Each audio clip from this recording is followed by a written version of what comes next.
esoteric symbolism, guiding you to discover yourself and expand your consciousness into deeper realms of thought. I'm Harry B. Joseph, also known as Revival of Wisdom, and today we're going to be discussing the symbol of the pentagram. The pentagram is a well-known symbol inside the occult, used by pretty much every ancient tradition, Freemasonry, Rosicrucianism, Hermeticism, all the occult schools of thought. You will see this symbol, and today we're going to be breaking it down into some great detail. Now, there's a lot that goes into this symbol. It's basically a 5-pointed star. Now, if you notice that the star is one line continuously, you can draw this symbol continuously with one line without taking your pen or pencil off the piece of paper. So it's actually symbolizing one, and one expressing through 5 ways. So if we look at this symbol and each one of their points, we're looking at the 5 elements that create life, the universe, or creation itself. So the element of spirit simply represents the divine, the unseen world, the things that we can't really put our hands on, we can't feel, touch, taste, or see, but they hold influence over the material plane. So spirit covers a large category of things such as spiritual forces that drive physical existence. So it's one of the elements. Now, what are the elements? Well, they make up the entirety of physical creation. Air, water, earth, fire. These are the 4 tangible that we can see, feel elements that make up physical creation. They create the whole universe. However, the spirit is the invisible forces, the invisible element that creates the visible, tangible world. Before you take a physical action, there is a force inside of you that moves the body. There is an intention, which is a spiritual force, an invisible, intangible force that makes a physical action be taken in the world of manifestation called Earth. This is the element of the divine. The divine comes down creating the world. Okay? So, as I previously mentioned, how this pentagram is one line. It's a one continuous line. So if we draw this pentagram together, let me make this a little bit thicker for you. If we draw this pentagram together, it goes from spirit to fire, to air, to water, to earth, back to spirit. So it's one continuous line, and the elements are always in their proper place. These elements always have to be in this specific order. This is the correct order. If you see air down here, then the pentagram is incorrect. Okay? So it always goes spirit, water, fire, earth, air. This is the correct order of the elements. Now, this is highly symbolic, which is what we'll break down in just a minute. But before we go into the deeper aspects of this, I will explain pretty much what it means on a basic level. So we'll come back to this drawing. So spirit is on the top, which means spirit over or more superior or more dominated over the earthly elements. Now, what does this mean to an individual, to yourself or me?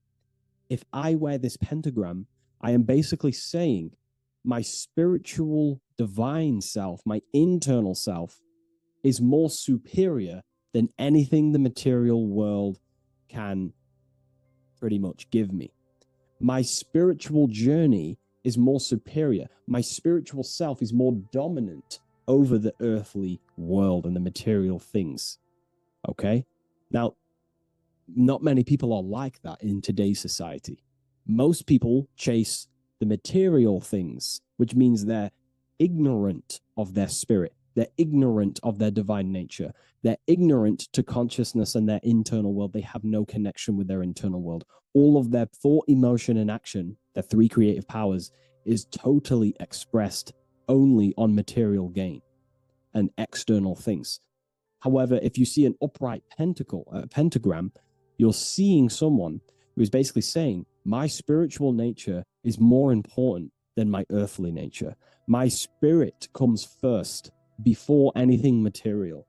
And ultimately, this is how you become more happy and fulfilled in life, by chasing, well, not chasing, but putting your spirit first, putting your internal world first.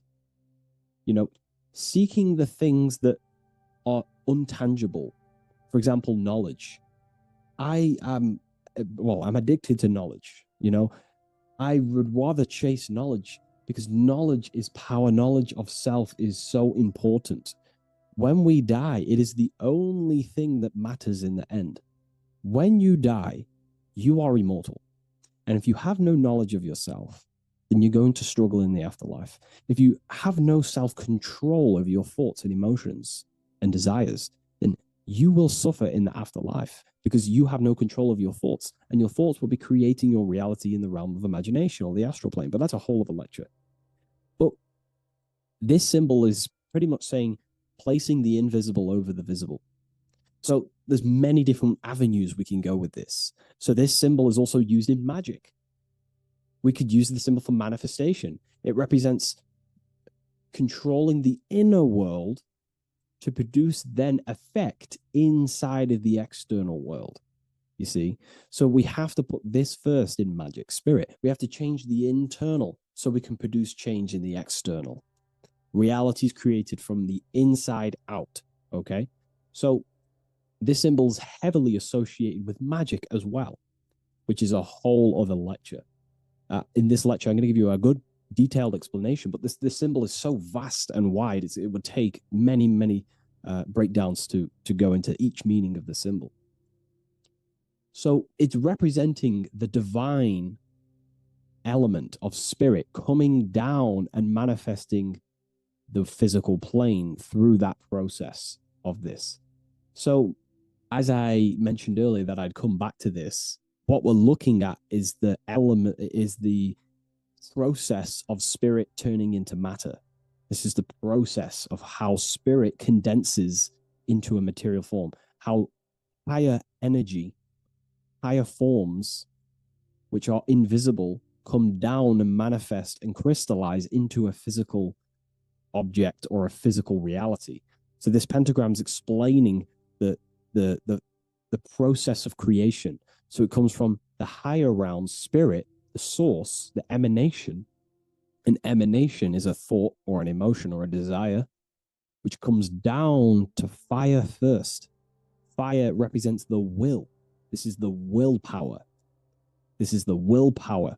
It's still kind of more of an invisible force, but fire is the closest element that represents spirit. This is why we light candles in magic and rituals, because it's literally opening a doorway to spirit. It's the closest element to spirit. So this is why sometimes in alchemical artworks, they use fire to represent spirit. Because, it's quite difficult to use a symbol for spirit because it's totally invisible. So it goes down to fire first, the will. Then it goes up to the air, which represents intellect, the intelligence of the mind. This is thinking, mind, intellect, logic. Then it goes down to water. This is emotion. This is intuition. And then it goes into the earth, which is physical body action. Okay? So spirit represents an emanation. So an emanation is something descending out of the void, out of the nothingness. And the first thing that descends is will, then intellect, then emotion, then a physical action. Then everything returns back to spirit from earth. So it's showing you how spirit manifests into matter. It's also showing you the macrocosm, how the world is created. So ultimately, it's a symbol of the microcosm also. It's a symbol of you. If you put your body outwards, you would see your body in this 5-pointed star shape. So it's a symbol of the microcosm, because you yourself are a microcosm. You contain all of the elements: spirit, fire, earth, water, and air. You breathe air, you drink water, fire in your nervous system, which is electricity, and earth is your physical body. So you are a microcosm of the universe. And this is what the circle, when we see the circle around, this is representing the macrocosm, the circle.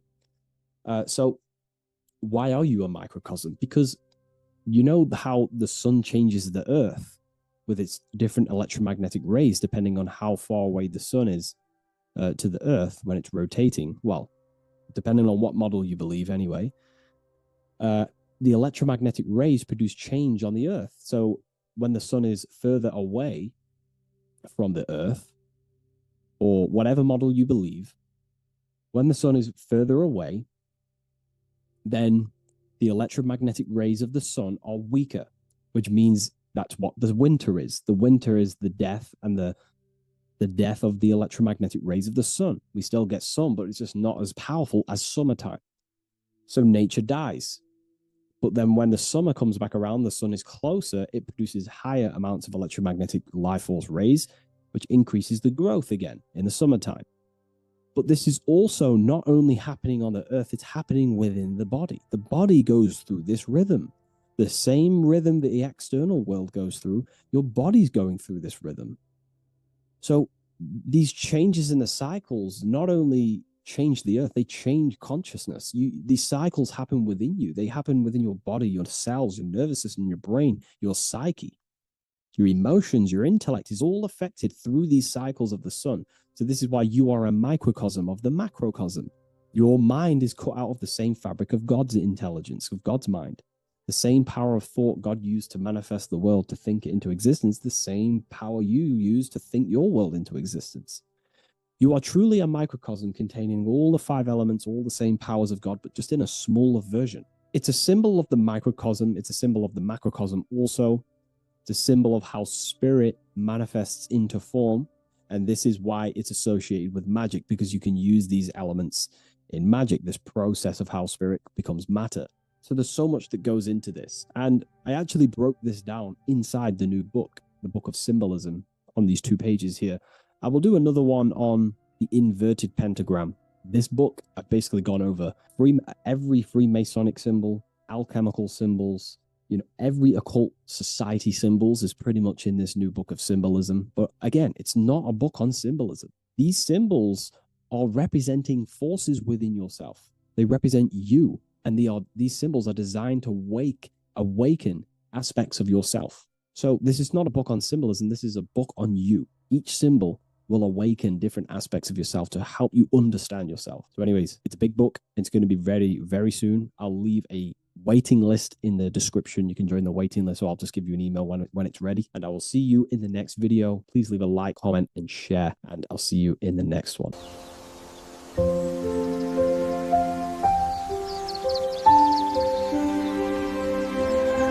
bookofwisdom.com. Visit today.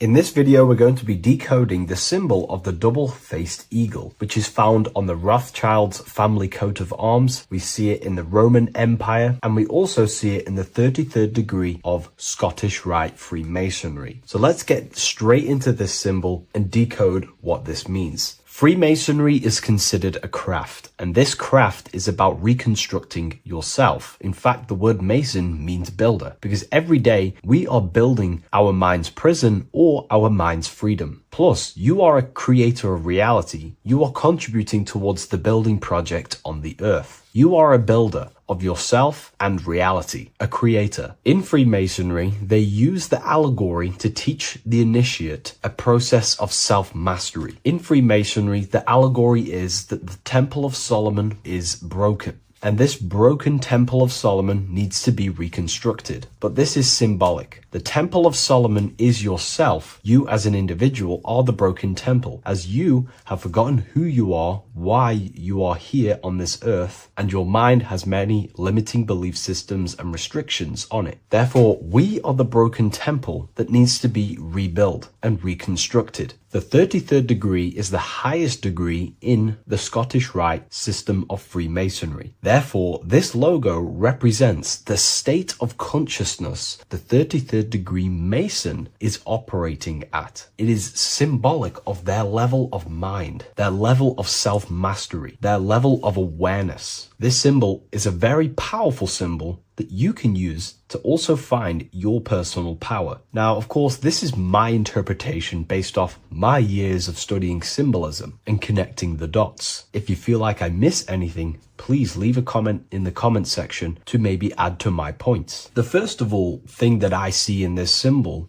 that reveals a great power of mind is the eagle. The eagle itself is a bird, and a bird can go on the ground and in the sky. In a symbolic sense, this represents the body and the spirit, the ability to transform from this earth body and then also access astral projection and the spirit. The bird sees things from a higher perspective while it's flying in the sky. If you're only in the physical body, your perception of reality is limited to the ground. We do not see much from the ground. This is all symbolic to a level of mind. The bird can see things from above. It sees the earth from a top-down view and sees the whole, sees things from a higher perspective, symbolic of the mind of a 33rd degree Mason who understands who they are, what reality is, what consciousness is, and the human psyche. Their level of intelligence allows them to see reality from a higher perspective. And they also have the mindset of seeing things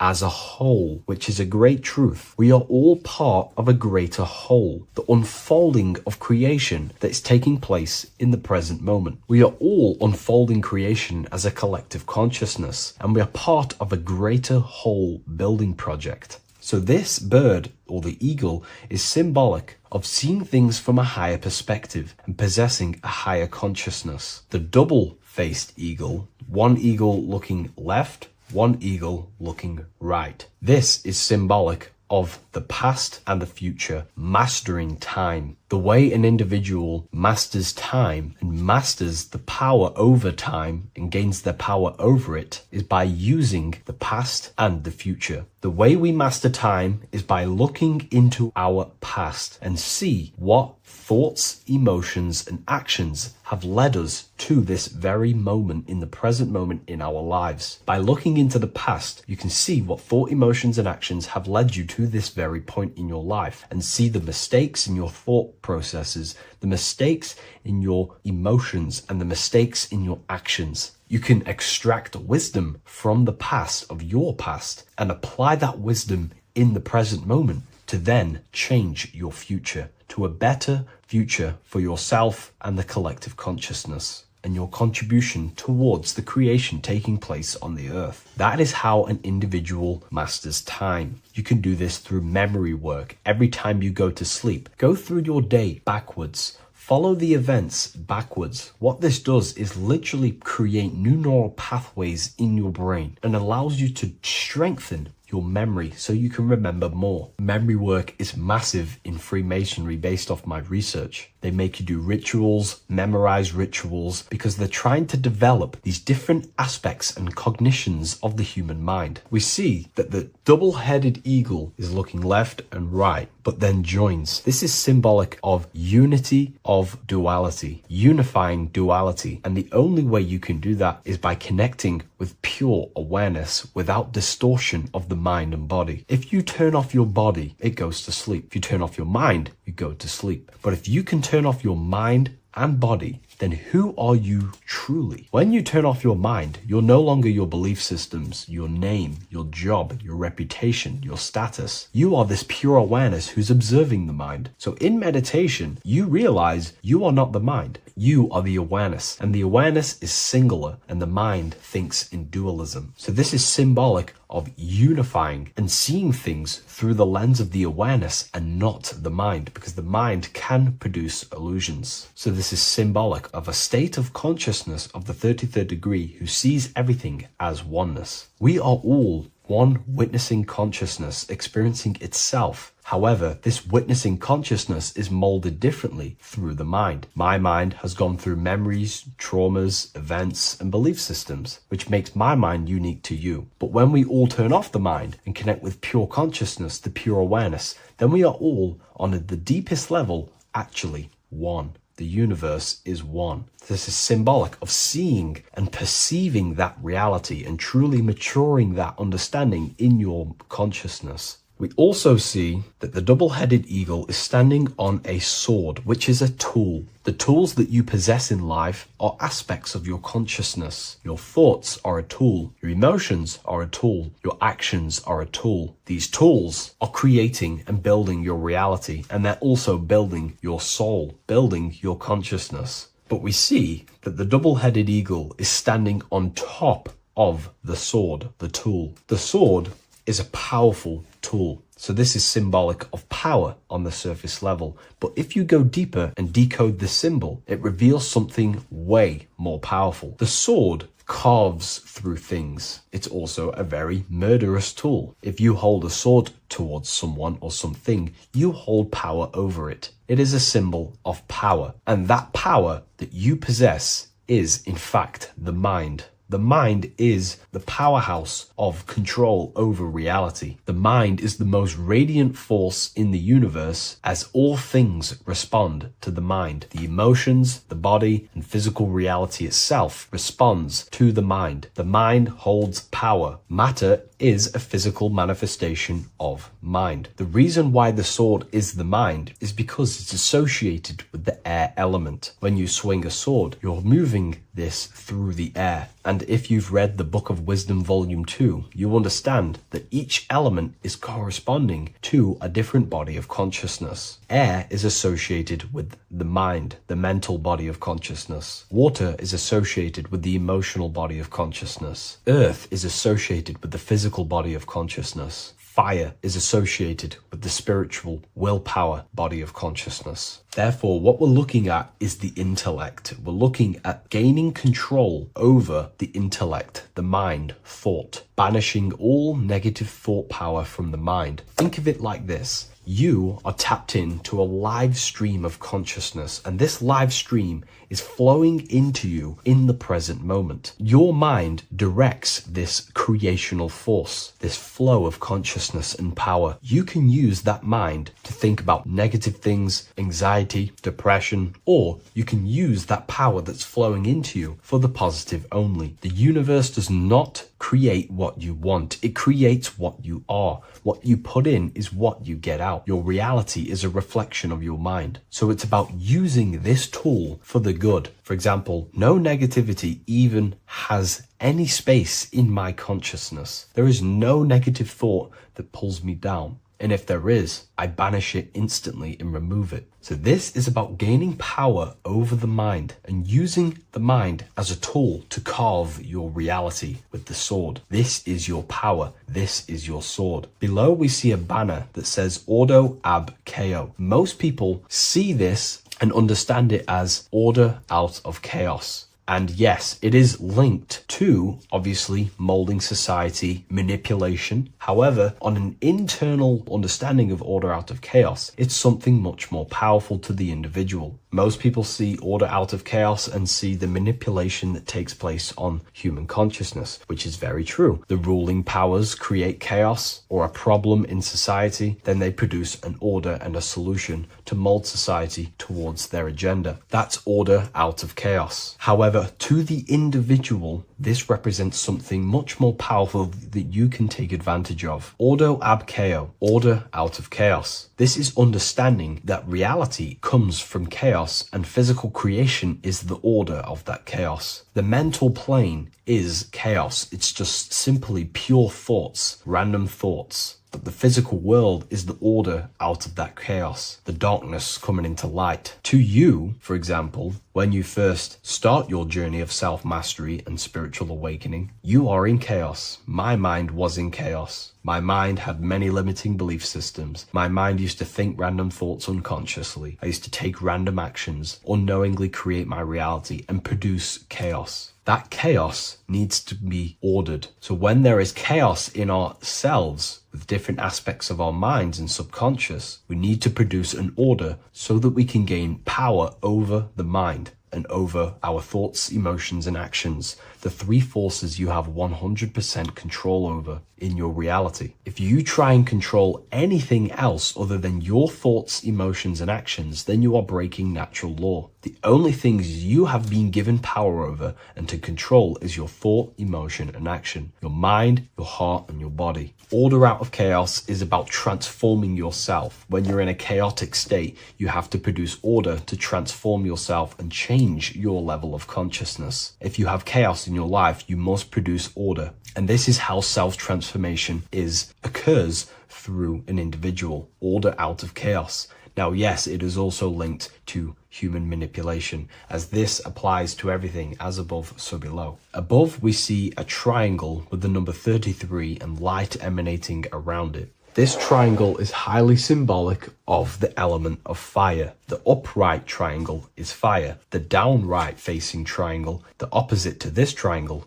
is associated with the element of water. The reason why this is an upright facing triangle with the number 33 in it is because fire is associated with dissolving. If I place this pencil in fire, it will burn this material into its raw form. Fire is about removing the illusions in our mind to gain power over it. It's about dissolving all the illusions in ourself, the false belief systems, the negative subconscious programs and thought patterns. This is about destroying them and producing order out of them. It's about removing the veils of consciousness so you can figure out who you truly are. If I burn this down, it will reveal its raw essence. It's the same with consciousness. If you want to figure out who you truly are beyond your mind, emotions, body, then you have to remove the veils of consciousness. You have to dissolve the mind by meditation and stillness. You have to dissolve the nervous system by keeping very, very still. And you will connect with pure awareness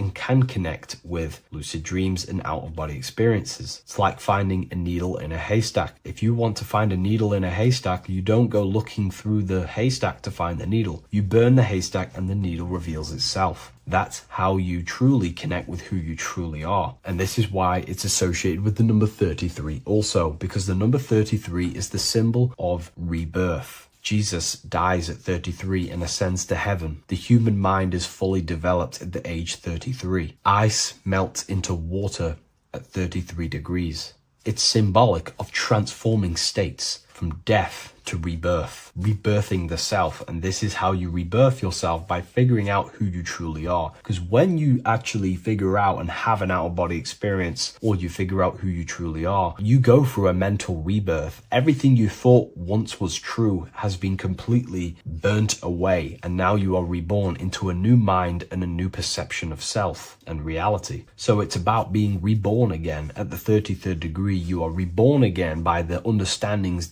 and experiences that you've had with yourself. And the crown is a symbol of mastery. People in position of power wear crowns. It is a symbol of power over something. This whole symbol reveals your own personal power, the level of power that the 33rd degree Mason has over themselves, not over other people, but themselves. But of course, once you gain your personal power, you understand how the mind works. You can use that against people. It's how you use the knowledge that determines whether you are bad or good. Again, if you think I've missed anything, leave a comment in the comment section. Please like, comment, and share if you love this content. I'll see you in the next one. And if you wish to get your hands on this book, I'll leave an Amazon link in the description. Hello, everyone. Today we're going to be discussing the esoteric and occult meaning behind the story inside of Genesis, the story of Adam and Eve. This is a widely known story, but not many people know the true esoteric meaning behind it. Okay, so today we're going to be breaking this symbolism down. Before we get into this, please leave a like and a subscribe on the channel. I would greatly appreciate it. And please comment below any lectures or anything you wish to know, and I could maybe make it in the future. The first thing we must understand about the Bible is that it is an esoteric and occult book. It is written in allegory. It is written in such a way that we understand the book compared to our level of perception. Now, what do I mean? If a child read the Bible, they would gain a standard meaning and story behind it. They would gain a normal interpretation of the book, of being good, praise God, and be a good person. However, me, who have studied the occult and esoteric and symbolism for a very long time, when I read the Bible, I see a deeper meaning. I can read between the lines of the allegories, which means the Bible is written in such a genius way that it speaks to your level of intelligence. Depending on how advanced you are mentally and with knowledge, will depend on how you decipher this book and how the parables inside the book can speak to you in your personal life. Okay. So the Bible is the greatest psychological book ever written in history. This is why it's known as the greatest story ever told. It's a story. What we must understand with the Bible is that the Bible creates on the surface a logical way of thinking, which is what we call religion. We read the Bible and if we think logically and we take that book literally, then we gain a religion. But if we look beyond the surface, this is what we call esoteric, metaphorical, symbolic. You can read between the lines using our right hemisphere of the brain in deciphering this book and what it truly means to us and the evolution of our mind, body, and soul. What this book actually reveals between the lines is instructions and stories which teach you how to level up your consciousness, how you can sync the mind, body, and spirit and the soul all together so you can live like a god. This is what the esoteric is. It's the purification of consciousness. Now, when it comes to Adam and Eve, okay, what we must understand is that this is the beginning of creation. This represents the beginning of your life in an esoteric way. This is symbolic for the beginning of your incarnation into this physical world.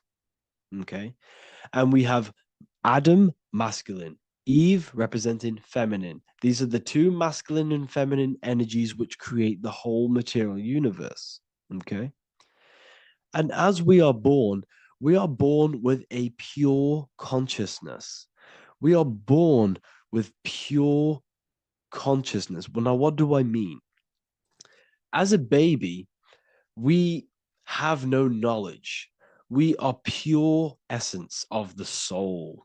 You know, we don't gain the knowledge of good and evil. We are pure. Yes, we're not happy all the time as a baby, and we're not sad all the time, but we have no ego. This is what I mean. Our consciousness is not split. As a baby, you are whole. You have a whole consciousness. You are yourself. You have no false identifications, no limiting belief systems, nothing. You are pure awareness and the pure soul and the pure mind. Now, this is what Genesis is representing. As we grow older, the more experiences we gain, the more thoughts we start to think, the more knowledge we gain of this world, the more impure our mind, our heart, our soul, our spirit becomes, the more impure our body becomes. As we grow older, we're infected with negative beliefs, negative thoughts, and society norms. This is a big one. As we grow older, we are molded by society. We shut off areas of ourself and we push them away so that we fit in with society. We all know this. We all did this in school. We pushed away parts of ourselves to act cool or to fit in, whatever it may be. Whatever type of person you were in school, we all went through this because society and culture is programmed. So as we grow older, our consciousness splits. We gain a persona, an ego, and we gain a shadow self, the subconscious, and we gain an ego. Now, the ego is what you show to people. It's that character that you show, that you put on to your culture, to your family, to your friends. This is a false identification. And we also gain a shadow self. The shadow self is gained through experience. This is the subconscious. Our ego is created through experience. and so is the subconscious and the shadow self.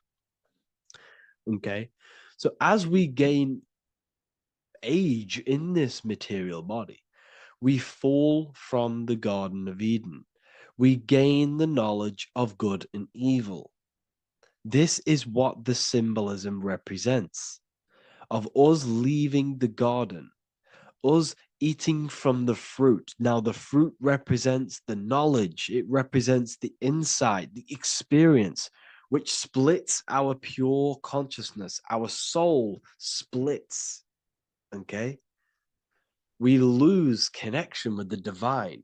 We lose connection with our pure self through material experiences. We may lose ourselves in material experiences. We may lose ourselves in lust and material gain, wealth, and all of these lovely things that the material world offers. We lose ourselves in this. Okay? And not only that, there's another symbolic thing that we're missing with being a child. There's another symbolic meaning behind this tree in this story of Adam and Eve. And this is sexual energy. Okay? As we are a baby, we have no ability to create another human life. We have no sexual urges. We have no desire for the material things as a baby. Nothing. As we grow older, our sexual energy cultivates around the age of, it's like 10, maybe earlier for some people or later for some people. This is what we call puberty, when our sexual energy activates. This is when the masculine and feminine energies are present within the body. And we are now given the ability to create human life. We're now given the ability to bring in a soul into the material world. Now, this is what we believe and know in the esoteric world. That is what sex is. You're bringing a soul from the astral into the physical. Okay? So as you grow older, you gain this ability to use the power of creation. You gain this force within you that allows you to open a portal in the astral and bring in a soul to the material. Now, this power can be misused.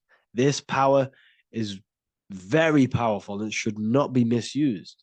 In occult and esoteric teachings, we teach and learn sexual transmutation, how we transmute sexual energy into different areas of our life so we can grow and create. Because sexual energy is creative energy. It creates a whole new human being. So if we retain it, we can transmute it into creativity. So this energy is kind of corrupting us as well. And now I'm not saying growing up is evil, all this thing is evil. This is a natural cycle that we must go through. The soul of us must go through this cycle so that we learn, so that we overcome it, so that we gain mastery over ourselves, so that we expand ourselves. I recommend you watch the Evolution of Consciousness lecture that I did on my YouTube. An amazing lecture. It talks about the evolution of consciousness and how we're on a never-ending cycle of life and death and expansion. So leaving the Garden of Eden is symbolic. You see, Eve represents emotion. She's feminine. Adam represents action. That's why he bit the apple. You see, Eve takes the apple and tempts Adam because she's the emotion. She's the sexual desire. And Adam eats it. He releases. He misuses the power of his creation. He misuses his consciousness because of material illusions and material desires. This is natural, okay? As we grow older in this life, our soul has to experience sin. We have to experience negativity. We have to experience evil, okay? And we have to misuse this power within us to learn about it so we can overcome it and gain control over it. Now, this is why the Bible says in Genesis 3:6, "For God doth know that in the day ye eat thereof, then your eyes shall be opened. Ye shall be as gods, knowing good and evil." This is very, very, very symbolic. We come into this world to experience a dualistic way of reality. We come into this world to challenge ourselves so the soul can grow, because the soul comes from pure love from God. But we come into this world so the soul may know what it's like to be evil. You see, we are like a seed. Our soul's like a seed. And when that seed grows, okay, and it's planted, them roots must grow to hell in order for the top of the tree and the roots to grow to heaven. In order for the soul to reach the highest states, it must descend down into the lowest states. Good and evil. This is the story of good and evil, okay? And this is the story, a psychological story of how the human mind has functioned in this life. This is what this story is representing, of how our soul and mind is functioning, how our consciousness is splitting and growing up and evoluting. Okay. Like I said, snakes represent sexual energy. They represent, snake, when you've been snaked. This is why we say you've been snaked, because it represents a temptation of sexual energy. This is why the Kundalini is symbolized as a snake. This is the serpent within us that we can rise to activate dormant brain cells in our brain. Now that's called the Kundalini awakening. I'm not going to get into that into this video, but this is what it symbolizes, the tree and the knowledge of good and evil, because our body is the tree. Our central nervous system is the tree. The snake is our sexual urges and this false temptation that tempts us to interact with sin, the material world, okay, and go against our higher divine self. This is what it represents. Now, it's very, very symbolic. Not everyone is going to agree with this, but this is my interpretation of Genesis based on my research of occultism, symbolism, metaphors, and me studying the Bible. This is my interpretation, and I hope it resonates with you. It might not resonate with you, but this is what makes sense to me, and this is what has made sense to many other occult researchers who are in this space as well. Okay. So please leave a like, leave a comment, leave a subscribe. I'd greatly appreciate if you could, just give me some support on this channel. We're nearly at 100,000 subscribers, which is insane. I just want to say thank you all. And yeah, I will see you inside the university. If you join, I'll look forward to mentoring you, connecting with you on the live calls. There's a new symbolism course, which is going to be available very, very soon. And yeah, if you join the university, you also get a 30% discount on all of my products, astrology readings, one-on-one calls, all of my books. Yeah, so I hope you gain some insight on this video, and I'll see you in the next video, and I'll see you inside the university. Have an amazing day.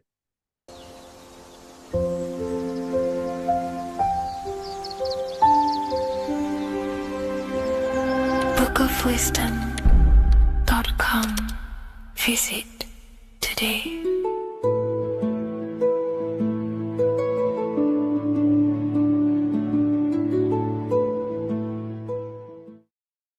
People, how are you all doing? It's Revival of Wisdom, and today we're going to be talking about your birth certificates and how we are slaves to a system and how they have trapped us into this system. Okay, so the first thing you need to understand about this system is there are two types of laws. You have the law of water, which is admiralty law, and the law of the land. So the admiralty law is the law of water, and this is what money is. Money is water. This is why we say liquidity, currency, the current. A current is water, something moving through something. Cash flow. And this is why banks are called banks, because a river bank is on either side of the water, and it directs the currency. You see? So money is water. And as you can see here, Ripple, the cryptocurrency, Ripple, water Ripple, and they're building a bridge over water, overseas, international banking with cryptocurrency. So money is water, and this has specific laws about water, but water is the same everywhere. You see, what the difference is with the law of the land is that you can have different laws in different lands. I can't do certain things in the UK that people can do in America, for example. You see, that's the law of the land, but the law of water is the same because water is everywhere. Now, this is very important to understand when it comes to, these birth certificates. So, Pope Gregory, this is where we're going to start off. Pope Gregory in 1582 took the Orthodox Eastern sunrise calendar and changed it to his own Gregorian timeline, not a calendar, a timeline.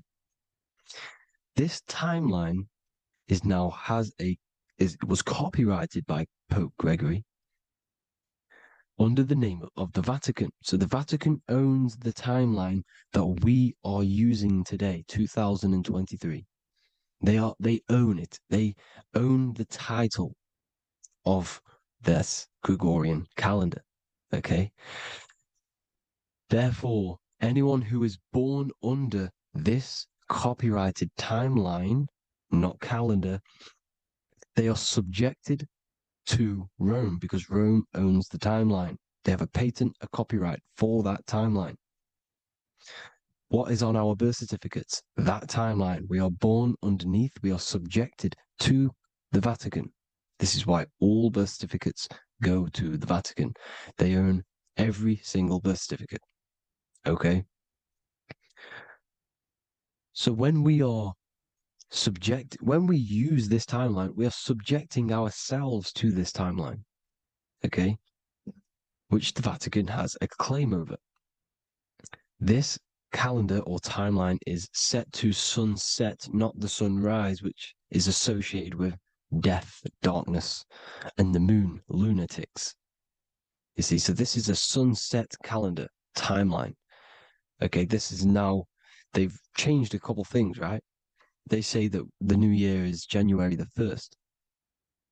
Okay, when we know this is in winter. January is winter, which is associated with darkness, death, the death of nature. So this is a death cult, people. These people are evil. They're so evil. The Vatican. And this is why we use April Fool's Day, because April is in Aries, and Aries is always the start of the zodiac. This is why Aries rules the head region. 12 zodiacs, 12 systems of the body. Each zodiac is associated with each part of the body, and this is why Aries is the head, cerebrum. But we're not going to talk about in this video. But yes, that is what April Fool's Day is. They're putting it in your face. April Fool's Day is the real start of the year, when the sun starts to rise again, when the risen Savior is resurrected, when it's born again. This is when the Jews celebrate the Passover. This is when the Christians celebrate the resurrection of Jesus, and they eat lamb. The Jews eat lamb because we're in Aries, the new year. The sun is now born again, our risen Savior, the light of the world. So yes, this is what April Fool's Day is.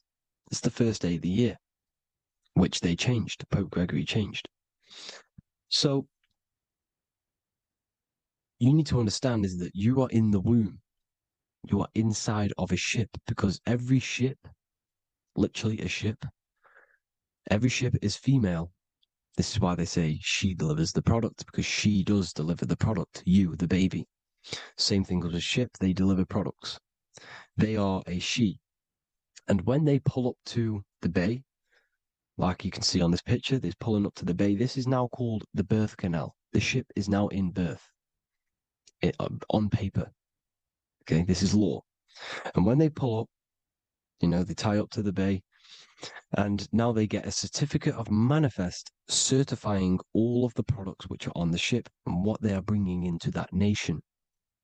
Okay, so you're bringing in this many of that, everything's on the certificate of manifest. And this certificate of manifest is also your birth certificate because you are traveling through water when you are in the birth canal of your mother, because you are in water when you are in the womb, and you travel through the birth canal, and when you arrive, you get a certificate of manifest with the name, how many, the quantity, you know what, that's your birth certificate. Okay. And this is what it is. We are a well, we're not a corporation, but we represent a corporation, which is your name in full capital letters. That is your corporation. You cannot physically tax a body, but you can tax a corporation. This is why we get charged. This is why we get taxed, because it all goes down to the corporation which our name represents, which we are subjecting ourselves to. We are subject, my name, I am subjecting myself to this name, and that name has a corporation which I represent, which I subject myself to. You see, this is how we are attached to this straw man, this character that they have built on paper. So it's a character which is on paper. This is what we represent. So when the woman gives birth, she delivers the baby, and then she has another substance. Now I'm going to break down how they attach this name to us, how they do it. Okay. Our mother is carrying us the product in the womb, the water. And it goes, for example, it goes from the United Kingdom into a state-owned, corporate, federal-owned hospital, which is government-owned. She does not declare the package when she enters the building. Aha, so keep that in mind. When she delivers the package in the federal territory, she does not declare the package either when she leaves. Therefore, there is no evidence that we exist when we arrive. On paper. On paper, there is no evidence that we came into the building or left the building. We have not been declared. So we do not exist on paper at this point. When the woman gives birth, she delivers the baby, and then she has another substance, which is called the afterbirth material. Okay? This afterbirth material has the same DNA as our physical body, with the body, mind, and spirit. Okay? This is how they get this corporation. Hold on. The afterbirth material does not get claimed by the mother nor anyone. Therefore, they salvage that substance because we are under the Vatican. Every state is all Catholic. Your birth certificate is Catholic. No matter what religion you think you are, every single birth certificate is Catholic because we are subjected to Rome. All roads lead to Rome. Rome runs all of this. Okay? We're still under the Roman Empire. Okay, so Rome are Catholic and they believe in salvation. This is how religion comes into this. This is how they use religion to get this. So they salvage the afterbirth material and they claim it and they salvage it and give it and charge it to Rome. And they give it a name. Here's the legal term, born alive. Here's what it says. Each product of such birth is considered live, born, and fully recognized as a human person. So each product of such birth, so that could be anything, the afterbirth, the person who actually comes out, the baby. So your afterbirth, which we do not take with us, we take the baby with us, they keep that in the hospital, they collect the afterbirth, and they salvage it, and they give it the name, which it is us. We are a representative to that afterbirth material, which they put the name on, they claimed, which is subject to Rome. So we are walking around our whole lives as a representative to that claimed salvaged afterbirth material, which the federal state have. Okay. We are under the Catholic Church, Vatican. Therefore, the afterbirth material is a child of God. See, on paper, Therefore, they believe in salvation and salvage the afterbirth material. This material has no mother or father. The state pick it up, it becomes a war to the courts and gets charged to the state. So we are a representative to that character they salvage because it is the exact same DNA as you. Subject is the name or the title, and the matter is the physical aspect left behind in the hospital, which represents us. You see? So now we're moving on to Unum Sanctum. Unum Sanctum was in 1302, a very, very important year. Very important year.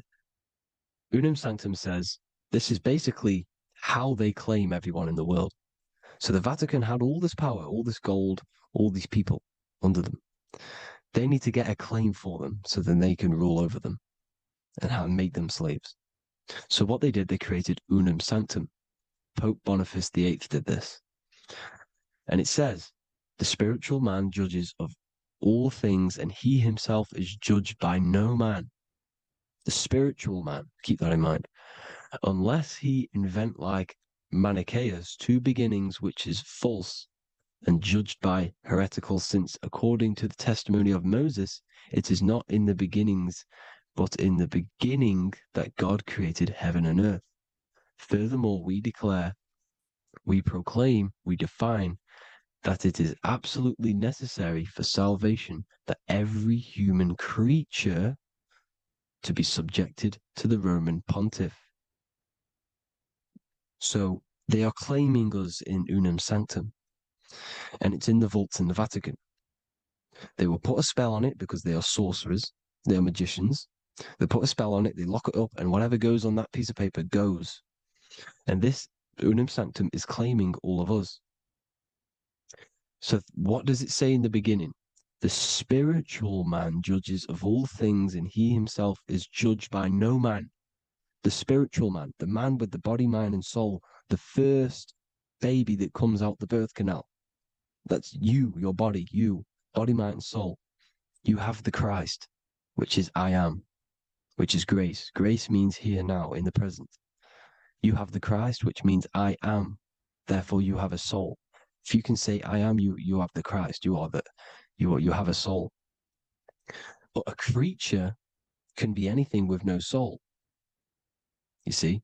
So no man can judge the man with the soul. However, as it says in the second part, we proclaim, we define that it's absolutely necessary for salvation that every human creature to be subject to the Roman pontiff. So they are subjecting the afterbirth, not the man with the body, mind, and soul, but the afterbirth to the Roman pontiff, to the Roman Catholic Church. We are the ones who are claiming to be the afterbirth material, which is our birth certificate, which is our representative. We represent that because it is our DNA. This is how we are stuck. We are stuck because we represent this DNA, which is on paper, recorded. You see? So we, being untaught, uneducated in these subjects, we are subjecting ourselves to this system, to this slavery, because we just want to live. We just want to live happily, just peaceful. Think about it. Where's all this coming from? Where's all this war, all this killing, deaths coming from? We just want to live. It's coming from the Catholic Church, these evil death cult, which has subjected us, which has used us as slaves, and we are still slaves, and it's just going to get worse and worse and worse. So this is how we have subjected ourselves to be the slaves to this system. It's a lot to take in, and there's a lot more deeper stuff which goes into this. I'm just going over the surface. I'm going quite deep, but there is little details that I still need to learn myself. But this is the general how that we've been stuck to this slave system. So we are batteries, okay? This is why we get charged. When you go in a court, you get charged. okay? Because you're a biological battery. This is why cities look like motherboards, because we are feeding energy to this matrix. Okay, when we look outside of ourselves, when we give power to so-called Jesus Christ, worshipping idols outside of ourselves, where attention goes, energy flows. We are feeding the matrix with energy. By looking within, placing your attention within yourself, you are taking back your power. Because the I am is Christ. The you, the soul, is Christ. It's God. The awareness is God. Okay? However, we are subjecting ourselves to this system. We're subjecting ourselves to this system and the feeding of our energy.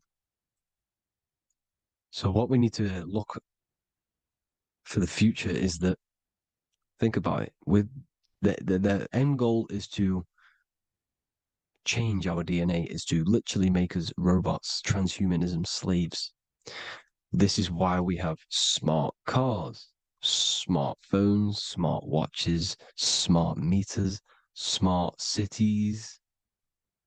And all of this is going to be connected by the smart grid, which is 5G.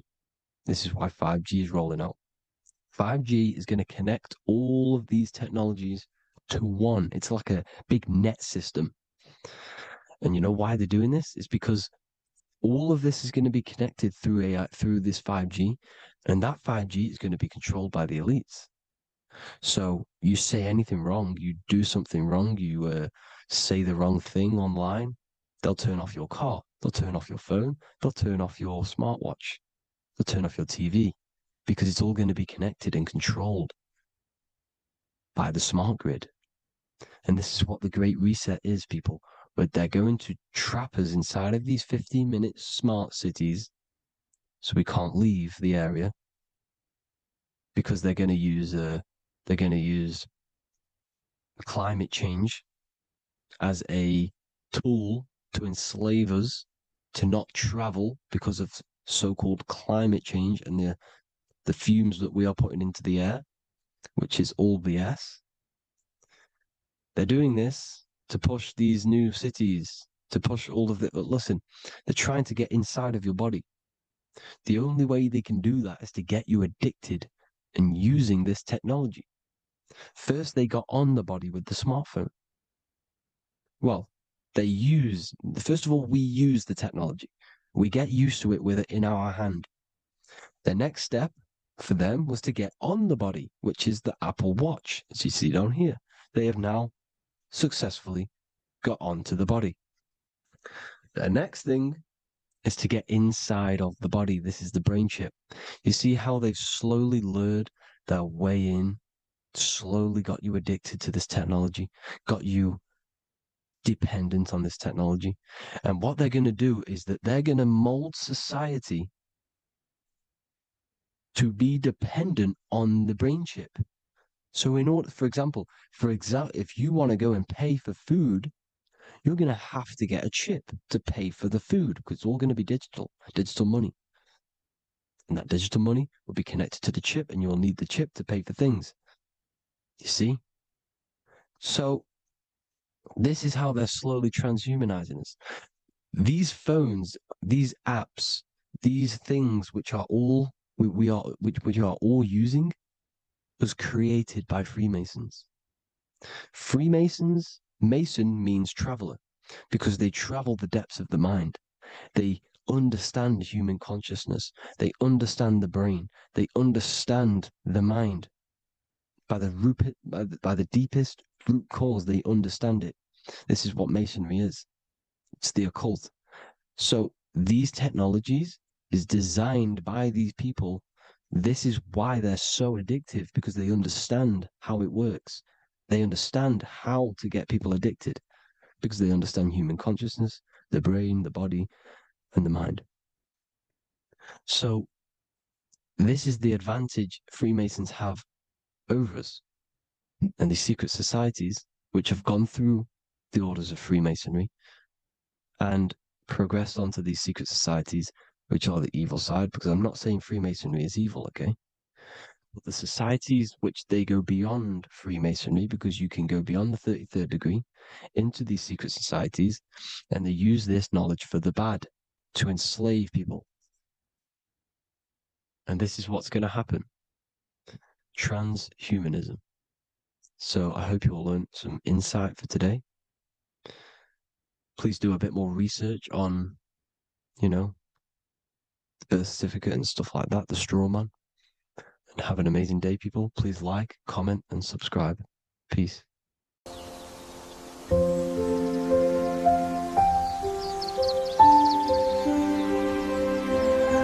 bookofwisdom.com.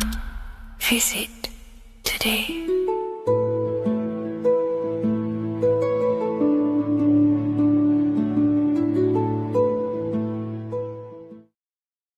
What is up, people? How are we all doing?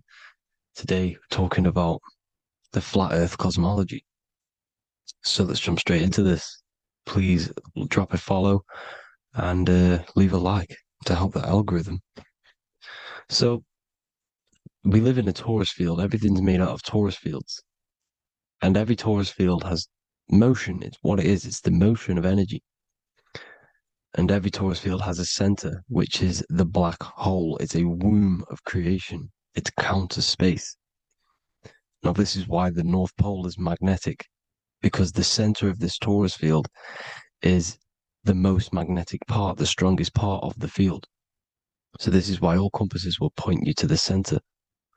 And the Earth's magnetic field is spread across the whole of the Earth. And it's spinning, as you can see here. It's like a tornado at the center.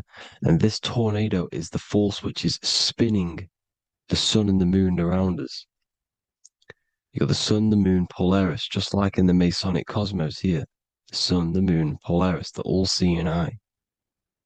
Now we'll get into Polaris a bit later, but the sun is the magnetic force. Is the electric force, because every field is electromagnetic. Now, the sun is electric. It's positively charged. It's going to give you energy. It's feeding energy. The moon is more magnetic energy, which is taking your energy away from you. And this is why you become sleepy when the moon comes out, because it's taking away your energy. So these two forces is the balance. It's the yin and yang. It's the balance. Everything in this creation is balanced, because the torus field is the Earth is the plane of inertia, the 0 point within the field, because physical matter is a result of two opposing forces equalized on the plane of inertia. And that is where matter crystallizes into physical results. And this physical plane is the plane of inertia, planet Earth. And at the center of this plane is the black hole, the womb of creation. And outside of this black hole gives birth to light. So the torus field is constantly rotating, going into counter space, the black hole, and then out of counter space gives birth to the white hole, white light. You see? So it's going around, black hole, birth again, black hole, birth again. And it just keeps going around. It's an infinite cycle of energy. And this is where the infinity sign comes from. This is the motion, this is the force which is creating everything to spin inside of this circle. Okay? And it's making the stars spin. It's making the sun and moon spin around us, around this center point. Now here you see Horus and Set putting their feet inside of this dome. This is the royal arch, the arch of the dome above us, which like you see in the Masonic cosmos, the royal arch of Freemasonry. This is the dome above us, the firmament that the Bible talks about. You see, they're putting their feet in because Set symbolizes the moon and Horus is the sun. Horizon, Horus. Horus is rising, the sun. So they're both putting their feet around this center magnetic pole, which is the pole, North Pole. And above the North Pole, you have Polaris, the pole of electromagnetic energy. You see? And this is how we get the sun and the seasons. Because the sun, for us, when it becomes summer, it's on the Tropic of Cancer. then it spirals outwards, going out and out and out, then goes to the Tropic of Capricorn. That's winter for us. Then it comes back in and creates summer again. So it's constantly spiraling around this center magnetic North Pole.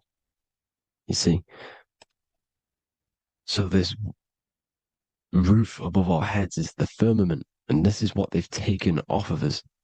They haven't physically taken it, but mentally they have taken this away from you. It's a female energy, and this is what the Egyptians called Nut, the sky god Nut. And this is the womb. We are inside God's creation, God's womb, and the woman's womb when she has a baby is a microcosm of this, because everything inside of this creation is micro, macro. It's a reflection of the bigger things, as above, so below. So the dome above our heads is the dome we are in when we are a baby. And you can see the sacred geometry of it is the exact same. It's the dome. And when we are inside of the womb, the woman, the sacred maker, which is the M, the Masonic M, this is the G-male symbol. The Masonic M is maker, mason, matter, male. She delivers the male, you see. She delivers the male because it's the maker, the female, the magnetic. The woman is magnetic in nature. The male is electric in nature. So when we are in this womb, the female, we are being fed by the center umbilical cord, by the center of the mother's stomach. We're connected to the center of the woman's stomach, just like we are when we are in the earth. The center is where the aurora borealis is being emitted from, the electromagnetic aurora borealis, the northern lights. This is our spiritual umbilical cord, connecting us to counter space, connecting us to the realms beyond this world. Because at the center of every torus field is counter space. And at the center of the earth is our spiritual umbilical cord. And this is the earth's belly button, as you see.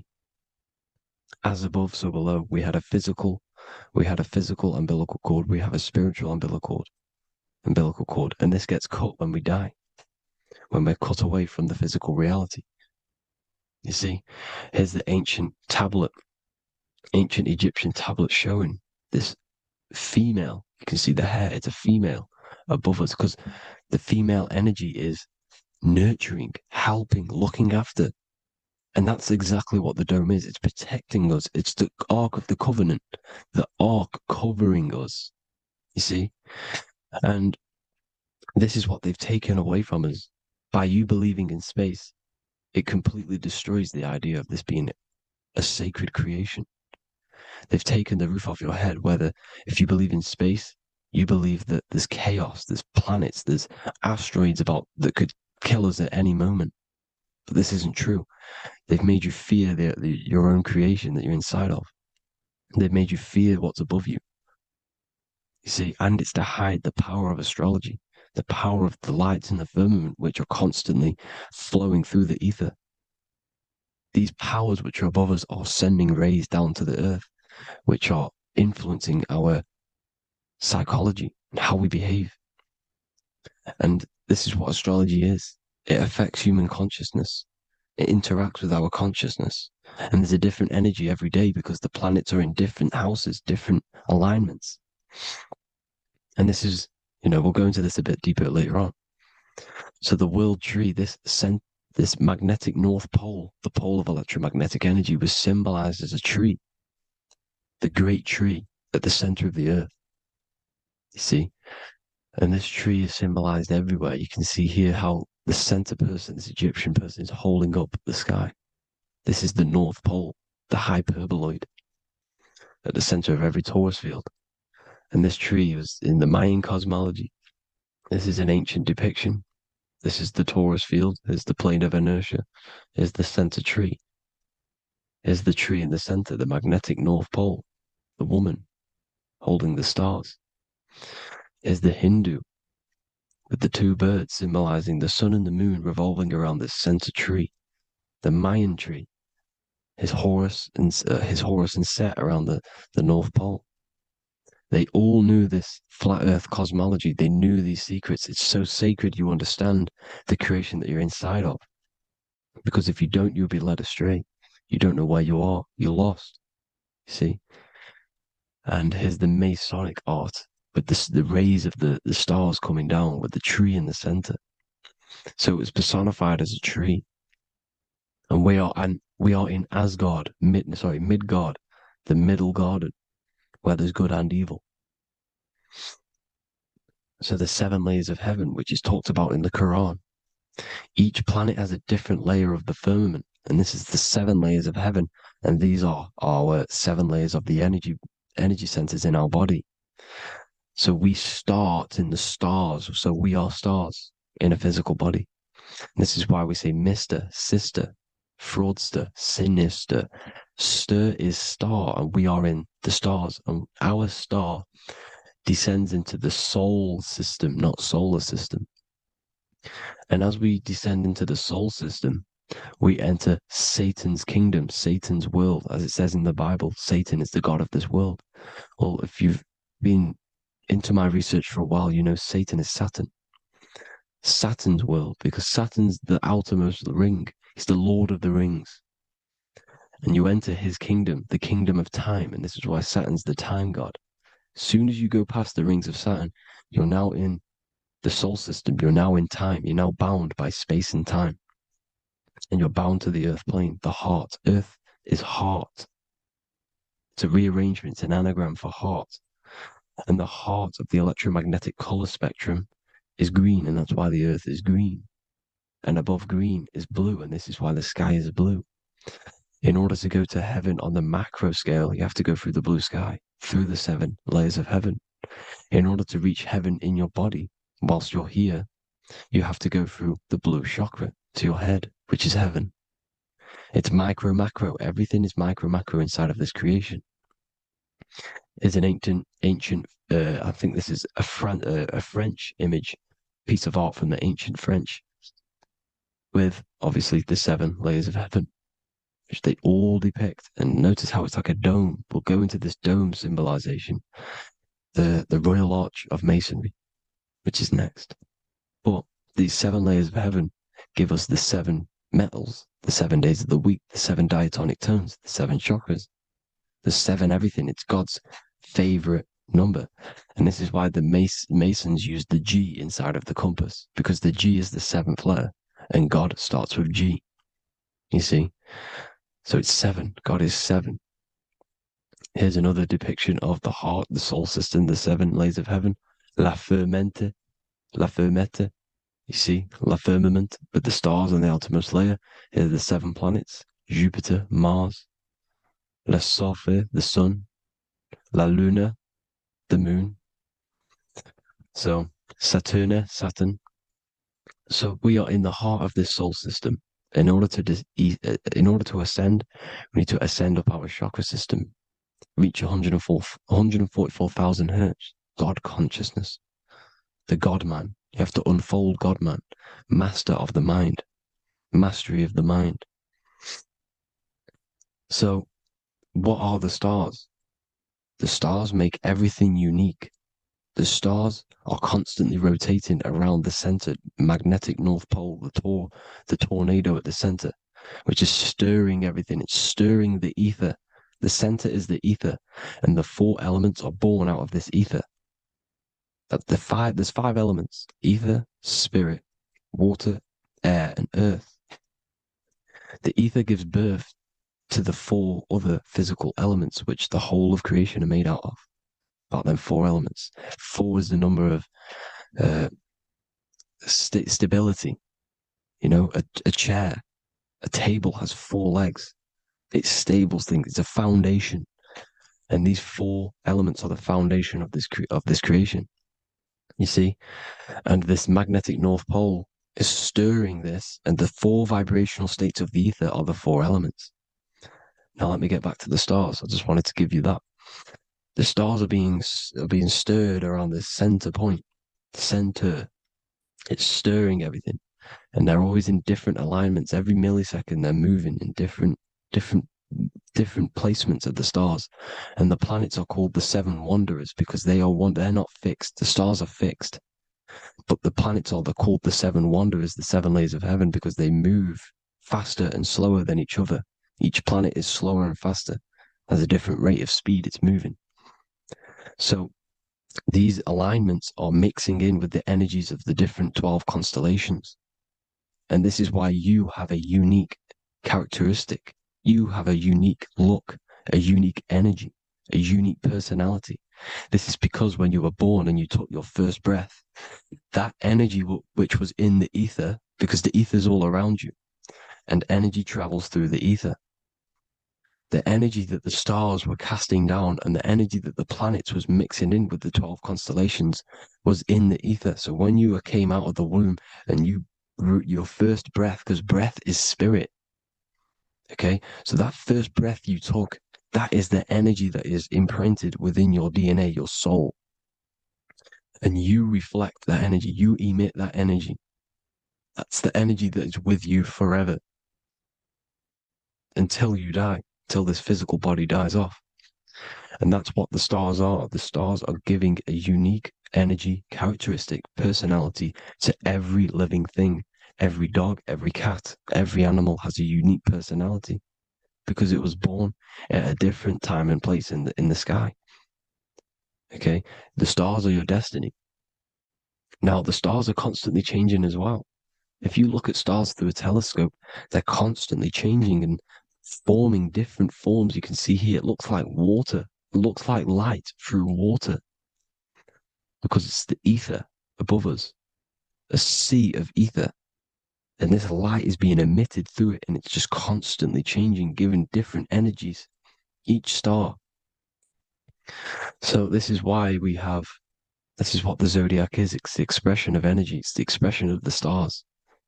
And each constellation has many different personality, different energies, different traits. Each planet has different traits, depending where your planets are, depending what energies you hold. No two person have the same energy. There's no one. It could be similar, but no one's the exact same. It's because of the stars. The stars are never in the exact same split place. The planet's always in different houses. So here's some Royal Arch symbolism. Here's the Royal Arch of Masonry, as it says here. The sun and the moon, the constellations. Here's Cancer, the 7 planets, the 7 stars. Here's the Royal Arch. This is the firmament. Here's the duality. Black and white, duality, good and evil, rest and motion, dielectricity, magnetism. See? So this is what the Royal Arch is. It's symbolizing the cosmic dome above us. The womb we're in. We're inside God's womb. And here's George Washington, the Freemason, inside of the Royal Arch. You see? With the G, the Masonic G, God, 7. Here you see another depiction of George Washington with the stars in the dome above his head, his Polaris, the sky vault, Polaris. We'll get into that later. Go inside of all of your ancient churches, you will see the dome. Go to the Vatican, you'll see the dome. All of your ancient churches have this dome because it's the dome above your head. The ancients knew this. This was known. We did not live in space. It was known back then. They all knew. This is Crown Court, which is one of the most important courts in the UK. You can see it's clearly so much Masonic symbolism. You've got the 4 pillars of Masonry. The Royal Arch is like an arrow pointing upwards to Polaris. As the Disney World is under a dome. In his Polaris, the sky vault. You see? And also 666 in the symbol. Here's more 7 layers of heaven. Here's an ancient depiction. The firmament. Here's the astral plane outside of the firmament. The Royal Arch. You see? It's everywhere. Here's Polaris, the 8-pointed star. Polaris is in between the sun and the moon. It's at the center of the Taurus field. And Polaris corresponds with the pineal gland as well because it's the all-seeing eye. See?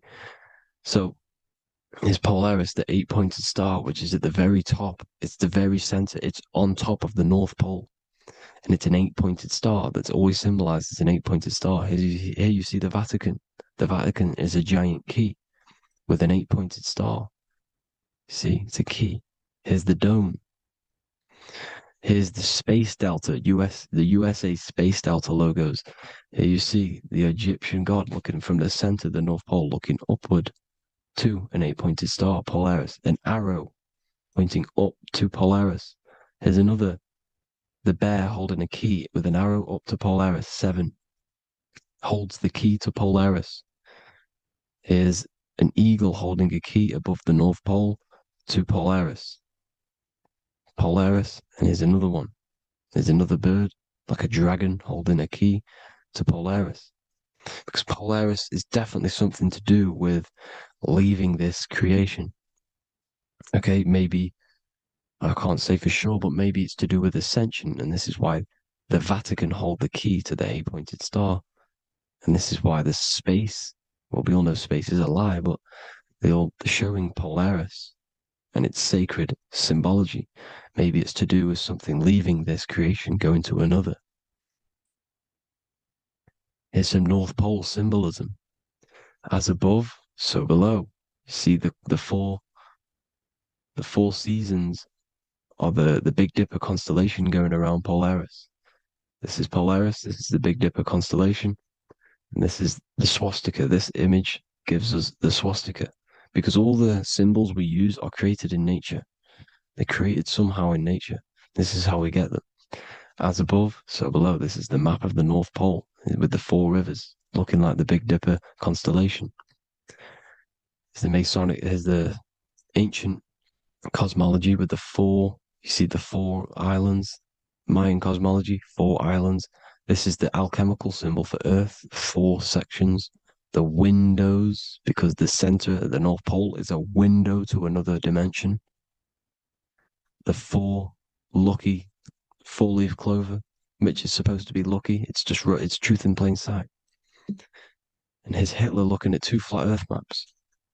So this swastika has been used for thousands of years, thousands and thousands of years. And it's symbolic for the most sacred land on this plane, the North Pole. Shambhala. Do some research on Shambhala, people. It's a it's a Hindu mythology about the sacred lands at the center of the earth. And it's known to be full of enlightened beings. And it's all symbolized at the center. You can see their paintings of Shambhala. It's all at the center, the North Pole. And it's known to be the most godly place ever, because it takes you to a portal to the higher places. And maybe this is something to do with Polaris, connecting you to this sacred land at the very center. But anyways, people, thank you all for tapping in. Hope you all learned something. Have an amazing day. Please follow, subscribe, like, all the links in the description for the courses, the PDF. Please have an amazing day. God bless.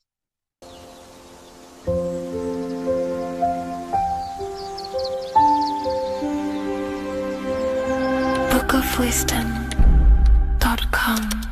Visit today.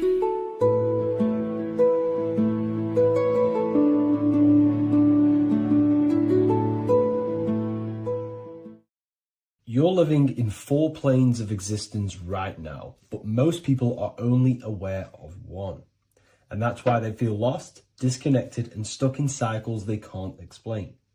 If you don't understand the blueprint of reality, you'll keep trying to fix the physical, while the real causes lie in the unseen dimensions that you have direct access to. You must understand is that the universe only exists in the mind. Everything is a projection of consciousness. Therefore, consciousness produces everything. Our internal world is consciousness. Our external world is this physical body, physical world.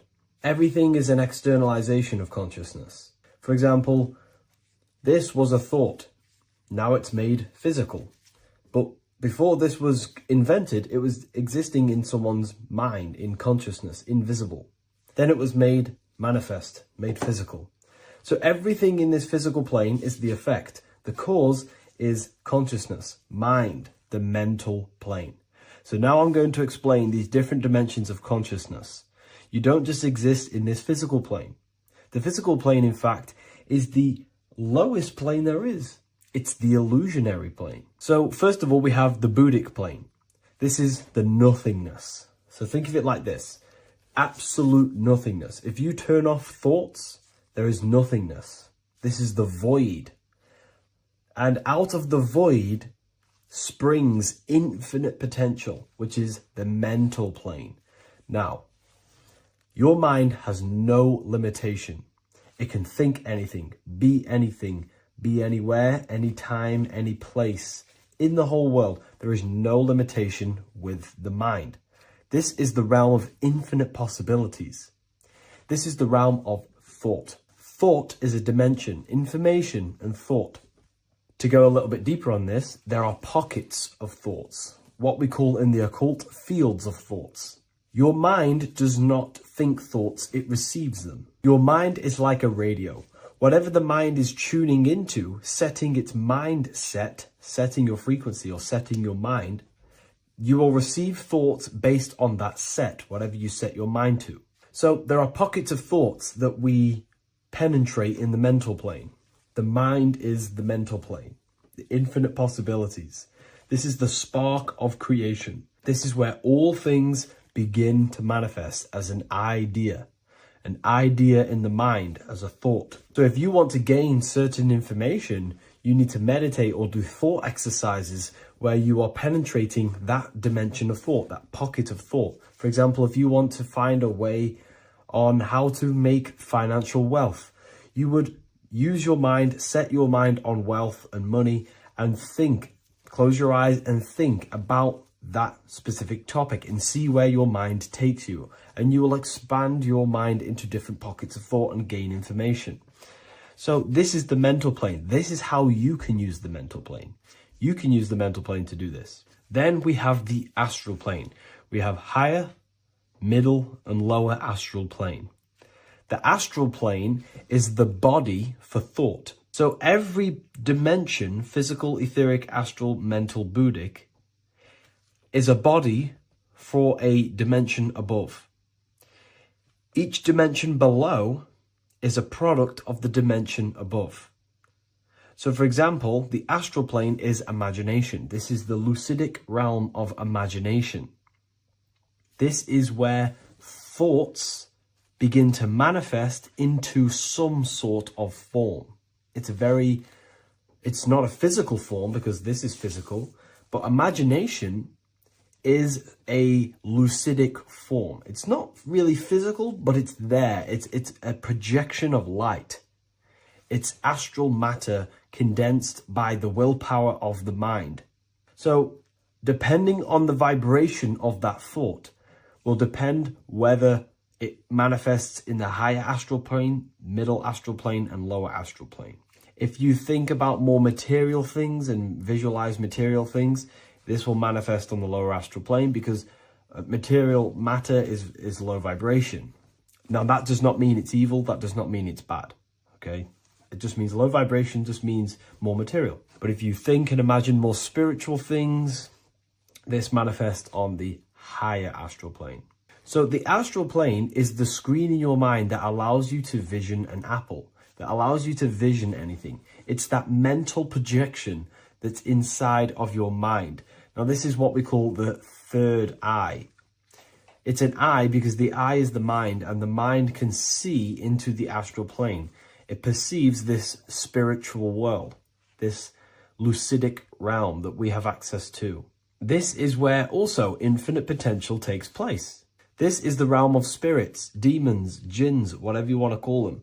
Spiritual entities exist in this. Because this is where thought forms manifest into form. This is where thoughts create bodies. Think of it like this. The mental plane is a thought of a chair. The astral plane is the imagination of that chair and all of the different possible chairs that could possibly be. The etheric plane is the energy double of that chair. And the physical plane is the physical chair. So as you can see, the higher we go up, the more formless and lucidic it is. The lower we go down planes, the more dense it becomes. This is formless and this is form. Everything manifests through this process. This highlighter is down here in the physical plane, but the idea began in the mental plane. Everything begins in consciousness before it creates a physical body.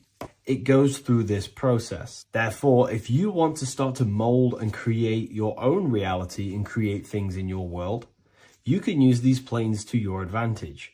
You can use your mind to do mental thinking exercises by closing your eyes and expanding your mind into a different pocket of thought to gain wisdom, gain information, gain downloads.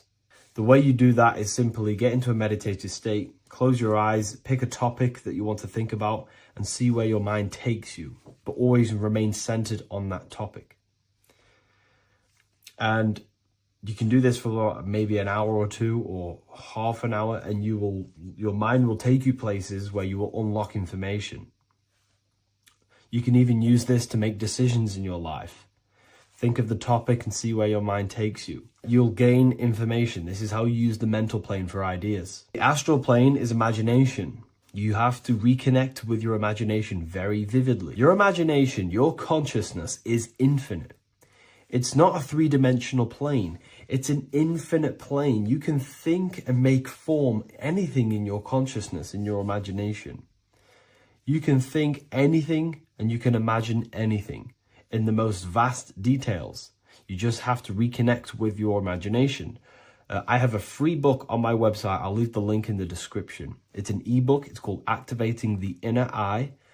This is going to help you reconnect with your imagination. It's a practical guide on how to imagine. So once you know how to use the mental plane and astral plane, thought and imagination, you pretty much need to use the physical plane to take physical action with this physical body that you have and start to manifest these desires you have in the higher planes. Now, it's very important that we master the mind, because the mind is the very fabric of reality. We become what we think about. Your life is a product of every thought you thought in the past. It is the mind that directs the flow of consciousness.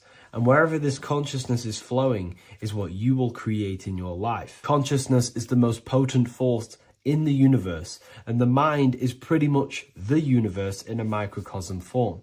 It is infinite potential. And your mind will continue to expand into new realms of thought forever and ever and ever. You are eternal. You are not this physical body down here. You are consciousness. Literally dreaming that you are in this physical body. So everything begins with the mind. We need to be conscious of the thoughts that enter our mental field of consciousness. There is a level of self-awareness that you can reach where you can become conscious of pretty much every single thought that enters your mental field. Now, we have over 7,000 thoughts a day. You can gain such mastery over your mind where you can become conscious of every thought you think. And that is when you gain superior power. Because when the mind is fully under control of self, you can direct the mind's potent force into a specific goal. Most people's minds are dualistic. They want something, but their mind is thinking something else. They have limiting belief systems. They have the little voice that comes in and says, you can't do this, you're a failure. That is a fractaled mind. The mind needs to be singular. It needs to be on your team and not an enemy. Do not let your own mind take away your power. Your mind should be on your team, giving you power, giving you the best possible thoughts and the best possible beliefs. When the mind is in this condition and on your team and not taking away your power through the destructive thoughts, it becomes a potent, powerful force used for manifestation to create anything. And the way we get the mind on your team is through constant meditation to learn how to control the mind and turn it on and off. Subconscious reprogramming through visualization, affirmations, cultivating emotions associated with your goal. All these three ways we can reprogram the mind slowly over time so that it becomes powerful and becomes on your team and doesn't give you negative contradicting thoughts. When the mind is fully aligned on one thing, it can create massive empires and things in your physical reality. So I hope this video helps, and I'll see you in the next one.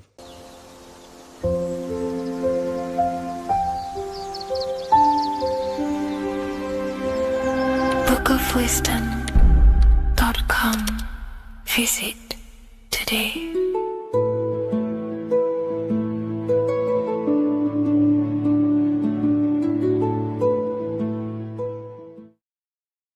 Hello, everyone, and welcome to another lecture inside Ethereal University. In this lecture, you will learn about the death process and how to prepare for it, and why that preparation is so important. So let's get straight into this. You must understand, as a spiritual creature that you are, you have a visible nature and an invisible nature. You never truly die. You are an eternal soul experiencing a temporary physical world. The inner world of thought and emotion is eternal, while the outer world of matter is mortal. Everything that is seen is mortal. Everything that is unseen by the eyes is immortal. When you die, your external physical world will be stripped away, leaving only your pure consciousness in its raw form, drifting within the astral plane. So here you see your physical external body and your internal world. And your internal world is your state of consciousness. It's your state of consciousness. Your thought and emotion is one overall state. Okay?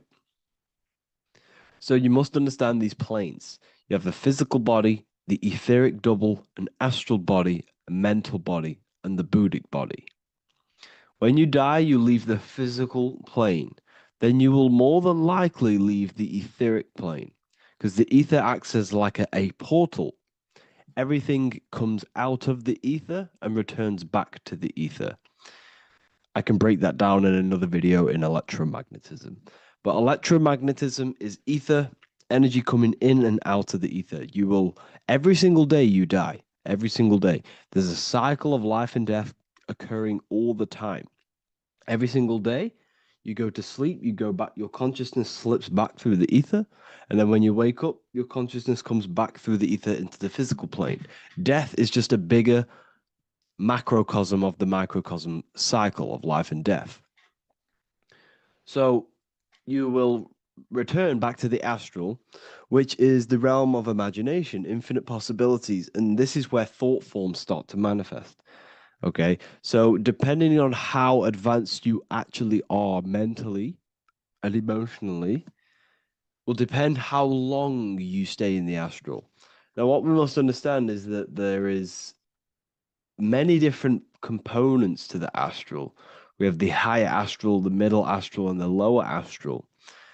These are all vibrational states. So if your mind and soul is operating in lust, lust, desire, hate, food, physical addiction, smoking addictions, then these are quite heavy. These are quite heavy attachments to your consciousness, and they're quite low level desire, which means they have a low vibration. You will manifest in the lower astral when you're stripped from your physical body. The lower astral is not inherently evil. However, there's just low vibrating things going on there. Low vibration does not mean evil. Okay? So, just like bad doesn't mean evil. Okay?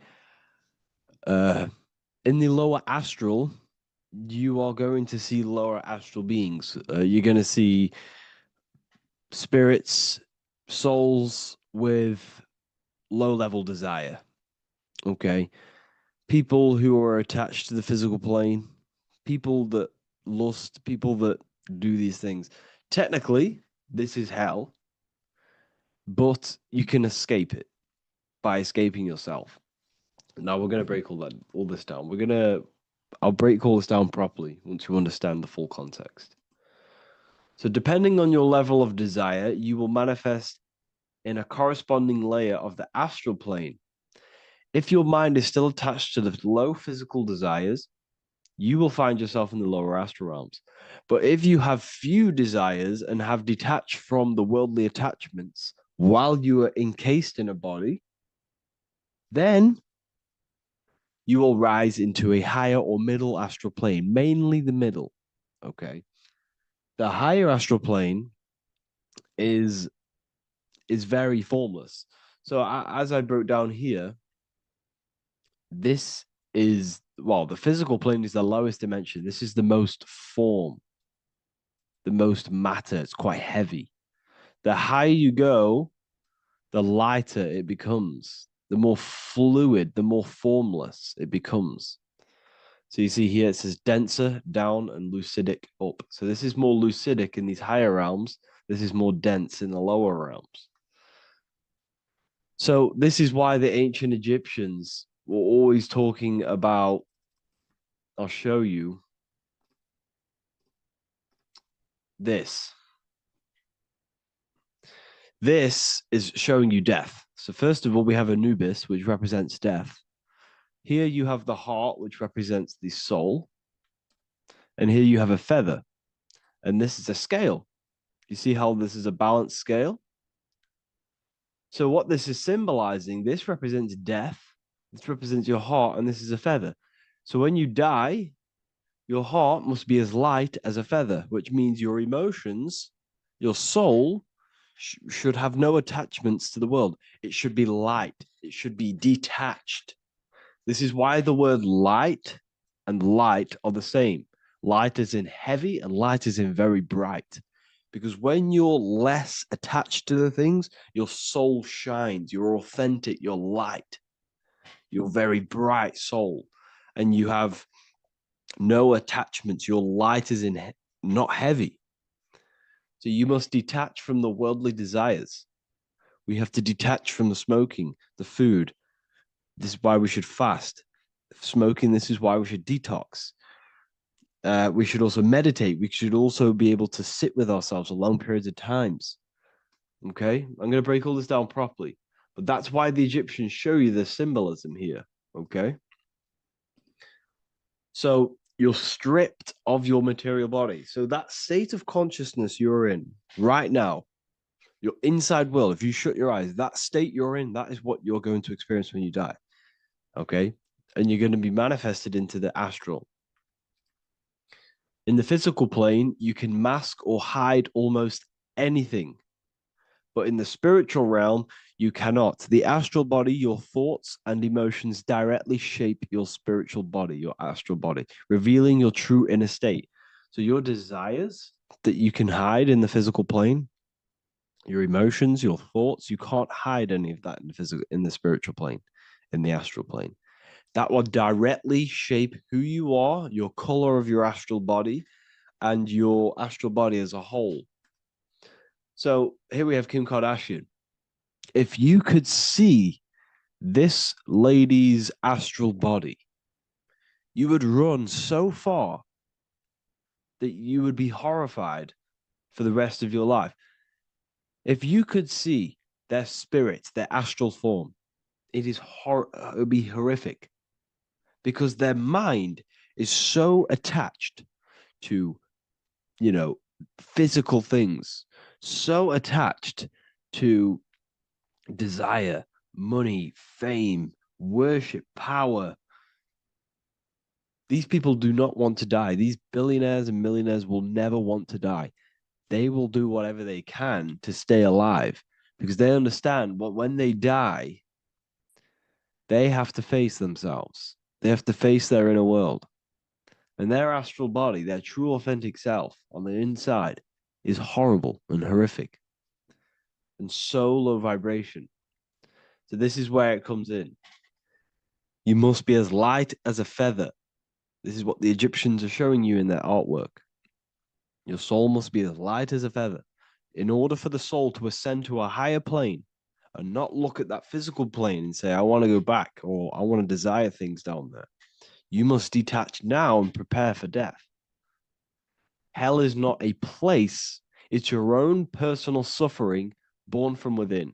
If your mind and soul are deeply attached to mental fixations, emotional wounds, and physical addictions tied to the material world, that pain will follow you into the astral. This is your true judgment day. You judge yourself when you die. You see your authentic self. There's no hiding. Right. Imagine right now that you everything you cling to was stripped away.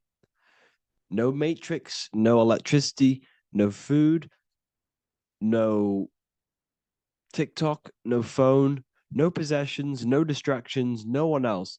Could you sit alone with yourself for just 1 hour? Could you sit alone with your thought and emotion? That moment of truth is what you must begin to prepare for. Could you sit alone with yourself? Can you sit alone for long periods of time and just think? And if you cannot, then you're running from your internal world. You're running from your thoughts. You're distracting yourself from your thoughts. This is what we must address. Now, don't feel bad if this is you. We've all have problems. We all have internal problems. But this is what we have to face directly in order to prepare for life after death. We must meditate for long periods of time. Not even meditation. We should be able to sit with ourselves with no distractions and just think. This is what the people of the past used to do when we had no technology. People would sit and think for hours. This is what we need. Because if you cannot sit with yourself, imagine sitting with yourself with no physical body. That's the level that's going to happen. And we need to prepare for that. The soul and mind must become as light, as weightless, as radiant as a feather to ascend to a higher plane and move beyond the physical life. To rise, they must release heaviness, attachments, burdens, fears, and desires. The lighter and brighter your inner being becomes, the more freely it can rise into a higher state of existence. Ascension is not about going somewhere, it's about becoming something pure, clear, and luminous. Okay, this is very important. Very, very important. We must detach from the worldly things. So enough of that. How do we do it? How do we attach? How do we prepare? Number one, you must detach from the material things. Start loosening your grip on things, possessions, titles, even identities. They are temporary. Appreciate them, but don't let them define you. Let nothing outside of you define you. Nothing. Your name is not you. Your job is not you. Your reputation is not you. Your bad past is not you. Your good past is not you. Your business is not you. Everything outside of you is not you. Now, what I'm saying is, I'm not saying go full right-hand path and never care about anything physical, never care about your family, don't love your family. I'm not saying that. What I am saying, love these things, love these outside things, but do not become attached and do not let them define you. You must be okay with losing anything that is outside of you. You must be okay with that, because you must understand the physical plane it's promised that everything is temporary. Everything is temporary in this plane. So don't ever think it's going to be there forever, because it's not. And you must remind yourself, not remind yourself, but I think about this sometimes when I start becoming a bit attached to work and stressed. I just remind myself that I'm going to, this is temporary. I'm going to leave this world one day and I'm not going to care.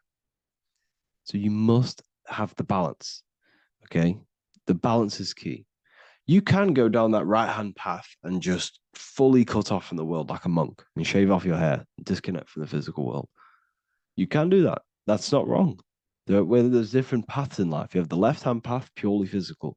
You have the middle path, which is balance between the physical and spiritual. Then you have the right-hand path, which is monk mode, where you fully disconnect from the world.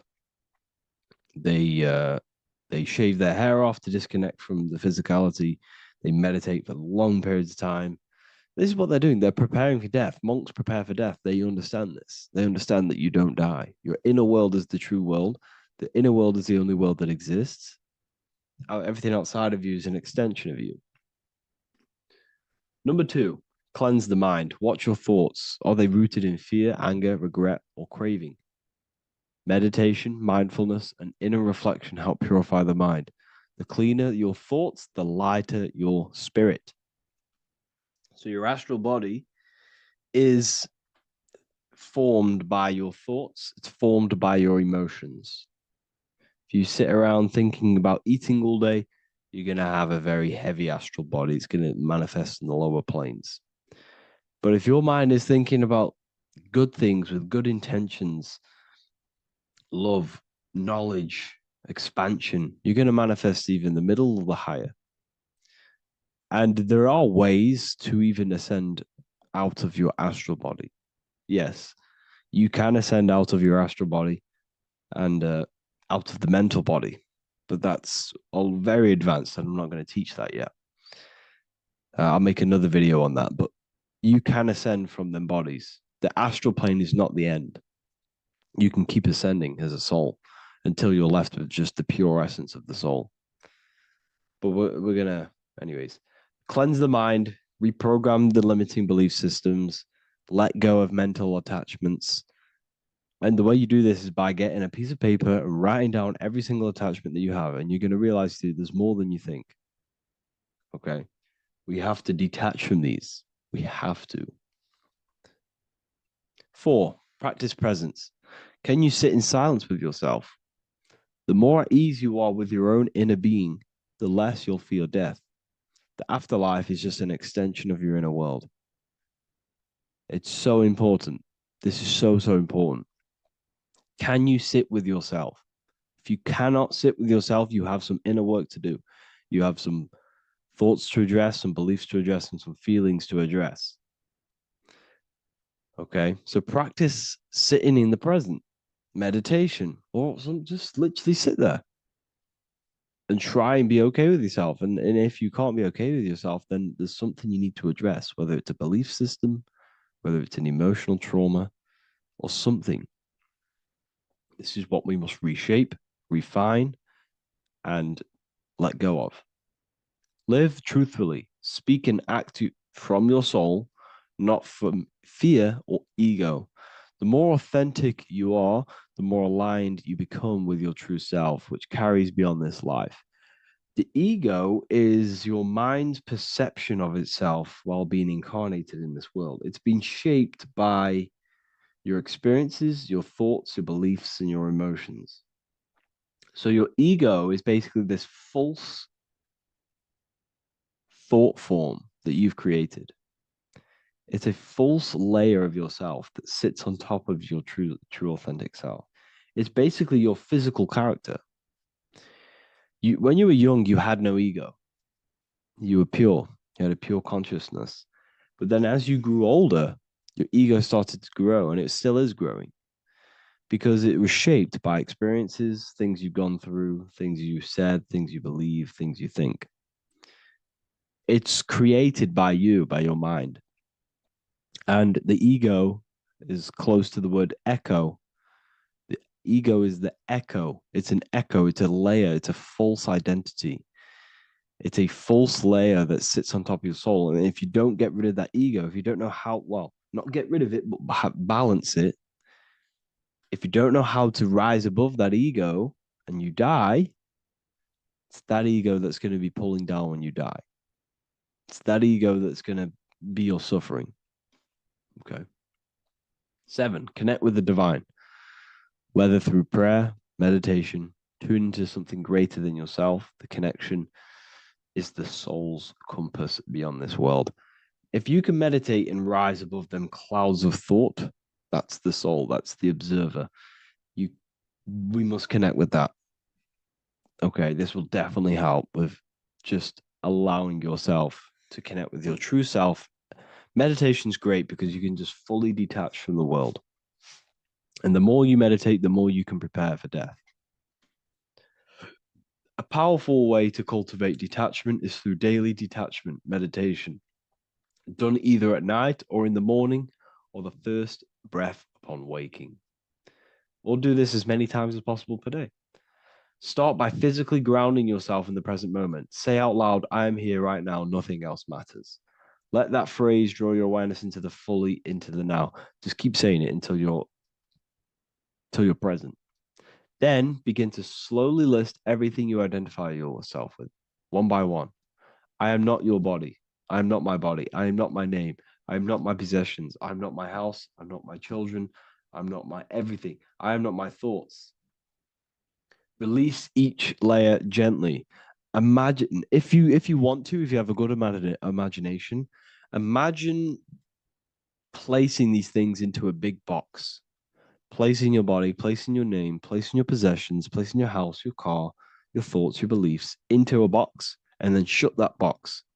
If you have a good imagination, do that. That can help. And you'll be left with yourself. And you're not even that. It goes even deeper.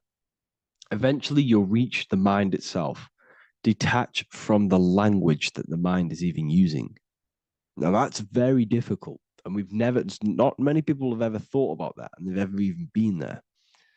Detach from the language that the mind is using. Think about that for a second. Your mind is not what you actually think. It goes very deeper. Your mind is not that little voice. It's that voice that the language is using. So even the language is a spell on your mind. Okay, it's an attachment. Eventually, you'll reach the mind itself, detached from the language it uses, the voice in your head, the need to define. What remains is something beyond thought and beyond words. I can't even describe what's left, because words, once the language is gone, it's purely metaphysical. All I can say is pure awareness, and it's symbolized. This is why symbols are so amazing, because they can symbolize things that are beyond words. A flame, it's just a flame, and you won't be able to understand that until you've been there. It's just a flame. It's pure cause. Words can't describe it. You'd have to experience it. Connect with this essence daily. This is truly who you are. So this is a great way to detach. We can do these detachments every single day through meditation. This will definitely help over long periods of time. Of course, you're not going to be ready tomorrow for death, but just try and prepare for these things. This is the whole reason people used to meditate. It's the whole reason why people do these spiritual practices, because they understood that this plane is temporary and your soul moves on from this plane. And you'll never truly believe in the soul until you experience it. So I can show you these things, but you must go out and experience it. The soul is real, but you won't understand unless you cast off everything else. Okay. So I hope this video helps. It's a very deep video. I'm going to be making more of these stuff, of more self-mastery.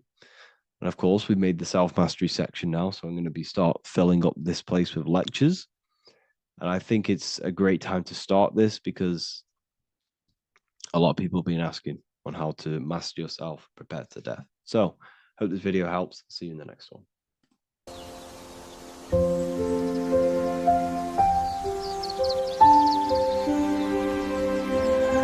bookofwisdom.com. Visit today.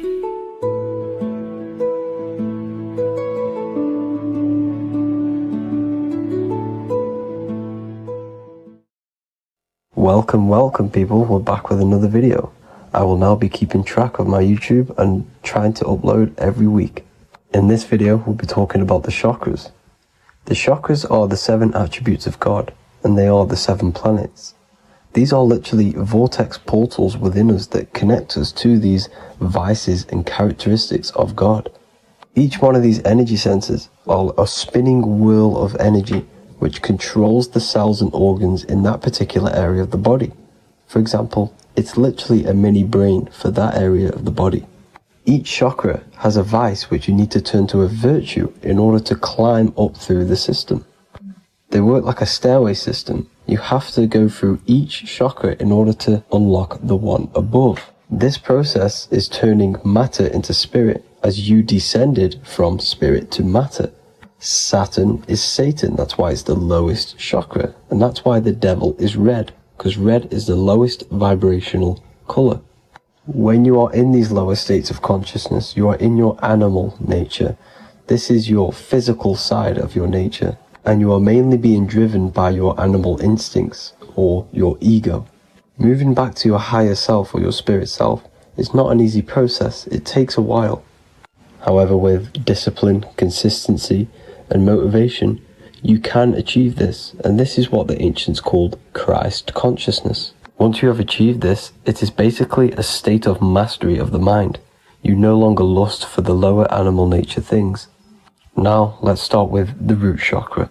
This is located at the base of your spine, and you can feel this chakra by tensing your anus. This energy center is in control of your survival needs, your vitality, your stability, and security. Now, if this chakra is unbalanced, you will feel insecure, fear, anxiety, unstable, low self-esteem, anemia, over or underweight, and constipation. In order to balance this chakra, you need to feel grounded, embodied, stable, calm, centered, a sense of safety, and trust in yourself and the world around you. The next chakra is the sacral chakra, which is located around the belly button area. You can feel this chakra just by sucking in your belly. This chakra is to do with relationships, self-worth, creativity, empathy, and most importantly, sexuality. This is the most important one in order to start to raise your vibration overall, is giving up the over-sexualized nature. In order to balance this chakra, you need to come into harmony with all the toxic relationships that you have. Get rid of the fear, the anxiety, the isolation, and 100% get rid of the over-sexualized nature. Lust is one of the most lowest vibrations you could possibly feel. It is literally manifesting hell. In order to work on this chakra, you need to feel self-worth. You need to do creative things, empathy, healthy relationships, and 100% being confident.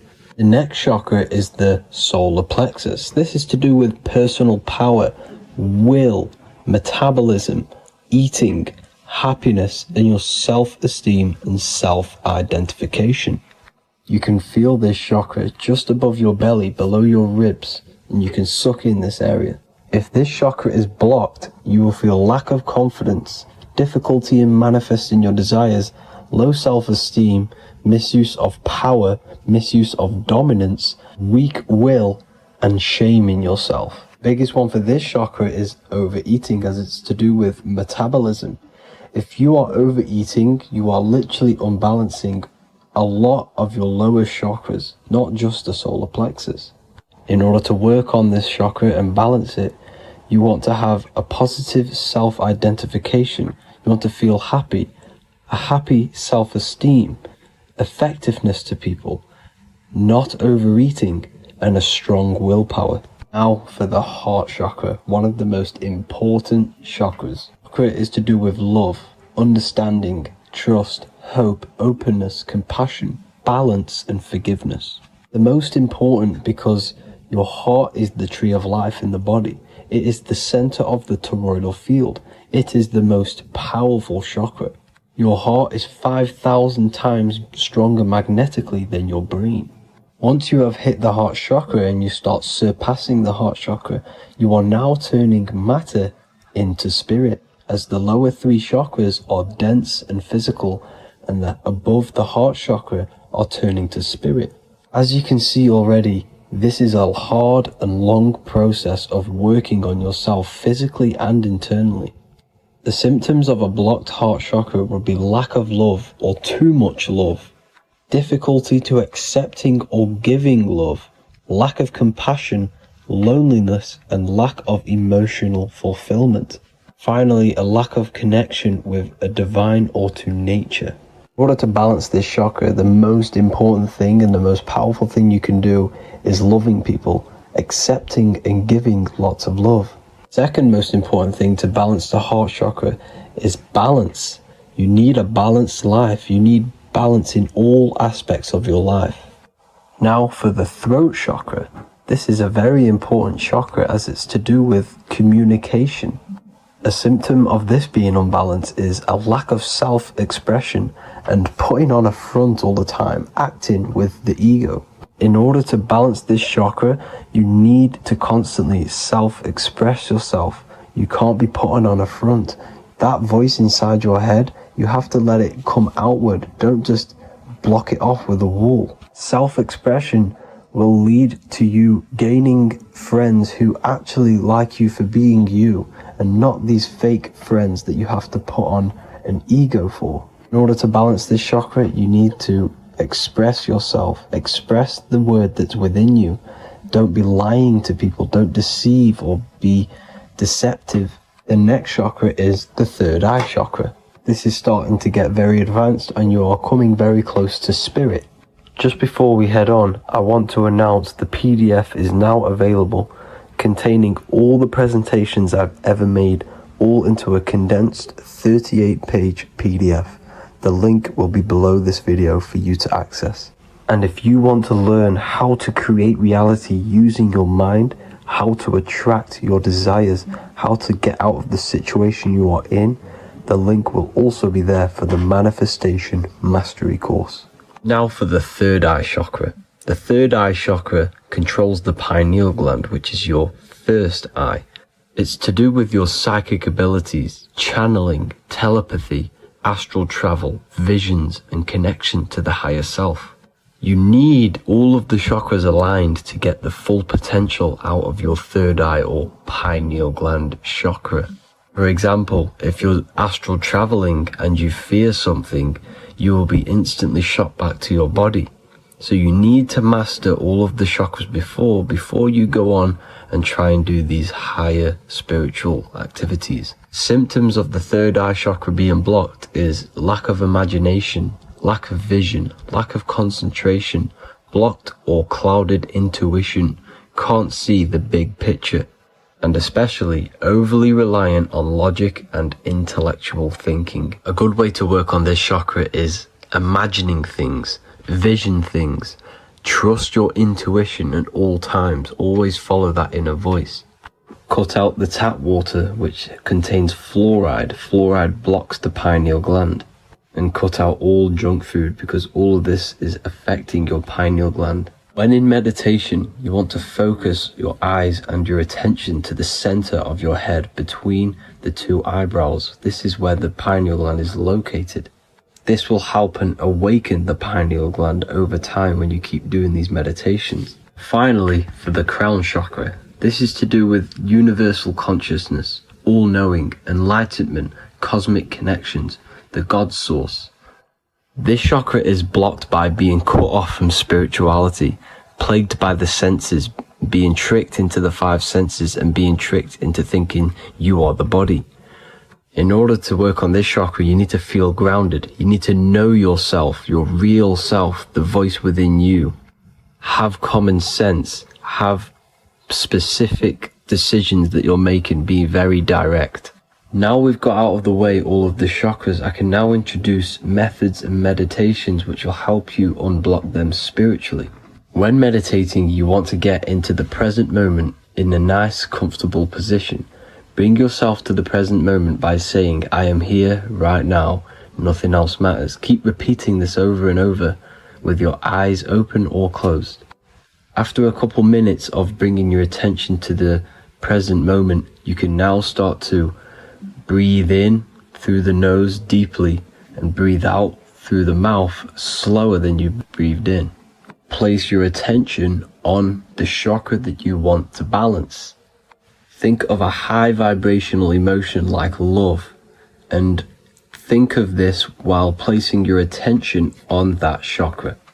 You can do this exercise every day for 10 to 20 to 30 minutes. The longer the better. Another practice you can do is by chanting the Bijis for each chakra. They are here starting from the root chakra all the way to the crown chakra. Or you can chant the 7 vowels. There are not 5, there are actually 7. A, I, A, O, U, M. A,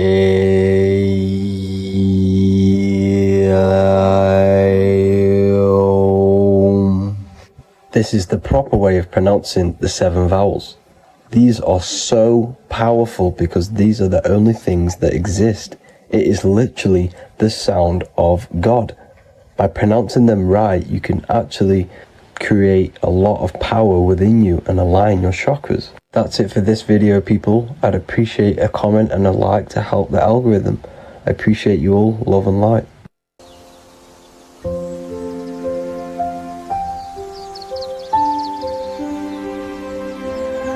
bookofwisdom.com. Visit today.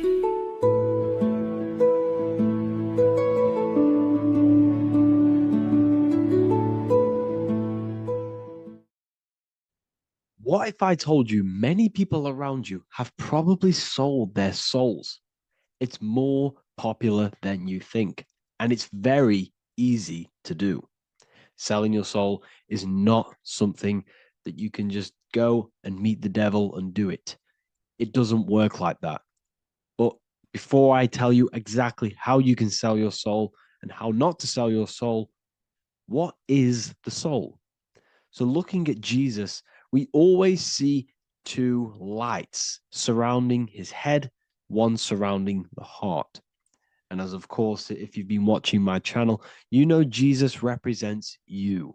He represents the divine essence of the universe made in human form. Each one of us possess a fractal of God's infinite consciousness. We are all God. We are all God experiencing himself in a three-dimensional divided form, separated from his oneness. God wanted to experience himself, so he made this world. So each one of us possess a soul, and the soul is the spark of God's infinite loving consciousness, filled with God's loving moral law. So the reason why Jesus is always have a light above his head and a light on his heart is because this represents the brain and the heart. The brain is not the mind. The heart is not the soul. The brain is the physical manifestation of the mind. It is the physical mechanical computer for the spiritual mind. The heart is the physical manifestation of the soul. The heart is a brain. In fact, it contains 40,000 specialized cells, which are the exact same cells found in your cranial brain. Yes, your heart is an emotional brain. Your cranial brain is a thought brain. It's a computer. Okay? Everything that exists physically exists non-physically. This is what the ancients called spirit, just means invisible force. The mind, the thoughts are not made of atoms. You can't touch, you can't find tangible thoughts, imaginations. These things exist spiritually in metaphysical counterspace. It's the same with your emotions. The emotions are spiritual. They are not physical. You can't touch them. So thoughts are the language of the mind. Emotions are the language of the soul. Sometimes we can become eluded by thought and we can become eluded by emotion. If we are led purely by emotion, we can create illusions in our perception. The same if we rely only on thought. We must balance these two. Okay? So the mind is the creator. The soul is the operator. Every thought we think is being judged by our soul. The soul is the judge. The soul tells you what is right, what is wrong. And even the Freemasons depict this spirit and matter in their black and white checkerboards. White is spirit, black is matter. Matter is dead, spirit is life. This is what this represents. Physical reality is not just physical. For every physical object, for every physical manifestation, there is a spiritual force bringing it into existence. Consciousness brings everything into existence. Before you kick a football, there is a change in your inner consciousness before you take that action of kicking the football. Everything exists in spirit before matter. You existed in spirit before you were physical. We also see this in alchemical Freemasonic artwork. This represents the clouds. This is the mind. This is the heavens. And then coming down into the heart, which represents the earth. The light entering the mind into the heart, because every thought we think is being judged by the heart. The heart speaks to you through emotion. The soul speaks to you through emotion. Every thought you think, your heart is telling you that is right, or it's telling you that is wrong. Why? Why is this? Emotions can guide us, okay? Emotions are the language of our soul. Our soul guides us to our soul purpose. Each one of us contains a purpose in this physical life. There is a reason you are alive. There is a reason why you came from spirit into a material reality. Your jealousy reveals where you need to be in life. If you are jealous of someone, this is your soul saying you need to be there. That's where you need to be. Your fear reveals your greatest growth in order for you to reach your life's purpose. If you fear something, this is your soul telling you need to overcome this in order to reach your life purpose. This is the next obstacle. The soul, your life purpose is not found in your passion. It's found on the other side of your greatest fear. The soul's always seeking, it's always seeking truth. It's always seeking to expand, to learn. The soul must go through pain in order to overcome, in order to grow. That's why we are here, to grow and expand and create. We also see this in alchemical artwork. Again, the mind in the clouds, the heart and the soul. They must work in unity. Each one of us contains the spark of the divine, which is the soul. Okay?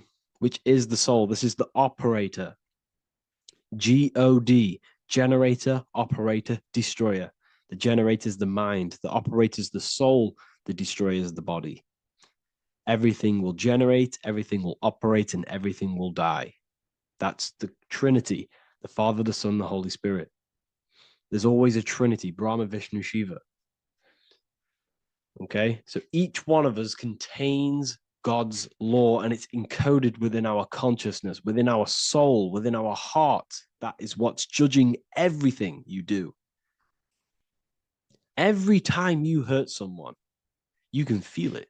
If you've ever punched someone, you can feel it. You know it's wrong. If you've ever stole something from someone, it doesn't matter what you've learned in the past. If you steal something, you know deep down within your soul it's wrong. This is because each one of us are encoded with God's law of love and integrity. I don't care how tough you think you are and how hard you think you are and what you've done in your life. I don't care. You know what is right, what is wrong, because you are encoded with love. Does not matter how far your mind can take you away, how corrupt your mind can become. There is always a spark of love and empathy in your heart, in your soul. You know this when a child. When you're a child, you're not racist. You don't want to hurt anyone. You don't want to steal. As a child, you're pure love, you're pure awareness, you're pure. You would never think about being racist. It's the corruption of the mind that leads us to corruption. Our soul always wants to do good. So the soul is encoded with God's law. And when we go against this law, this destroys our body. Yes, because your body is electromagnetic, and that's being casted from your heart. So every time you go against the heart's guidance in moral law, we weaken our electromagnetic field, which weakens our body. If you've ever looked at someone who's very negative, you can see them. You can see that they are aging quicker. You look at Scrooge, for example. If you ever watched Scrooge, look at how corrupt he looks. That's his heart. You can see the people's hearts on their face. People who do negative things and have negative thoughts, negative emotions, you can see it in their eyes and their face. It's because it corrupts you. It corrupts the body. It ages the body. Goodness is life. Okay. So can you sell your soul? You cannot sell your soul physically. But what you can sell is your conscience. What you can go against is that moral law. And you can exchange physical material things such as money, fame, cars, houses, business, in order for you can exchange that to go against your inner dialogue. For example, these rappers, celebrities, what are they doing? They're not selling their soul. You can't sell your soul to some entity on the astral plane. But what you can do, you can take money to say, I'm going to go against my heart. I'm going to go against my inner moral law. I'm going to take that money and I'm going to do something wrong. It's basically going against your soul. It's selling your soul's guidance of moral law. That's what selling your soul is. And that's what these rappers are doing. That's why they're so sad. You know, this is why all these rappers are on drugs, doing all sorts of things to escape, to short-term escape what they've done. They're going against their inner guidance for money. And yes, short-term pleasure may be happy for now, but in the long run, it will leave you feeling voidless because nothing material can ever satisfy your soul. Nothing. You could gain £1 million tomorrow, guaranteed within 2 weeks, you'd be back to the exact same position mentally, emotionally as before, because nothing physical can ever satisfy you. Guaranteed, if you received $1 million if you received $1 million now, in a week's time, you'd be hunting for the next million because it does not satisfy you. There's a reason why these billionaires don't stop working, because they're so addicted to earning and earning and earning. It doesn't satisfy you. The only way you can satisfy yourself is through Christ consciousness, is through self-love, is through loving thyself, knowing thyself, and becoming balanced internally in consciousness instead of seeking external validation through material things, which end up leaving you feeling voidless, empty inside, and sad and depressed and anxiety. Everyone's looking outside of themselves for validation, when true validation comes from within. True satisfaction, true happiness comes from within, reaching Christ. Christ is a state of being, a state of consciousness that we must cultivate within ourselves so we can live a happy, balanced life. You can have all these material things when you're satisfied inside, but don't rely on them. Me, I enjoy material things, but I don't desire them. I don't chase them. I don't rely on them for happiness, for validation. You can have big cars. You could have your favorite watches. You could have Lamborghinis. Yes, it's fun, but don't let it give you your happiness. As long as you're happy on the inside, it's okay to have these things. You should seek balance with your inner world and outer world. Okay, so this is what they are doing. Rappers, celebrities, actors, Hollywood. This is what they've done. They've exchanged their inner integrity, their inner law, their inner moral compass for exchange for material wealth, fame, money, and cars. That's what they've done. And power. It corrupts you. They slowly corrupt you. So yes, you cannot sell your soul.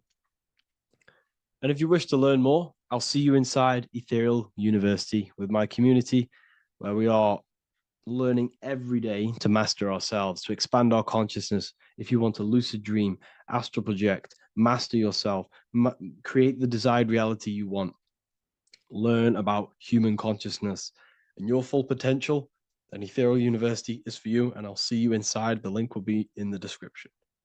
Thank you for watching.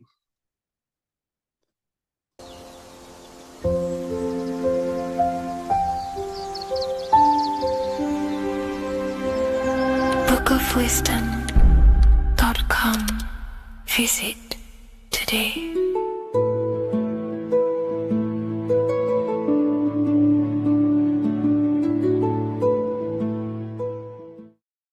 what if I told you the devil is closer than you think, and it's not actually a real person, force, or spiritual entity outside of you, but a being and an aspect of your own mind and psyche? In this video, you will learn exactly what the devil is and the true esoteric meaning of the devil. The first thing we need to understand is that the universe is a mental universe. Look around you. Every action, every building, everything you see around you was begun first as thought in the mind, then manifested. We use the mind to build and shape our reality. The universe, the world, only exists inside of our mind. Therefore, God and the devil exist inside of our own psyche. So first of all, the devil is not a literal being, but a symbol of the lower self. It represents the unmastered, ego-driven part of the human mind, a symbol of destructive thoughts, emotions, behaviors, lives in realms of chaos, fear, hatred, lust, and ignorance. This is why we see the devil as red, because red is the lowest vibrational color on the color spectrum. It also corresponds with the root chakra, which is all to do with survival instincts. Red represents chaotic and intense emotions like hatred and anger. When we are angry, our face turns red. The devil represents our animalistic fundamental needs, our instinctual needs, our survival state of consciousness. We have a survival state of consciousness and a godly state of consciousness. Our godly state of consciousness is creating, not just experiencing in the animal state, but consciously creating reality. This is why we see the devil with a goat head, an animalistic head, and the head is where the brain is. The animal head represents living off instinct, the part of our mind that lives on urges, impulses, and instincts, eating, sex, power, ego-driven actions, and ego-driven thoughts. Animals are only aware of themselves. Animals live on instinct. They have no ability to consciously create like humans. This is our lower desires for the material world. That's not to say the material world is evil. However, when our consciousness is only seeking material things, this leads us down a path of self-destruction, because nothing material can ever satisfy our soul. Everything material is temporary. Therefore, the devil represents the part of us that seeks only material desires, only material fulfillment, the ways of thinking where we only think about ourselves and ego-driven thoughts. It also represents the unchecked, unconscious self, where we have no mastery over our thoughts, over our emotional impulses, and no mastery over our actions. We are living in instinct and impulsive states, which causes chaos, selflessness, destruction, and keeps us bound to our lower material 3D state of consciousness. It's important to recognize that the word devil was never present in the earliest Gospels. Instead, what was mentioned was a spirit of evil. This distinction is crucial because it underscores that the idea of the devil, as popularly conceived, does not actually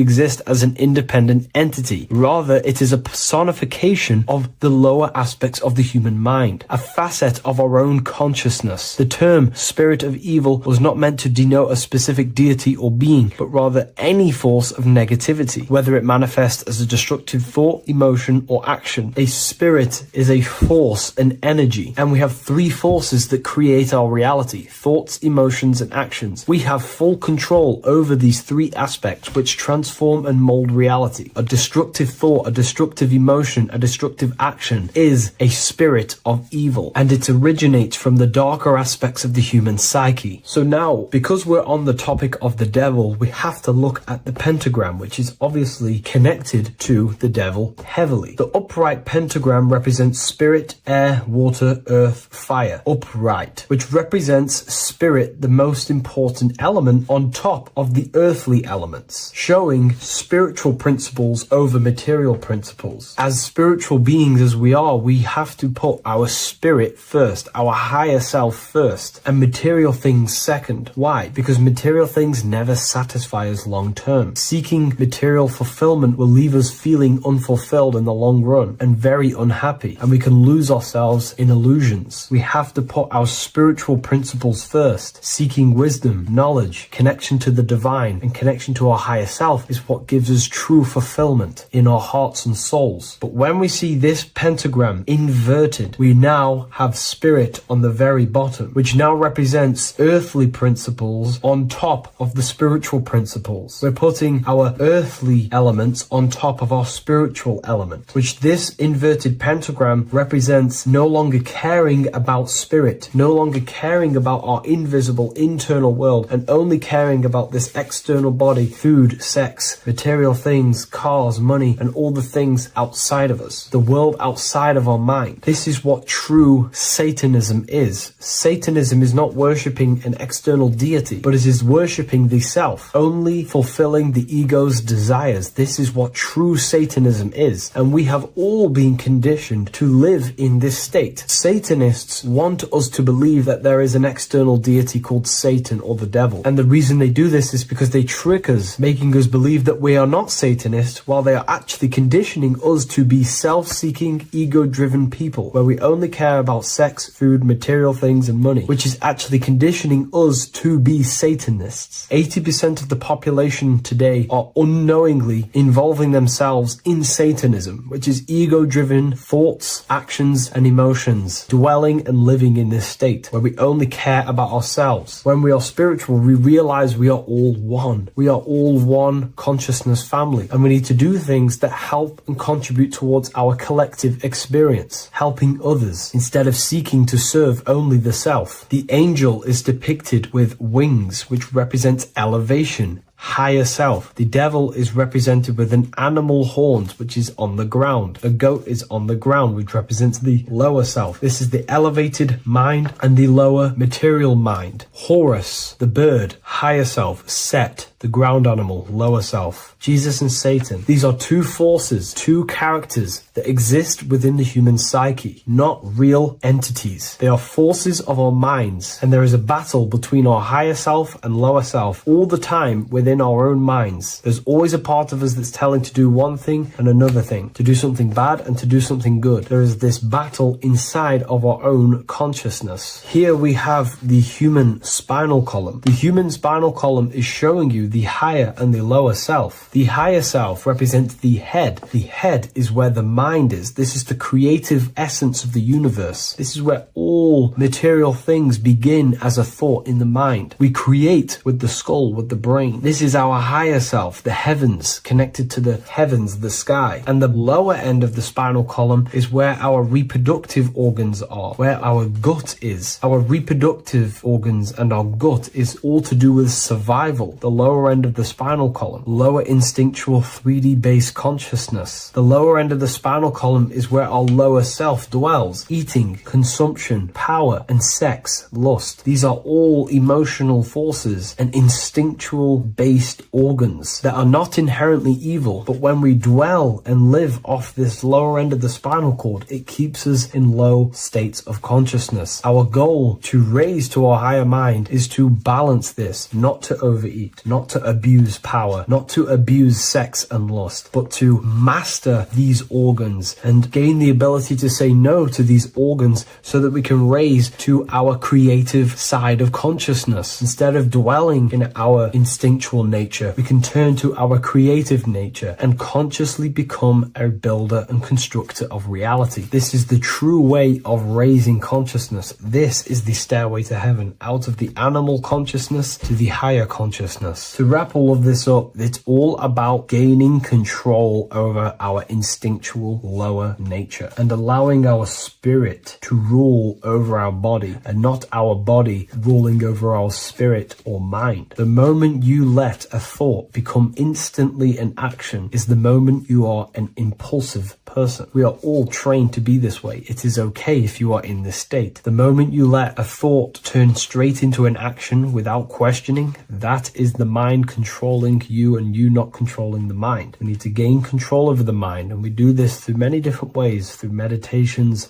affirmations, and discipline, we slowly gain control over our minds. And once we gain control over our minds, we gain control over our thoughts, and we gain control over the attention that we give certain thoughts. We can then start to uplift our mind, our thoughts, out of our instinctual state to the higher mind. If you wish to learn more about consciousness, I'll leave a link in the description for the Book of Wisdom, Volume 2.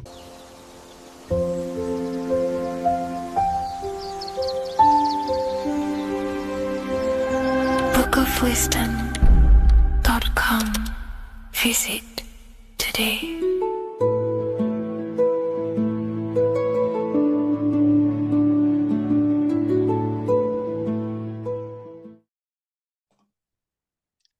So this is known as the bag of the gods. This symbolism is widely known, but no one knows what it truly symbolizes. We see this in ancient Sumerian artwork. We see this in the Mayans' artwork. We always see this bag with the gods. What does this actually represent? Okay, so the bag itself represents carrying. Carrying what? It represents information, represents knowledge. Your mind is the carrier of the information. So this is why in his left hand, he carries the bag, and the right hand has the pine cone. This represents carrying of information. Why is it a bag? A bag can be passed on to someone else. The information can be taught to someone else. This is the information of activation of the pineal gland or higher consciousness of humans.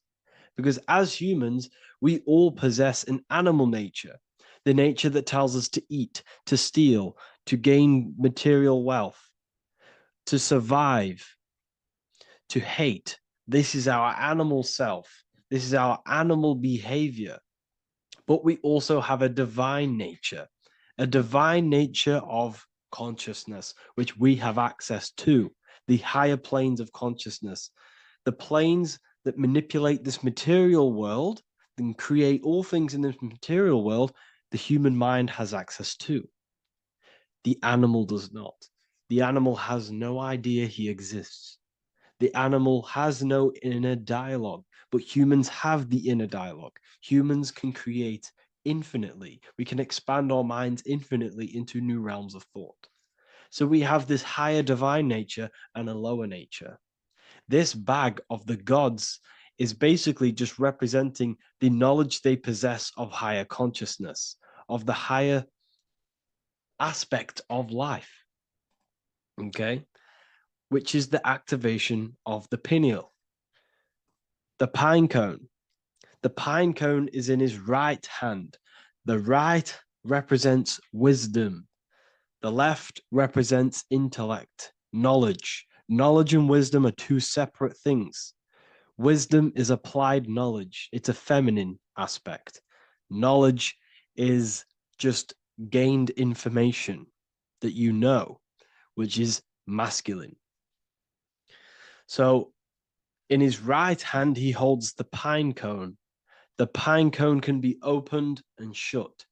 The shut pine cone represents the asleep human being, the human being that exists in his lower nature, that just basically survives, lives on eating, consumption, material lust, living in chaos with his emotions, living in a place of hell. This is the animal nature. Then we have the awakened human, the one who has consciousness of himself, the one who looks within himself, the one who knows there is more to him when he looks in the mirror. He is far more than just the physical body. He is a divine spiritual being, a divine being who has limitless potential of creation into the material plane. So this represents the awakened. This represents the asleep. This is why he carries the pine cone in his right hand. It represents applied knowledge. This is the information. This is the intellect he possesses. And this is the applied knowledge of the awakening, of activation of the pineal gland. Because remember, the pineal gland is not your consciousness. The pine, pin, pineals, the same root word. Pine cones were always symbolizing the state of consciousness one was living in, whether he was asleep or awake. We see this at the Vatican. We see the pine cone over the two pillars. This is the two pillars of Freemasonry, and the dome. This is the Royal Arch of Freemasonry. This represents your head. This is the two pillars, the two hemispheres, and the pine cone in the middle, which is the pineal gland. What is the pineal gland? The pineal gland is not your consciousness. It is not the third eye, and it is not the mind. It's not the mind's eye. The pineal gland is a radio receiver. This is your body. Your body is an antenna. Most people think they are this body. This body is nothing but a receiver and a downloader of consciousness. Your brain does not produce consciousness. You are not this brain in your head. This brain is a downloader of consciousness. Consciousness comes from a way higher divine plane, which is what this image is showing here with the clouds. The mind is light. Consciousness is light. And this light is coming down into the material plane, and your body is basically a crystal antenna which is receiving and downloading this consciousness. So you can experience a three-dimensional reality. So God can experience himself in a divided, separate state. This is what this represents. Now, the pineal gland can be activated, okay, and stimulated, because the pineal gland has phytoluminescent crystalline jagged-shaped cells on it. And obviously, these are crystals. Crystals are on your pineal gland. And what do crystals do? Radios use crystals. Your phone uses crystals. They tell you that crystals are woo-woo and pseudoscience because they don't want you to know the power of crystals. Your body is basically a giant crystal. Your pineal gland is a radio receiver for your consciousness. So if they can ruin your pineal gland and damage it, this will damage your connection to the divine, to your true self, to consciousness, to God, whatever you want to call it, the source. There is all one source consciousness, and we're all collectively connected to it. And this is our connection. This is our antenna.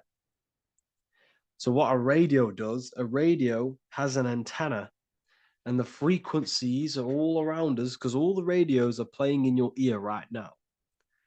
But what the antenna of a radio does is tune into a specific frequency to pick up that frequency and play that frequency. It's the same with your consciousness. You're all a fraction of God's consciousness. So that is essentially what we are looking at here. We're seeing knowledge, intellect in the left hand, and applied knowledge, activation of waking up to higher consciousness, to the higher human form. Because we can reach beyond our physical form. We can turn our animal self into a divine being, into one of these so-called gods. These gods are nothing but human beings. The Anunnaki were not gods. They didn't come from the sky. These are normal, regular human beings who activated their higher consciousness.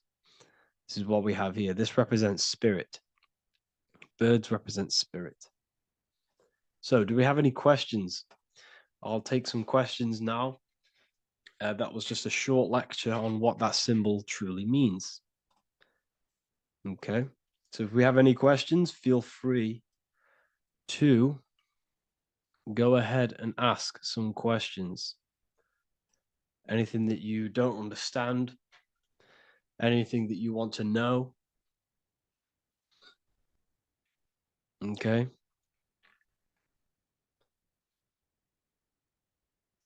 So base reality would be where source resides. Yes, the base reality is your consciousness. Are these lectures available in the university? There's a whole section, basically inside the university, there's a whole section with like over 30 long form lectures like this. So the base reality is where the source resides. Yes, the base reality is your inner world. Your consciousness, that is the only thing that exists. Your outer world is just an effect of your consciousness. Your consciousness, everything that has gone on within the mind and emotion, is pushed outwards into your reality. You have thought and felt your way into your external circumstances.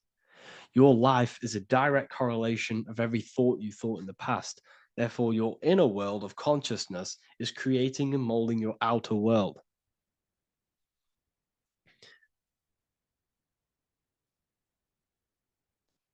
The best way to keep connection consistent, the best way to keep your connection to the divine or the higher planes of consciousness is through meditation and through imagination. Imagination is the fourth dimension. It is the astral plane. That screen that you have in your mind is not a physical screen. That is the divine plane of the astral. And this is essentially where all objects of this material world comes from. The phone that you are holding, the laptop you're watching this on, whatever you're doing, every single object you see in your room that you are in right now began inside of the plane of imagination. This is not a physical plane. This is a metaphysical plane that you have access to. And you have the ability to bring down this plane into physical form. That's what we call manifestation. That's what the ancients called magic. This is what we now call in science metaphysics. It's all the same thing. So yes, you all have access to the divine planes. Unlike animals, this is why humans are so advanced.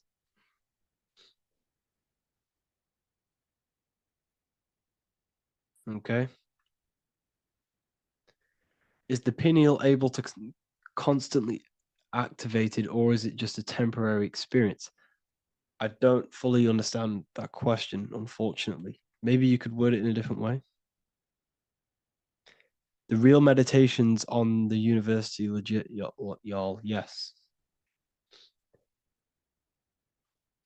In order to connect to consciousness, you need to sit in meditation and turn off your feelings, and the feeling of unity will come. Do I understand correctly?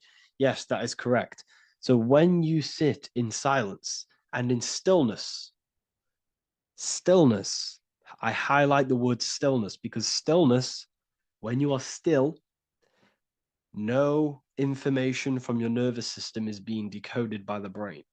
So when your body is still and does not move, your nervous system starts to relax and comes to a balanced state. Your brain starts to relax, it comes to a balanced state. The left and the right brain stop working, the nervous system stops working. Then, once the body, the material body is shut down, you then have access to consciousness. You can't access consciousness if the body's in such a busy state. If electricity is being fired every 2 seconds, your whole body's electrical. When you move your foot, that's electricity being fired from the brain to the foot instantly through the nervous system. Your brain, your whole body is a technological machine. So you must shut down the technological machine to access the divine that exists beyond the technological machine. Do you understand that? Did we create ourselves from the higher plane? When you say yes, you created yourself, you manifested yourself in this material form for a reason in this specific time and place. Wisdom books, are these available inside the university? Yes, they are. So anyone who joins the university, they all gain 50% off the store. So you can get anything you want inside the store for 50% off. Plus, you get the Book of Wisdom Volume 1 PDF for free. You get the Human Health Guide. Plus, you get all of the library books. There's a load of different books on occultism, symbolism, esotericism. Do you need to place your attention somewhere specific during meditation? You can do. Okay, you can do. So if you struggle, when you first start to meditate and you struggle to turn off the thoughts, think of the back of the brain, the back of your head. Don't think of it, place your attention on it. Okay, so when you place your attention on the back of the brain, this now shuts off thought because the back of the brain doesn't have any activation to do with thought. The front brain does, the neocortex. That's all to do with activation of thinking. So place your attention on either the back of the brain or your breath. What's more important, creating yourself or finding yourself? It's balance of both. So in order for you to create fully, you must have awareness of self and awareness of thought and control over the mental dialogue, the inner voice inside of you. Okay. When you control that inner voice, that is when you gain power. That inner voice is what brings commands into physical reality. Before you kick a football, there is a change in consciousness. There's a decision made in consciousness before the body takes the action. Therefore, every physical manifestation is a change of inner consciousness before it's a physical reality. You can have the reality you want through consciousness before physically having it. That's the secret to creating. But you must believe it like you know the sun is going to rise in the morning. That's how much you should know that you have that reality in consciousness through feeling and thought and imagination.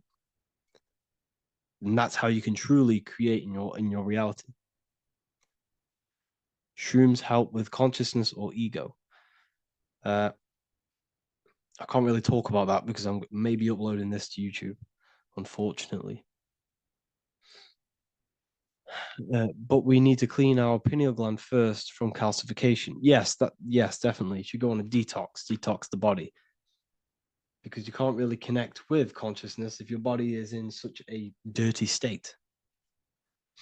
Because the brain is, your nervous system is in a state of fight or flight, trying to fight off all these toxins. So when you meditate, you're probably going to be having thoughts all the time because your brain's firing, your nervous system's being attacked through toxins. So you must detox to have a true connection with the divine. Your diet plays a big role in your spirituality and mentality. What is the most optimal food for pure consciousness? Fruits and vegetables. They possess consciousness. So when you place them inside of you, they're syncing with your consciousness. How to check the cleanliness of your body, your skin, your teeth, your tongue, your mouth. If your skin has spots, different colors on it, you're not clean because your skin is a reflection of your inner organs. Coffee's not the best for you. Coffee gives you fake energy. Okay. So what coffee does, that buzz you get off coffee is actually the toxic effect of the chemicals reacting with your body. If I'm inside the university and wanted to buy your book, you said it would be 50% off because we are your student. Is that automatic or we need to have a code? You will have a code. Yes, I'm going to releasing a code for all the students after this. Caffeine equals neurotoxin. Yes, it fries your brain, it fries your nervous system, it fries your dopamine receptors. Will the Q&A last week about money symbolism be posted? Oh, I didn't post that.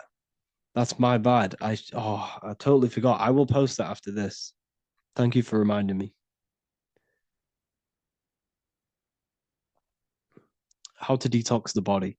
The best way to detox the body is going through a week cleanse of fruit. So only consume fruit, sea moss, and cayenne pepper, and lots of freshly pressed juice. Do that for a week or 2 weeks, depending on how you feel, and then start to fast. You will lose weight, but you're not losing weight, you're losing impurities.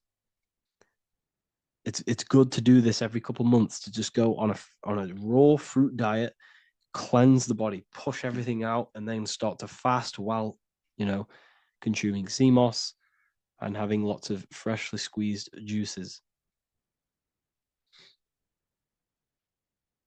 What is an alternative for coffee? Something with high energy levels. Okay. We're not taught the most simplest thing about the human body. It is an electromagnetic machine. It's electrical. It runs off electricity. The only energy you need is electricity, and that is found in fruits, vegetables. If you want energy, drink pure, fresh, pressed juice. That will give you more energy, more electricity than coffee. Can we cleanse ourselves through oil pulling? Do you recommend it? I do oil pulling every day with coconut oil in my mouth. Celery juice is a good one, very good one. Yes, celery juice.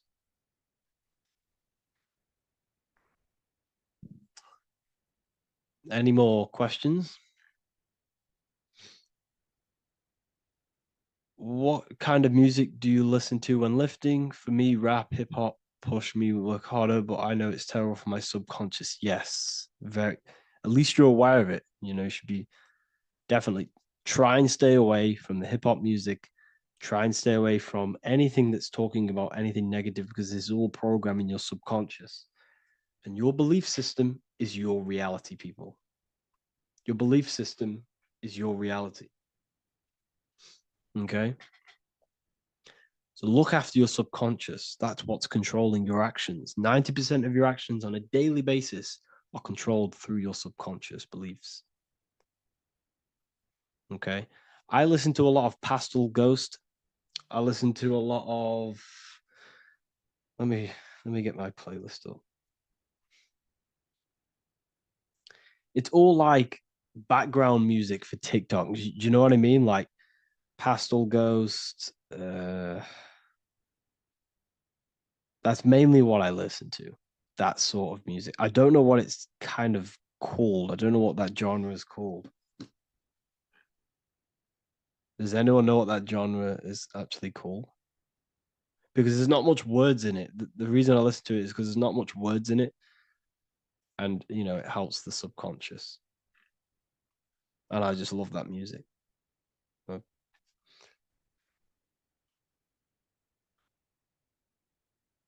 Like Lofi, yeah, a bit of Lofi.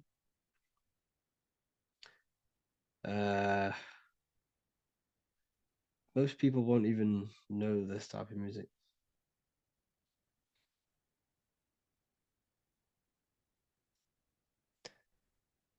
Can you tell us how you use cayenne pepper? So I mix it with freshly squeezed orange juice every morning. So the first thing I have, empty stomach, I have a teaspoon of cayenne pepper, mix it in and just down it every morning. And sometimes at night. The feeling you get in your stomach after putting cayenne pepper on an empty stomach is absolutely amazing. It tingles in your stomach. It kills parasites. It kills all horrible organisms.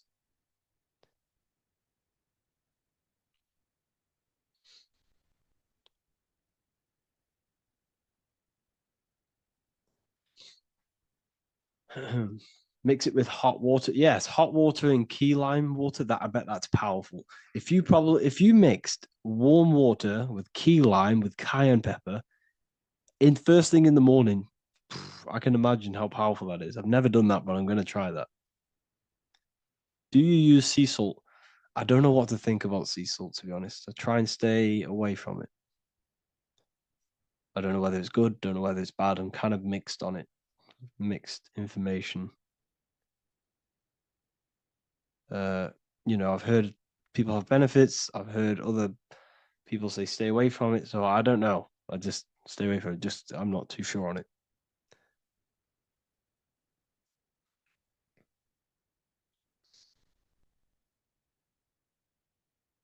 I drink fresh pressed celery juice every morning. Yeah, definitely. Is there any chance we could like move to like esoteric occult questions? The only reason I say that is because I might be posting this to YouTube, so it's like I don't want them thinking I'm giving health advice because I'm not. This is what I do. I'm not giving anyone medical advice. This is what I would do to myself. Because I can probably get in trouble for that. So the subconscious is the all-knowing. It is the all-seeing eye. The subconscious knows everything. Your conscious mind does not. Your subconscious knows every single cell in your body. Your subconscious is making your heart beat. It's talking to your heart.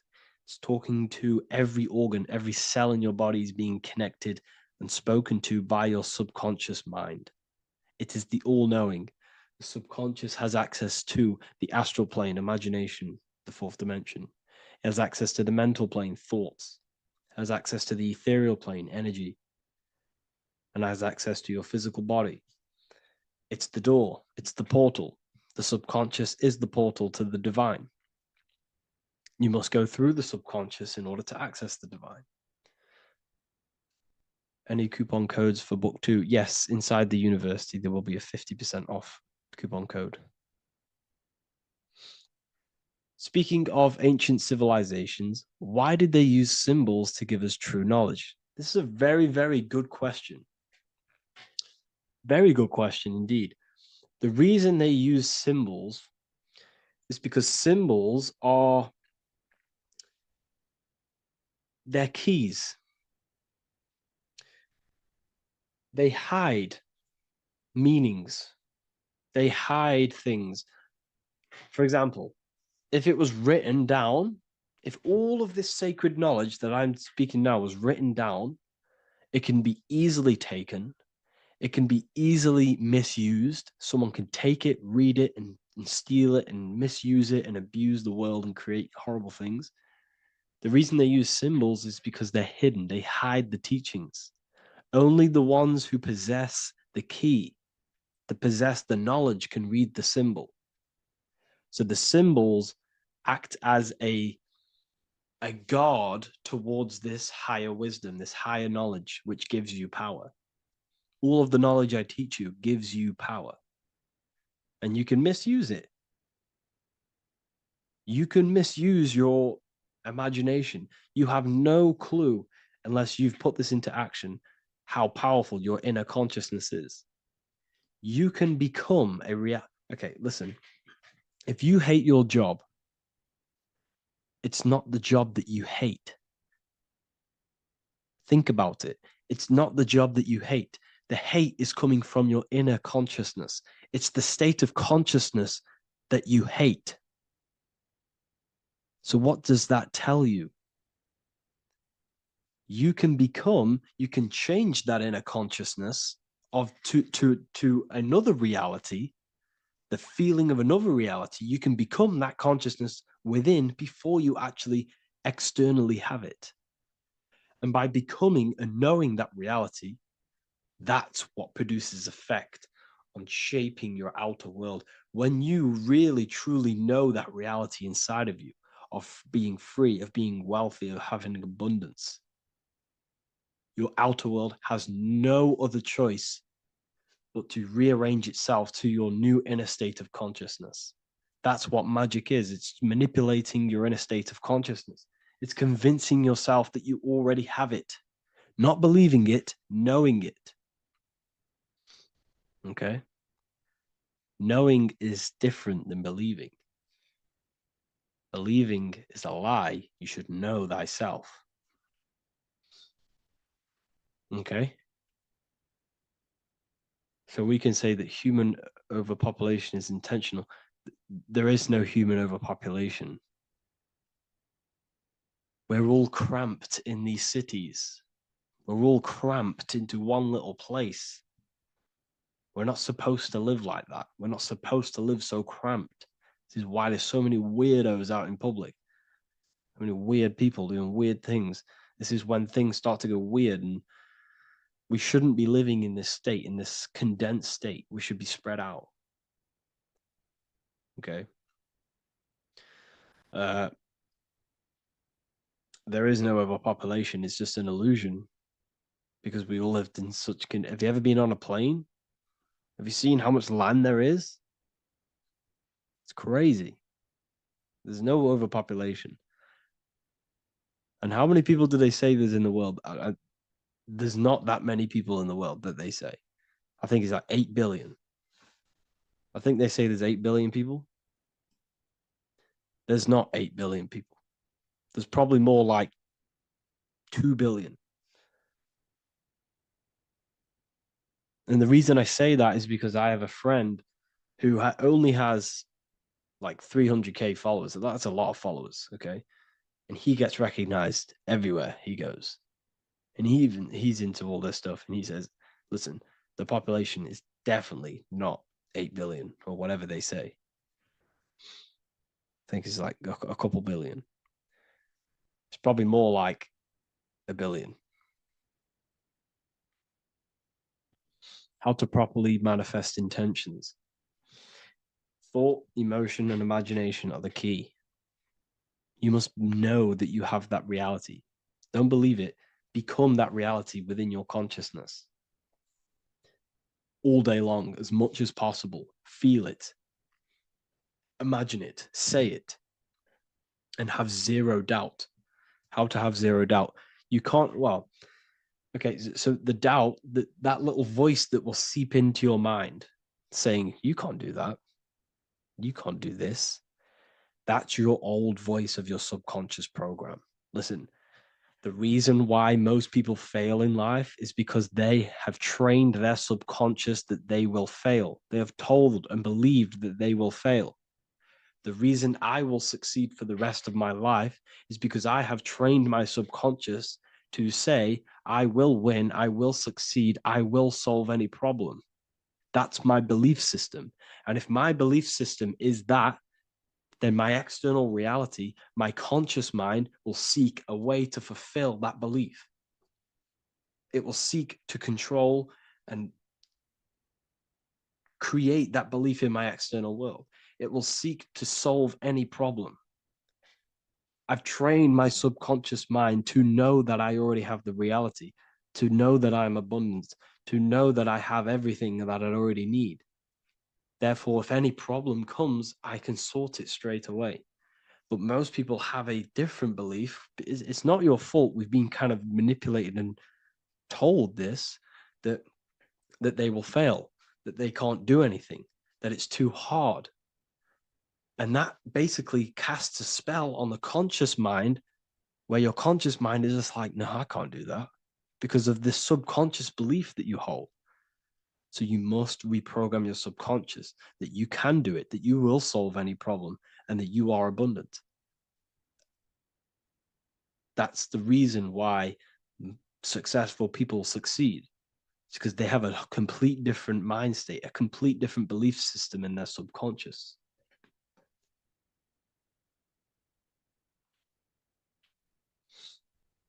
Do you offer mentoring? Yes, I do offer mentoring, but it's mainly for people who want to grow their online presence, and for the amount of value and transformation that I can place into your life, and the time that, well, the price of my time, it will be a higher price tag, but your life will completely change if you join my mentoring, because I will transmute your life. I will transmute your mind, and I will transmute your whole reality,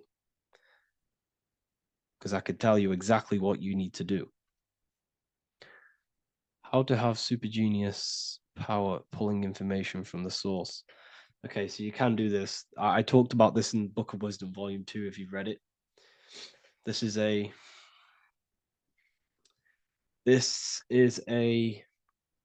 technique that Albert Einstein used. This is a technique that Thomas Edison used.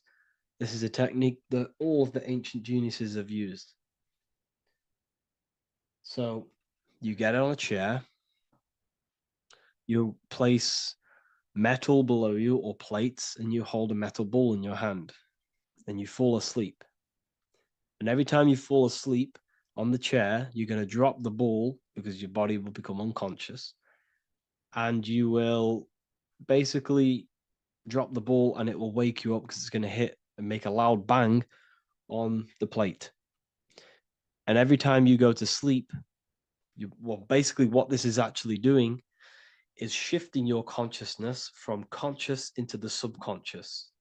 So from physical into the astral. Your consciousness is shifting between these two planes. And as you do this, you can bring down great ideas from these higher planes. So when you fall asleep, have an intention. And when you fall asleep, you'll drop the ball. And when you wake back up, you'll have an idea and you just got to write it down.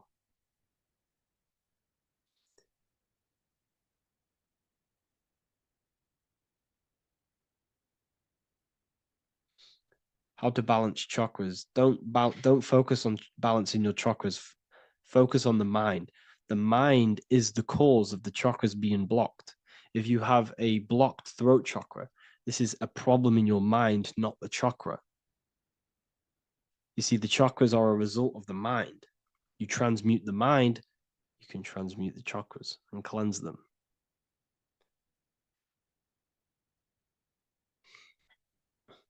So was Jesus a real man that walked? Okay, so I'm going to tell you something. Like, some of the things that I say in my reels, they are to catch attention. So if I say the first thing on the reel, Jesus never existed, straight away, you see that, it's going to trigger you. It's going to trigger Christians. It's going to trigger people. So yes, I do say things to catch attention. The reason I do that is because I have to in order to catch attention. Maybe there was a Jesus who walked. So in the past, I have said Jesus never existed. Yes, this is to catch attention, to boost the reels, views, and comments and stuff like that. Maybe there was a man who was called Jesus and walked the earth. But listen, he was not the Son of God. You are all the Son of God. Jesus represents an archetype. He represents morals. He represents a way of living that you should embody in your life, not to worship. We shouldn't be worshiping this man. We should be embodying his qualities into our lives so we can become Christ consciousness, so we can live in harmony with our mind, emotions, body, and spirit. Okay? He was not the Son of God. You are all the Son of God. We are all God experiencing himself in a three-dimensional divided form. God is oneness, and he created a divided world so he can experience himself. Why do you quote from the Freemasons oft times? I don't recall me looking at Freemason quotes and quote them. I just simply, when I post a quote, I literally just, whatever comes to my head, I just whack it into Telegram or Twitter. Are dreams tied to your subconscious, and how do you understand them? Okay. Dreams and astral projection are two different things. Astral projection is your soul leaving this plane into the collective consciousness, into the collective mind, the collective astral plane. But dreams are basically the astral plane, but it's your personal astral plane in your personal subconscious. So when you dream, you're entering your own consciousness, you're entering your own subconscious. Every character, every event that happens to you, everything that is said to you, everything that happens to you in your dream is yourself pushed outwards, and you're basically experiencing your own mind. If something scary comes up in your dream, this is your belief, this is something in the back of your mind materializing and coming to you and showing itself to you. So in order to understand your dreams, it's basically suppressed emotions, suppressed thoughts, all lingering in your subconscious materialized. Okay.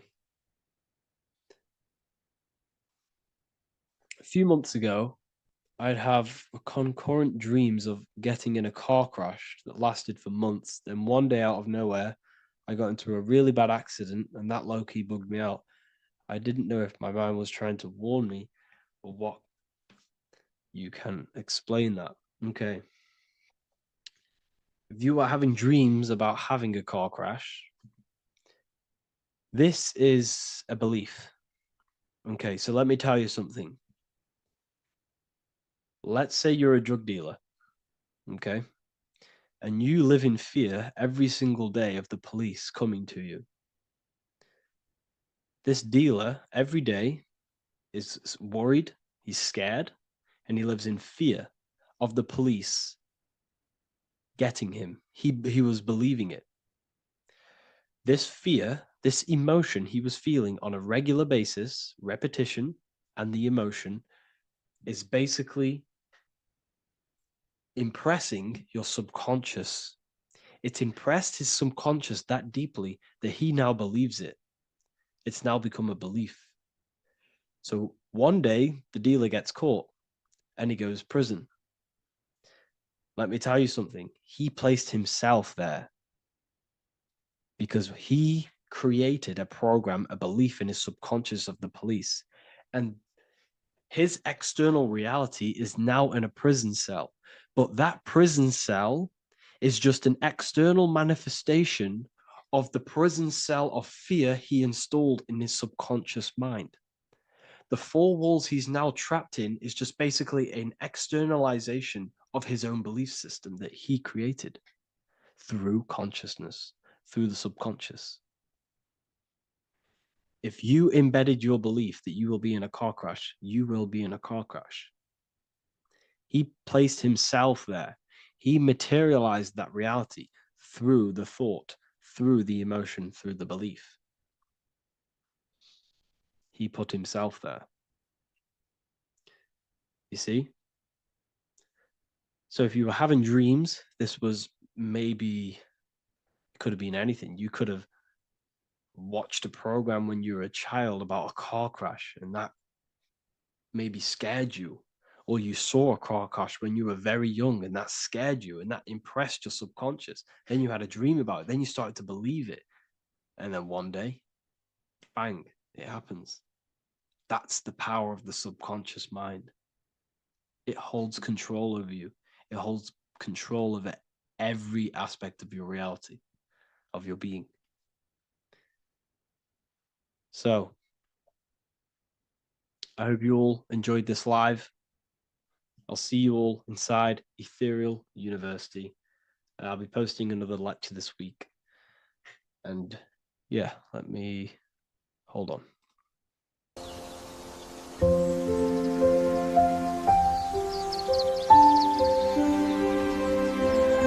bookofwisdom.com. Visit today.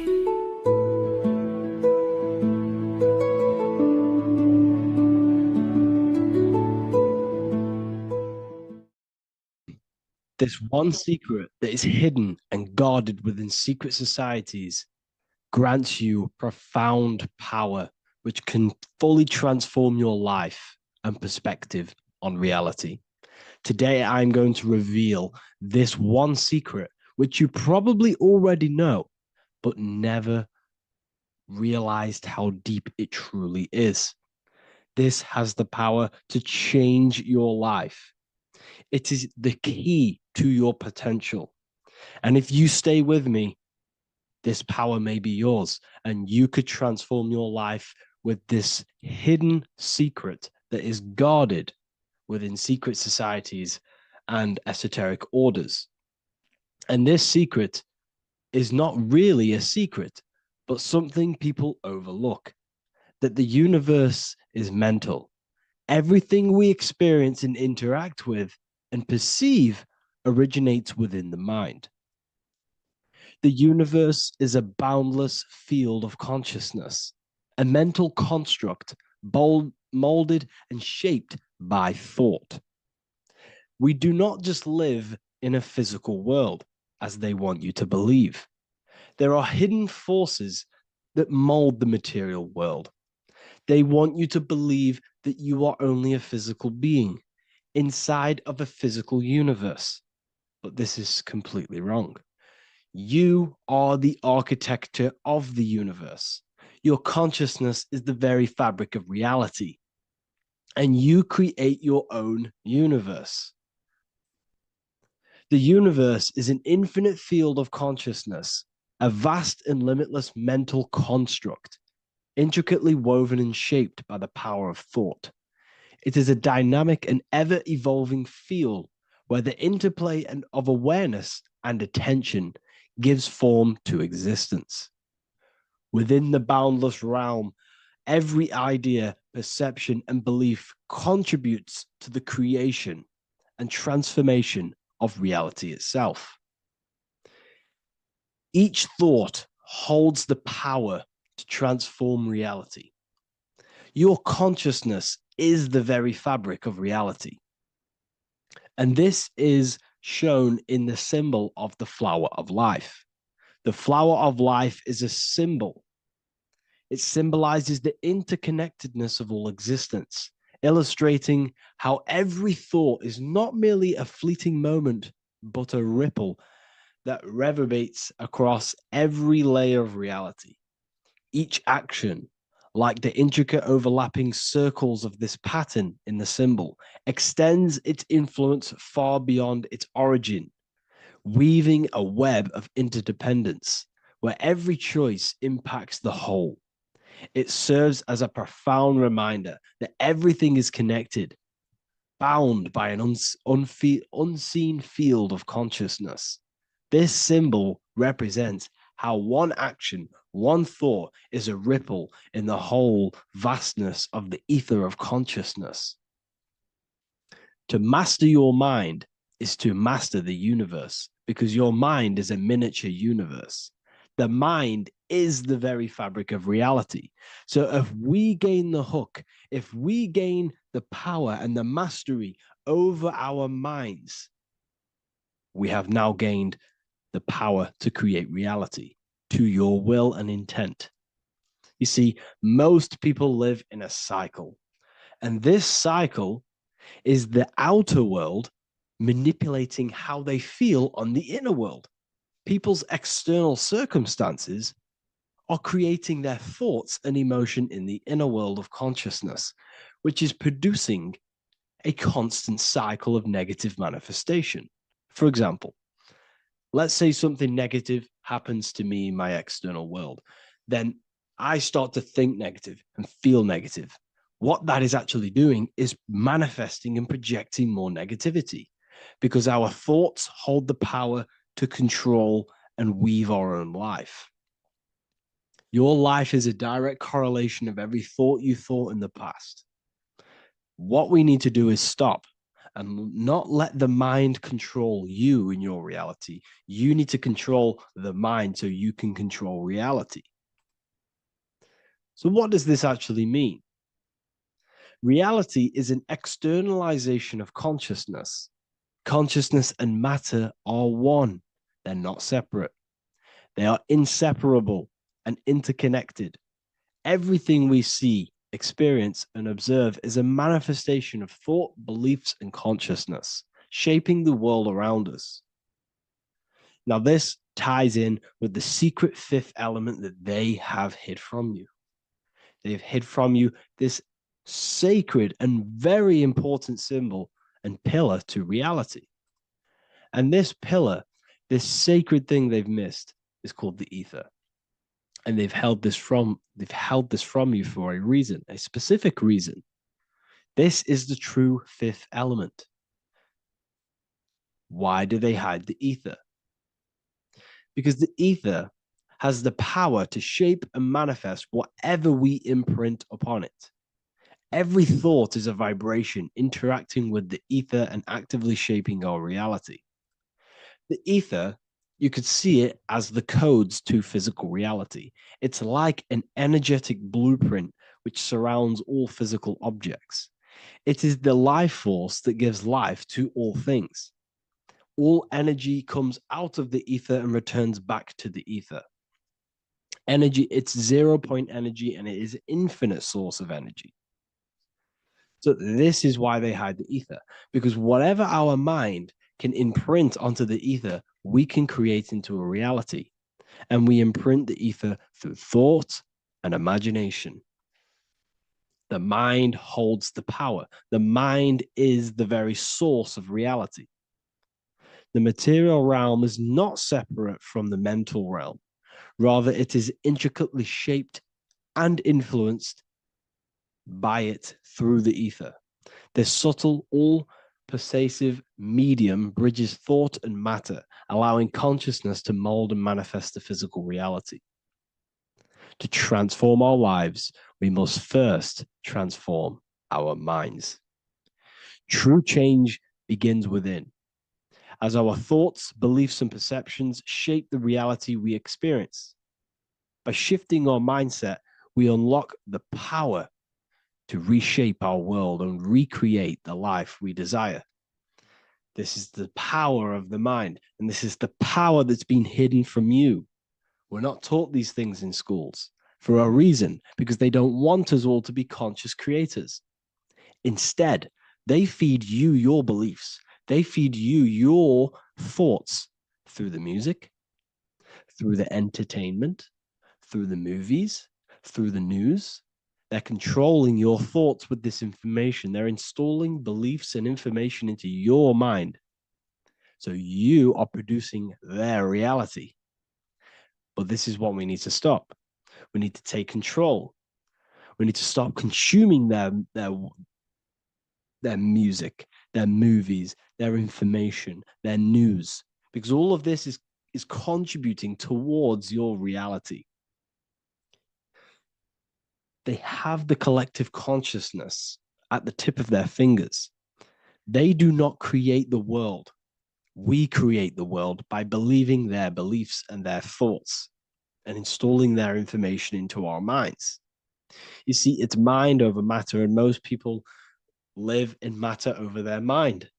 Most people let matter, the external circumstances, dictate their mind, when it should be the other way around. It should be mind over matter. This is the mental plane. This is the astral. This is the etheric. This is the physical.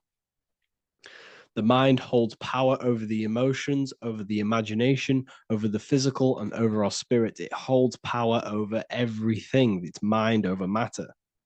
It's the mental body that we must transmute and change. Most of us live in a chaotic state of mind, and this is what we must change. Turn chaos into order. So we need to be mind over matter. We need to install this belief into our subconscious. I, Harry B. Joseph, have created the ultimate esoteric school on the earth. As a member, you'll gain access to live mentoring calls twice a week, along with new lectures, books, and exclusive content released every week. Additionally, you'll have a full access to all my life-changing programs. If you're ready to transform your life and start your journey today with me, join Ethereal University. These are the campuses. We have the real lecture sections filled with lectures that you can watch. Manifestation Mastery, which teach you exactly how to reprogram your subconscious mind so you can live that reality. Sexual Alchemy, the path to empowerment of how you can transmute your sexual energy. The Real Library, where you gain access to powerful esoteric books, PDFs. Symbols of Secrets, an amazing course. The course that allows you to see beyond the veil that has been pulled over your eyes, the language of symbolism that secretly rules the world. I teach you how to read symbolism. Esoteric Exchange, live calls. You get to rewatch all of the old live calls. Mindwave Hub, this is a place of binaural beats where you can listen to infinite amounts of binaural beats. So you can meditate to them. Meditation section, numerology, health section, and electromagnetism. This is a life-changing place. And if you are serious, we only accept serious about changing your life and studying the occult and esoteric, this is the place for you. I've been there. I've been on YouTube looking around for valuable information, trying to find good accounts, good channels. It's very hard. I had to go through years of trying to find good information on YouTube. But what I've done is, instead of you searching around everywhere for bits of information and connecting the dots, I've put it all into one big place. You get your binaural beats, you get all the programs you need to walk the path of enlightenment to transform your life. I will connect with you on the inside, and I hope this lesson, this lecture, you gained some information, you gained some power from it. Please like and comment, or don't. It's up to you. If you have any reviews, if you have any ideas of lectures that you know, if you don't understand certain things, make sure to leave a comment and I can make a lecture about it. I can make a video about it for sure. I don't mind taking recommendations for videos. So I thank you all, people. Have an amazing day.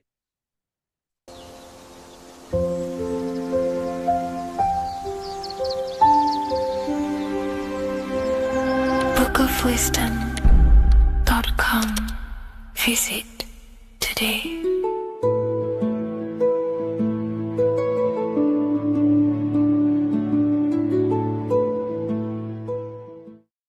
Neo is plugged into the matrix on the back of his neck. And if we look at the human brain, the back of the neck is the reptilian brainstem. And when one operates their life out of the reptilian brainstem, they are unaware, unconscious. They are consciously dead because the reptilian brain does not really critically think. It acts on instinct, fight or flight mode. This is considered in the occult spiritually dead. When one is taking actions without intention, simply very reactive to life. They're not living, they're simply experiencing. When you're walking down the street and you see someone, and in your mind you think me versus them versus me. That is an animalistic way of thinking. I used to be trapped in this way of thinking, always thinking of fight or flight, always judging people, always reacting to the world, never consciously creating and commanding with intention in the world. This could be considered the matrix when one lives unconsciously, simply surviving in the world. Another symptom of living in the reptilian brain could be obsession, a constant need to assert your power over others to feel safe or superior. Views relationships as power hierarchies, not as mutual connections. It could be a conquest for sex, lust, seeking validation through sexual activity. Sex becomes a tool for dominance, escape, and self-worth. Intimacy is avoided. Pleasure is pursued without emotional depth. Seeking pleasure all the time. This is all to do with the reptilian brain. Seeking safety. It could be compulsive eating or food hoarding, driven by craving and not actual hunger. Eats to soothe fear or emotional discomfort, often unconsciously. This is the unconscious. Fear-based decision-making. Every choice is shaped by perceived threat or insecurity or fear within the subconscious mind. Long-term vision is sacrificed for immediate safety and gratification. All the reptilian brain. Territorial behavior overacts when personal space, possessions, or status is threatened. Acts as though survival depends on ownership or status. Addiction repeats patterns to feel safe, even if they are harmful. Avoids anything unfamiliar or unpredictable. Low empathy. No empathy or emotional care for one another and for fellow beings in the world. Sees people as threats, tools, or competitors. This is all to do with the reptilian brain. Intense jealousy or possessiveness. Sees others as rivals or objects to control. Cannot tolerate perceived threats to loyalty or status. Quick to be angry. Slow to reflect. Reacts with rage, withdrawal when challenged. Lacks emotional regulation or deep self-awareness. So this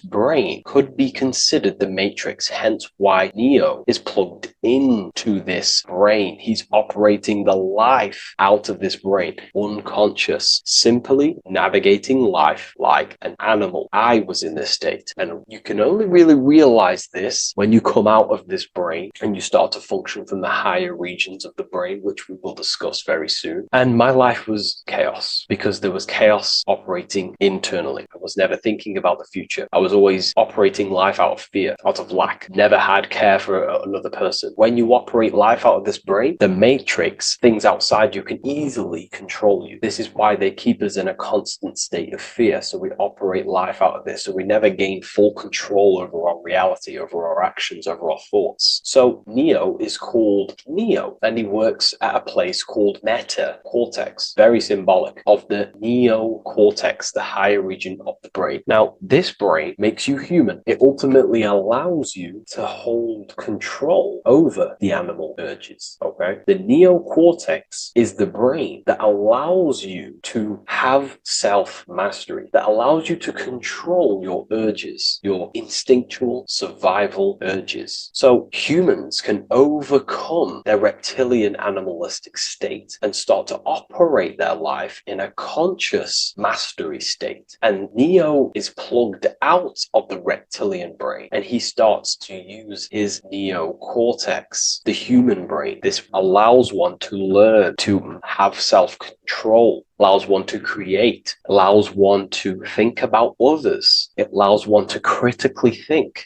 deeply. It allows one to be self-aware. Who am I? Where did I come from? And where am I going? This is ultimately the brain that has shaped the world. We look at humans. We built technology. We built all of these amazing things. They all come from the neocortex. This is the higher region of the brain that allows consciousness to function on a higher degree. It allows you to truly become a creator and have self-control instead of living in a reactive animal state. You see, animals are only aware of their five senses. They're only aware of surviving. If you notice, look at animals, they're always looking around. Even in their home, they're always looking around, sniffing around. That's because they operate in an animalistic brain. Humans have the neocortex. This is a higher region of the brain, which if you wish to master yourself, this is the brain that you will be using. This allows you to operate life on a higher degree. We see this reptilian brain symbolized everywhere. See it as reptiles. Reptiles are symbols of this brain. We see the Egyptian god Osiris with the green skin representing a reptile, a crocodile. Sometimes we see Osiris depicted in Egyptian artwork with crocodiles or reptiles, if you do a little bit of research on that. And also, if we look at the overall symbolism of Osiris and his story, we notice that he is the god of the dead or the underworld. This is not literal, but the dead or the god of the death,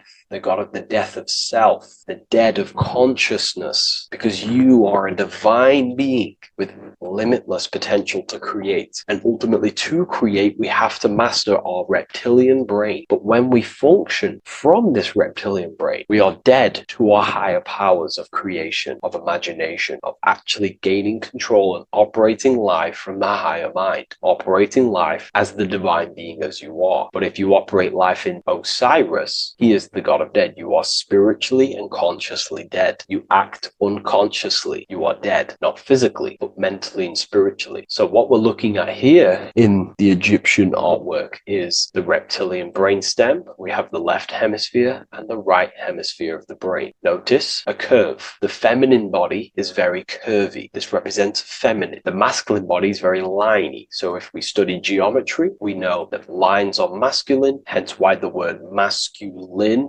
line, and the feminine body is, in geometry, feminine is represented as curves. So this is the left masculine brain on the left side, and this is the right feminine brain on the right side, with Osiris, the reptilian brainstem, in the middle. So we're going to go deeper into some Mesopotamian artwork now. Now let's have a look at this. We're looking at the reptile on the very bottom. We see the left brain and the right brain, the Eye of Ra and the Eye of Horus on the left and right. In Freemasonry, we still see the symbolism of the two pillars, Yakin and Boaz in Freemasonry, with the two pillars symbolizing masculine, feminine forces of consciousness, also representing the masculine left brain and the feminine right brain, with the reptile down here. But if we have a little look here, right, we have a little look at these reptiles. This person is standing on top of the reptiles. When you are on top of something, you have power over the below. You are standing atop of something. You have mastery over it. You have control over it, symbolizing gaining control over the reptilian brain, the reactive actions, the sexual urges, the addictions, the territorial behavior, the fear-based decisions, constant internal tension, never being able to focus. It's symbolizing gaining control over these internal qualities that happen within us, in our mind, because the universe is mental. And if we do not gain control over this brain, it will dominate our mind, which will ultimately dominate our actions and destroy our life and live in an unconscious state. So this is basically instructions in this ancient Mesopotamian artwork of becoming self-mastery, to operate on a God consciousness level. So we have a person symbolizing your awareness, the internal you, having mastery over the reptilian urges, the reptilian brain, the reptile thinking. We have a person, a face in between, and it's standing in between these pillars symbolizing balance of the brain hemispheres. Because the face, we see the eyes in the middle, we see the person is you, your consciousness, standing in the middle pillar. It's representing seeing reality as neutral. Everything in the world is neutral. It's the mind's perception that gives it a positive or negative charge. When we adapt this mindset, this view of reality, this knowingness of reality, we see the world for what it truly is. And if you see things as neutral, it allows one to transform the situations in your life accordingly instead of simply choosing a side. This is a major problem in society, and this was a problem within myself also. We like to choose sides, and choosing sides can keep your consciousness locked in a certain mindset, in a certain belief. And belief is what is ultimately destroying humanity. It's about knowingness, and knowingness is in the middle. We want to seek to know things. Knowing things allows you to go out there, directly experience it, and know it for yourself. For example, I know I'm not on a spinning global ball flying through space. Why? Because my senses tell me I'm not doing that. My senses tell me I'm not going 1,000 miles per hour and 360,000 miles per hour through space while spinning around the sun. I know that because I know myself. I know I'm not my body because I've had direct mystical experiences beyond the physical body. So we should seek to know things, and that's what we call gnosis, direct knowledge obtained through direct experience, knowingness. And that is a middle pillar quality. So in Freemasonry, we see the middle pillar. The matrix is designed to give you two wings all the time. Democrats, Republicans, feminism,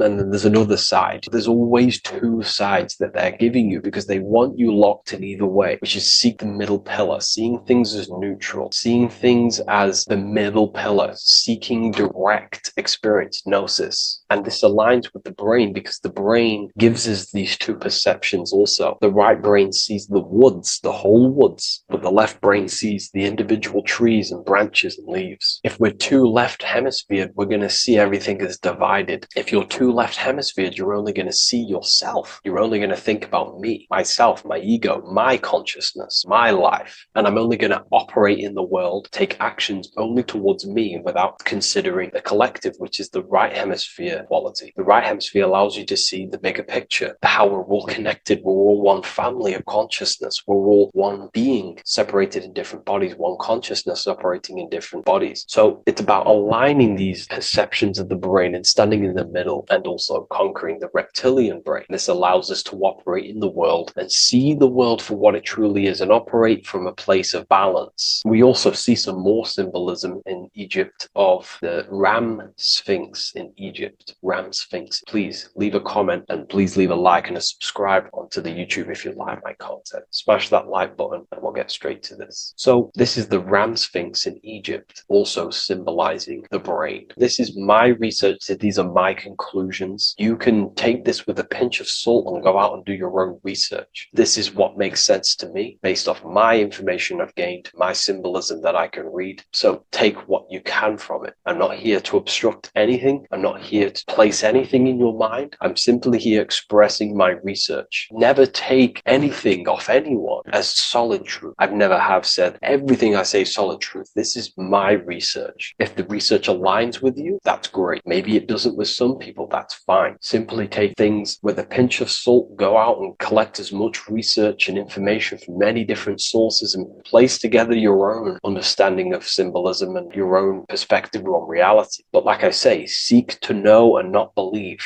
So this is the Ram Sphinx in Egypt. This is a more powerful symbolism of the brain. We have Osiris here, the god of the dead, which is the reptilian brain, and an Aries symbol here symbolizing the hippocampus in the brain. So this is the reptilian brain stem, heavily aligned with the reptilian brain stem here. We can see the connections if we look closely. So this represents the dead of consciousness. This is the dead of self, living in impulsive, animalistic state, the symptoms that I listed earlier. I'm not going to go over the symptoms again. And Aries symbolizes the hippocampus in the middle of the brain. It's the hippocampus. And Aries is a symbol of a state of being. Why? You see, ancients and the ancient Egyptians, according to my research, Freemasons still use this symbolism today. So what they do is they use the path of the sun to symbolize a state of consciousness or a journey in consciousness. So what do I mean? So Aries here is the transition from the winter arc. So this is the winter arc from Libra, Scorpio, Sagittarius, Capricorn, Aquarius, Pisces. This is when the sun is dead. This is when the electromagnetic waves of the sun are not very present. This is the winter. This is when there's more darkness in the world. However, from Aries, Taurus, Gemini, Cancer, Leo, Virgo, and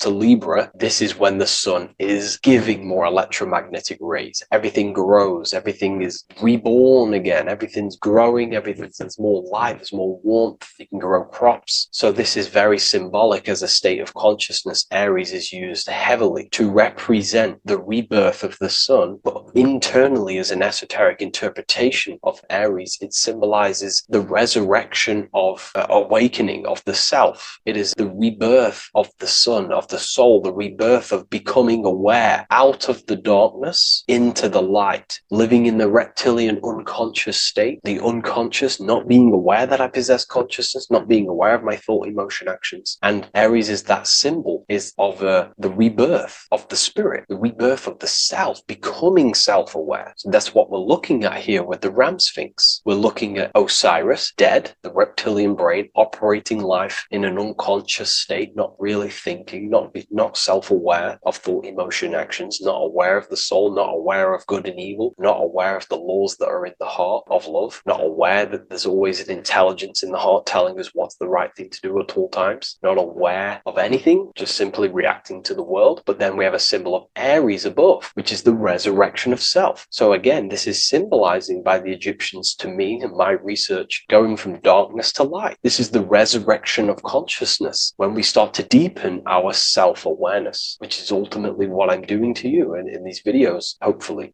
I can awaken some people's minds and make people think deeper. And that process of internally what's happening within you that's what Aries represents when you're starting to say, wow, my mind's going deeper and deeper into the self, and I'm realizing more. That is what Aries symbolizes. When the sun returns, it's also a symbol of a sacrifice, because obviously when the sun returns back to Aries, we're sacrificing the winter, when we're transitioning, and all transitions require sacrifice. So in Aries, the Jews celebrate the Passover. It's the Passover of the sun, and what do? They eat lambs in the Passover Aries, because it's all symbolic of this internal process. In Aries, Christians celebrate with the Easter, which is the resurrection of Jesus, the resurrection of the sun. Remember, it goes deeper. There's deeper layers to this. It's the resurrection of the self and the mind deepening into a deeper awakening. So again, we're going from the lower regions of the brain, and when we start to critically think and become self-aware, we're starting to use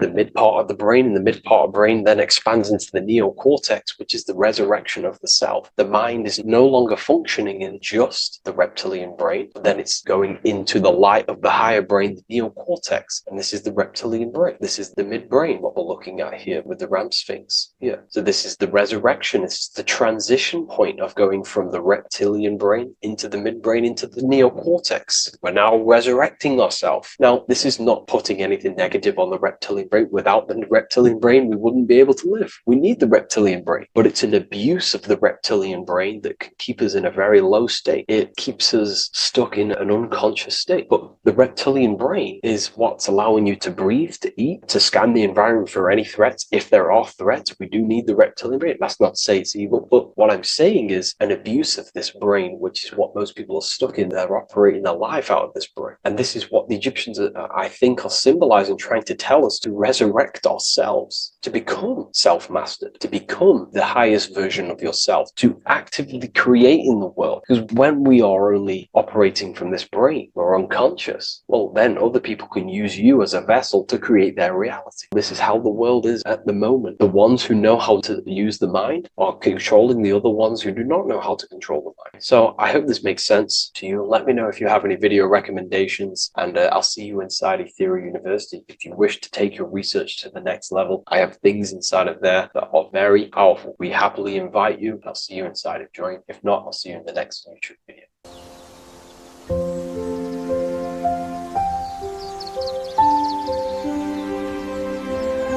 bookofwisdom.com. Visit today.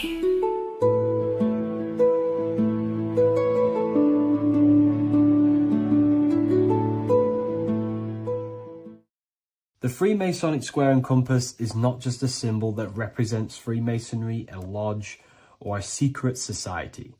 It is a symbol of gaining your own personal power. Now, in this video, I'm going to be breaking down this symbol in the most detail I can possibly go into. Most people live in a state of illusion. They live their life impulsively, acting based on their five senses, tasting. They want to feel a certain thing like an orgasm, or they're basically just slaves to external things and their five senses, which leads to a very dark path where you'll never actually become a conscious creator and you'll never actually be internally happy. The Freemasonic square and compass reveals some deep wisdom about this. Now let me break this down. If you want to gain your personal power, listen up. The Freemasonic square and compass is a compass which is used to create circles. Now, if you notice something about the circle, they have no beginning, no end. You can't tell where it begins and ends. It's eternal, which means this represents consciousness. Now, if you don't know what consciousness is, if you close your eyes, you have an internal world. You have thoughts, emotion, visualization. This is all consciousness, spiritual. Then we have the square. The square creates squares or lines, which represents matter. It has a beginning and an end. You can quite see where the beginning of the end is, right? So we can even link this to Leonardo da Vinci, the Vitruvian Man. We see the man in the square with the circle. The circle is the eternal consciousness, and the man is the square, limited to the physical world. But consciousness is not limited. That's why it's outside the square. This is eternal. The body is mortal. The body will die. Consciousness will never die. If we look even closer at the symbol, we notice in this particular symbol, we have the compass overlapping the square. This is very, very symbolic. This represents spirit over matter, also known as mind over matter, consciousness over matter, the circle over the square. Like I mentioned earlier, most people are slaves to their senses. They go through their day and all they do is chase validation and feelings. They eat all day to feel good, which means they're slaves to their taste. They're slaves to their feeling. They masturbate, which means they're a slave to orgasms and external things. They're literally being governed by the external world controlling their internal world. They're literally living life on autopilot. And don't get me wrong, I was guilty of this too. We're all guilty of this when we join this world because we're not taught this sacred knowledge. Until you actually stop and recognize this, you'll be living life on autopilot, literally not even living. You'll be running off subconscious programs, seeking external validation and being ruled by these five senses. The square underneath the compass represents consciousness on top of matter, which means the internal world is controlling the external world. It is the mind controlling matter and not matter manipulating the mind. In the occult and esoteric world, it's very important that you are conscious of every action that you are taking in your day-to-day life. Never act subconsciously. Always be conscious. What are you thinking? What are you acting? What are you giving your attention? All of this is contributing towards creating because you are a creator. Consciousness is a creative force. You need to make sure that the compass is on top of the square, that your inner world is controlling the outer world and not the outer world controlling the inner. As I've mentioned in many videos before, the internal world of consciousness is what's producing the external world. Your life is just a result of every thought and emotion that you felt in the past. Everything you own, everything you possess, your friends, are all reflections of your consciousness. They're all reflections of what you are thinking about. When you change your thinking, your external world starts to rearrange itself. On a basic level, this symbol represents the combination of spirit and matter. You are a spiritual being and a material being. You are heaven, the sky, and earth, the ground. You are heaven and earth, spirit and matter infused into one. You are a bridge between the divine and the earthly worlds. And you can bring down these higher realms of consciousness, thought, imagination, and emotions into a physical, tangible reality. To do this consciously, we need to make sure the external world is not manipulating the inner world. Because if your internal world is being controlled by external circumstances, for example, you have a circumstance happen in your reality, an emotion triggers inside of you, and that emotion is a command to create more of that. And the thoughts that you think are creating more of that negativity. So it's a constant cycle of negative manifestation if you let the external world control your internal world of consciousness. So we need to make sure the compass is on top of the square, that the internal world are commands and not reactions to create your external reality. And not only just to create, but to actually enjoy life. If we let the external world bother our internal world, this means that we have some sort of mental or emotional attachment to the external world. We need to detach from the external world. Why do I say that? Because it's temporary. It's an illusion. We are going to die one day, and none of this will matter. You need to understand that everything in this world is temporary. You have to be okay with losing things, losing family, losing things in this world, because it's guaranteed to be temporary. We need to make sure the internal world is order and not chaos, commands and not reactions. Now, at the back of the Book of Wisdom, Volume 2, the book that I've wrote here, I go over the different meanings of the different arrangements of the square and compass. Sometimes we see the square overlapping the compass, which is the opposite of what we've just broken down. Or sometimes we see one leg of the compass on top of the square and one leg of the square on top of the compass. These are all highly symbolic. When we see the square overlapping the compass, this pretty much represents the beginning of the Freemasons' journey, when their internal world is being controlled by the external. They have a lot of spiritual growth and a lot of learning and inner work to do. Now, when we see half and half, one leg of the square on top and one leg of the compass on top, this represents the Masons' gradual emergence from the material realm into the spiritual. This interplay of symbols reflects the process of gaining greater light and knowledge as the Masons ascend from material concerns towards spiritual enlightenment. And of course, we've just broken down what this means. This represents spirit over matter. They're not chasing external physical things anymore. They're actually chasing and gaining validation and happiness from spiritual growth, more knowledge and deeper understanding of consciousness and themselves. Most people chase external material things, which actually don't make you happy in the long run. You could be given £1 million today. In a week's time, you would be back to the same original state of consciousness and actually chasing more and more millions of pounds. It's because nothing physical in this tangible world will ever satisfy your internal world of consciousness. So through spiritual growth, we can actually become happy and seek higher understanding, higher consciousness, which actually satisfies us eternally. So when we see the compass on top of the square, it symbolizes the triumph of spirit over matter. This arrangement not only signifies the mastery of spirit over the material realm, but also represents the resurrection, ascent, and dominion of spiritual principles over all earthly conditions. It's all about gaining personal power and spiritual growth. It's all about spiritual evolution, going from matter to spirit. The external world controlling the internal world to the internal world ruling over the external world, where the mind becomes a powerful tool to actually create and command reality. The mind cannot create and command reality if it's being governed and tossed all over the place by external circumstances and thoughts. Here's a quick tip on how to know if your mind is controlling you. If your phone notification goes off and you're working on something and you instantly go to reach and pick up the phone as soon as the notification goes off, that is an indication that your mind is controlling you and you are not controlling it. The mind is the direction of consciousness. The direction, it directs the flow of your attention, your energy, your consciousness. So to practice to gain mind over matter, simply just meditation, allowing the mind to sit still and focus on one thing for long periods of time. And over time, this will gain mastery over your attention and your mind. If you are on your spiritual path, this should be your goal, your internal world becoming the master. The mind becoming a vessel for you and not a vessel controlling you. It needs to become a command center and not a reaction. Please like, share this with a friend, and subscribe to the channel if you're new. Leave a link in the description for the Book of Wisdom Volume 2.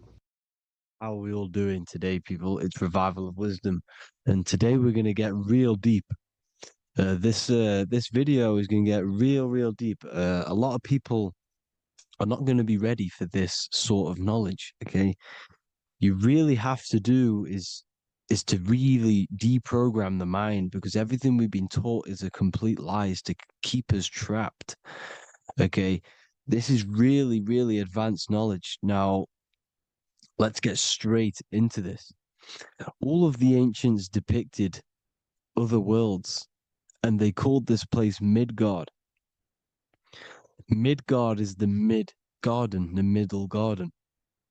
This is why the Masonic symbolism on the floor is always a black and white checkered board, symbolizing the polarity here, the good and bad, because we're in the middle garden, the heart. Earth rearranged spells heart, because we're in the heart of this system, of whatever it is, a super quantum computer, whatever you want to call it, simulation. Now, in the Quran, it talks about the 7 layers of heaven. All of these ancient artworks are depicting these different layers of reality. Okay, and look at the Egyptians here with the boat outside of the firmament. Boats travel on water, and this is exactly what the Masons are doing. So they're still using the same symbols. Why? Because it's the same knowledge, just hidden. The Egyptians have the same knowledge as the Freemasons. It's just hidden. Now, this cosmology that they're showing here, which is probably made maybe 100 years ago, this painting or artwork, is the exact same as the one we see here, with the arch, the boat. You know, it's similar, because the boat is symbolizing traveling these other worlds, because the ether is also symbolized as water, because if you look up at the stars through a telescope, it looks like it's water. It's shining through water, because this ether, whatever this substance is outside of this world, was symbolized as water. Okay, and look at all these ancient depictions showing these different layers of reality. Now, we are being trapped within this 3D dimensional world, which is the cube, the Saturn cube, because there are 6 sides to everything in this world: front, back, left, right, up and down. 6, which is the cube, because we're in the Saturn's world. Okay, now, always been depicted as a tree of life, the tree of the universe has always been depicted as this tree. Because let's get a bit deeper. Now, the cosmology of this reality is the sun, the moon, and Polaris, always in the Masonic art. The sun, the moon, and Polaris, the all-seeing eye. If you go inside of the temples, of the Masonic temples, they always have this star in the middle, shining light beams. Okay, look here. The light beams coming from the big star in the middle, which is Polaris. This eye is God. It's God's light shining down from his abundance. Now, when you astral travel, you will see this big ball of light above you, and this big ball of light is God. But you cannot travel towards it until you are pure.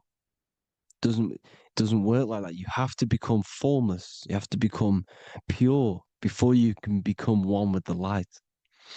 In all these Masonic artworks, it's all depicting the star in the center. This star is Polaris, because Polaris is the way out of this place. And this is why you see the stairway to heaven all the way up to the light beam, the light source. What does it say in the Bible?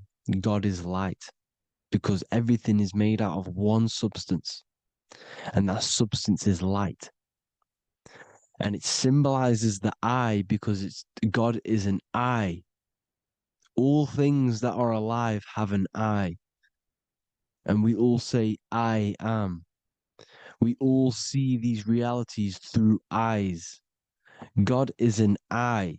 He's the all-seeing eye. He sees all things at all times. And he is projecting this light. And this light comes down to create all the different levels of the worlds.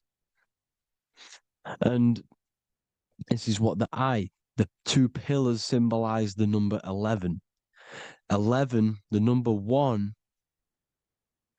is just a vertical line. It's the one. It's a 1 point. 11 symbolizes the mirror nature of reality. Everything's mirrored. As above, so below.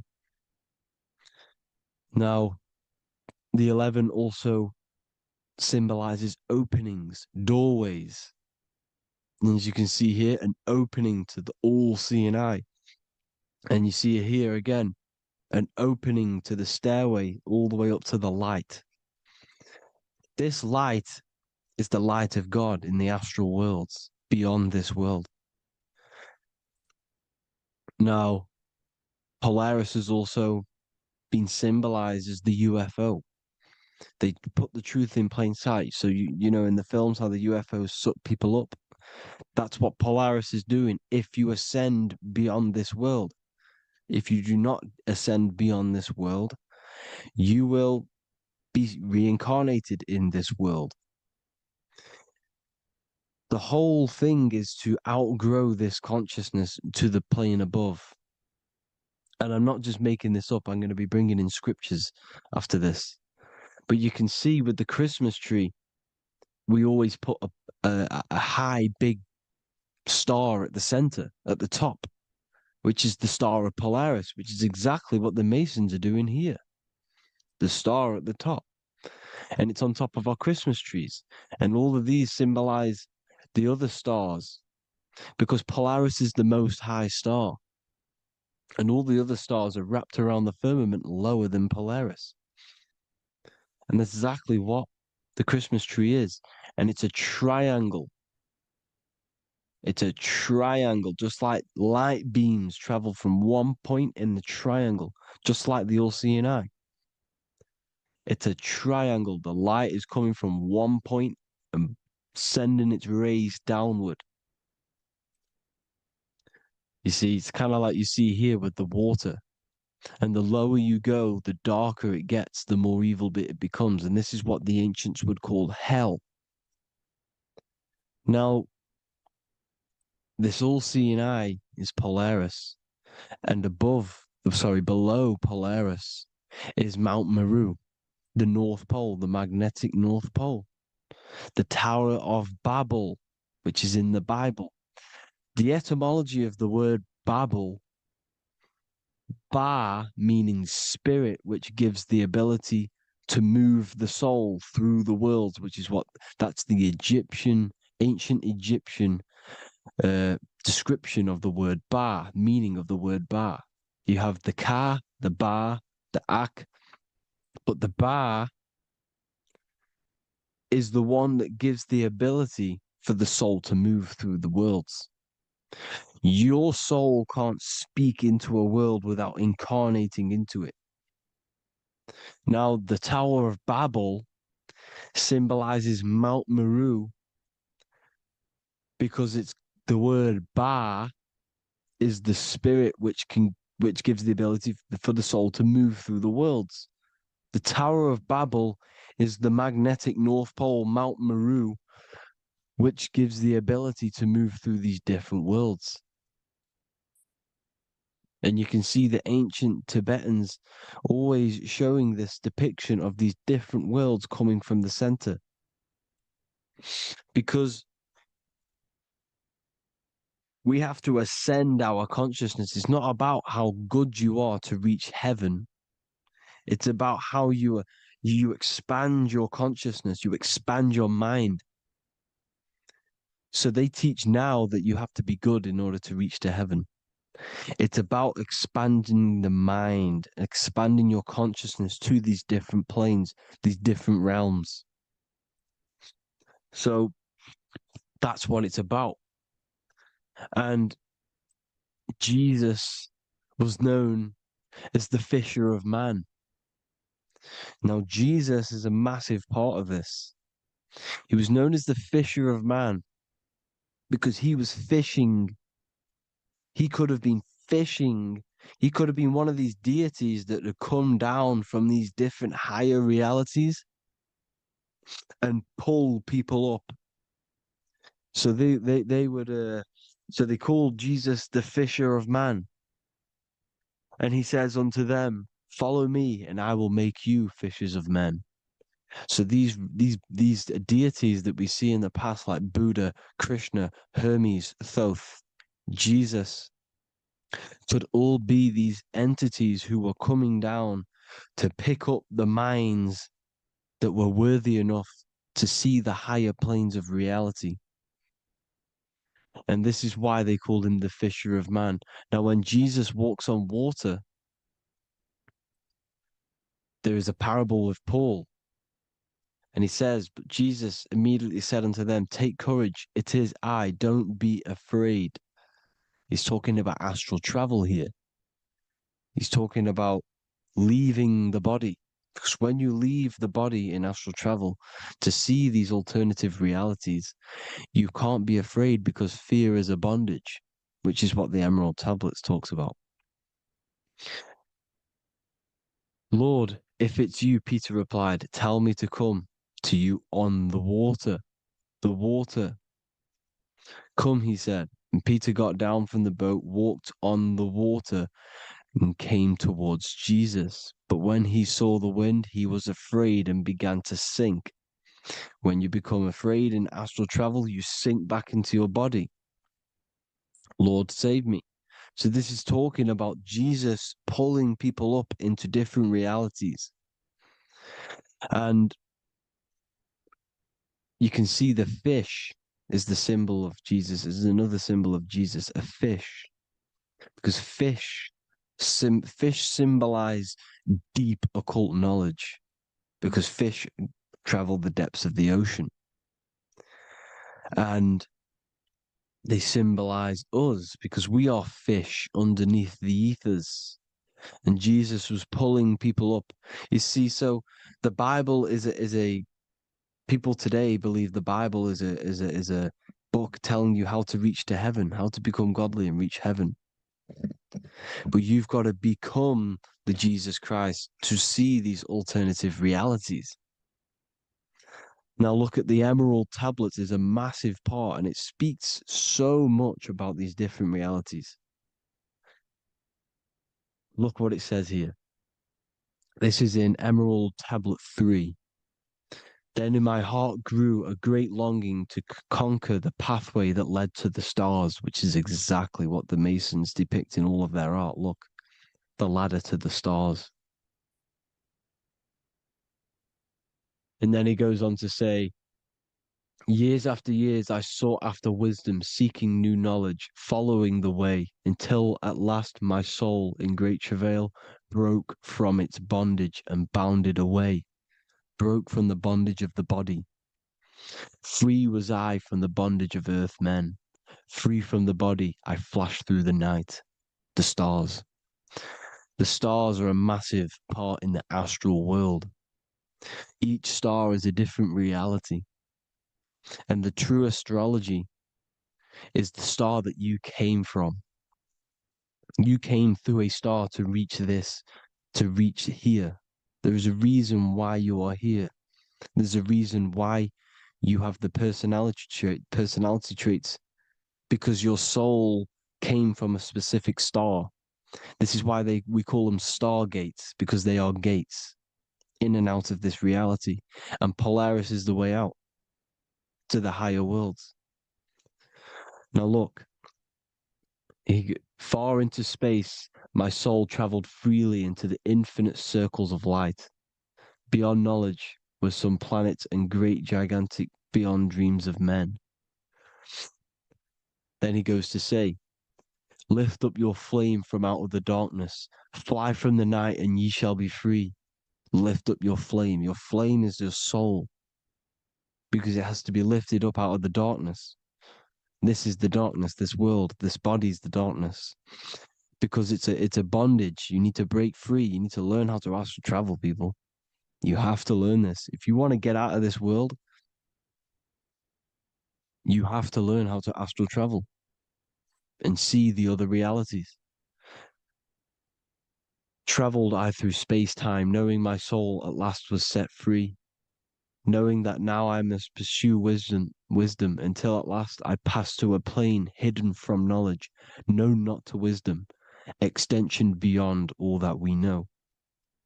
So he's talking about he went to a place where we cannot even comprehend here, a place that is not even known to earthmen. He's telling you he's ascended out of this world to the planes that are beyond. And it says here in the Emerald Tablets, man is in process of changing to forms that are not of this world. Grows he in time to the formless, a plane on the cycle above. Know ye must be one, ye must become formless before ye are one with the light. The light, the same light that I was talking about, the Masonic light, with the triangle, God, the one source. Ye must become formless before ye are with the light. Formless, you have to leave the body. You have to leave the body. You have to gain the ability to leave this body and travel to these other worlds. Now, it says here, not as man am I, for free have I become of dimensions and planes. In each I take on a new body. In each I change my form. Know I now that the formless is all there is of form. You see, all things created come from the things that, all things that you see come from the things that you cannot see. All of us have the same spark of consciousness, the same I am. Every dog, every animal, every human has this same I, this same thing which sees through the eye. It's formless. It takes this formless entity is the same entity of us. We are all the same entity in different bodies. And this entity it was represented as the flame, the cosmic flame, which is inside of all of us. And this is why the Masons depicted your spine as a candle or the Holy Grail. You would either see this or a candle with a flame on the top, because the Holy Grail is your consciousness, which is on top of your spine, which is the candle. Now, Jesus, Thoth, Buddha were all these deities which were coming down to lift people up because they were fishermen of men. And he would lift you up to the higher worlds, out of this world, to the ones above.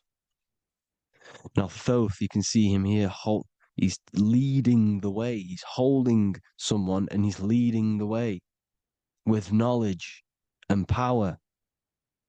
He was leading the way to other worlds, out of this world. There's no point trying to change this world. This world will stay the same. It will stay the same. You have to get out of this world. And that's what they're telling you. That's what they're keeping you from. They're keeping you stuck within this thin layer of reality. So what the Masons are doing, they have the ability to astral travel. They're living not stuck and bound to one reality, but living within the different layers of reality. And this is what Morpheus was doing in the Matrix. Morpheus was going into the Matrix to go and get Neo, which is exactly what Jesus was doing, pulling up people out of this world to the ones higher. And that's exactly what Morpheus is doing in The Matrix. If you haven't watched The Matrix, go and watch it. It will blow your mind. Everything I'm saying in this video, you will see it. Except that you don't need to use a machine to enter the Matrix. You just use your body. Well, you use your consciousness to leave this body. You see, Neo was also uploading himself into the simulation to pull people out of the simulation. And this is exactly what all of these gods were doing. The Fisher of Man. Look, he was pulling people up out of this reality with the knowledge. Now, Jesus was always depicted with the mushrooms. Look at all this mushroom art. Mushrooms were literally the origin of Christianity. You can see it everywhere. There's mushrooms in all of the ancient art. Every single one of these paintings you see here, there's mushrooms on them. Mushrooms have the ability to see alternative states of consciousness. Now, if you go and do them and you go to sleep, if you pop mushrooms, you go to sleep and you will wake up in another reality. You will wake up in another reality. Don't try it if you don't want to do it. But if you've got the heart to do it, do it. Eat them and go to sleep. You'll wake up in another reality. And Jesus was handing out mushrooms to the bright minds, to the minds that he wanted to fish out and pull up to the higher realities. He was giving them mushrooms to see themselves in an alternative state, in an alternative reality. This is why there was so much mushroom art, and it's not just ancient Christians. It's Sumerians, it's the Mayans, the Celtics, the Egyptians. All used mushrooms. All of them. Look at all this art. It's on stones. It's everywhere because mushrooms. See, everything in nature is a macro. Look at the form of a mushroom. It's literally your spine and brain. Because they alter your consciousness. Your body is just a radio receiver. Everything that you're experiencing is a program being ran by the central nervous system, and your consciousness is experiencing this program, these electrical impulses of the nervous system, because it's all feeding back to one point, which is the pineal gland. And this is the candle with the light on it. Type in Masonic candle and you'll see it. It's your spine with your spark of consciousness on top of the spine. And it's a mushroom because this sends you to alternative states of consciousness, alternative realities. Now, they were all doing this, the Egyptians, the Mayans. Now, there's more symbolism which goes into this. Look at the Christmas trees we use. The Christmas tree with the presents underneath them. Magic mushrooms grow under trees. And these are the presents under the trees that we symbolize today with Christmas.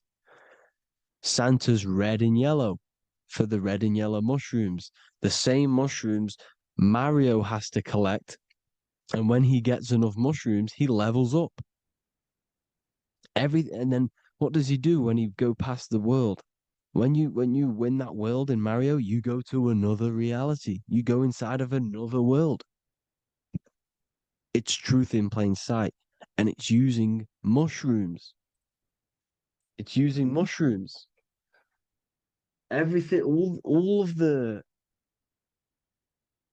characters in Mario, well, a lot of them are mushrooms. Look at this one.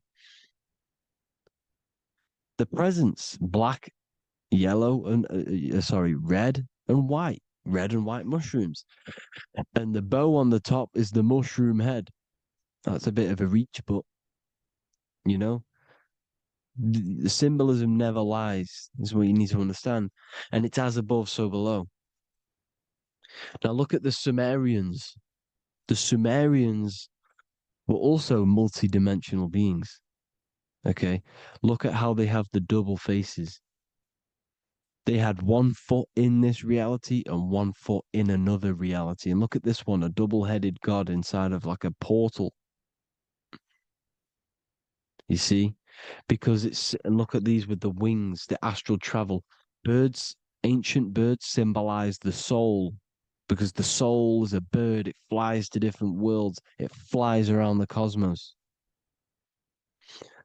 And mushrooms gave you the ability to see these alternative states of consciousness, these alternate realities, because you exist in infinite realities.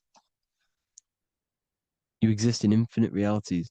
Now look at the 33rd degree Ordo Ab Chao badge. You get this badge when you become a 33rd degree Freemason, and it's a double-headed eagle. A double-headed eagle. And you can see this in Sumeria first. Sumeria have the same symbol, a double-headed, bird. You can see it here as well. And the Masons are still using this symbol today. And when you become a 33rd degree, 33 vertebrae on the back of your spine, above the vertebrae is your consciousness, and it's a double-headed eagle. One reality in one. You become a multi-dimensional being in the 33rd degree. And I've heard many interviews of Masons say it becomes Luciferian. You see, they speak in code. These Masons can't tell you about what they learn about, but they will speak in code. They said it becomes Luciferian. The word Luciferian is lucid. The root word of Luciferian is lucid, and lucid is lucid dreaming, alternative realities, dream worlds. You become a god. Luciferian means you're becoming your own god, pretty much. Because you are becoming a multi-dimensional being living in between the different layers of reality at the 33rd degree of Freemasonry. And look at the double-headed eagle, because the birds symbolize the soul. And they reach high, they fly high, just like the soul wants to fly high to the light, to become one with the light, like the Emerald Tablet says. Now look at Janus. Janus was another god, and he's known as the god of doorways. Janus always depicted with a double head. Janus is why we say janitor or January. And January is entering a new year. Janus is known as the god of doorways with keys, always got a key, because keys open doors. That's why the janitor holds all the keys. And Janus always has double heads, because he had 1 foot in this reality, 1 foot in another. He was a multi-dimensional being, a Luciferian, living between the different layers of reality, except from instead of being stuck in one like we are. Well, a lot of people. And that's the whole point. You see, all of this stuff is about like changing the world and stuff like that. This world will probably never ever change. It's probably been like this forever. Well, forever, for a long time. But it's about moving out of this reality to the higher states. And the Masons always depict the ladder to the luminaries, the stars, with a key, the same key of Janus. The Vatican is a key, and it's in charge of all the religions. Why is it a key? Because they're holding back the key. They're keeping you stuck within this reality, keeping you stuck as identifying yourself with the body, identifying yourself with this world. You are not in the world is within you. This is a program being ran by your central nervous system, and your consciousness is experiencing this reality.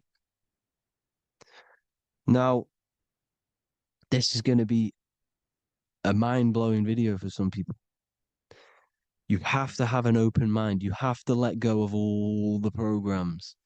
I'm repeating what the ancients are talking about and the ancient symbolism. Look at Janus with the double-headed god. He was just another god coming down, giving keys to people who had the worthy mind to be pulled up out of this reality, to be pulled up to heaven, just like Jesus was teaching how to reach heaven.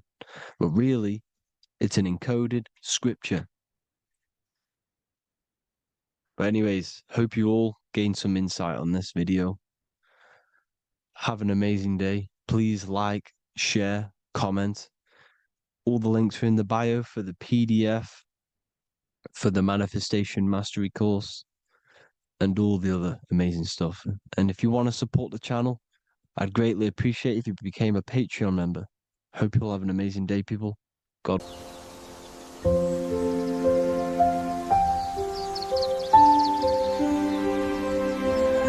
Book of Wisdom.com. Visit today.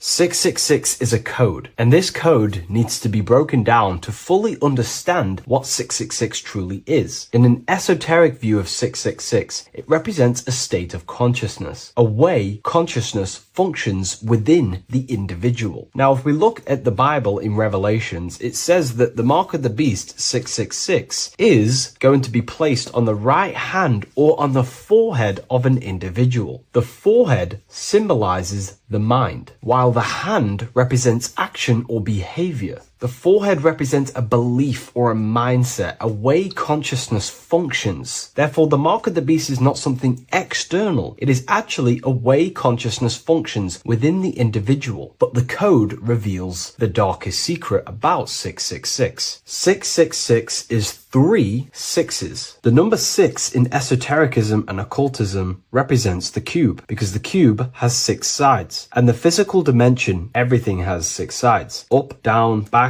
forward, left, right. Everything is 6-sided in this 3-dimensional world. The body is the cube itself. It is the number 6. And the number 6 is the number before 7. 7 is a divine number. It represents divine perfection, as there are 7 functions and cognitions of the mind, 7 energy centers along the spinal column, 7 major planets for the 7 days of the week, 7 days of creation, 7 visible light spectrums, colors. The number 6, therefore, is often understood as imperfection, as the body is imperfect. The physical form is imperfect compared to our divine spiritual nature. But let's decode the 666 code properly so you can understand this. Now you understand that the number 6 represents the material 3-dimensional world, or the physical body of consciousness. We can then look at the number 3 because there are 3 6s. The number 3 represents the 3 ways consciousness functions. Consciousness thinks, consciousness feels,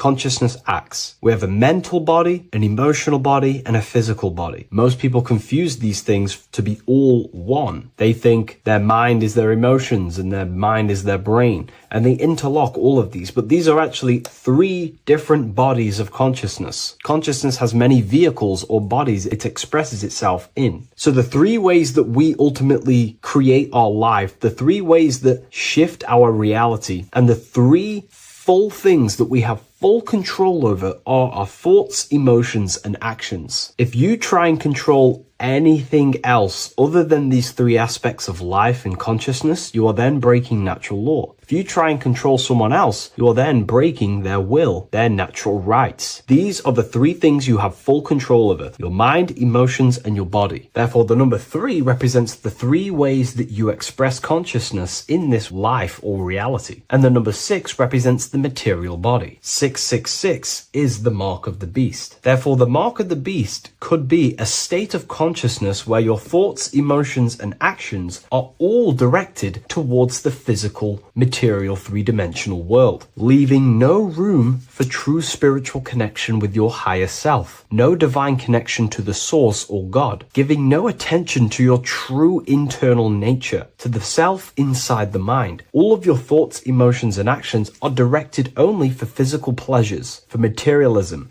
for status, for egoism, leaving no room for connection with the divine. And this is the mark of the beast. When people's minds become so obsessed with materialism, chasing desires for the material things, they disconnect themselves from their true internal nature. And we can see this today. People are becoming so obsessed with materialism, money, becoming rich, whatever it is, they are gradually losing connection with their internal self. They think that they are the body. They think that they are these 5 senses. But ask yourself, if I remove my thoughts, if I turn off my mind, who am I then? Because who most people think they are is a bunch of beliefs in their subconscious mind. Their name, their job, their reputation, their friends. If you remove the mind and no longer think, who are you then? The observer, the pure awareness, beyond the mind, the body, the emotions. That is your true nature. You are the internal thinker. And when that internal thinker becomes so attached to the external physical body and does everything in its power to think, feel, and act only towards the material things, you become disconnected to your true powers, to your divine nature,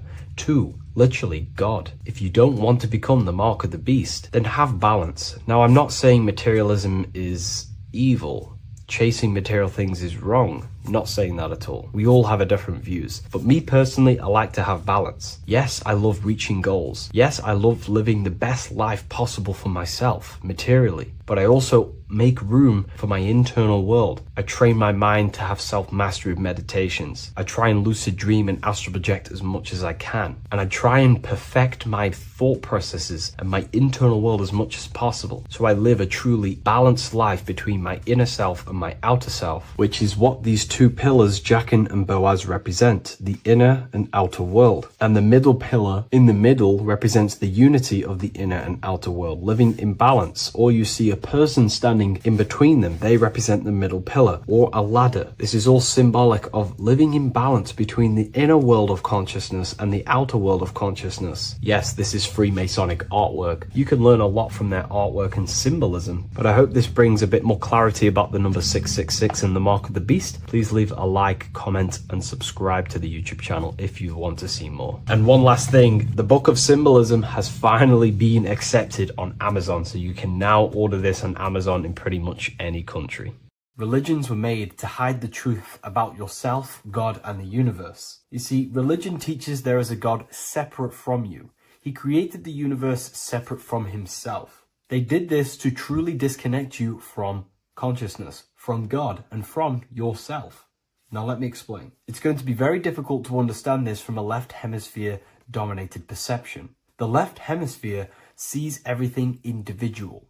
The right hemisphere sees the whole. For example, if you're walking through a woods, the left hemisphere sees individual trees, leaves, twigs, and branches. The right hemisphere sees the interconnectedness of the whole woods. We've been trained our whole life to be trapped in the left hemisphere, to think logically, scientifically, with evidence. This way of thinking traps you in illusion, division, and separateness from everything. Plus, in science, they teach you the universe exists outside of you. You exist in a universe, and the universe exists whether you exist or not. This is completely false. You are the universe experiencing itself. There is only one person in the universe. There is only one awareness in the universe, and that is God. That is your consciousness. Not your name, your job, your reputation, your thoughts, your beliefs. That is not God. God is the infinite awareness that you are, the alertness, the essence of life. You are an individual. You have a dual nature, an inner world, consciousness, and an outer world, this physical body. The inner world is the immortal, consciousness, awareness. This physical reality is for the immortal within us to experience and enjoy. And the immortal consciousness, the immortal self, the individualized expression of the only thing that is truly real, which is God, consciousness, is seeking a way to understand itself through infinite vantage points. The same consciousness inside of you, inside of the dog, the squirrel, the plants, the stars, the same awareness is in absolutely everything. Only the right hemisphere can see this connection. The universe is one mind separated into the infinite bodies and life forms. This is why scientists tell you that the universe is forever expanding. It's truth in plain sight, because the universe is the mind, and the mind is always seeking more vantage points to understand itself. And the mind is always expanding into new realms of thought. The mind cannot be filled up. It does not exist in space. However, human awareness, human consciousness is very sacred. And the reason why I say that is because humans possess a two-way consciousness, unlike a dog, an animal, or a squirrel, for example. The dog looks in the mirror. It is not aware of itself. It doesn't look in the mirror and see that it needs to improve something. However, humans, we can look in the mirror and say, who am I? Where do I come from? And I need to change this aspect of me. I'm lacking in this area. Dogs do not have this awareness. They function only on their immediate surroundings, on survival and instinct. Human awareness is special because we have the ability to reflect on the self. We can question our consciousness. We can question, who am I? Where do I come from? And where am I going after this? The human mind has no limitation. We can surpass our animal nature and rise to a godly nature. This is the whole purpose of reaching Christ consciousness, which is just an ideal consciousness where we have control over self and we know who we truly are. Humans have been given the tools to awaken. Our five senses are locked only to perceive the physical world, but the mind holds the gateway to understand the unseen aspects of reality. The mind holds the secrets to the universe and consciousness. We just have to study ourselves to understand God. We are all individualized aspects of consciousness. There is only one pure consciousness in the universe, but we're fractaled into infinite life forms, experiencing this consciousness in a different form, molding this consciousness into individual egos and individualized consciousness. Me and you are made of the same fabric. However, I have thought different things, believed different things, experienced different things, which has conditioned my consciousness to be my own individualized aspect of God. And that's what makes me, me, and you, you. God is the creative power within us to turn thoughts into physical reality, to create things. We are a creator. Each one of us is a miniature earth, creating and building in this physical 3D reality. Our consciousness holds power over the 3D reality. We can mold it and create anything we wish. However, we have been conditioned to live like an animal, living in our animal nature, eating, surviving, lusting, and these low-level desires keep us trapped from figuring out our creative power. This is why the ancients always depicted God inside of the brain. Even in ancient Christian artwork, William Blake, Anton Raphael, all depict God inside of the brain. Why is this? Because God is our creative power. The spinal column acts as a type of ladder of consciousness. If you just think about sex and act on sex, eating, consuming, and living in a survival animalistic state, then your consciousness is functioning on the lower end of the spinal column, where your reproductive organs are and your gut organs are to consume food. In order to activate the God within us and to us to truly know God, we have to be aligned with the God consciousness. We have to unlock the God within us so we can truly actually experience God and understand it. However, God exists beyond our personal consciousness, beyond our human identity. In secret societies, satanic rituals and satanic societies, they are seeking a way to escape the human identity through ritual work, meditation, and trance-like states. A trance-like state is like the state that you enter just before you fall asleep, where there is no thought present in your mind, because you are not the mind, you are the observer, you experience the thoughts. And when we escape the human identity through rituals, meditation, or trance-like states, we can actually experience beyond the veil of this material world. However, satanic rituals do this in a negative way. Satanic rituals include ways to make the human mind tap out by pushing the human minds to the limit through pain, suffering, and even torture, to allow the mind to pass out so you can temporarily pass on the veil of the physical world and escape the limitations of the human identity and the human thinking mind. Now, you do not have to do it this way. You can experience the divine and beyond your human identity through many different ways, such as deep, deep meditation, rising above your thoughts, and setting 3 alarms, one for 6 a.m., one for 6:30, and one for 7:30. And when you wake up at these times, what you need to do each time you wake up is allow your mind to stay awake but your body to fall asleep. And you will enter this trance-like state. And you can gain ideas, experience lucid dreams, and maybe even astral project. All of these rituals in secret societies and satanic societies is all about escaping the human identity and experiencing the divine planes beyond the physical. To wrap all of this up, this is all about consciousness. Consciousness is the infinite awareness of the universe, just fractaled into separate bodies. And this consciousness is seeking a way to understand itself in infinite angles and vantage points. And religion was made to cut off your connection to the divine planes beyond this world and beyond your self-identity. Therefore, if you want to know God, you have to study the attributes and qualities of God, such as geometry, numbers, consciousness, the mind, the subconscious, human anatomy. All of these things are aspects of God. We have to study ourselves and study nature so we can see God. God is the infinite awareness of the universe. If you love this video, please leave a like and share it with a friend. I'll leave a link in the description for the Book of Wisdom, Volume 2.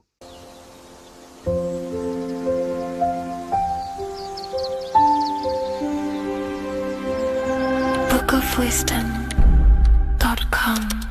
Visit today.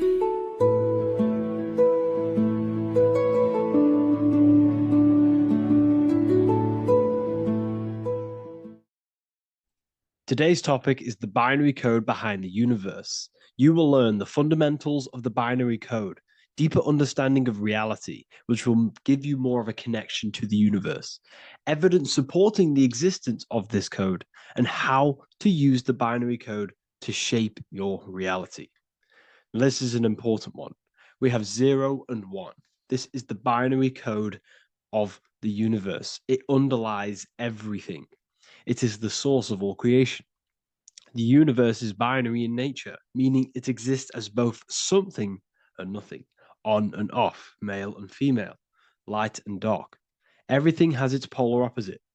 At its core, all that exists is 0, representing nothingness, infinite potential, and 1, representing something, order. 0 represents the feminine, vast, formless, and infinite potential. It is the space from which all things emerge, the womb of creation, the receptive and expansive force. 1 represents the masculine, structure, form, and order. It is the active principle, the initiator, the force that defines and shapes reality.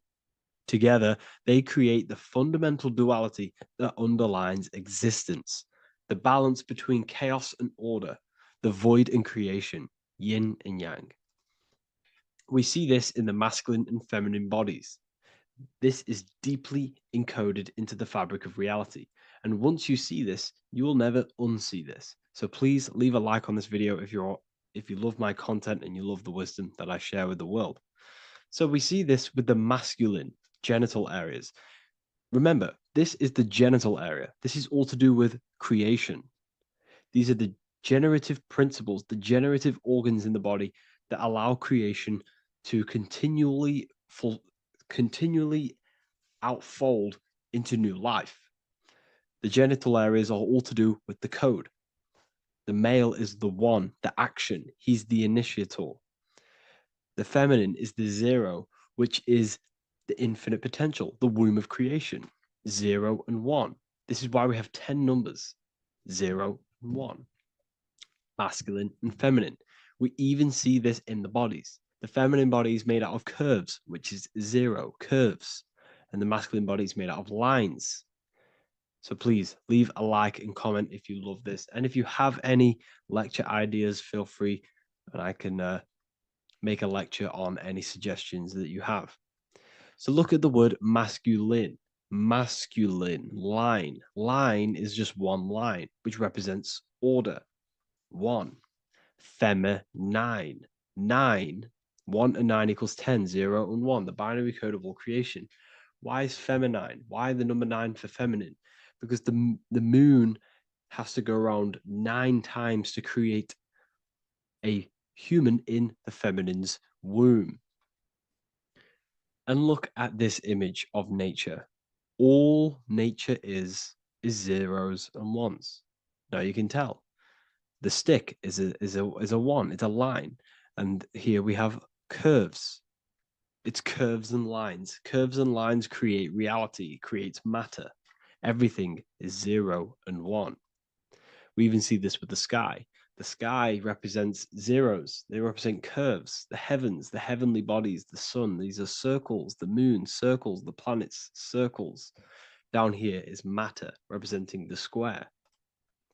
We have the Freemasonic square and compass, representing lines and circles, masculine and feminine. We see this with Leonardo da Vinci, with the circle representing the spirit, the void, the womb of creation, and matter, which is the body.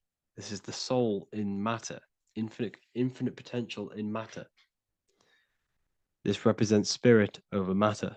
This represents the architect of reality, zeros and ones, spirit and matter. This is all the same thing. Understanding this binary nature of the universe, where 0, feminine, represents the infinite potential and 1, masculine, symbolizes order and structure, can benefit you in several ways. Manifestation and creation is the first way it can benefit you.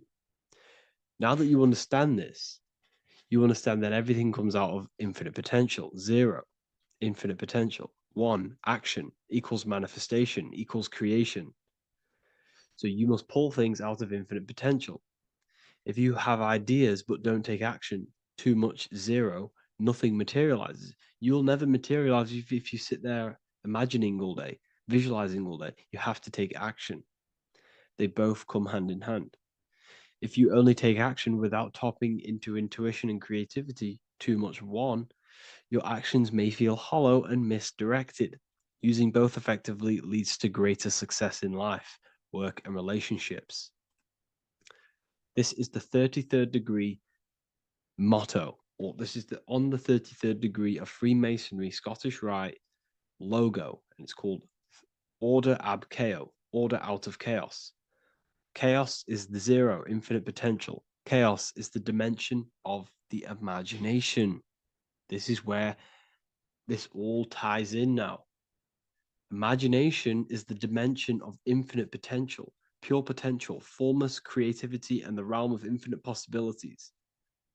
It is the void, the unmanifested energy that contains all that could ever be. That is the imagination. The imagination is the dimension that you are connected to, and you can pull any idea out of and materialize it into a reality. Matter, on the other hand, is order brought out of the imagination, chaos. It is when raw potential is structured, defined, and crystallized into form. This is the fundamental principle of order out of chaos, the process of turning the unseen into the seen, the abstract into the concrete, the dream into reality. That's why we say dreams into reality. Dreams are in the imagination, infinite potential, and the human mind is connected to high dimensions of consciousness, which we can pull ideas, things out of, and materialize it into our lives. Whether that's good or bad, that's completely up to you. But we have access to higher dimensions beyond the physical plane. And this is the secret that the human mind is connected to, and that you are not just a physical body. Okay? The universe itself was born from chaos. Before form, there was only energy and potential. Our minds function the same way. The mind is a microcosm of the universe. Our thoughts exist in an infinite field of possibility, but they only become real when we take action and give them form. If your inner world is filled with chaotic thoughts and impulsive emotions and negativity, then creating order within is essential for balance, clarity, and growth. What do I mean? Order out of chaos, 0 and 1. All creation comes out of infinite potential. The mind, the imagination, is the infinite potential. The material world is the order. It's the effect. Therefore, if your material world has chaos, if your room is messy, if your body is out of shape, if you do not look after yourself, everything in the physical world is just a reflection of what's going on inside of you, what's going on inside of you. So if you have a messy room in a messy house, this reflects as a messy mind, a chaotic mind, and we must create order in our mind. So this applies to all realms of your life. This applies with your mind, it applies with your emotions, it applies with your manifestation, it applies with the physical world, with the masculine and feminine. 0 and 1 is heaven and earth. It's everything. It's duality. It's on and off. It's everything. So it applies to all realms of your life. Okay. So in order for this to benefit our lives, we must, 1, have awareness and observe the chaos. Step back and observe your thoughts and emotions without reacting to them. Recognize that you are not your thoughts. You are the observer of them. You are the soul. You are in between them. You are the midpoint between the left and the right, the 0 and the 1. You are the soul. Journaling or meditation can help you identify patterns and negativity and impulsivity. So it's important that we recognize these patterns, we recognize the chaos within us, and we transmute it. 2, implement structure, mental discipline, mindful practices, meditation, breath work, and slowing down your reactions. Cognitive reframing, replace destructive thoughts with constructive ones. This is so important. For every negative thought that you place attention to, place your attention onto 5 more positive. Never think about something that you don't want to manifest, because whatever you're placing attention on inside that mental field of consciousness, you're giving attention to, which then can manifest into your action, and that will materialize into your world. Routine and ritual. Create daily habits that anchor you. Morning routines, exercise, or creative outlets bring stability. We must master the inner world of thought and emotion. We must bring chaos into order. In order to create anything in your life, you're turning chaos into order. Order out of chaos. You're turning 0 into 1. This is the binary code. All things underlie it, 0 and 1. So it's so important that we master our minds, we master our emotions, we master our inner world so we can produce effect in the outer world. We cannot create consciously and effectively if we have chaotic thoughts and impulsive emotions. So I hope this has made more clarity to you so you can implement this into your life. I know I haven't given you much strategic things to implement into your life, but now that you have a better understanding of how this world is pulled out of infinite potential, you can use that. Everything in your life is pulled out of your imagination. Every text you send, everything you think of, oh, I'm going to do this later, that is your imagination thinking about the future. So you just have to do this on a mass scale to create something big in your reality. So I hope this gives you a better understanding of how the universe works and has benefited your life. If you have any comments or any suggestions or how this video made you feel, let me know in the comment section. I would really appreciate it. And I'll see you all inside of the Symbolism Masterclass on March the 8th.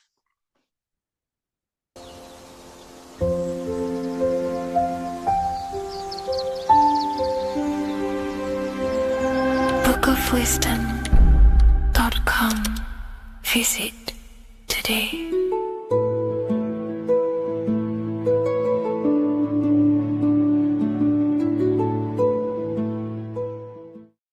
The scariest thing about having your first out-of-body experience and leaving your body is the realization that you have after. You realize everything you've been told about yourself, reality, the earth, what you're doing here on earth is a complete, utter lie. Your self-belief of what reality is and what you are is completely shattered. You now fully understand that you are more than your physical body that you inhabit. My first out-of-body experience happened a few years ago, but before all of that, I remember being a child, going to bed and closing my eyes, and I remember as a child feeling like I was floating above my body and moving. And maybe subconsciously this has led me into knowing intuitively that there is more to reality, and I've gone down this path of esotericism, occultism, consciousness. Maybe that has led me to this, I don't know, but I've always had this subconscious intuition in my mind that there's more to reality than what we've been told. And maybe it came from having these experiences as a child. And I'm pretty sure some people in the comments will also have that experience, feeling like you're floating when you close your eyes in bed as a child. I remember this very vividly. But a few years ago, I had my first out-of-body experience, and it completely shattered everything. And it confirmed to me that I am eternal, and there is so much more to the self, to consciousness. I then realized after my first out-of-body experience that our self is not just here in the physical dimension, it's existing in every dimension there is in the universe. However, our mind is focused primarily on this physical time space. When your mind is totally giving its attention and time to this particular time space, it locks in the mind or consciousness into that particular body of consciousness, such as the physical body, right? But for example, let's say you have a daydream and your full focus isn't in the present moment and your environment that you're in physically. Your mind kind of wanders off into a daydream, what we like to call it. That again is shifting time space. Your consciousness is 40% here in the physical plane because your body's there, but then the other 60% is in this daydream, this imagination. So you're shifting time space, and what an out-of-body experience does is allow your mind to reduce that attention to the physical body and access attention to this altered body or dimension of consciousness. So I'm going to give you the story of my first out-of-body experience, because I know when I was researching this, I was always looking for personal stories about someone's out-of-body experience, and there's not many out there, to be honest with you. Well, based off my research, I couldn't find many, you find a few, but I'm going to give you my experience of my first out-of-body experience that happened a few years ago. It was early in the morning. I kept on waking up and falling asleep to my alarms. I went back to sleep after waking up for like the third time in the morning. When I fell back to sleep, that is when I had my out-of-body experience. It's also good to mention that I have been listening before that about podcasts, books about out-of-body experiences, astral projection, and things along them lines. So this was stored in my subconscious, this topic. And I had a desire in my heart to actually experience this for myself. Long story short, I went back to sleep early in the morning because I kept on waking up, and it began with this tingling sensation, a high energy sensation. It was like bursting, intense, high frequency energy. My attention was no longer in the time space of my body, but my attention shifted into this energy body, which I now understand. I didn't understand at the time properly, but I now understand that as my consciousness started to feel like it was being pulled upwards, right now, our time space, our attention is in our body, and you feel all the data of the senses, right? And that's what I'm feeling right now. That's what you're feeling right now. But imagine that was completely stripped. My attention was no longer feeling the sensations of my body because my body kind of just dissolved as I fell back to sleep. So this was a natural out-of-body experience. I didn't force it. I didn't meditate. I didn't do anything. This was just a natural out-of-body experience that I had. And a lot of people get these that I've read about. So my attention started to feel like I was being pulled upwards, and I no longer felt my body, but I felt this intense energy, frequency, sensation all around my body. It felt like this, like it felt like illuminating energy that's moving very, very, very fast. So my conscious awareness was now shifting. I now understand. My whole body faded into this sensation. My whole mind faded into this energy sensation, this tingling free. It was very, very intense. I was not feeling my normal senses anymore, only this energy. This energy was also pulling me up. The more I was lifted up, the more intense the frequency became. So think of it like just a frequency resonator, how it just goes up and down, up and down. But then imagine the frequency resonator just going higher and higher and higher frequencies, and it would just get more and more and more intense. The energy was moving faster. This tingling was faster and faster and faster as I was being pulled up. Part of my mind began to fear this. My arms and legs grew very tense. I started to tense up because at this moment in time of the experience, I was very vaguely conscious. I was half there, half not. And as I was being pulled up, my physical body started to tense. And this is again when I started to feel my body again. But then I remembered what I heard out of body experiences is that you have to submit to the process. If you try and force an out-of-body experience, it will never happen, because an out-of-body experience is not truly out of body. What we're trying to do is trying to find a needle in a haystack. If you're trying to find a needle in a haystack, you don't go rummaging through the haystack to find the needle. What you do is you burn the haystack and then the needle reveals itself. It's the same with an out-of-body experience. We dissolve the senses of the body, so the body falls asleep, but the mind stays awake. As soon as I let go of this fear and I let go of the tensations in my body,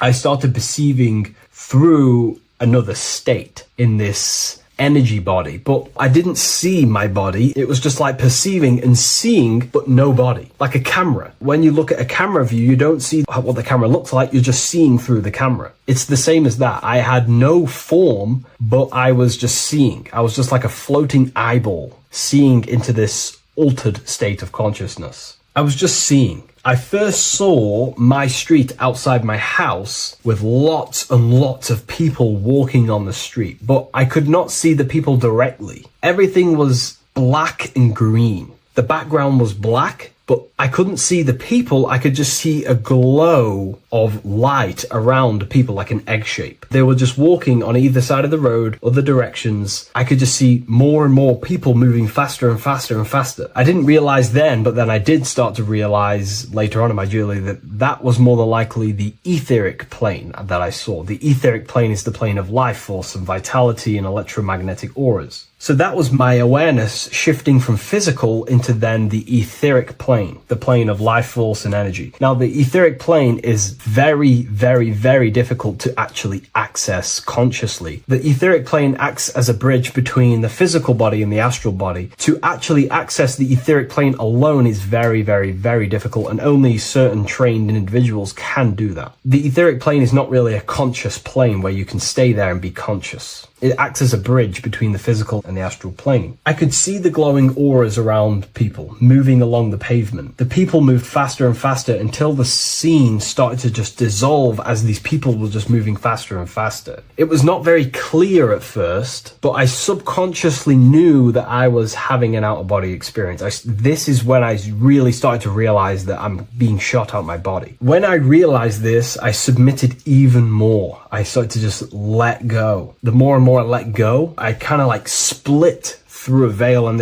everything became super clear. Before, in the etheric plane that I think it was, the ethereal plane, things weren't very clear. I could only just see glowing auras. However, as I split through the veil of the etheric, this bridge, this place that I was going to, I then split and everything just came super, super clear. I was floating in the sky. I subconsciously knew that I was having an out-of-body experience when I realized this. As I was still being lifted upwards, I then split through the layer where everything just suddenly became super clear. But then I was awake, fully conscious, but I was not in my body. I was just like a camera in the sky. I had no body, no form. I could just see. When I entered this plane, there was some sort of voice guiding me through this whole process. It was a male voice, and it was basically guiding me where I was going. It was telling me what I can do here. This voice was pretty much saying, you can fly, you can think things into reality, you can do this, you can do that. While he was saying this voice, there was no being around me, but I felt a presence of another being. But this voice was just speaking to me mentally. Like, you can't hear it, but I just knew what it was saying. It was so weird to describe. It was like telepathy. You couldn't hear it, but I just knew what it was saying. But it was a male voice. It's so hard to describe. I still could not see any form of myself. I was not seeing my astral body or any shape. I was just perceiving a point of awareness like a floating eye, like I said earlier. While this voice spoke to me, I saw fractal patterns as he was saying, you can do this, you can do that. And while he said, you can fly, I remember just seeing this line like splitting and creating fractals. It was like this black line that was just splitting off into duality, creating fractals. But then my physical body just went through this line, split, and then split into fractals again. So strange, very difficult to explain because it's four-dimensional. To explain it in physical language, it's very difficult to actually explain what was going on. So as he was saying what you can do, I was seeing these fractals dividing and then creating fractals. When he says you can think things into reality or something along them lines, my awareness just did a full 360 as if I did a backwards flip. I had no conscious control over this. That's something that you later develop as you keep having these out-of-body experiences. Your first out-of-body experience, you probably won't be able to control what's going on, but you will have an out-of-body experience if you seek them. I could see all around as I rotated. I looked all the way down and then back to my original angle and point of awareness. During that rotation, when I started to turn upwards to do the backflip, I looked up and it kind of looked like the sun in the sky. It was very dark and gloomy. Now I know that was more than likely the lower astral plane because very dark and gloomy. And it was very kind of dense there. I looked up and I could see this. It was like the sun, but it was white, pure white light. And it was shining down over the astral plane. And that was the only light in that place. That's why it was so dark and gloomy there. And I then realized in that particular state, at that time, I thought that was God. I don't know what it was. Maybe it was, maybe it wasn't. Maybe it's the light of the higher mental plane shining through into the astral. But I looked up at it and I realized that was God. That was the source. That was the higher dimension beyond the astral plane, which is the mental plane, the higher astral planes and then the mental planes, the planes of thought. Then once I saw that, I was in complete shock. As I rotated backwards even more, I then get the view of seeing down, completely down, like a bird's eye view. And I could see like an old medieval gloomy town. It was dark, almost night, with very little light. The only light present was the light from above. The town was old-fashioned, gloomy, misty. I looked over it from above. Then the experience began to fade. I don't remember anything after that process. But I'll be honest with you, the process of leaving my body for the first time was extremely intense. The frequency, the energy were overwhelming but powerful. Letting go and choosing to have no fear was the key to that experience. Just to give you a little bit more wisdom on what I actually experienced now, what I realized what was happening, I now understand that the voice that I was hearing was not an external being guiding me. It was actually a higher aspect of myself, a part of my own consciousness that is not focused in the time space of the physical world. My physical mind is focused here in this timeline, but once I exited this timeline and focused elsewhere, the higher part of myself guided me towards that experience. This higher version of ourselves that we call the higher self is a higher dimensional being, but we're just unconscious of it. This being exists beyond our ordinary thinking mind. Our self exists everywhere in the universe, and we can unlock higher versions of ourselves as we progress on our journey of awakening and self-realization. Because let's say right now, only 10% of your awareness is actually in the physical plane. brain. Science tells you that 90% of you is actually in your subconscious mind. 10% of your awareness is your conscious mind. So there's 90% of you that your conscious mind is not aware of. But our conscious mind becomes so addicted with the physical world and distracted with the physical world, it just gets totally locked in with the physical. And we never pay attention to the hidden aspects of ourselves, the unconscious aspects of ourselves. And that's why everyone in the esoteric and occult space talks about gnosis, seeking knowledge of self. Gnosis is not knowledge, it's knowledge of self obtained through direct experience. So gnosis is about rediscovering who you truly are. And another bit of wisdom that I could give you from this is that the observer is the same observer that is observing this video right now. You're watching this video, but who is the one seeing the screen? Who is the one seeing the screen of your reality, of what you call life? There is an inner witness consciousness within you who experiences and observes your thoughts, emotions, and actions, experiences and observes the screen you call reality. And that witness also witnesses your dreams. When you shift your awareness from your time space of this body into your dreams, that same witness is witnessing your dreams. So when you meditate, connecting with this witness aspect of our consciousness really does help to excel the process of having an out-of-body experience. Because a lot of people have out-of-body experiences, but they don't understand what's actually going on. They don't understand the nature of it. But it's all mental. You move mentally in that dimension. You create mentally in that dimension. The same that you do in this dimension, but just on a quicker scale, because things manifest in the astral plane instantly as soon as you think of it. Just like the screen in your mind, you think of something, you have a screen of an object in your imagination. That plane, it manifests instantly, but down here, it takes a longer time for things to manifest and condense. Once you understand that thought rules the universe, thought is the creative force of the universe, you start to understand,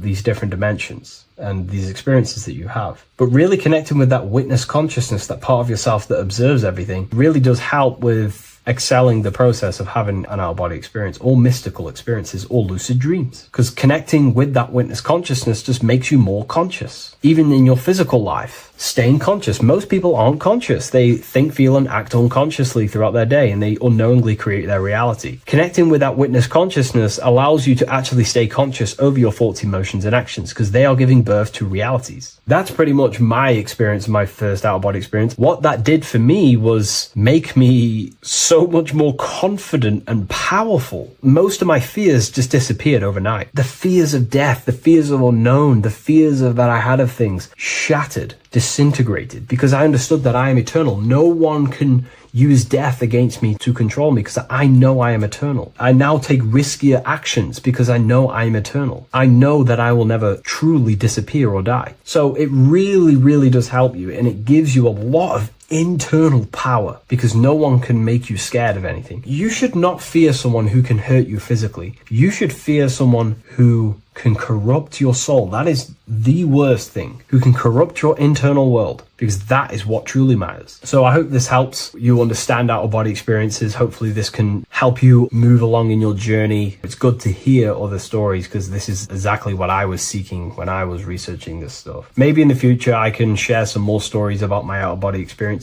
now I'm a bit more advanced. But yeah, please leave a like, comment, and subscribe on the video, and thank you all for watching. Religions were made to hide the truth about yourself, God, and the universe. You see, religion teaches there is a God separate from you. He created the universe separate from himself. They did this to truly disconnect you from consciousness, from God, and from yourself. Now let me explain. It's going to be very difficult to understand this from a left hemisphere dominated perception. The left hemisphere sees everything individual.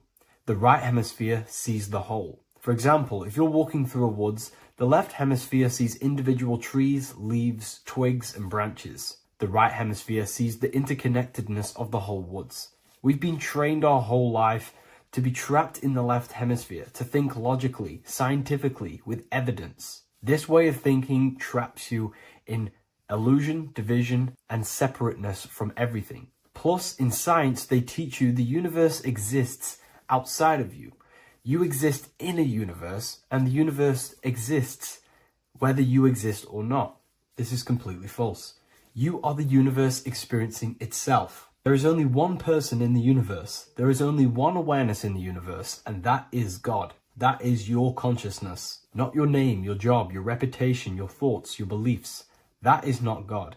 God is the infinite awareness that you are, the alertness, the essence of life. You are an individual. You have a dual nature, an inner world, consciousness, and an outer world, this physical body. The inner world is the immortal, consciousness, awareness. This physical reality is for the immortal within us to experience and enjoy. And the immortal consciousness, the immortal self, the individualized expression of the only thing that is truly real, which is God, consciousness, is seeking a way to understand itself through infinite vantage points. The same consciousness inside of you, inside of the dog, the squirrel, the plants, the stars, the same awareness is in absolutely everything. Only the right hemisphere can see this connection. The universe is one mind separated into the infinite bodies and life forms. This is why scientists tell you that the universe is forever expanding. It's truth in plain sight. Because the universe is the mind, and the mind is always seeking more vantage points to understand itself. And the mind is always expanding into new realms of thought. The mind cannot be filled up. It does not exist in space. However, human awareness, human consciousness is very sacred. And the reason why I say that is because humans possess a two-way consciousness, unlike a dog, an animal, or a squirrel, for example. The dog looks in the mirror. It is not aware of itself. It doesn't look in the mirror and see that it needs to improve something. However, humans, we can look in the mirror and say, who am I? Where do I come from? And I need to change this aspect of me. I'm lacking in this area.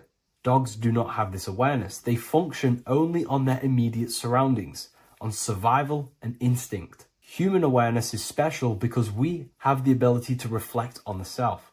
We can question our consciousness. We can question, who am I? Where do I come from? And where am I going after this? The human mind has no limitation.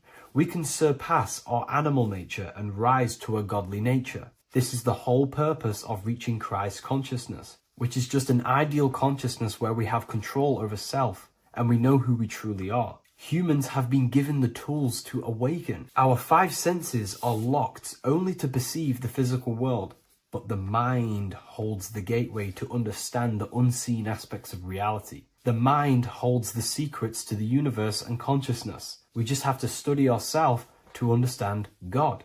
We are all individualized aspects of consciousness. There is only one pure consciousness in the universe, but we're fractaled into infinite life forms, experiencing this consciousness in a different form, molding this consciousness into individual egos and individualized consciousness. Me and you are made of the same fabric.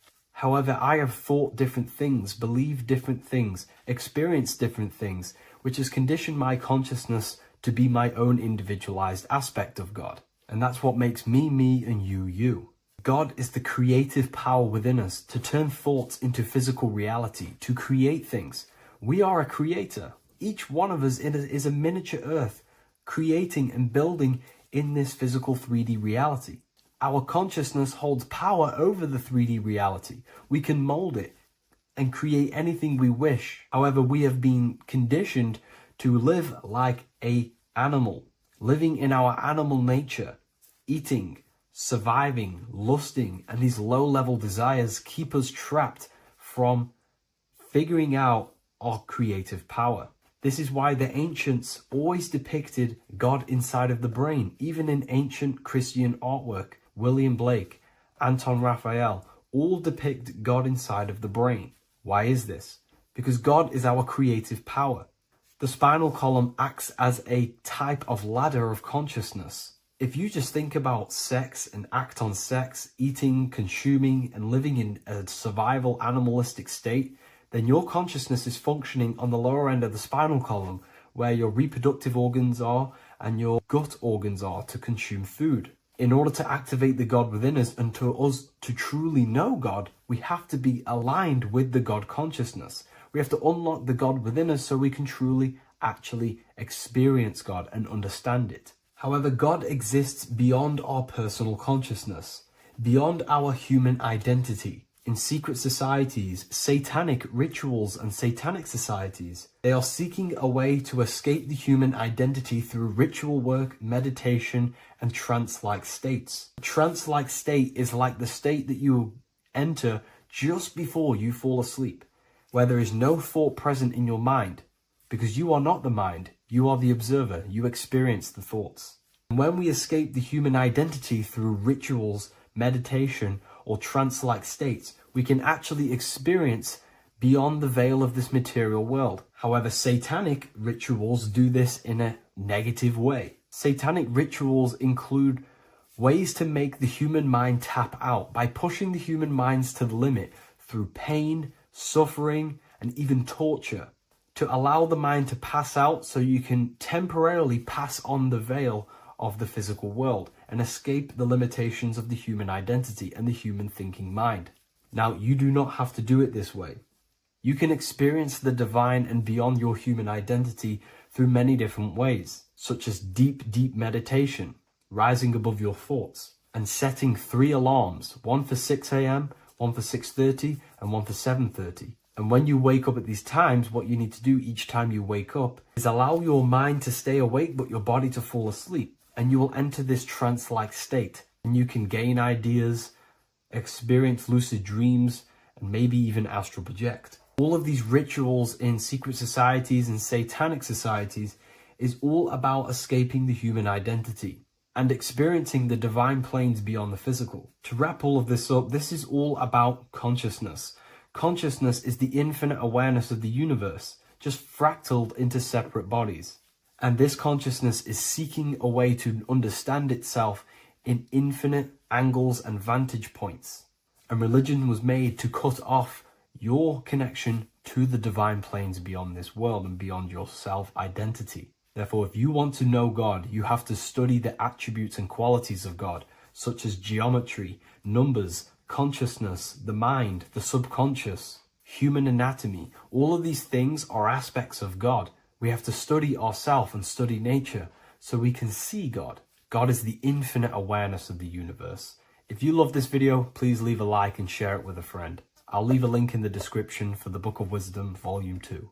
Watching pornography makes you see people as objects. It does a lot of psychological damage to the human mind. And if you truly want to progress in life, your spiritual journey, mastery, whatever it is, mastering your sexual urges is essential to become powerful, successful, and become the best version of yourself. And there are some occult practices that I used to help master this urge. They're not really techniques, they're more mindsets, which will definitely help you overcome your urges. So if you want to quit pornography today, this is the way forward that I used to create this version of myself. Before we go into the tactics, we must understand that whatever we do in darkness comes into light some way or another. If you watch pornography, you know you have a problem. You keep this to yourself. We all naturally do. These things are private, and what we do in our private time molds our subconscious mind, and we keep it away from people. But whatever we do in darkness always comes to light. If you're doing things you don't want others to see, such as watching pornography, it will come out through a subconscious force. It will come out in your eye contact. You won't really be able to make eye contact with the person you're attracted to. It comes out in your energy, your aura, your presence, your confidence. All of this plays a role in molding your consciousness. And especially women can pick this up so easily. Females are more subconscious, males are more conscious. Females speak indirectly, males should speak directly. If a woman is hungry, they will say, "I'm hungry." "Are you hungry?" But a male will say, "Let's go get some food." You have to see the underlying subconscious messages in women because they speak in more of a subconscious language. Men speak in a direct language. And maybe even men will pick this up. If you want to be taken seriously in the business world or your career, whatever it is, this is essential for your body language and your personal power. So you must master your sexual urges. Releasing your sexual energy,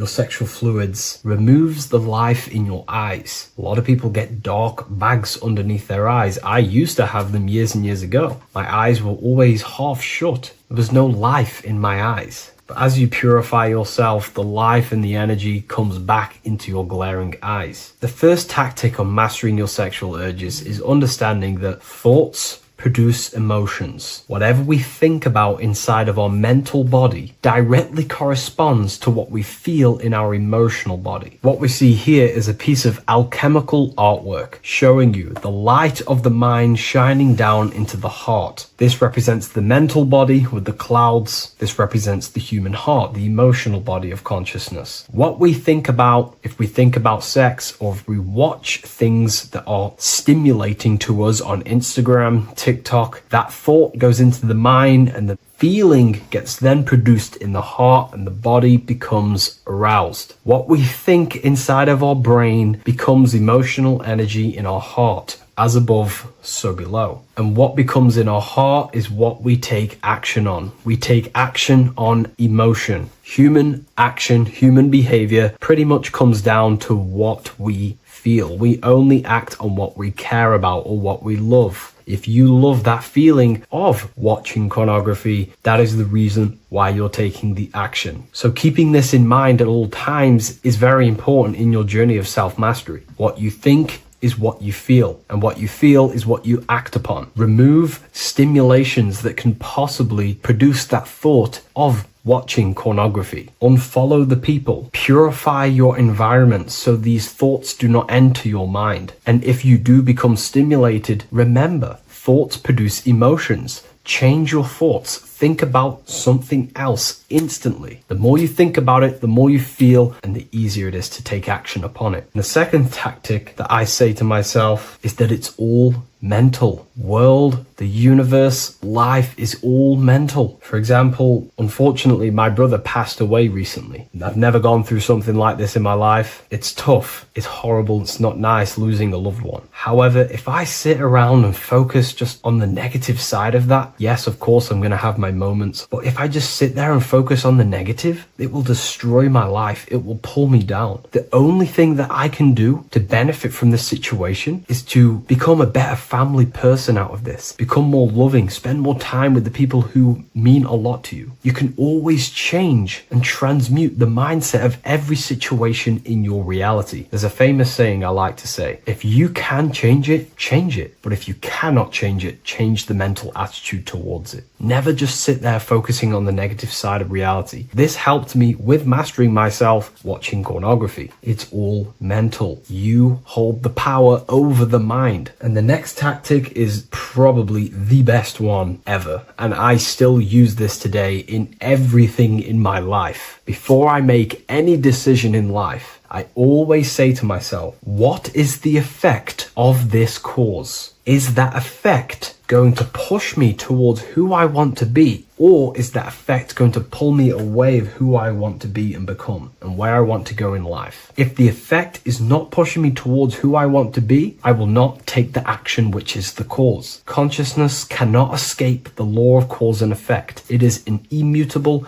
inchangeable law that is governing your consciousness and your mind. You have to keep this law in mind because it is the law that is creating and crystallizing your reality. Any decision you make, what is the effect of this cause? The law of cause and effect is a force that you cannot escape. So you have to work with this law and become conscious of the law. So before you do take the action, what is the effect? Is watching pornography going to push me towards who I want to be and where I want to go? If it's not, do not take the action. That's where willpower comes in. You can do little exercises for willpower, meditation for 30 minutes of not thinking. You can do rituals that strengthen the connection to your mind with your willpower. At the end of the day, the willpower is the most essential force in the consciousness. Another thing is remove any music that talks about it. Even the words will be producing thoughts in your mind. What you feed your consciousness is ultimately what you project back outwards. Don't listen to the rap music. Don't listen to any music that talks about it. Try and remove this from your environment. These tips that I've given you don't just work in quitting pornography. These work in every aspect of your life, and they will dramatically change your life if you become conscious of them and actively use your mind. Don't fall under the spell of becoming unconscious. Never act unconsciously. Never think unconsciously. Never feel unconsciously. continuously. Stay on top of your mind. Be the observing eye in your mind. Never fall unconscious. Of course, we all need to sleep, but I mean in the waking times. And this is why learning about yourself or consciousness is essential for every aspect of life. Business, your career, money, whatever it is. Whatever you're doing in your life comes down to understanding human consciousness. And that's why I wrote these books, so you understand yourself, so you gain your understanding of the functions of your own mind, body, emotions, and how you are creating reality. That's why I wrote the book of symbolism, because symbols are not just symbols. These symbols represent forces and aspects of the human psyche themselves, and they are veils, they are keys that help you remember and become conscious of what has fallen unconscious in your mind. We're simply just becoming conscious of what we are unconscious of, and becoming conscious of them and using these powers. You want to take your life to the next level? Feel free to get the book of symbolism. I'll leave a link in the description.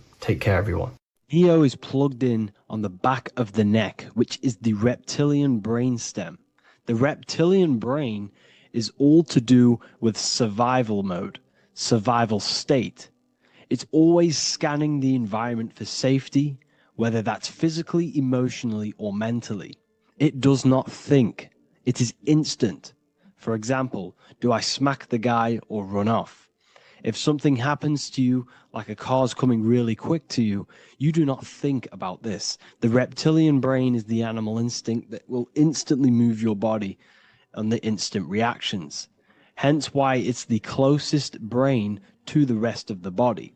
It has instant access to the electrical nervous system to control the body at instant reactions. Now, Neo is plugged in on the back of the neck, which is the reptilian brain. Therefore, the matrix is the body itself. It is the lowest state of consciousness. This is what it represents. The word matrix means womb. It translates to womb because your body is a womb. Your body is a vessel for universal consciousness, for God consciousness. And the body is also a womb where you can be born again outside of this body by raising your consciousness, by awakening the neocortex. This is why Neo is called Neo, because it represents the neocortex. This is the higher aspect of our brain. This is all to do with new things, higher reasoning, higher thinking, new learning. You see, the brain is a receiver for universal consciousness. Now, what do I mean? It is a radio receiver. Think of it like this. You have a radio tower which emits frequencies, and each little frequency, 00.1, 00.2, 00.3, each 00 point is a different person. We are all the same universal consciousness encapsulated inside of a different vessel. This is why our body is the temple of God inside of the Bible. Your body is a sacred temple of the divine essence of the universe. However, consciousness is controlling this physical body. And I'll show you this diagram here. Consciousness consists of imagination, emotions, thought, and memory. All of these things are not physical. They're not made out of atoms. You cannot think with atoms. If I split open your brain while you are thinking of a cheesecake, I would not see a cheesecake. It's because these things exist metaphysically within consciousness. They are not physical. The body is physical. It's part of matter. It's part of time. You see the Leonardo da Vinci, the circle and the square. The square represents limitation, beginning and end, because when you draw a square, there is a beginning and end. It represents the body, the mortal self, the ego, the echo. Then you have the spirit raised above, which represents spirit over matter, mind over matter. Invisible forces create physical forces. Everything physical exists in non-physical. This is also the Freemasonic square and compass, why the square is below the compass, because the compass creates the circle, which is spirit or mind. Then you have the square, which is matter. Mind and matter are the same substance. Mind creates matter through thought. Everything in this physical universe manifested through thought. Everything began as thought. So you are spirit and matter.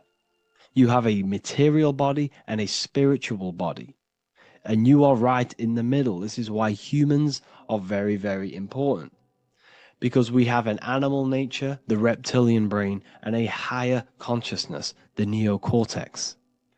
And we must awaken out of the matrix, which means womb, which is the body. And neo is waken up from the lower self, the reptilian brain, and moves into the neocortex.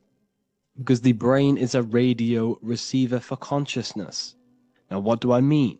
I went over this before. Your consciousness is controlling the brain. The brain is a computer. And when our consciousness, our imagination, our emotion, our thoughts, and our memories are all contributing towards just survival things, food, safety, fear, all of these things, and our consciousness is locked into a survival state, we are using the reptilian brain. We're no longer thinking. You don't think with the brain, but the consciousness is thinking, which activates the different parts of the brain. When we think for higher reasoning, we use the neocortex. It stimulates the neocortex. When we think about survival, we're using the reptilian brain. So therefore, when Neo wakes up, he wakes up to the higher aspects of consciousness, which is only utilized by the neocortex, by learning new things and expansion of the mind and expansions of consciousness. Okay? So the whole matrix is to keep you designed, well, the whole matrix is designed to keep you in a survival state, in the three-dimensional awareness. They want you constantly scanning for safety, scanning for food, scanning for emotional safety in relationships and other people. You see, they do not want you to think. They want you stuck in that reptile, that animal state, that beastly state that most people are in. Most people, all they do is eat, listen to music, consume, have sex, lust, desire. This is all the reptilian brain. So when we say the world's being ran by reptilians, it's symbolic. There is no physical reptilian humanoid beings controlling, manipulating human consciousness. We are all the same consciousness. However, there is a corrupted state of consciousness running this world.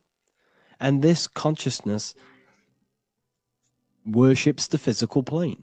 And they control the physical plane. So by doing that, they keep you stuck in a reptilian way of thinking, the animal state, to keep you stuck in the lowest state of consciousness.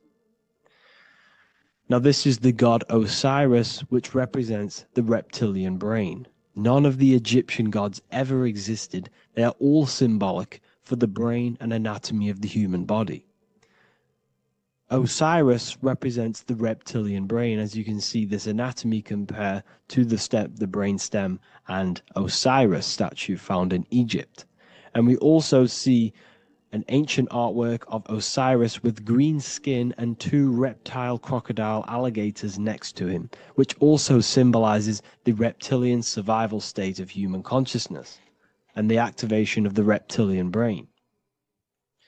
This is what it symbolizes.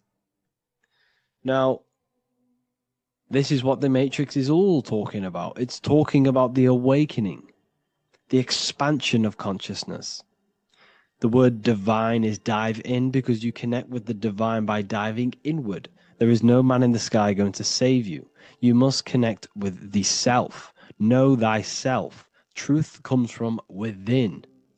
All of these things I'm telling you comes from within you. I'm just pointing it out. All of this is self-realization. A lot of people say, well, what are my sources? My sources is knowing thyself, observing thyself, using the neocortex of critically thinking, sitting down and thinking about yourself and having deep realization of yourself. You can realize that your thoughts are not of this physical world. It's quite simple. The brain does not think. The brain does not imagine. The brain does not hold memory. All of these things exist in consciousness, the one consciousness, but we are all fractal, infinite parts of. This is the eye on the triangle, consciousness being given down to the rest. This is separate. Consciousness is separate from the rest of the pyramid. The pyramid is your body. Neo is the one consciousness. This is the Egyptians symbolizing the one consciousness giving Ankh, which is life, to all the different life forms. However, you can see that the central sphere is giving a big Ankh to the humans, because humans, like I said, possess the advanced consciousness, an advanced brain that allows us to turn above our reptilian animal self. For example, we can go against our reptilian lower animal nature and turn to our godly nature. Animals cannot do that. They are stuck in instinct. They are stuck in a reptilian animal way of thinking and operating. Everything they create is to survive. We can turn against our lower nature and create for amazing things like buildings, architecture, technology. We can use our creative consciousness for anything we wish, not just survival needs. And it's the same with your spiritual journey. You can raise your consciousness beyond this animal state that they try to keep you in through fear, consumption, food, and the reptilian brain. We must awaken, start to think critically, and awaken to our divinity. Because the mind, the consciousness within you has infinite potential to expand. There are infinite fields of knowledge that you can explore. The mind can never be filled. It can never ever be full of knowledge. It always expands, and that's why you are alive. That's why you are part of this universe. That's why the science always says the universe is always expanding, because the universe exists in your mind, and the mind is always expanding into new fields of thought, new fields of knowledge and information. And that is your whole sole purpose, of expansion of mind and expansion of consciousness, and the exploration of the mind of God. We are living in the mind of God. You are a thought in the mind of God. You must awaken out of this body. This is why Jesus says you must be born again to see the kingdom of God. You must be born again. You must raise your consciousness beyond physical limitation and awaken to your divinity. And this is pretty much it for this video. I hope you all understand this, that this is all symbolic for consciousness.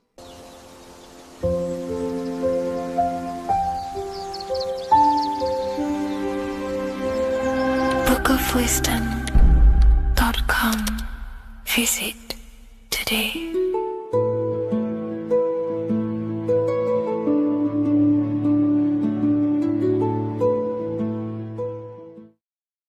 So depression doesn't actually exist, and in this video I'm going to show you how depression is actually a choice. And I'm going to give you some solutions on how to deal with it. And this is probably going to change your life forever just by doing this alone. Okay, so the first thing you need to understand about depression is that it exists in your conscious mind. It exists in your thinking mind. So what is inside your thinking mind? You have your body, your name, your reputation, your trauma, your memories, your family, your worries, your interests, your bills, your passion, dislikes, goals, right? Most people identify their lives with this. They identify their lives with their thinking mind. They think they're their name, their job, their reputation, their memories. But this is not who you actually are. Who you actually are is the observer of that. What happens if you stop thinking? What is left? You're left with unconditioned consciousness. You're left with the self, which is what we refer to as I. We are the consciousness, not the thinking consciousness. You are not these labels. You are not your thoughts. You are not your job, your name, your reputation. Okay? And the reason why I'm telling you this is because it's very important, is that we are something beyond this body, beyond this name, beyond our thoughts. We are the consciousness.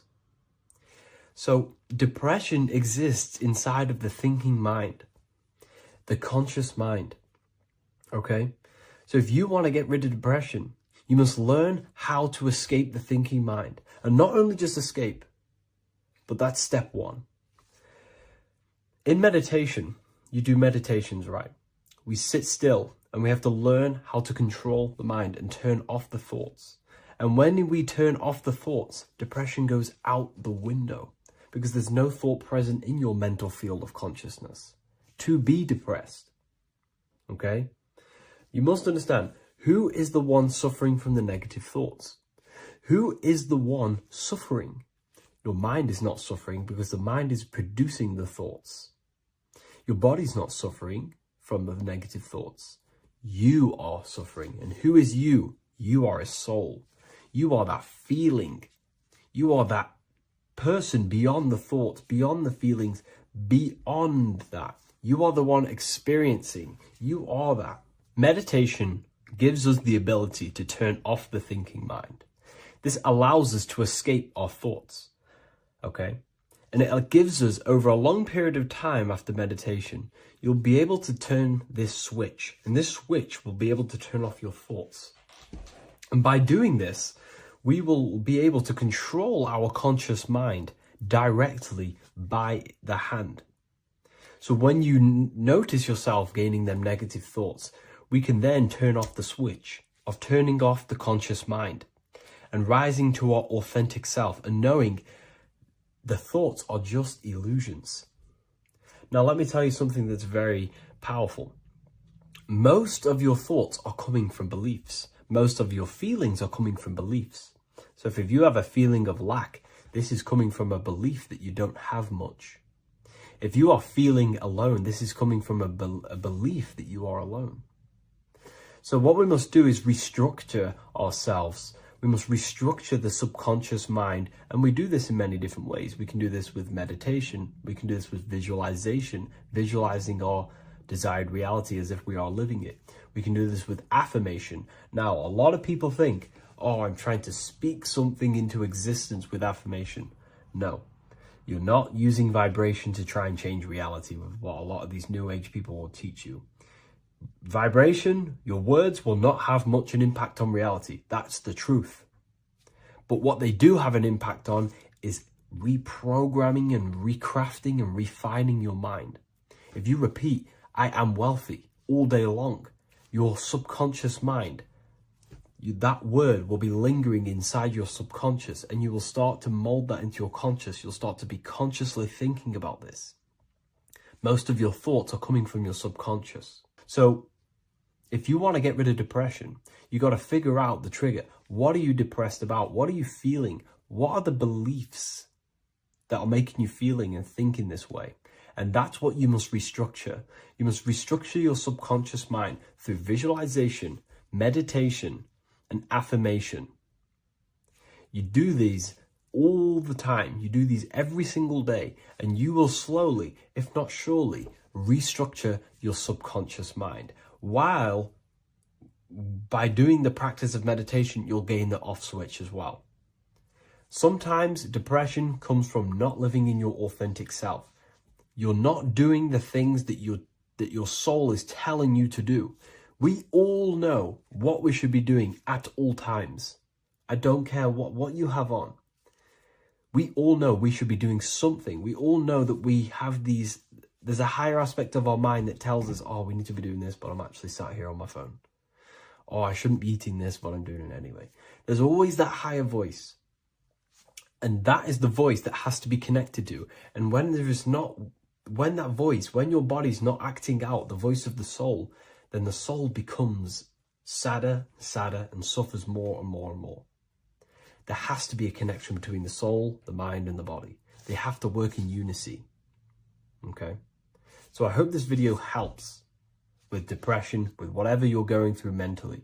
What if I told you that the pentagram can unlock the secrets of creation and make you manifest any reality you want? Hence why the pentagram is used heavily in magic and witchcraft. We have to understand that the pentagram has been heavily demonized. Religions, churches claim that this symbol is associated with Satanism and witchcraft. I personally believe this was intentionally done so that people do not gain their personal power over reality and their life. The pentagram reveals so much about you, and it is one of the most important symbols to understand inside the occult studies. It is one of the most common symbols that you will see across all occult esoteric orders and different occult traditions, such as Freemasonry, Kabbalah, Rosicrucianism, alchemy. You will see this symbol everywhere. And in fact, you even see this symbol, the pentagram, on old church buildings, statues of Jesus next to church buildings.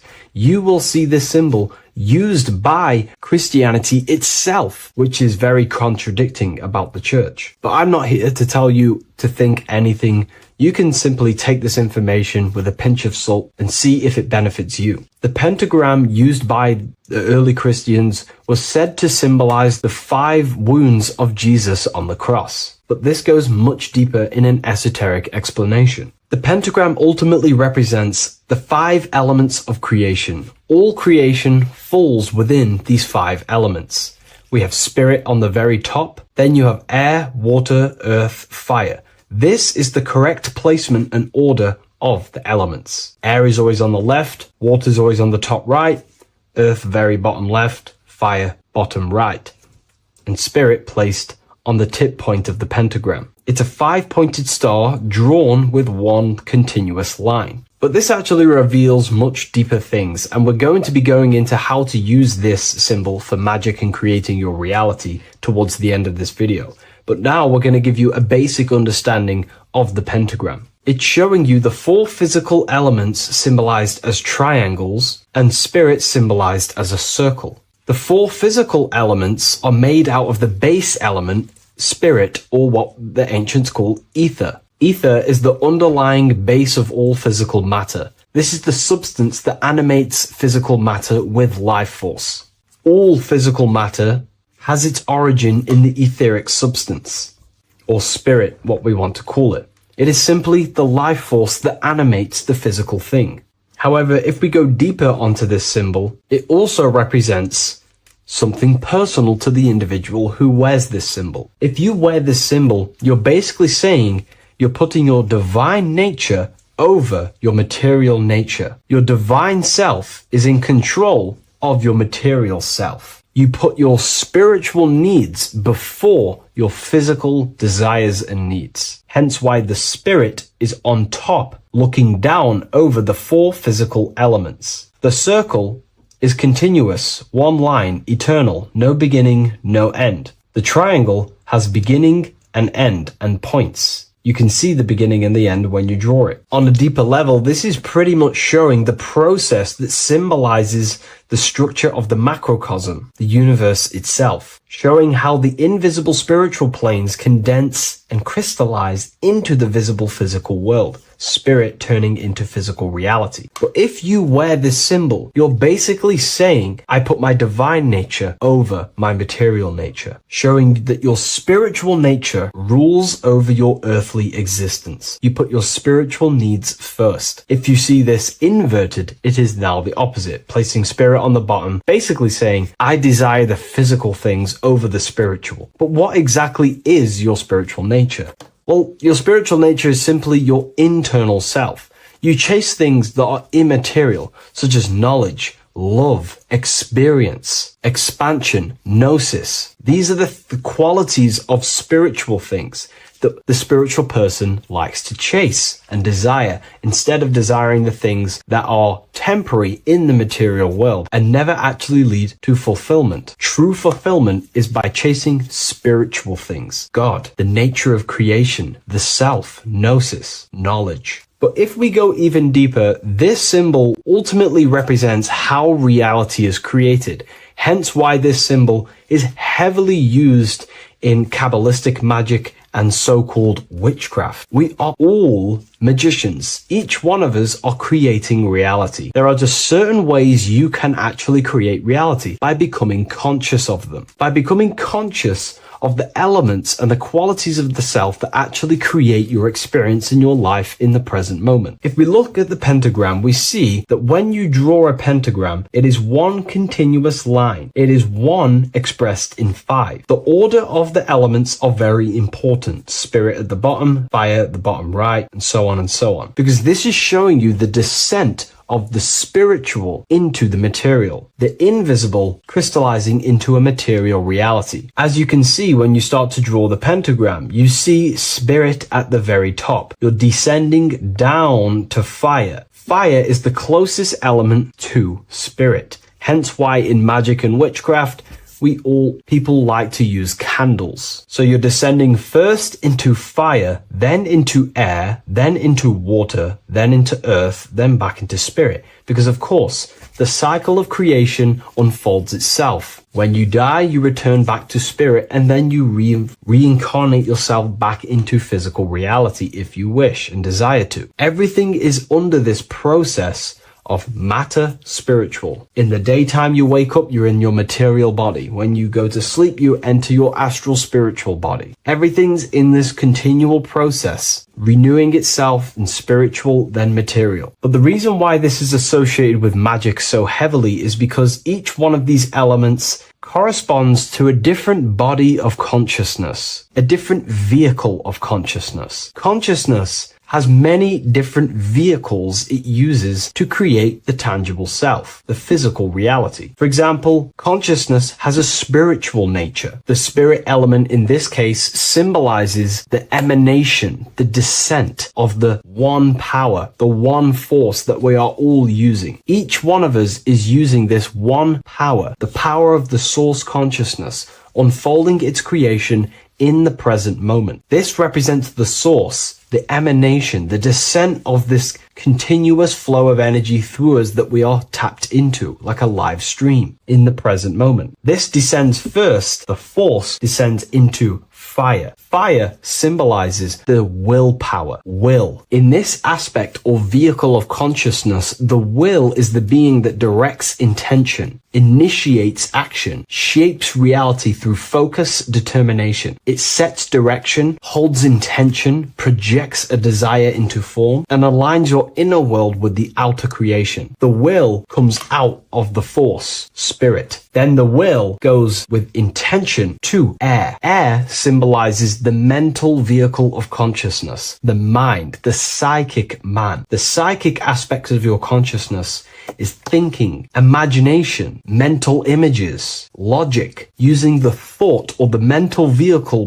body of consciousness. Then that thought has an emotion, which is then water. So it goes from the force to the will to the intellect to the water, the emotional body of consciousness. The emotional vehicle of consciousness amplifies the thought into an emotional desire that you want to take action on. No one takes random actions, and if we do, we say we're very bored and we don't care. The water is the energy, the emotion you have to fulfill something. And that emotion then descends into earth, which is the physical body to take the physical action in the present moment, to fulfill that desire, to fulfill that will, that thought, that desire. And that is how reality is created all the time. Now, there is much more that you can go into with the pentagram, because true magic is about changing consciousness at will, not casting random spells. It's the ability to change the direction of consciousness using the power of the will to direct these forces to create change in the internal world so it can project outwardly in the external world. Because consciousness creates the external reality. What happens within us, we see change outside of us. So true magic is about manipulating the forces and the vehicles of consciousness that exist within our own mind to produce a change in the material world. There are other ways you can use magic, by purifying each body of consciousness or banishing each body of consciousness. Other forms of magic, you can dissect each body of consciousness and work with that specific body. If you think you're using your mind too much, you can start using banishing rituals to banish the power of the mind, to stop overthinking, for example. Or if you have lack of emotional connection with your emotional vehicle of consciousness, we can dissect this body, tap into this body, and invoke this body and strengthen it. We're dissecting each body and vehicle of consciousness so so we can work with it to create a specific change inside ourselves, then to be mirrored outside of us. So pretty much this pentagram represents the descent of the spiritual turning into a material reality. Hence why sometimes we see a human figure standing in the point of a pentagram, because it ultimately represents the microcosm. You are the microcosm. You represent the entire process of spirit into matter, the invisible into the visible, the formless into form. The pentagram, drawn in one unbroken motion, captures this divine act of creation, showing how consciousness flows downward through the elements or the vehicles of consciousness to bring forth the material reality. The Book of Symbolism will teach you all about this. It was released November 17th. A lot of people have taken advantage of this. You also gain a free ebook with this copy. Every order comes with a free ebook. And if you wish to get your copy of the brand new Book of Symbolism, you can find it in the description or revivalofwisdom.com. Thank you, everyone. I'll see you in the next video.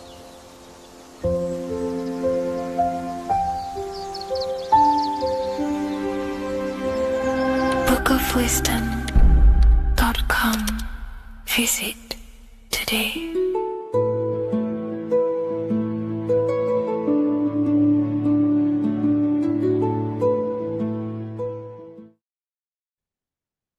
You don't just have a physical body.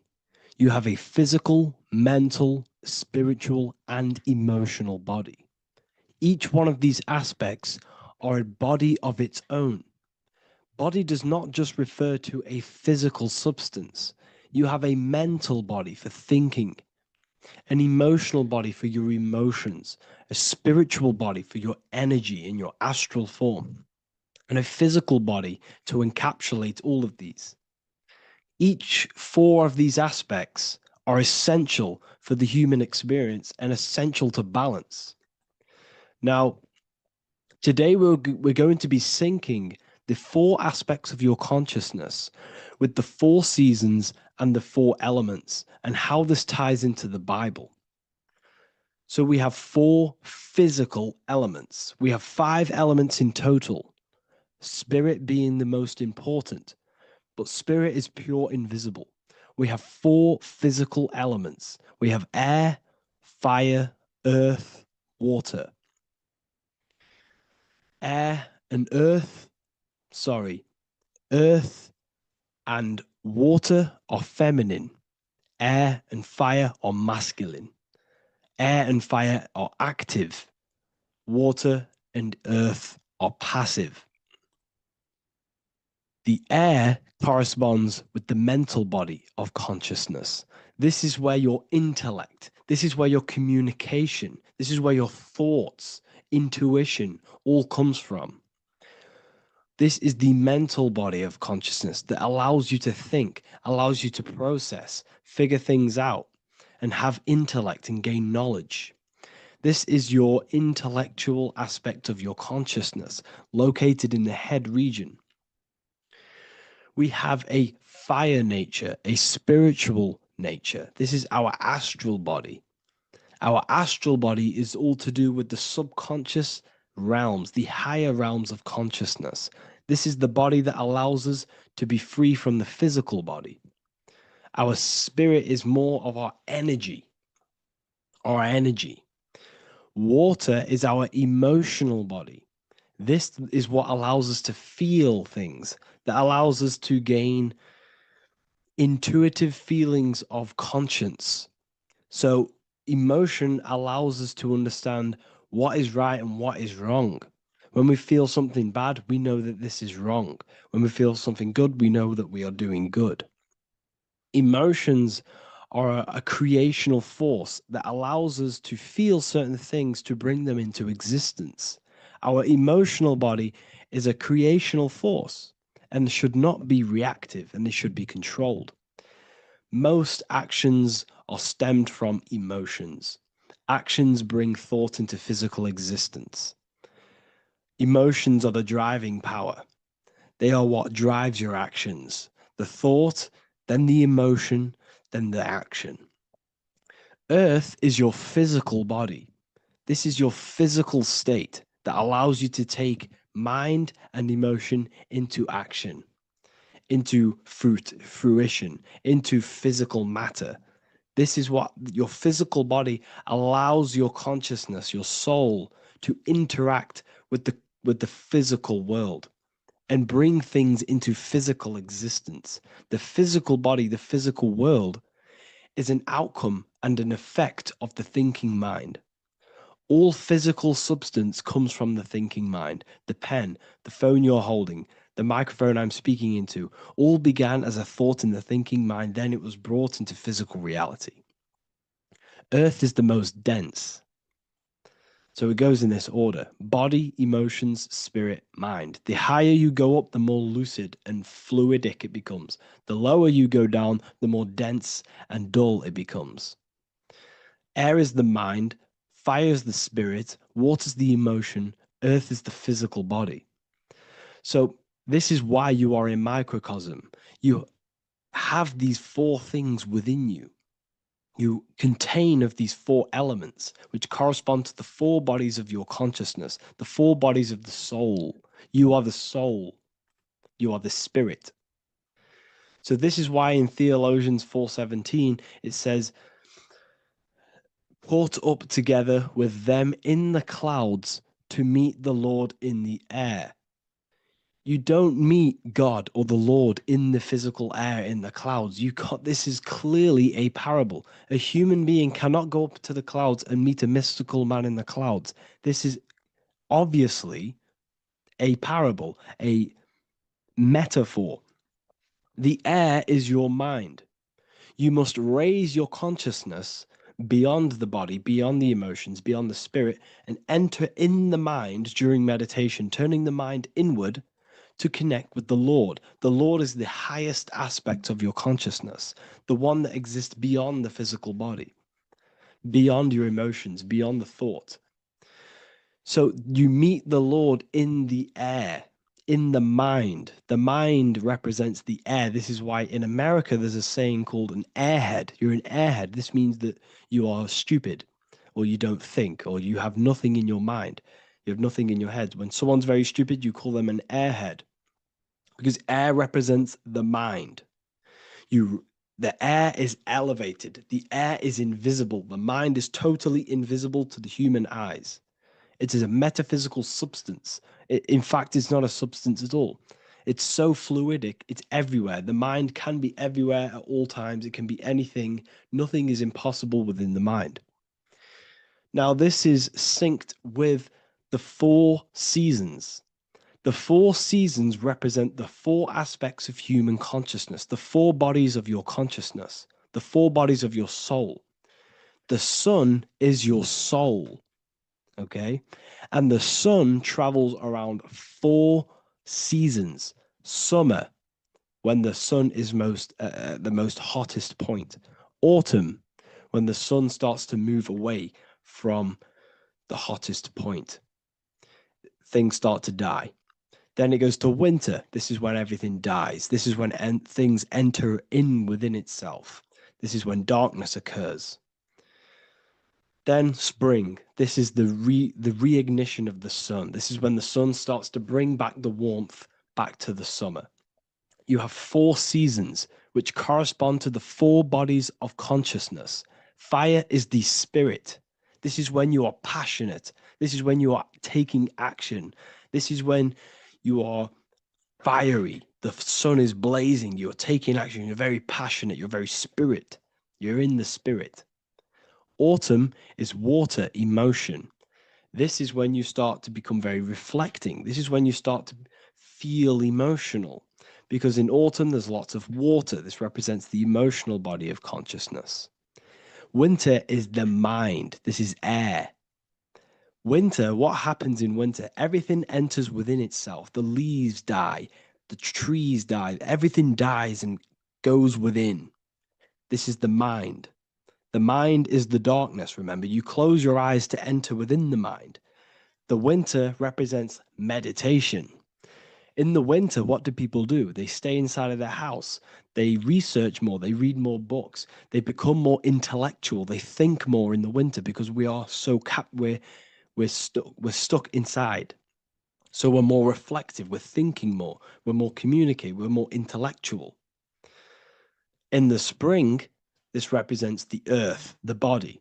This is when we start to come out of the mind and we awaken to the body, and things start to grow again. The plants start to grow. The earth is growing again and reborn again. This is the body. This is when you become more active in the spring. And then the summer, back to the summer, we then take action on these thoughts and these thoughts that we gained over the winter. Essentially, this is just a massive cycle. And this is a daily cycle also. The nighttime is the winter. The morning is the spring. The midday is the summer. And the evening time is the autumn. This is a microcosm. We have 4 bodies of consciousness. You are the sun, you are the soul, and the soul has 4 bodies: summer, autumn, winter, spring. Emotion, air, body, spirit. Sorry, emotion, mind, body, spirit. So you are the soul.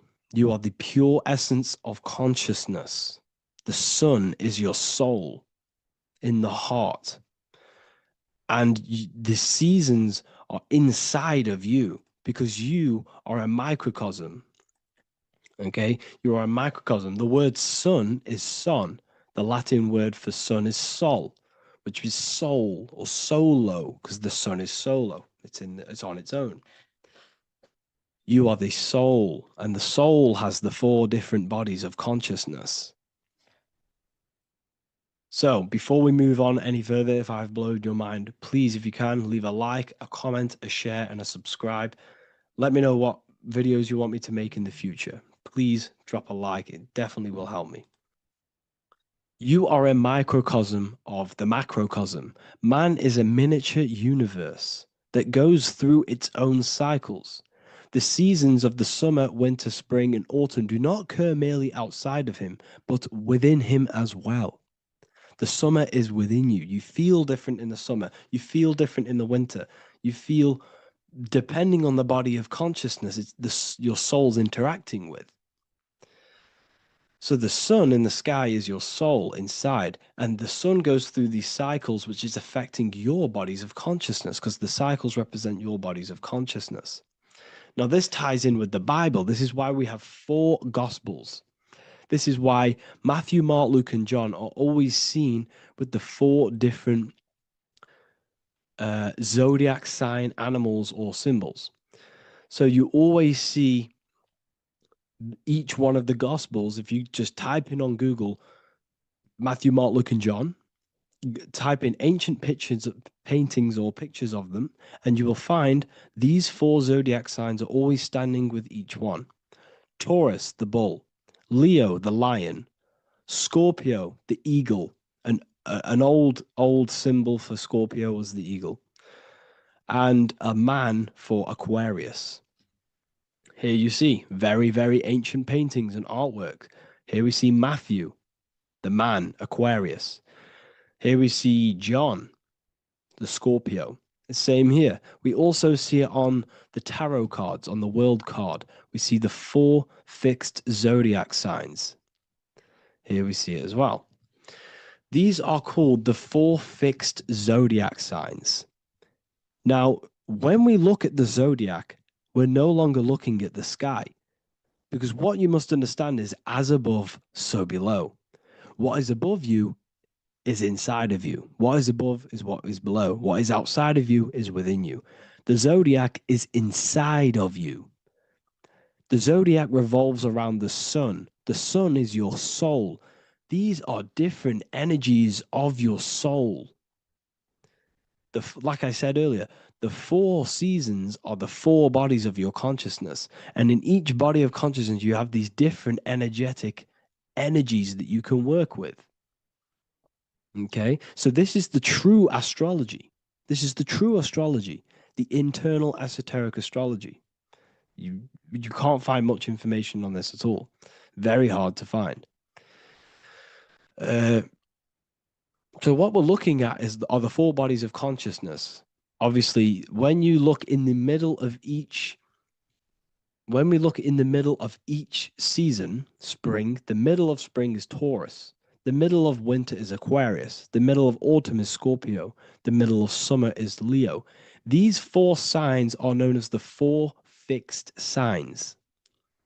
Okay, Scorpio is fixed. It's the middle of autumn. Scorpio is a water sign, emotion. Aquarius is the air sign, the mind. Taurus is an earth sign, the body. Leo is a fire sign, the spirit. This is why we see Matthew, Mark, Luke, and John with the 4 fixed signs of the zodiac, which represent the 4 bodies of consciousness. Leo, the spirit, fire. Luke, Taurus, earth, body. Matthew, Aquarius, air, mind. John, Scorpio, water, emotion. Each gospel is depicting Jesus and showing Jesus in each gospel. Each one of these gospels is showing and depicting Jesus according to the different body of consciousness. In John, this is when Jesus starts to turn water into wine. Water is emotion. Wine is transmuted emotion. This is when he does miracles with his emotions, water into wine. Aquarius, which is Matthew, air, the mind. Inside of the Gospel of Matthew, this depicts Jesus as an intellectual person, a person who's communicating and using his mind, his mental body a lot inside of the Gospel of Matthew. Go and read it, and you will see this. Luke, Taurus, earth, the body. Luke shows and depicts Jesus according to the body of consciousness, the physical body. He shows Jesus as a human, being a human being, helping people physically and helping people's physical needs, like giving away food and doing all sorts of good things for other people. Leo, Mark, inside of the Gospel of Mark, this shows Jesus as a spiritual teacher, a passionate person who is taking action. Each gospel is showing Jesus according to the different body of consciousness. And Jesus represents you, the Son. That's why it's called the Son of God, the light of the world. Jesus represents your soul, and your soul has these 4 gospels, the 4 bodies of consciousness, the 4 fixed signs, the 4 elements and the 4 seasons. These things all correspond to your consciousness. So this is Leonardo da Vinci showing you the exact same thing. Jesus is the I am, the sun, the soul, in the middle, on his own. Luke, spring, earth, body. There are 3 people in each group. There are 4 groups and there are 3 people in each group. 1, 2, 3. 1, 2, 3, 1, 2, 3, 1, 2, 3. Fall, winter, summer, spring. These are according to the 4 bodies of consciousness. Here we see Aries, which rules the head region. He's on the head of the table. Gemini, he's holding up the 2 hands because Gemini rules the 2 hands, the 2 arms. Gemini is the 2 twins, which is the 2 arms and 2 hands, and the 2 lungs. Here we see the beginning of summer, which is Cancer. You see the big knife here. Cancer, him here, this gray-haired guy, holding a knife for the crab. Cancer, they pinch. You have a knife, symbolizing the crab. Leo, the middle of summer, showing dominance. The sun is very dominant. He's got his elbow on the table, showing dominance. Virgo has no Adam's apple. Cancer here is pointing at this woman's neck, saying there's no Adam's apple. This is Virgo, the virgin, the only woman. Jesus, the sun. This is Libra, the balancing. He's holding his arms out balanced, showing the balancing of the sun, because when the sun enters Libra, the sun is balanced between winter and summer. So it's balanced. This is all astrology, but this is internal. Okay? This is Ezekiel's vision. Ezekiel had a vision in the Bible, and he saw the face of a man, the face of a lion, the face of an ox, and the face of an eagle. the eagle Scorpio, the ox is Taurus, the lion is Leo, and the man is Aquarius. He saw the throne of God. And he saw the different bodies of consciousness. This is all symbolic for the different bodies of your soul. So when we look at the zodiac, we are actually looking at a map and the energies of our soul and the energies of our bodies and the energies of our consciousness. This is what we are looking at. Each zodiac is an aspect of our consciousness and an energy that we can work with and that we must purify. Balance and purification is essential. Imagine playing a brand new video game. Let's say a brand new video game came out and you had to play it. What happens when you play that game? You don't know the controls. You cause chaos in that game. You can't really run properly. You can't do anything properly. You're getting destroyed by other people who are playing that game. It's the same with your physical body. When you are born, you must learn how to play the game. You must learn how to balance the mind, learn how to balance the spirit, the emotions, and the physical body. We must balance and purify each body of our consciousness. We must look after our physical body with our physical health by eating physical, electrical food like fruits and veg. We must look after our minds by being conscious of what enters our eyes, enters our ears, enters everything. Whatever enters our five senses is affecting our mind, our mental health, our environment, mental. We need to look after our thoughts, control our thoughts by purifying our thoughts, only positive thoughts. Then we must purify our emotions, feeling only gratitude and love and not feeling these negative, dull emotions. Then we must look after our spiritual body through meditation and looking after our spirit. But remember, when we look after our mind, it all begins in the mind. Each body of consciousness is interlocked with the other. If you have an unhealthy body, you have an unhealthy mind, spirit, and emotions. If you have an unhealthy mind, you have an unhealthy body, spirit, and emotions. If you have an unhealthy emotions, you have an unhealthy spirit, mind, and physical body. They're all interlocked. You must balance each one of them. Look after your physical body, look after your thoughts, look after your emotions, look after your spirit.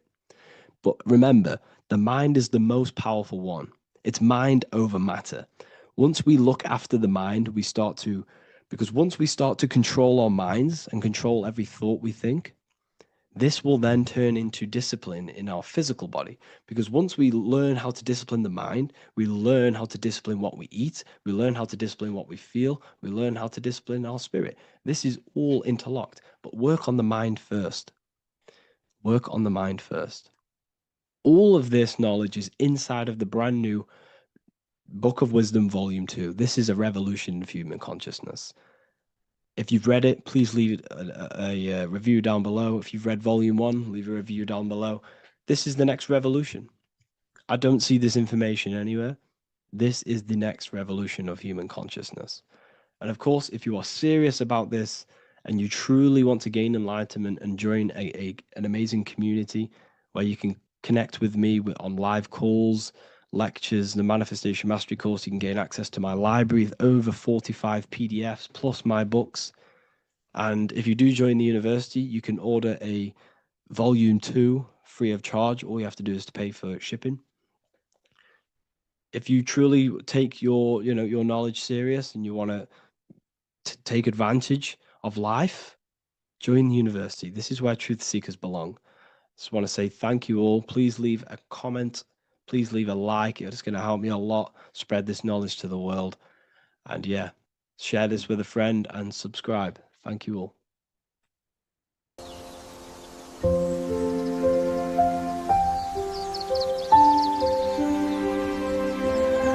bookofwisdom.com. Visit today.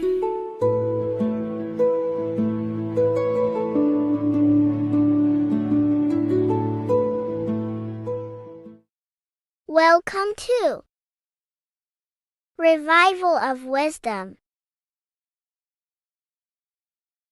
This video is going to be about the flat earth and the breakdown of the whole cosmology. We're going to be digging very deep. I've got a lot of pictures and images to show you, and a lot of dots to connect.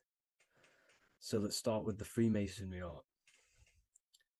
So this artwork we have here is the Freemasonic cosmology as they know and believe.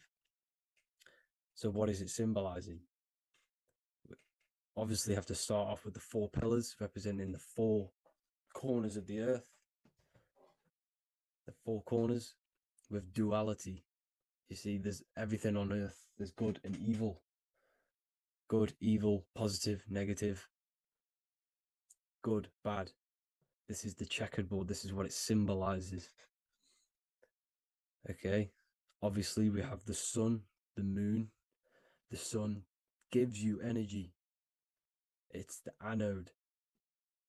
The moon is the cathode. It's the opposite. It takes your energy. So therefore, you become sleepy when the moon comes out. You see, everything on Earth, everything in the universe is balanced. There's complete balance symbolized by duality. There's always 2 opposites. We have the all-seeing eye. And obviously 7 stars representing the 7 planets. But not planets as in we know planets. They're not physical spinning balls of gas. They are energies. They are lights emitting from the realm above this realm. There are lights through the firmament, through the electromagnetic field. So let's go through that again. The 4 corners, duality, positive and negative, cold, dry. Everyone on Earth has an opposite. Everyone, there's 2. Okay, and then we have the sun, the moon, the 7 planets with a 5-pointed star. What's the 5-pointed star? Of course, it's the 5 elements: spirit, water, earth, fire, and air.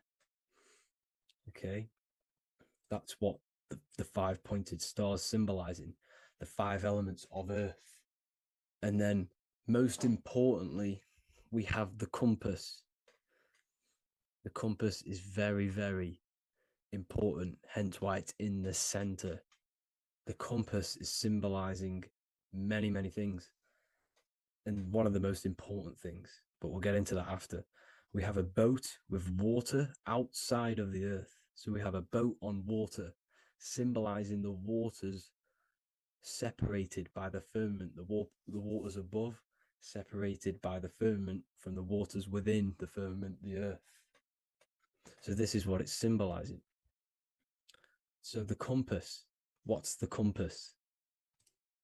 This is where the compass comes from. The Polaris, the most important star there is, because it's in the center of Earth.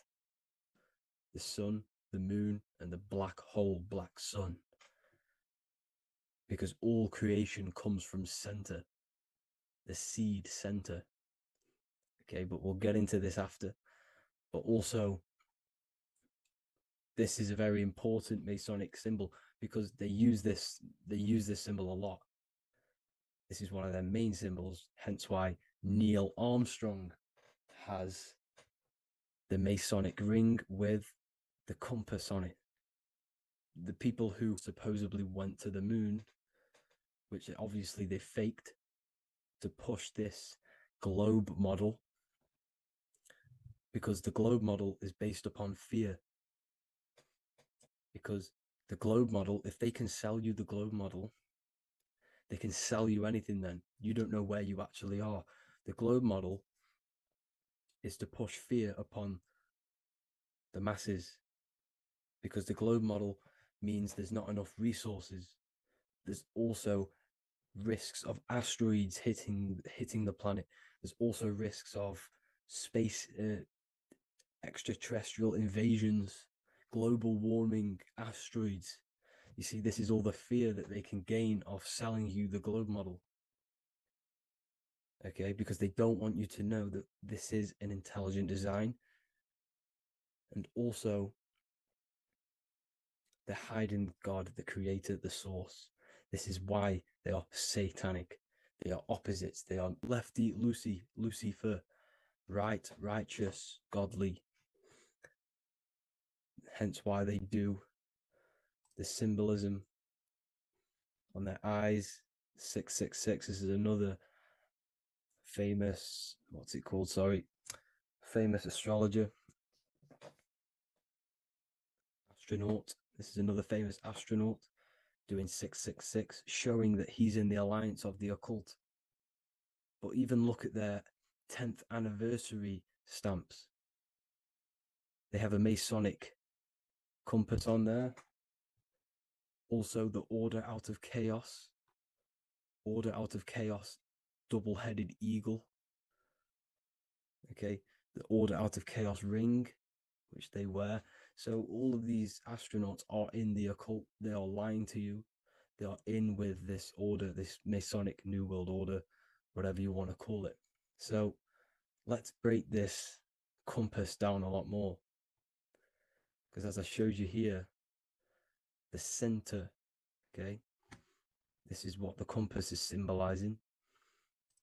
Let's go into the North Pole map. This is from 1595. This is a rough estimate of where this map came from. It's from around the 1500s to the 1600s, maybe 1400s. There's not an actual set date on this map because obviously our history has been tampered with.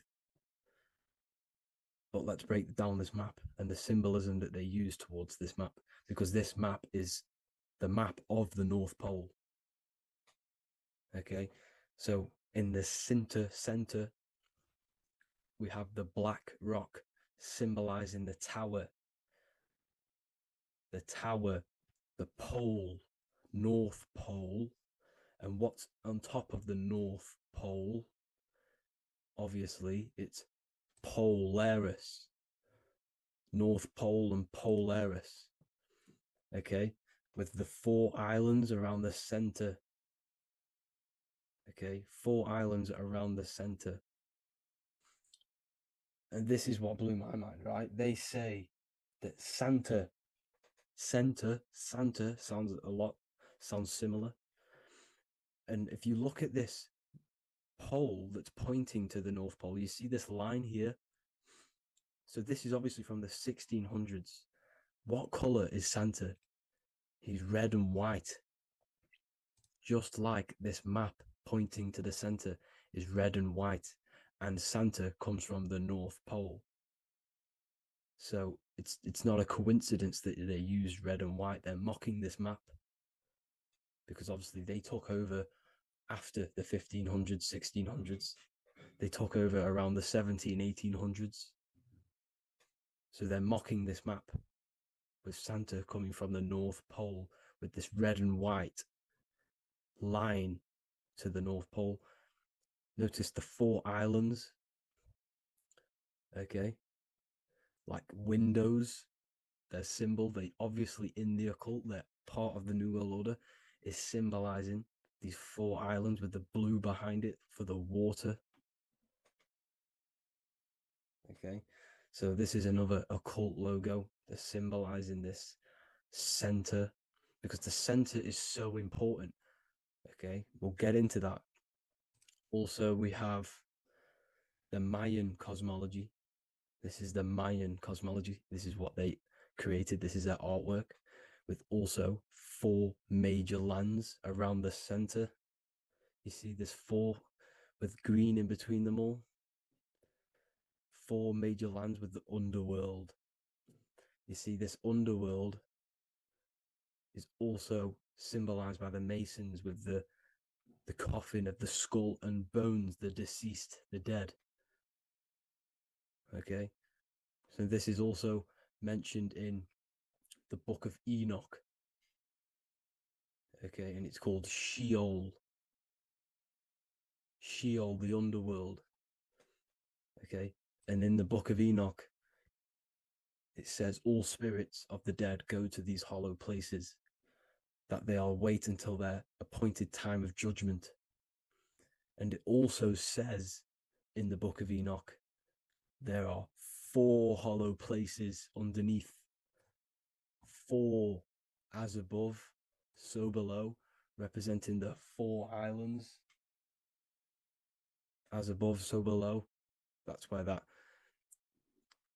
could link in. Okay. The Book of Enoch is very important because it was found in a cave thousands of years ago. And there's a lot of truths about this realm and about this world we live in. So let's go back to the Mayan cosmology. So the ancient cosmology, they all must have had some sort of communication. They must all be at peace with each other, because all of their cosmologies link together. See, the Greek, Babylonian, Indian, Celtic. Okay, they're all linked in together. They all knew that they were in an enclosed system with an underworld and obviously a firmament. Okay, so this is what they all knew. They all must have had some sort of communication. They were a lot more advanced than us. They knew the center of the realm. Okay, and obviously the United Nations flag also symbolizes their center. You see how it has like a grid with a circle around the center. It's symbolizing that center of the realm, because that center of Earth is so important. The United Nations flag, all have it. See, some different ones all have that circle around the center. Because the center is the seed. All things come from a center. So the torus field is so important because it is the spark of life. It's the building blocks of the universe, this creation. Because all things have a torus field. Just like an apple with what's in the center of an apple, a seed. Because the center is where the energies hold, is where the energies meet. And it creates that spark of life. Just like your heart is the center of your body. And it has an electromagnetic field. Because the center, all things come from the center. So this is why the North Pole is so important, because this is why it's so important, because this is where the creation sparked from, the center. This is where the most electromagnetic energy is stored. So this is why the northern lights come from the center. It's electromagnetic energy. This is what the northern lights are. It's being emitted from this black hole in the center. Okay? And obviously, what else is on the center? Polaris. Polaris is the center star. Okay? So the center star is what sits on top of this North Pole, Polaris, because it's a pole of electromagnetic energy, symbolized as a black rock, a black hole, pole. You see, because all creation comes from void. Light is born from darkness. Without light, darkness can't be born from light. You see, but light can be born from darkness. This is why darkness is so important. And this is why there's a black hole in the center of our realm, like the black sun. The black sun. The Polaris star, the North Star. You see, so this is this North Pole, Polaris. This is what they're talking about. And this is why compasses are an 8-pointed star, because Polaris is symbolized as an 8-pointed star. This is where a compass will point you to.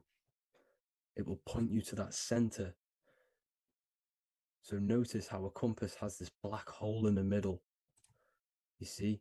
And it will point you to this meeting point, the north, because in the center is the center of the torus field of the Earth. This is where the most electromagnetic energy is. You see, everything gets sucked into the black hole. Okay, this whole reality is being projected from that center point, just like your eyes suck in light. It's a black hole. Your eyes suck in the light of this light being emitted from this center place, this electromagnetic energy at the center, which is the seed of everything, of everyone. You see, just like an apple has the seed in the center in darkness, because in the center of the apple, it's dark. It's black. It's pitch black. But that's where the seeds are. That's where the life is. But Polaris is so important because it's that center star which lines up. It is the pole, it's the top of the pole of the torus field. So Polaris would be here at the very, very top. And this is where the compasses point you to. And this is why the star of Ishtar, the 8-pointed star of the Sumerians, also talked about this 8-pointed star, and it's called the Star of Ishtar. Okay, and who is Ishtar? Ishtar is the goddess. Okay, so she's not a male, she's a female, because every creation is brought through a female, a womb. Every single human on earth is brought through the womb, the sacred feminine energy. And the womb is pure darkness. There's no light in a womb, just like the center of our realm. It's a black hole. Okay, and guess what? She's the god of fertility and sexuality. She is responsible for all life. Okay, so the star of Ishtar is the star of Polaris, which is symbolizing the responsibility for all life, the center of our realm, the black sun, the black hole. Okay, so this is what that god of Ishtar of the Sumerians is talking about, the goddess, the womb, the seed of creation. So this would be the portal, more than likely, the portal in and out of our realm, because it's the top of the torus field. And what's above this realm is the heavens.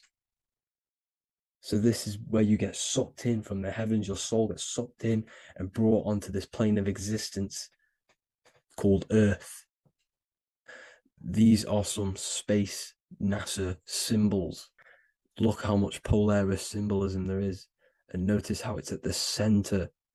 You see this circle? This is like a half circle. And at the center is an 8-pointed star of Ishtar. It's the same thing. It's Polaris. It's at the center. And notice on some of these, look, this one is a bear holding the key and an arrow pointing to the Polaris star, so that they hold the key to Polaris. Another one with like a demon holding a key to the what? Polaris on top of him. Also an eagle, which is a Masonic symbol, the eagle holding a key on top of the center, you see. And notice how there's an arrow going up to the Polaris and an arrow down, as above, so below, to Earth. So you can go out of Earth and into Earth through Polaris, and the eagle holds the key. You see? The eagle holds the key, just like this. This demon dragon holds the key to Polaris. And look at this one, Earth, with an arrow up to Polaris, the 8-pointed star. So Polaris is more than likely that portal which the Anunnaki used, the Sumerian gods used, because the Anunnaki symbol is also an 8-pointed star. Okay, and like I said, that center is the seed of creation. The center is the black hole. Okay, just like your pineal gland is at the center of your brain. The pineal gland is at the center of your brain, and that's what connects you to that spirit realm, to the source. That's it for this video, guys. Thank you all for tuning in. I hope you all learned something today. Please leave a like, a comment, and please subscribe to the channel for more content. God bless you all.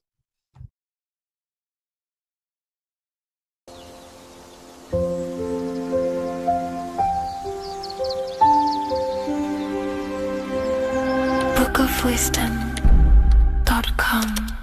Visit today.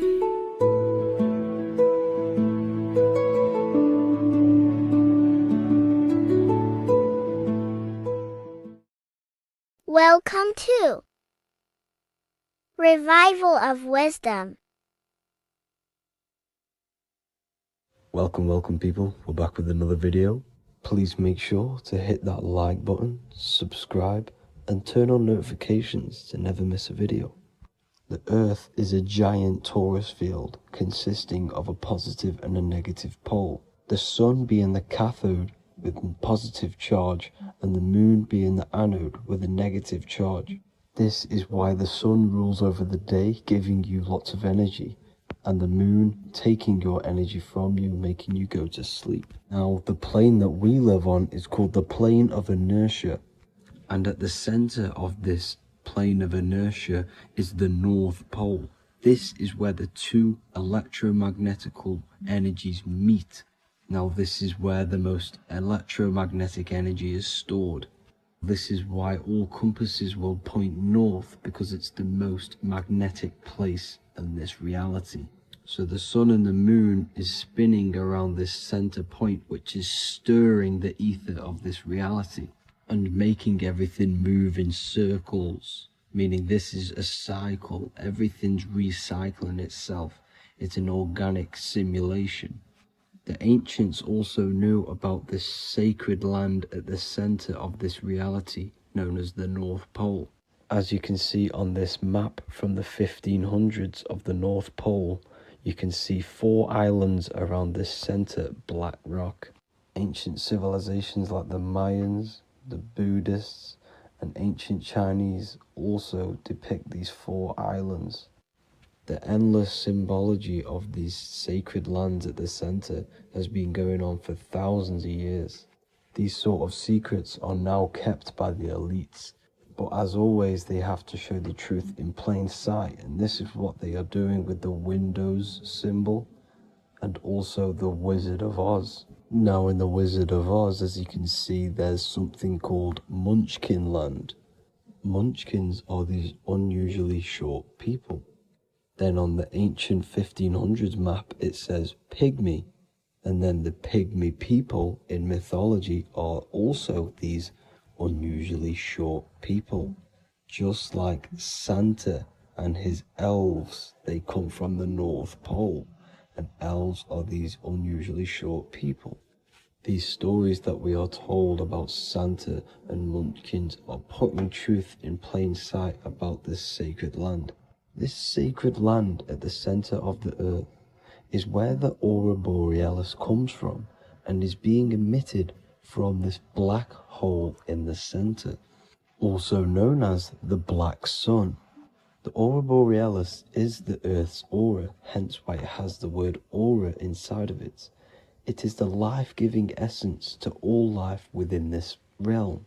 As this dualistic reality we live in consists of both physical and spiritual, the black sun is like our sun for the spirit.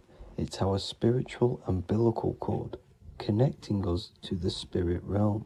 And the rising sun is the opposite. It's our sun for our physical 666 carbon suits, known as our human body, our physical aspect. As it states in the 40,000-year-old emerald tablets, deep in Earth's heart lies the flower, the source of the spirit. The flower of life is as thine own place of spirit, and streams through the earth as thine flows through thy form, giving off life to the earth and its children. So the North Pole is the core of this spiritual reality, and the closer you get to it, the more spiritual and lucid it becomes. So the elites have covered this up in order for us to forget the true nature of this reality. And they did this cover up by introducing the globe model. Nicholas Copernicus was around in the 1400s, and he introduced the globe model. As you can see, he is a Freemason. He depicts himself with a globe and a Masonic compass in all of his paintings and portraits. Galileo was also a Freemason, as you could see in all of his portraits with a globe and a Masonic compass. He was also a massive part of introducing the globe model after Nicholas Copernicus. So yes, the globe model was a spiritual and political move to gain more control over the masses. After the globe model was then introduced, they introduced the theory of evolution by another Freemason, Charles Darwin. See how these two theories go hand in hand? They both degrade humanity, and they make you confused of where we actually came from. By hiding the true form of this divine creation and hiding the true power of each and every one of us, they maintain control over the masses. Now this is order out of chaos, known to be the 33rd degree slogan of Freemasonry.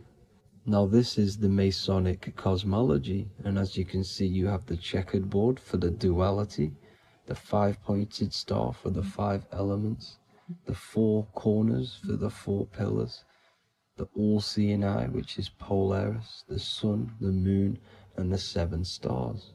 So even Freemasons are taught the flat earth cosmology and the true form of this reality. Now the true nature of the sun, the moon, and the earth is shown and reflected through the Masonic compass. The Masonic compass is the sun, the moon, Polaris at the top, and the black sun at the bottom. It makes sense why all the scientists who introduced the globe model all used the compass and the globe together, because it's truth in plain sight. As I explained in my other video, all Freemasons have to take the oath, so it goes to show, why are we all learning these theories from Freemasons who can't talk about certain topics that they learn about? Why should we believe their theories when they're holding back the real truth about this reality? Now going on to NASA. NASA means to deceive in Hebrew, and they are also funded by the government. They are not a private company. The old owner of NASA, Werner von Braun, on his grave has the Bible verse Psalms 91. The heavens declare the glory of God, and the firmament showeth his handiwork. Now why would the owner of NASA put this on his grave?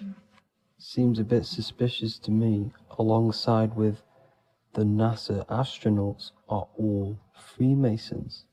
And not to mention the countless mistakes they've made on their live videos in space stations, the moon landing, and the CGI footage of the Earth, which is obviously photoshopped.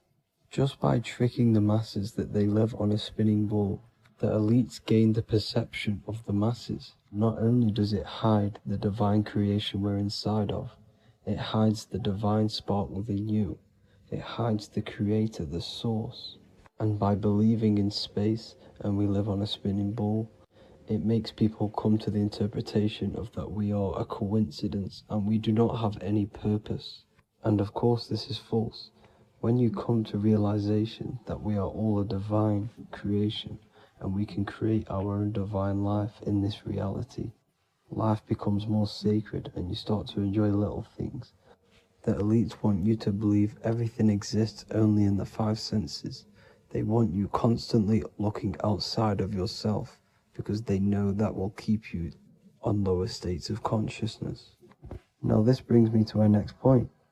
By tricking the masses into the heliocentric model, the elites started to advertise aliens in the movies, in cartoons and magazines in the late 1940s. Now this is subconsciously programming us about aliens and extraterrestrial threats, which then they can use to their advantage. And this is something called Project Bluebeam. They are more than likely going to fake an alien invasion to push this 2040 agenda, which is for one government and one ruling currency. That's it for this video, guys and girls. Hope you all enjoyed. Please make sure to leave a like and a comment. God bless you all.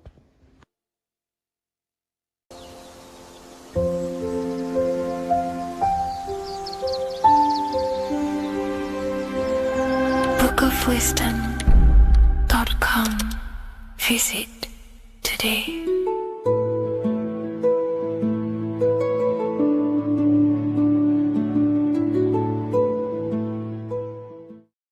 What is good, people? We're back with another video, and this is going to be talking about the connection between the micro and the macro. You know, you are the universe, everything is inside of you. So the first thing you need to understand is that the law of mentalism, we are a thought in the creator's mind, everything's being thought into existence. We have a spark of this mind, this same mind of the creator, and everything is a state of mind. Particles or atoms, whatever you want to call them, are a mental thing. They're a product of the mind. Everything's thought into existence. Thoughts influence everything. Thoughts are energetic effects which send out waves into the quantum field around you. And your consciousness is actually the universe experiencing itself, expressing itself, and viewing itself. So we are the creator, but viewing itself in separate bodies. And this is why they call the material world the world of illusions. Because everything's separate here, but we all forget that we are all one. We've all been brainwashed to think we're all separate, but we're all one. We're all the same mind, the same consciousness, everything. So everything's created out of toroidal fields. God created the toroidal field. That's the only thing that exists because part of the atoms are toroidal fields. And it's the basis behind all creation. As you can see it in the owl's eyes, it creates the infinity symbol. And this was the apple. That apple is a toroidal field. And the toroidal field is made out of dielectricity, which is ether. Ether is black light, and this is counter space. This is another realm. This is what creates God to be omnipresent, to be everywhere at one place at all times. He is everywhere because ether is everywhere. And ether is infinite potential. It connects everything together, and that's what energy moves through. It moves through the ether. And that's black light. Everything is light, as it says in John 4:2, God is light. Everything's a vibrational state of light. So the torus field is made out of dielectricity, ether, black light, magnetism, which is white light, which is the center of the toroidal field. And magnetism radiates, it has no vibration. And then when white light splits, it turns into electricity, which is physical material, and that has a vibration. This is the Holy Trinity. The sun, the moon, Saturn. Saturn, the god of materialism. If you've watched my videos on Saturn, you know that Saturn is crystallizing everything into physical matter. And that's why his old name was El. The ancients called him El. And this is why we get El electricity. This is where El electricity comes from. Because El electricity is only a product of the physical world, which is redshift, blueshift, Adam and Eve. And this is what creates the redshift, blueshift is what is a product of magnetism. When magnetism, white light splits, and this gives us vibration. And this what creates the toroidal field, which is the basis of all physical creation. The sine wave is created out of the magnetic wave and the electric wave. The electric wave is the blue wave, and the magnetic wave is the straight wave, which is radiation. This is vibration, frequency. So the magnetic wave is straight, and then you have longitude and amplitude, which is depth, which is dimension. You see how the electric wave has depth and a dimension.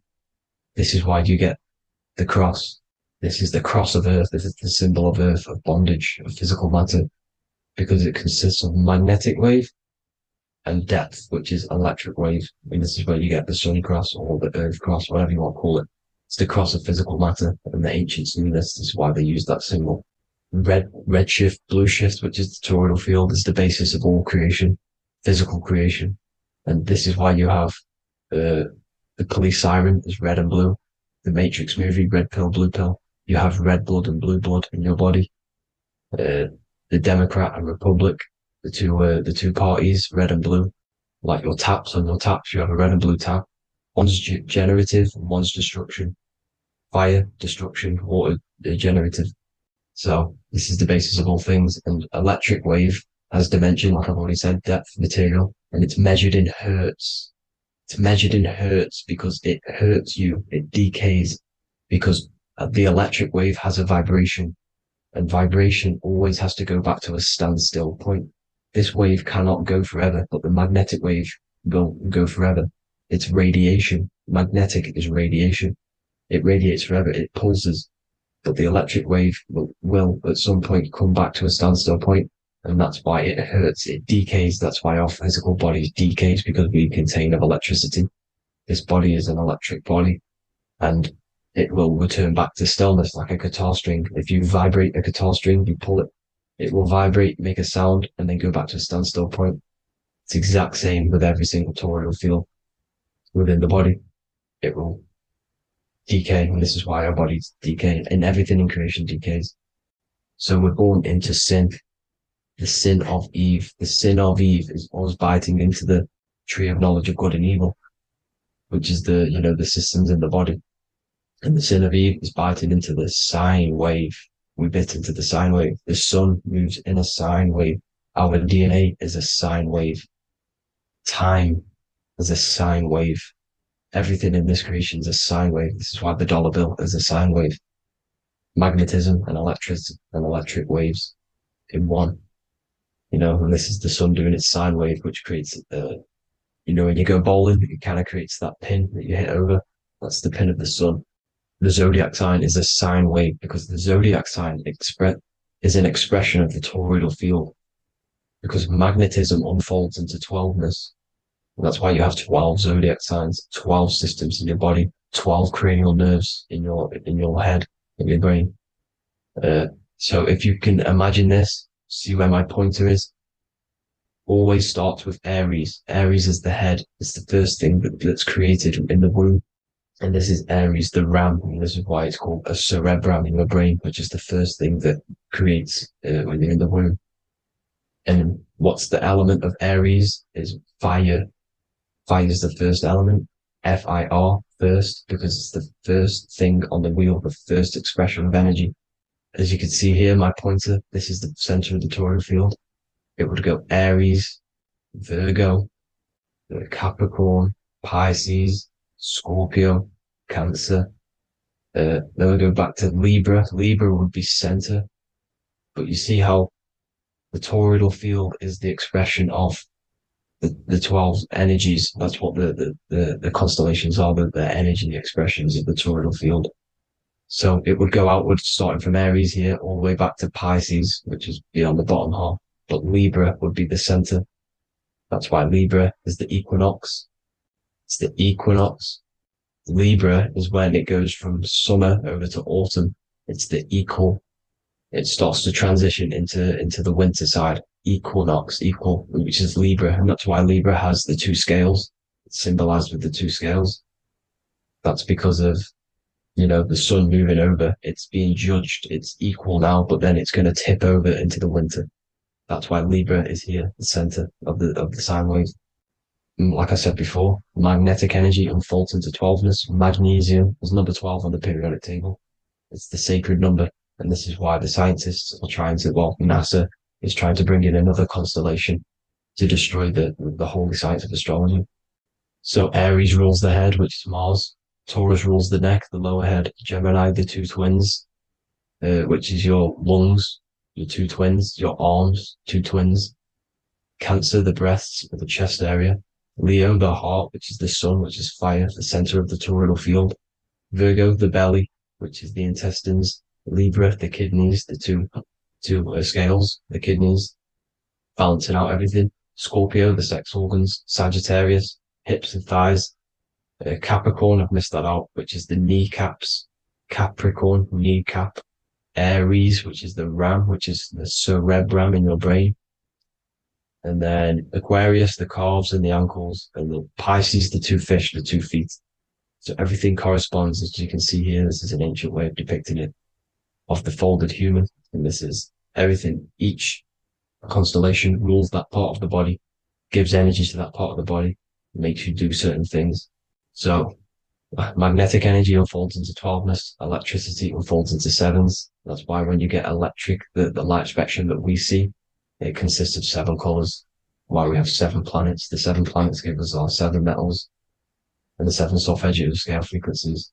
So the rotor, this is the rotor, and rotor is an anagram for Torah. The Torah, which is I think it's the Hebrew Bible. Don't quote me on that, but it's one of the holy books. Which is the Torah, the Taurus. Everything goes back to the Taurus field because it's the basis of all creation. So the chief cornerstone, it says in the Bible that the builders rejected the chief cornerstone. The chief cornerstone, you are the builder. You decided to incarnate into the physical world, into the electric world, El, the world of El, Saturn. When you are created in the womb, it takes you 9 months for you to be created. So for example, if your parents, if you went into the womb here, it'd take you 9 months. So let's say you're born in Scorpio. So you'd go back 9 months, 1, 2, 3, 4, 5, 6, 7, 8, 9. You consist of all of these 9 energies because it takes 9 months or however long you took to be born. Some people are born earlier. You'd have to find out how many months you were in the womb for. But you consist of these 9 energies, and each constellation has a cell salt associated with it. And these cell salts are vital for your health, and your cells are the optimal health of your body. So the chief cornerstone that you rejected is these 3 cell salts, these 3 constellations. So you're mineral deficient in these 3 constellations. For example, fluoride, magnesium, phosphate, and potassium sulfate. So that's the chief cornerstone. And a cornerstone, people always get it rejected with the cornerstone. The cornerstone is not, it doesn't say the cornerstone in the Bible. It says the chief cornerstone. The cornerstone is a cornerstone of a building, but a chief cornerstone is the top of the pyramid. This is why we get the pyramid of the wheel. So you're mineral deficient in whatever 3 zodiac signs you're not. You were not in the womb for. This is the chief cornerstone you rejected. So the human body is the micro. It is the universe in a physical form. It consists of everything in the universe. Just like your consciousness is the universe watching itself, experiencing itself. Your body is the whole universe. 12 systems in the body, 12 zodiac signs, 7 chakras are the 7 planets. The Holy Trinity of you is your Temple of Solomon, the soul and the mind, the sun and the moon. You know, everything is in you. You consist of everything, all the energies, everything. Heaven and hell. Heaven and hell is a mind state. It's a state of the mind. Head, H-E-A, which is heaven, and the heel, the bottom of your foot, is hell. And the bottom of your foot is the soul. So they're basically saying, well, it's wordplay. They're saying that your soul is in hell because, you know, with the elites being in control. So they call the bottom of your foot the soul, trying to say that you're in hell. The Christ is in you. And this Christ is Greek for what? Christos. And Christos is Greek for the oil. And this oil is produced in the cerebrum, the Aries, the ram, the cerebrum. It goes down the pineal. Well, the pineal and the pituitary are underneath the cerebrum. Goes down the pingala and the ida. The pingala being the positive charge connected to the pineal gland, pin, and the ida connected to the pituitary. And this is the 2 serpents going down the spinal column. And this is why Jesus goes from Nazareth to Bethlehem, and then Joseph and Mary are waiting for Jesus in Nazareth. Joseph and Mary are the pineal and the pituitary gland waiting for Jesus to come back up the River Jordan or spinal column. So this is the oil. This is the story of Santa as well. Santa comes from the North Pole. Why? Because the North Pole of the Earth is the center of the toroidal field, and the North Pole of you is your spinal column, which is the North Pole of the toroidal field. the North Pole. He comes from the North Pole. This is the North Pole. This is the South Pole of the toroidal field. Comes from the North Pole, which is your mind. And he goes down the chimney and then back up the chimney. This is the chimney. And he drops off the present, which is the Christos, the oil. And this is why Jesus is crucified at 33, because he crosses over the vagus nerve at the top of your spine. When this oil comes back up the 33 vertebrae, these are your vertebrae here. When it goes up to the 33 vertebrae, it gets crucified at 33 because it crosses the vagus nerve, and he's crucified on the cross at 33. This is the story behind Jesus and Santa. The Ark of the Covenant in the Bible is the two hemispheres which cover the vital parts of your mind, the brain side, which is the cerebrum, the pineal, the pituitary, etc. So the two hemispheres are the two angels, the Ark of the Covenant. This is the Ark of the Covenant covering the two vital parts of your brain. So these are the optic thalamus is another part, and it protects the Christ oil, which is inside at the center of the brain. See, the Bible is all a massive metaphor about yourself because you are the universe. You are a microcosm of the universe. Your consciousness is experiencing itself, and the universe experiencing, and your body is the whole universe. Your head's heaven. So Moses crosses the Red Sea. These are the two hemispheres of your brain. This is the corpus callosum, the Red Sea. So he's pretty much saying that he's uniting the two hemispheres of your brain, because most people in this generation are stuck in the left brain, which is just logic, reasoning, science and maths, writing. You know, this is what school teaches you to do. It keeps you stuck in your left brain. And you want to cross over to you want to cross the Red Sea, which is the corpus callosum, to the right brain, which is awareness, art awareness, creativity, imagination, intuition, insight, you know, using the higher mind, creativity, imagination. If you don't have intuition, then you can't read energy, you can't pick up on bad things. This is what Moses is symbolizing by crossing the Red Sea. And it's also the upper room where Jesus met the 12 disciples. 12 disciples are the 12 cranial nerves in your brain. It doesn't just represent the 12 zodiac signs. The 12 disciples symbolizes many different things. It's like I said, energy the universe consists of 12ness.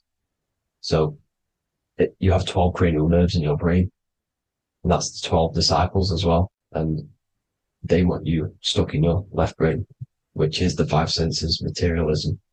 So they say in the Bible that Satan blinds the mind. Satan is Saturn. If you've watched my videos, Satan is Saturn. And you consist of the whole Trinity, which is the sun, moon, and earth. The soul, moon, the soul being your sun, the solar, the moon being your mind, the earth, your physical body. And Satan blinds the mind. Why? Because we enter a soul system. This is a soul system, not a solar system. And Saturn is the Lord of the Rings, which is the outer ring. When your soul enters the soul system, your soul starts to materialize. It hits Saturn. Why? Because Saturn starts to materialize you. You take on the 7 virtues, which are the 7 planets, which are your 7 chakras. And to get out of this soul system, you must get out of your lower nature, your animal nature, which is lust, desire, greed. You know, the number of the beast, 666, which is Saturn, Satan. So you enter the soul system, you take on the 7 energies, which you turn into physical matter. And this is your descension from heaven to, well, to say hell. And then you must raise back up from matter to spirit. They say Satan blinds the mind. Why? Because your mind gets materialized. Your soul and mind get materialized. And when you get materialized, it's an intense experience. You lose the divinity within you. You forget the divinity. So Satan, which is the first planet, the first energy you take on, the material body, he blinds the mind. He makes you forget everything, your divinity. Then you must remember, ascend up Jacob's ladder, the 33 vertebrae, to heaven. And this is a microcosm of the macro, because you will ascend back up to heaven if you do this, when you leave your physical body, when your body decays. So when it talks about in the Bible, completely destroy them, the Hittites, the Amorites, the Canaanites, all the ites, this is what God says to the Israelites. It says completely destroy them. It's basically symbolizing saying destroy your lower nature. The Canaanites, cannibals. We're under a Canaanite system now, which is cannibalism. And this is flesh eating, lust, greed, all the demonic stuff, all the lower vibrational stuff, the lower nature, eating, sex, and survival, the lower three chakras. You must get out of these lower three chakras and return back to spirit, which is heaven, which is spirit, love, being holy, being truthful, being passionate, going back to Satan blinding the mind. All of the planets are made out of these three symbols. Satan blinds the mind. And that's why Satan's symbol, this is the symbol for Saturn, Satan, this symbol for Saturn is the cross, which is physical matter, the earth, over the moon. The moon is your mind. So the Saturn symbol saying matter over mind. He blinds the mind. Satan blinds the mind once you enter the soul system. And you must remember, in the Bible, it talks about the Genesis, which is Eve, the sin of Eve, which is biting of the tree of knowledge. With the serpent, which wraps around the tree. It says the serpent placed himself on the tree. Well, the serpent is the spinal column. It's the serpent telling you eat from the tree of knowledge of good and evil, which is your nervous system. And eating from the tree of knowledge of good and evil is doing bad things. For example, over-sexualized, overeating, eating the wrong food. That's eating from your nervous system. It's decaying you. And it's preventing you from achieving the God self, the God consciousness. This is the symbolism of, the tree on the serpent, telling you to eat from the left brain, with the left brain being the sinister. Sinister is Latin for left. That's sin. Sin is left. And left is lefty Lucy, Lucifer, right, righteousness, right, God, godly. The tree of knowledge of good and evil, which is your nervous system, because it determines good or bad. That's the only thing you experience in this world is your nervous system. And then the tree of life is the cardiovascular system, and the Garden of Eden is your body. So that's it for this video, people. I hope you've got a greater understanding of how you are the universe and everything is inside of you. Just keep in mind you are the universe experiencing itself, and your body is a reflection of everything. The 12 constellations, the 7 planets, everything's inside of you. This world is an expression from the inside outwards. You can't affect the outside world to manipulate reality. Everything's inside of you. I hope you got a greater understanding of this. God bless.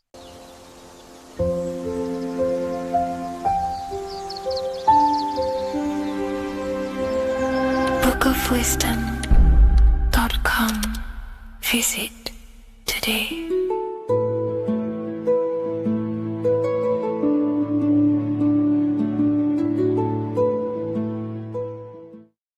Welcome to Revival of Wisdom. Welcome people, we're back with another video. Please make sure to hit the like, the subscribe button, and turn on notifications to never miss a video. The Vatican is a giant key from a bird's eye view, and it also contains an 8-pointed star. The Anunnaki Sumerian gods also depicted this 8-pointed star. The sky god Anu from the Anunnaki also uses the 8-pointed star for his symbol. And even Freemasons depict an 8-pointed luminary with a ladder and a key. This is symbolizing the key to ascension up to the 8-pointed star, which is Polaris. Polaris is always depicted as an 8-pointed star. Polaris is the standstill star at the very center of our realm, which is perfectly aligned with the North Pole. The Earth is a giant torus field, and at the center is where the most electromagnetic energy is stored. This is why all compasses point to the north. Hence why a compass is an 8-pointed star, because it points you to Polaris, which is the North Pole, the center of this realm. The 8 points of the 8-pointed star symbolize the 8 points in space and time. So yes, Polaris is the portal which you ascend through if you outgrow this consciousness by aligning your chakras. Our earthly realm is a macrocosmic reflection of us, and we as humans are the micro reflection, with the earth containing its 7 chakras as well as us. The North Pole is the 7th chakra, which is the crown chakra. So the key to ascension is held by the Vatican, hence why it's a giant key, because they mislead the masses through their religions, which teaches the masses to look outside of themselves. As stated in the 20,000-year-old emerald tablets, written by the Egyptian god Thoth. On Earth, man is in bondage, bound by space and time to the Earth plane. Encircling each planet, a wave of vibration binds him to his plane of unfoldment. Yet within man is the key to releasement. Within man may freedom be found. So the 7 planets are associated with each 7 chakras. The lowest chakra being the root chakra, which is associated with Saturn. This is why the elites love Saturn and reflect it in all of their symbols. Because the chakras are an ascension of spiritual principles, starting from the material and ascending up to the spiritual, the crown chakra. However, evil love bondage, and they are trapping souls in the physical realm by stopping and provoking the ascension process. They do this by abusing the energy of Saturn, and Saturn is associated with the lowest chakra. The lower 3 chakras are associated with survival mode, which keeps the consciousness in a constant state of fear and only aware of its surroundings. Once you start to ascend up your chakras, you become more consciously aware of spiritual deeds. And this is the process of returning back to your true spiritual form. Going back to Polaris and its connection to ascension, Kanye West symbolizes this on his music video 24. As you see him rise up into the sky, you see an 8-pointed shape around him, which symbolizes the 8-pointed star, as you see the beam of light. And even NASA symbolize this in their Space Delta logos, a bear holding a key with an arrow up to Polaris, the 8-pointed star. Here's another NASA logo of an arrow from the Earth to Polaris. The series Lock and Key on Netflix is all about portals and doorways, and they have the Kundalini energy as one of their keys. Kundalini energy is the energy which rises up the spine, the 33 vertebrae, and activates the third eye.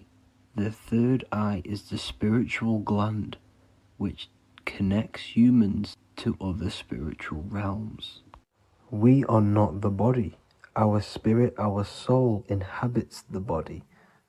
We exist physically, spiritually, and mentally. Therefore, we are multidimensional. The intellectual and spiritual inhabit the body. Therefore, this is just an avatar within this timeline. However, within each and every one of us, we all have the key to releasement, as says in the Emerald tablets. This releasement is ascension, up until higher states of consciousness. As stated in the Emerald tablets, man is in process of changing to forms that are not of this world. Grows he in time to the formless, a plane on a cycle above, and another one saying, man is a flame bound to a mountain, but we in our cycle shall ever be free. Know ye, O man, that when ye have progressed into the cycle that lengthen above, life itself will pass to the darkness, and only the essence of the soul shall remain. That's it for this video. I hope you all enjoyed. Please feel free to leave a like, subscribe, and comment any subjects you want me to talk about. God bless you all.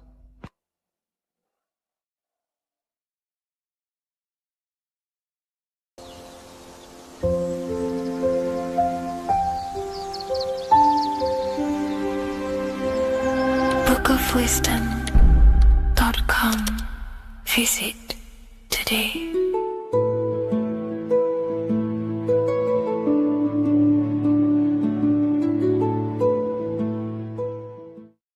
Creation demands destruction. Every time you release your sexual fluids, you're destroying a part of yourself to create an extension of yourself. For example, if you want to create a business, you have to destroy your time, attention, and energy in order to create the effect of the business. All creation demands some sort of sacrifice or destruction. This falls under the law of polarity in the universe. It's the same with your sexual fluids. Your sexual fluids, especially as a man, contains minerals, all the minerals in your body. It contains your vitality. It contains your DNA. It contains the blueprint of you, and it can create a whole new human being. You are literally playing with the power of creation if you are releasing your sexual fluids too much. Sexual fluids also extend beyond the physical plane. They contain astral forces because all physical creation is a mental creation. We live in a mental universe. Everything begins as a thought in the mind, then the thought takes the form and the body of imagination, which is an astral force. Imagination turns into etheric emotional energy. Then the etheric emotional energy turns into the physical action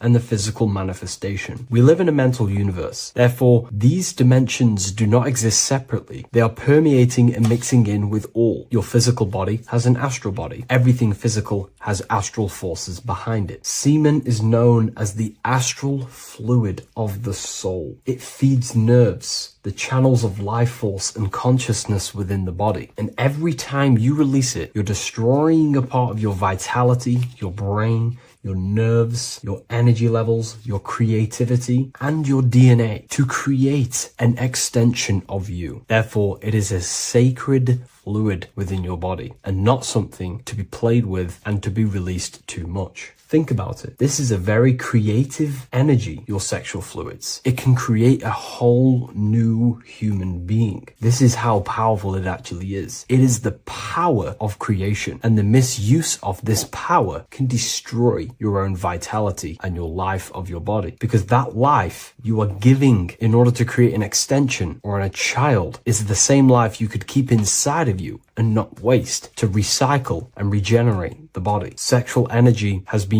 for thousands of years associated with regenerating the body, longevity of life, and maintaining youth. Not only that, every time you release your sexual energy, it floods the brain with dopamine. Dopamine is the brain's reward system. Created within the middle of the brain, it releases every time you've achieved something. However, sex or an orgasm is the most powerful feeling you can feel. It's the most amazing, intense feeling and release of dopamine you can possibly feel as a human. Therefore, if you flood your brain with this high amount of dopamine every single day, you are getting the epitome of human feelings every single day. Therefore, you will become numb to everything else in reality. You won't be able to enjoy the small things in life. And I know this firsthand because I experienced this myself. As soon as I stopped, this is when I started to enjoy the little things in life, seeing family, and I actually gained more energy, more ideas. We'll get into this a bit later. It is a creative energy. It creates a whole new human being. Therefore, if we maintain this energy, we can maintain our creative power within us, because that's what we are. We are all creative beings, moving energy from higher dimensions of consciousness, the mind, into lower dimensions of consciousness, the physical world. You hold the power to create. You are not in a world. The world is working through you. You do not possess a life. Life is working through you. You are not in a universe. You are the universe. It's moving through you. There is no past, present, and future. The present moment is you. When we release every single day or frequently throughout the week, like I said, we're triggering the brain's reward system, dopamine, which makes you feel as if you have already achieved something. And if your brain is telling you you have already achieved something by overusing your sexual fluids, then you will not have the motivation to achieve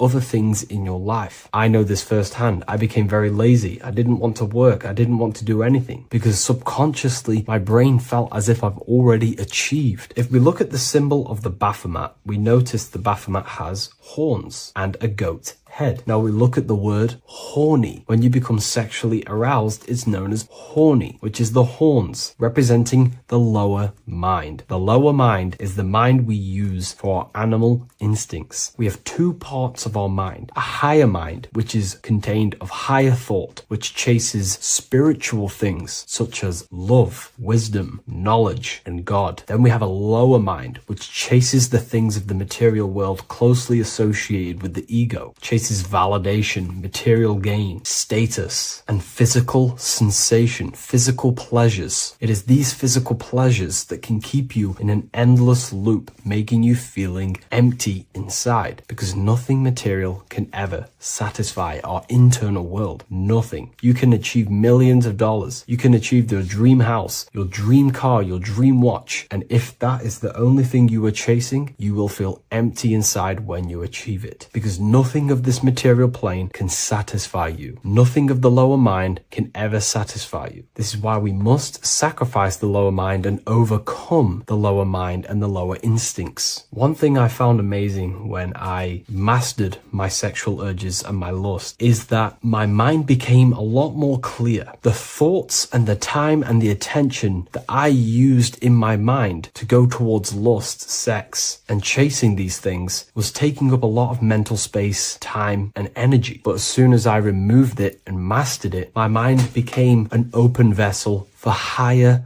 thoughts to be received from the higher mind. The mind is like a radio antenna. Whatever we attune it with, that's what we receive. If we're constantly thinking about lust and low-level pleasures, we're going to just receive low-level thoughts. But once we remove all of the lower mind and we conquer our physical body and physical urges, our mind becomes an open channel for divine thoughts and spiritual thoughts. This is what most people call today as downloads. You receive wisdom from your higher self. Not only do you receive more wisdom, you just receive more power to create. The male and the female come together to create a child. That's how you were created. Now, the law of correspondence teaches as above, so below. It refers to everything in the universe. Therefore, in order for you to create a reality, to give birth to something, you have to bring together the masculine and the feminine. Your masculine forces are willpower and actions. Your feminine forces are emotions and imagination. When you combine the willpower, action, emotions, and imagination and combine them together, you can give birth to reality. But it's important to only give birth to things that are spiritual, that are good, that are for the benefit of yourself and humanity, and not for the ego and the lower mind. Killing our lower mind is essential for spiritual ascension when we die. The thoughts that we give the most attention and energy to when we die are pretty much the same thoughts that we're going to think when we die. When you die, your physical body and external world is stripped and you're left with your internal world of consciousness, more than likely be resonating within the lower astral plane before you move on to any higher dimensions of the astral. It's important that we kill any addictions such as sex, food attachments, emotional attachments to people, any desire for material things before we physically die. The Hindus taught this, Buddhism taught this, the ancient Egyptians taught this. We have to remove the desires in our heart for material and things before we physically die, because when we die, we cannot fulfill physical pleasure. Therefore, we will create our own suffering within the astral dimension. So sex is the biggest part of this. We have to remove the desire for sex or releasing any of our sexual fluids before we physically die to master ourselves. And not only that, it's going to benefit the way you feel, the way you think, the way you act towards people once you have mastered this. Porn psychologically damages you. You are quite literally the person in the corner of a room watching two other people give pleasure to each other. Psychologically, that is not good. And what happens in darkness is always revealed in light. What you do in your alone times will show in your confidence, in your eye contact, in your presence, in your aura, your energy. You cannot hide things that you do in the dark, because they always reveal themselves in a subconscious way, whether physically or through an energetic spiritual way. Sex can be known as sacred energy exchange. You are exchanging energy, bioelectrical energy. It's a scientific fact that when you hold hands with another person, your brain waves of each individual become synced. Your emotions sync. And you exchange electromagnetic energy because you are an electromagnetic being. When you have sex with someone, you are literally exchanging emotional energy. Your aura is not just an electromagnetic field. It is literally a manifestation of your internal consciousness. Your consciousness contains your thoughts, your beliefs, your traumas, your emotional state. And this manifests externally through the vortex of your heart into an energy presence around your body. This is why you can feel sad when someone else is sad next to you, because their energy is merging with yours. When you have sex with someone, you are quite literally exchanging consciousness, beliefs, traumas, emotions, feelings, vibrations, and your consciousness merges with their consciousness. So be careful with just having casual sex. Now, I'm not here trying to say never release, never have sex with your partner. I'm not saying that. I'm saying take caution with these things. Take my teachings with a pinch of salt. If it benefits you, that's great. I'm not here to tell you how to live. I'm simply giving you my research and the things that have helped me in my life on my esoteric research, awakening, or spiritual path. I don't like calling it a spiritual path, because it's not spiritual. It's simply just life, the knowledge of consciousness and the self. So I hope this video helps. If you'd love to read this book, I'll leave a link in the description. This book I wrote myself called The Book of Wisdom, Volume 2.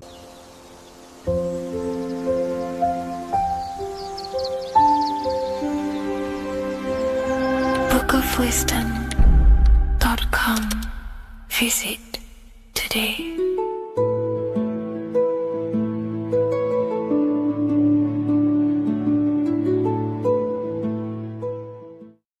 Welcome to Revival of Wisdom. What is good, people? Is Revival of Wisdom. We're back with another video. Today we're going to be talking about the importance of Saturn and the occult. Let's jump straight into this. So Saturn is the god of the earth, right? It's the time of God, change, destruction, physical matter.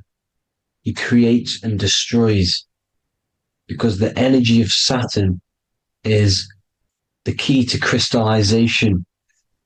It wraps things in physical matter, right? He creates everything, all life forms, and he takes things back, because the day that you're born, that's the day that your expiry date is coming. The time is ticking until Saturn takes your life. This is why he's known as the Reaper. Okay?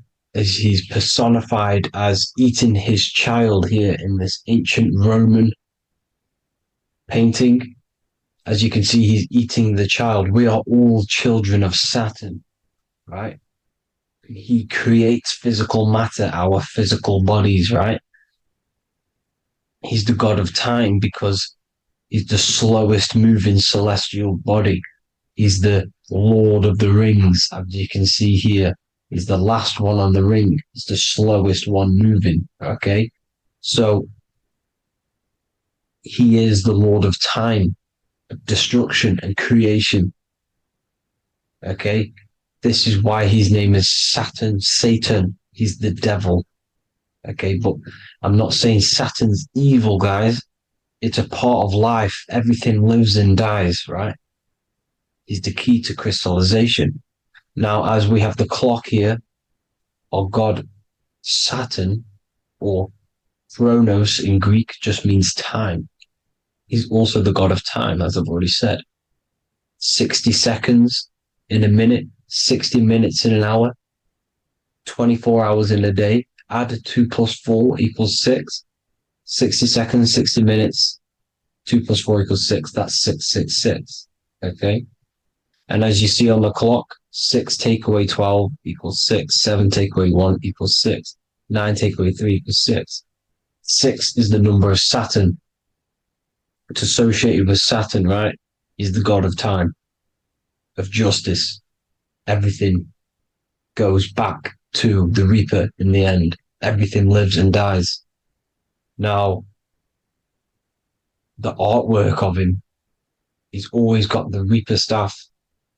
You see, it's personifying death. Now, when you see this, the Romans were not saying Saturn was a real person, a real god in human form. No, this is personification. This is what the ancients always did. They personified, just like the Bible. It's all personification. So the personifying Saturn eating its children because it eats, it's the Reaper. No one can escape the Reaper. No one can escape death. Now, Saturn is 666, which is in the Bible, the number of the beast, right? The number of the beast, Satan, 666, right? So on the North Pole of Saturn, you have a hexagon which makes a cube, right? Now this hexagon, when you join up all the corners, creates the 6-pointed star known as the Star of David, right? In the Jewish religion. Now, as you can see, the 6-pointed star has 6 points, 6 mini triangles, and a 6-sided hexagon. That makes 666. And also, you have Saturday is named after Saturn, the 6th planet, the 6th day of the week, and has a 6-sided polygon on its north pole. That's also 666. Now, this Star of David, this symbol goes back thousands of years, and it originates from Saturn. It's not the Star of David, right? It originates from Saturn. It symbolizes the physical and spiritual aspect combined into one, which makes us humans, right? Also symbolizes the male and female combined into one. These two sacred energies create the human. We consist of both male and female energy, also known as the Seal of Solomon. And we all know if Solomon was a real person, he talks about communicating with 72 demons. He could apparently, in the text, he could communicate with 72 demons, and this is sorcery. This is black magic.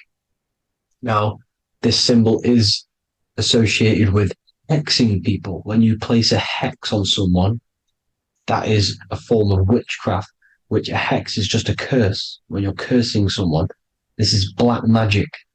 Now, the black magician would stand in the middle of the symbol and cast his spells onto other people. Now, this symbol is obviously on the $1 bill, twice on the $1 bill. And it's very, very ancient symbol. And it originates from Saturn. And let's keep going. So the cube. So I've just said how you see the cube on the North Pole of Saturn, right? The cube is limited. It's a 3D shape. It symbolizes limitations to the physical 3D dimension, the third dimension, the physical realm which we are in. Now, as you can see, the color associated with Saturn is black, right? Black is infinite potential. Black is the creation of all things before there was light. Light is born out of blackness, darkness, okay? Now, black is physical matter. And as you can see, the black cube, black symbolizing physical matter, the cube being limited, as the physical realm that we are in is limited. It's not like the fourth dimension where everything can exist in a thought. The third dimension is limited, right? And this is what Saturn is. It limits you to the 3D 666. Your body limits you to your physical body. Now these black cubes are placed everywhere, as you can see: Australia, Denmark, Manhattan. There's one in New York. As you can see, the Apple have a cube. The Nintendo GameCube, Trump Tower is a black cube. This is worshipping the energy of Saturn, the god Saturn. Okay, it's not a god; it's a celestial energy. However, it rules over Earth because it pretty much created the physical realm. Now, as you see, when you go to a funeral, you wear black, a black suit symbolizing Saturn, which is the color associated, black. And as you see in Mecca, they walk around the black cube in rings. As you can see here, they're stood around in rings, like the Saturn, the rings of Saturn. The Mercedes symbol. You probably wouldn't notice that, but yes, it's Saturn. And when you graduate from university, you wear a black cube on your head. This is all symbolizing Saturn. Okay. Now, as you can see, the Jews here have a black cube on their third eye whilst they pray. Notice how he's shutting his eyes into blackness, darkness, and he's wrapped around a black strap around his arm. This is symbolizing the wrapping of physical matter, of how physical matter wraps things into existence. And as we all know, the Star of David is a Jewish symbol. So he has the black cube and the Star of David, right? So all of these religions are secretly worshipping Saturn. Okay, this is all Saturn worship, Kronos, the god of time and destruction, the physical reality. Now, as you can see, it's symbolized everywhere in all major corporations. Pepsi, internet, that's obvious. NASA, of course, NASA. NASA means to deceive in Hebrew. Universal, Walkers, that one's so obvious. Nike, Toyota. So many different ways they symbolize it. You either see the rings of Saturn or the black cube, as I just showed you here, the Nintendo and the Mercedes, right? It's absolutely everywhere. Now, they also use 666 to symbolize it, as I've just broken it down to you. 666, the World Economic Forum. We all know how they're trying to enslave us into this new world agenda. Google Chrome, CERN, Disney, Coca-Cola, Cadbury's, all of these have 666. Now, every UPS barcode has 666. And even www. Is Hebrew for 666, as you can see here. Monster. It's the same Hebrew letter that means 666. Drake, 6 God. That's his God, Saturn. Why? Because they love physical realm. They love the physical dimension, the third dimension. Because they can rule here through riches. They can build an empire here. It's not like the fourth dimension. They don't want to ascend. They want to stay down here in the physical realm. Okay? Now, this is why they're cloning. They can move their consciousness into other clones to live forever. This technology exists. This is why they love the third dimension.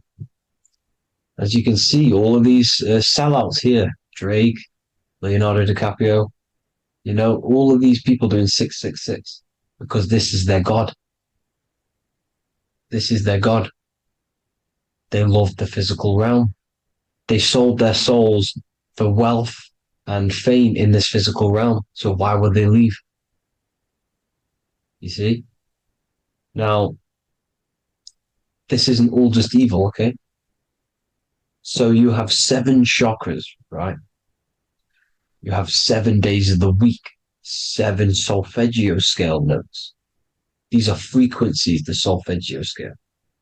Now, it's called the Saturn moon matrix because the moon symbolizes your mind, because you're created out of the Holy Trinity, which is body, mind, and spirit, right? That's the triangle, the equal triangle, body, mind, and spirit. Now, the 3 main celestial bodies are Earth, Moon, and Sun. The Earth being your physical body, the Moon being your mind, and the Sun is your soul, hence why it's called solar. It's a solar soul. Now, these symbols are alchemical symbols. So when you're doing alchemy, you use these symbols to obviously symbolize what we're talking about. Now, as you can see, these are all the symbols of the planets. Now, Saturn is created out of the moon on top, the moon on the bottom and the earth on top, as you can see here. You see? And this creates the number 5. Now, with the moon being your mind and the earth being your physical body, this is mind over matter, because the earth is your body's matter. This is a matter over mind. You don't want to be matter over mind. This is low states of consciousness. You won't be mind over matter. You see, to manipulate matter, to create your own reality. Now, obviously, we all know Saturn is associated with the lowest chakra, which is the root chakra. This is to deal with your animal instincts. When you're down here, you identify as the physical body. You don't know anything spiritual. You're you have a pure physical mind. You don't believe in anything spiritual. This is survival mode, consumption. They want you trapped down here, which is matter over mind. They don't want you to create your own reality, which is mind over matter. You see? Now, that's what Jupiter is. Saturn is the moon on the bottom and the earth on top. But Jupiter is the moon on top with the earth on the bottom. That's mind over matter, you see? So, these chakras are an ascension process from matter, physical matter to spiritual. This is the ascension. This is the stairway to heaven. This is Jacob's ladder. You see? Now, the number 5, which is obviously associated with Saturn as well, which create the symbol for Saturn, created the number 5. You have 5 senses, 5 elements, 5 physical elements. As we all know, Saturn crystallizes everything into physical matter out of the 4 elements. 5 fingers and toes, 5 points of man. Okay, the number 5 is the number of justice. Saturn holds things back. He restrains things from you, makes you learn the lesson. Now, 666 is not all evil. 666 is the atomic structure of the carbon atom. 6 protons, 6 electrons, 6 neutrons, right?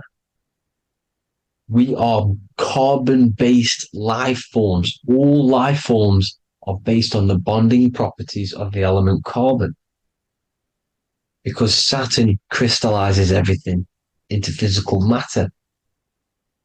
Now, the Masons symbolize this with the checkered boards. They have the black square, which is obviously matter.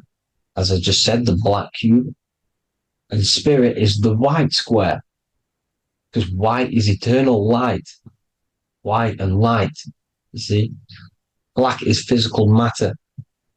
Now, this is what we are. The point of our soul is to transmute from matter to spirit, but these are interchangeable. This is the constant cycle between spirit and matter, spirit and matter. High vibrational matter turns into spirit. Low vibrational spirit turns into physical matter. You see?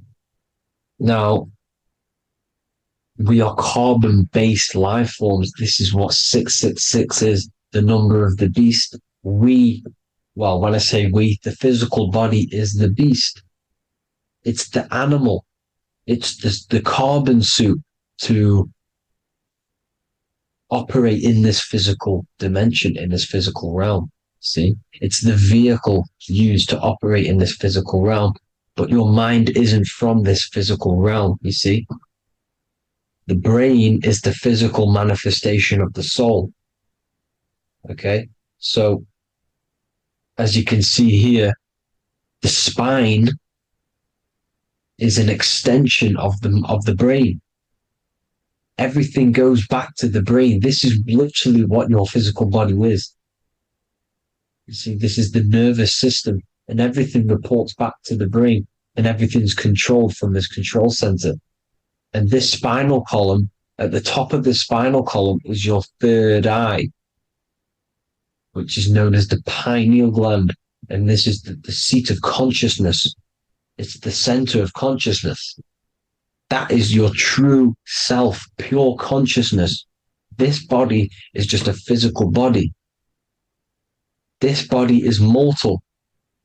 This body runs out, but your consciousness lives forever. They don't want you knowing this. This is why they keep you down here in your lower chakra. They want you to believe everything is just physical. They don't want you to believe in the spiritual side of reality. Because this way they can manipulate you, right? They want you matter over mind because they know your mind creates reality. They know your mind is the root cause of reality. You manifest your own reality from the inside out. So this is why they control your perception of reality. They control your information in order to manifest their new world order. You, who are ignorant to knowledge and wisdom, you who are ignorant are manifesting their agenda because you accept their information and their perception of this reality. Now, this is why they tell you the globe model, the heliocentric model, to trap you into physical matter. Now, if you understood about this true form of this realm, you'd understand that there's a spiritual side behind everything. The spiritual side, something has to exist. The root cause of reality is higher planes of existence. It happens in the mind before it happens on the physical plane. You see? They don't want you knowing this. They want you matter over mind, which is the symbol for Saturn. Moon over Earth. The Holy Trinity.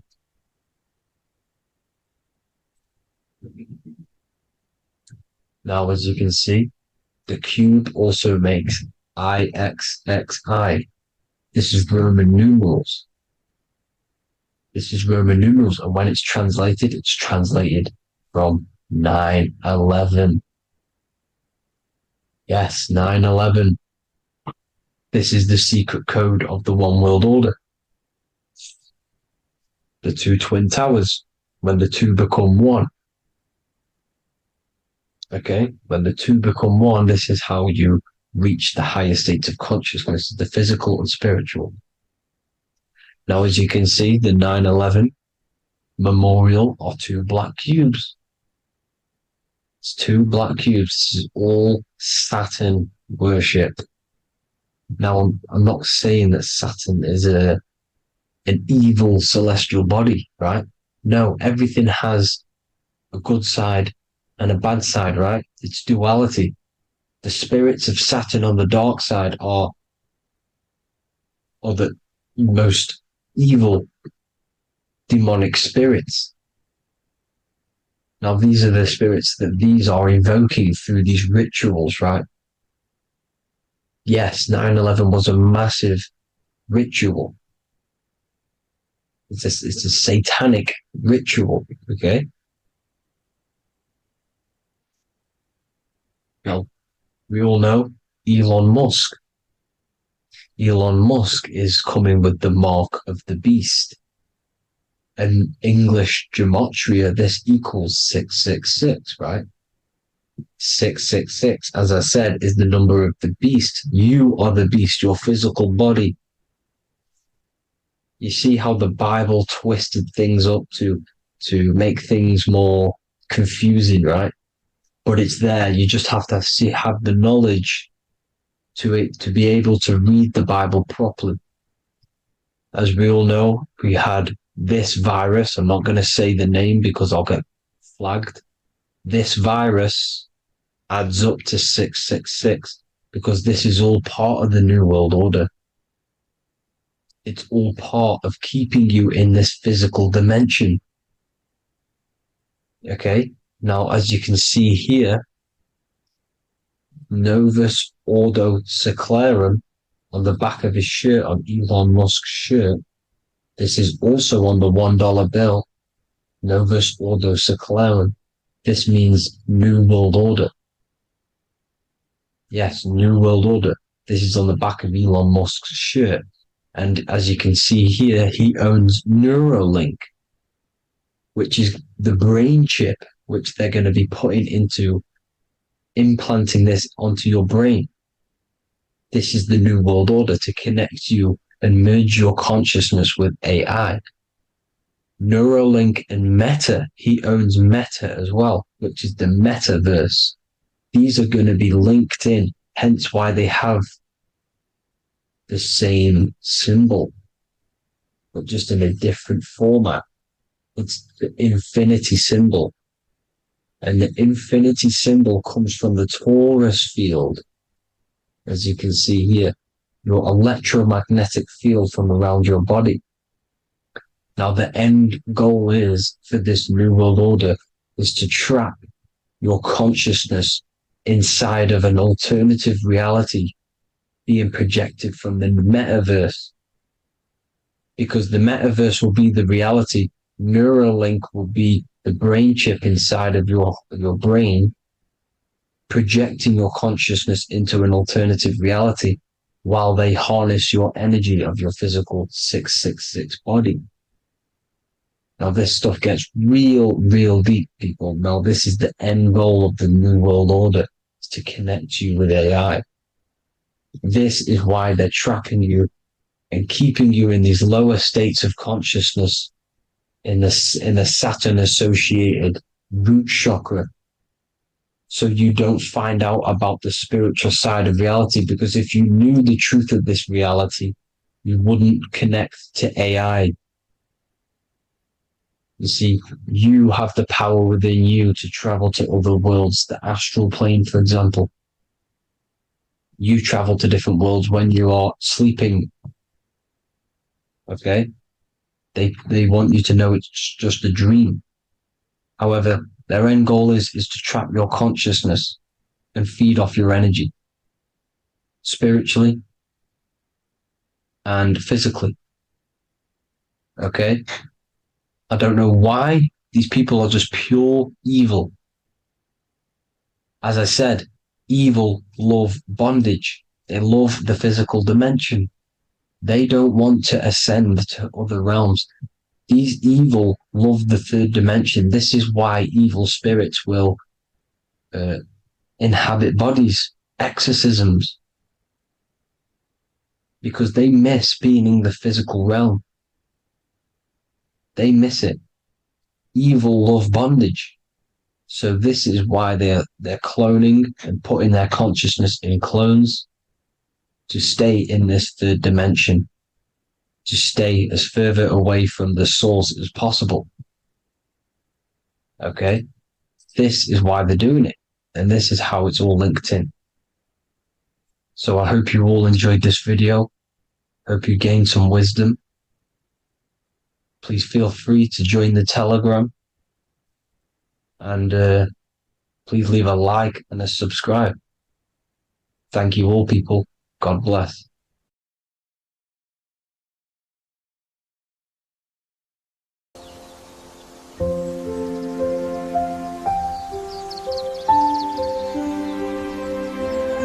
bookofwisdom.com. Visit today.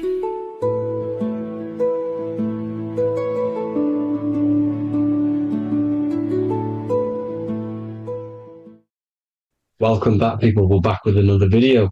Let's jump straight into this. Make sure to tune in till the end because this has got so much information in this video. So sit back and enjoy. So everything's torus fields. The Earth's a torus field. Everything's torus, which is electromagnetic field, electric and magnetic. The center of the torus field is where the two opposing forces meet in the center. And this is what creates the plane of inertia, the dielectric plane of inertia. Okay? You got red shift, blue shift, positive, negative, south and north pole, right? This is what the ancients were showing with the tree of life. As you can see here, this is the plane of inertia and this is the torus field. Everything consists of this. Everything is a torus field. A atom is a torus field.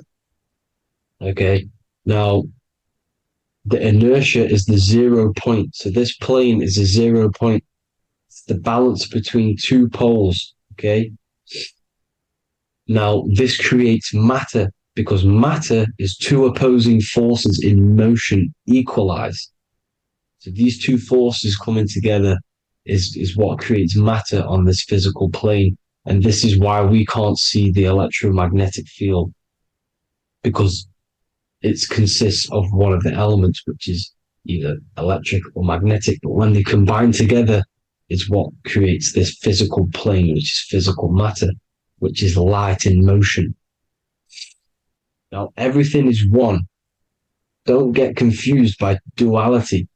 Duality is two opposing forces, but them two opposing forces are created by the same substance. It's two aspects of the same substance. So, for example, water and ice are the same thing, you know what I'm trying to say, but it's two aspects of the same substance because all is one. The whole universe is one. All goes back to the one, which is God, the creator, or magnetism, whatever you want to call it, because magnetism pulsates. Electricity has two poles, red shift, blue shift. Okay, so red shift, blue shift is electricity, and electricity vibrates, and all vibration always comes back to a standstill point. But magnetism is what pulsates. This is why your heart pulses. You breathe, which is a pulse. This is the breath of the universe, magnetism. Now, this is why the earth is green, okay? Earth can be spelled heart. If you just move the H to the beginning, it spells heart, okay? Because the heart is the center of the torus field, which is the heart chakra for us humans, okay? We consist of the same field, as you already know. Heart being the center, which is green, which is the center of the seven colors. The center of the seven colors. This is the most powerful chakra in your body. People think it's the crown chakra, but it's the heart chakra because it's the center of the torus field. You must align them all and combine them all into one, which is the heart chakra. Now, earth is green. Nature's green. Okay, this is because we live on heart chakra, the plane of inertia. It's the center of the torus field. Okay, and this is what the Egyptians called Isis, which is nature. Nature is balanced, and nature is female, Mother Nature, because it looks after us with the fruit it grows with abundance, and the water. It's a female energy, Mother Nature, and this is the symbolism of an equal balanced arms. This is the scales, it's balanced. Mother Nature is balanced. This is why the sky is blue, because what comes after the heart chakra? Blue. Sky is blue. We live in Midgard. This is what the ancients called Midgard. You don't have to take this tree literally. It's a metaphor. We live in Midgard, where both positive and negative duality here. Now, Mount Meru. Mount Meru was known as the center of the earth, okay, or known as Hyperborea. And this is the North Pole, the electromagnetic North Pole. But when I say Mount Meru, it's not an actual mountain. They weren't saying there was a real mountain in the center of the earth, a magnetic rock. No. The plane of inertia, okay, there's something called a hyperboloid. That's what it's called, a hyperboloid. And this is the center of the torus field. And this hyperboloid is what is in the shape of a mountain, you see? So if I go to this next one, they say Hyperborea on this map. Why did they call it Hyperborea? Because this is the hyperboloid in the center of the torus field. And this is the electromagnetic mountain, a metaphor. Mountain, what they're metaphorically saying, this is the electromagnetic mountain at the center, the double vortex, the center of the torus field, which is the North Pole. Pole of electromagnetic energy. So this is why they call it Hyperborea. It comes from the word hyperboloid. And the center of the earth is so sacred. And they symbolize this with, obviously, the North Star, which is Polaris. And this is where the swastika comes from, because it's the 4 seasons moving around the North Star. This is the Big Dipper constellation moving around the North Star, which is Polaris. There's that pole again. Pole. Magnetic pole of the torus field. And this is where the green, emerald green, aurora borealis comes from. It comes from this center hyperboloid at the center of the earth, where the most electromagnetic energy is stored. The center of the plane of inertia, the center of the plane of inertia. This is the all-seeing eye as well. As you can see, they got the sun, the moon. This is the Masonic cosmos, the sun, the moon, and the all-seeing eye, because the eye is Polaris, the eye of the stars. It's all a big eye. Now, the eye means a lot more as well. It's not just that. There's different ways you can interpret symbols. Now, this is the emerald tablets. Deep in Earth's heart lies the flower, the source of the spirit that binds all in its form. Okay? The flower of life is thine own place of thine spirit, and stream through the earth as thine flows through thy form, giving off life to the earth and its children, renewing the spirit from form unto form. This is the North Pole. This is what he's talking about. He's talking about the aurora borealis. Aurora borealis. It's the Earth's aura. Emerald green. Heart chakra. Plane of inertia. Green.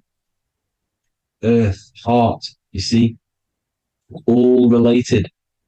Now, there's many symbolism of this. So much symbolism of the ancients. The 7 layers of heaven. 7 layers of heaven, which are the 7 planets. Okay? These planets are the solar system. It's the solar system because we are the soul. We are the sun, the soul. And we're inside of a solar system, which is the 7 planets. That's why there's 7 layers of heaven. Okay? The rings of Saturn, the rings of the planets are moving around us. Okay? So this is what the ancients were depicting in their cosmology. Now this is the Hebrew cosmology of the earth. This is the Mayan cosmology of the earth. You see, it's all an enclosed system. We live inside of a giant torus field. All is atum. It's what the ancients said, ancient Egyptians said. All is atum. Atoms are torus fields.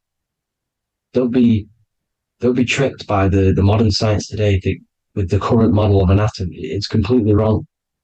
They're hiding the torus field. They're hiding the electromagnetic field, which is in everything.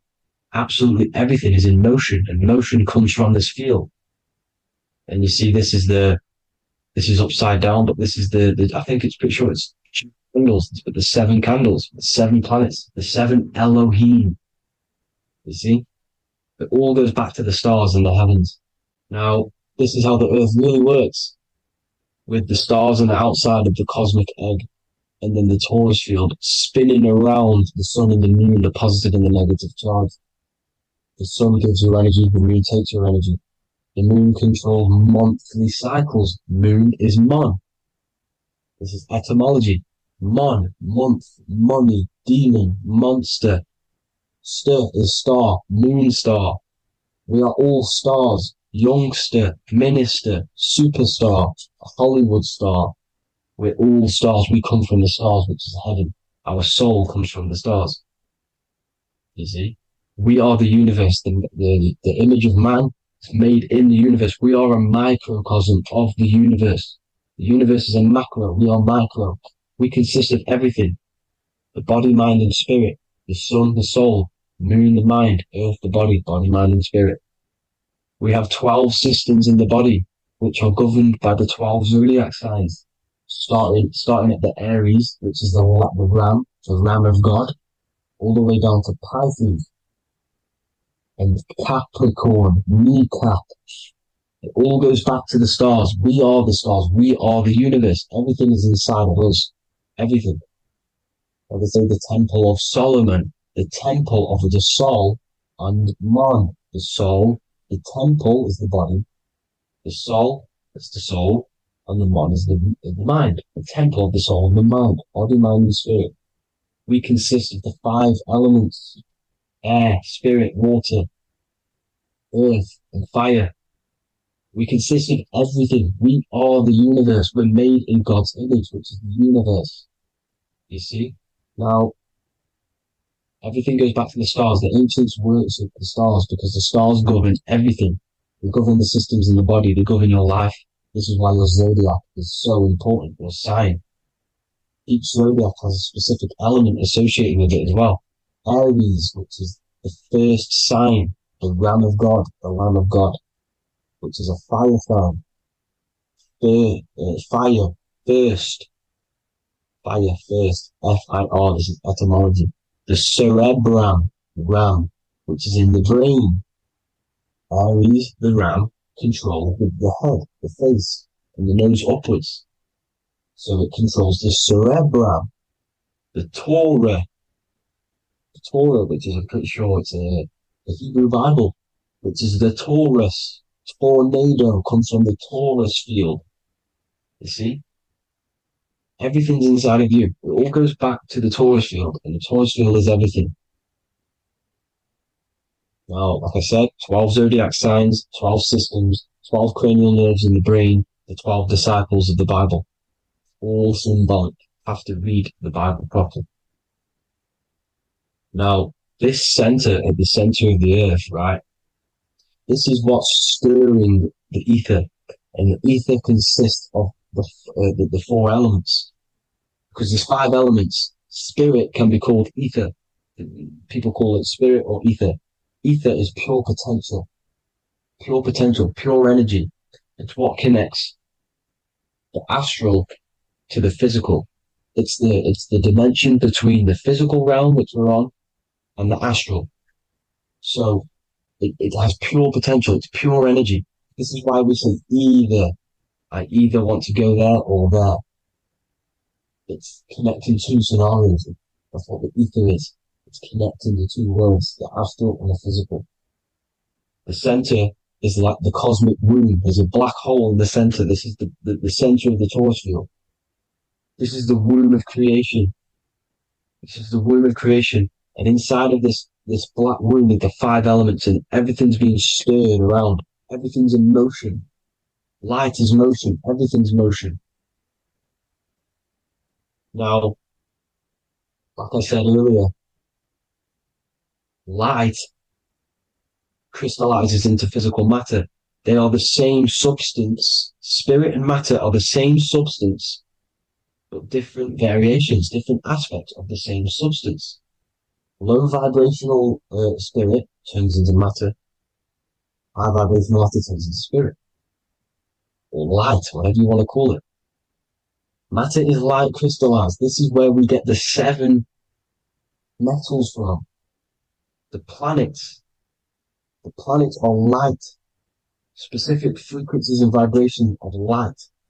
When these lights, or the planets, materialize, material metals materialize, they turn into the 7 metals. Saturn turns into lead. That's why lead is red. Saturn is red.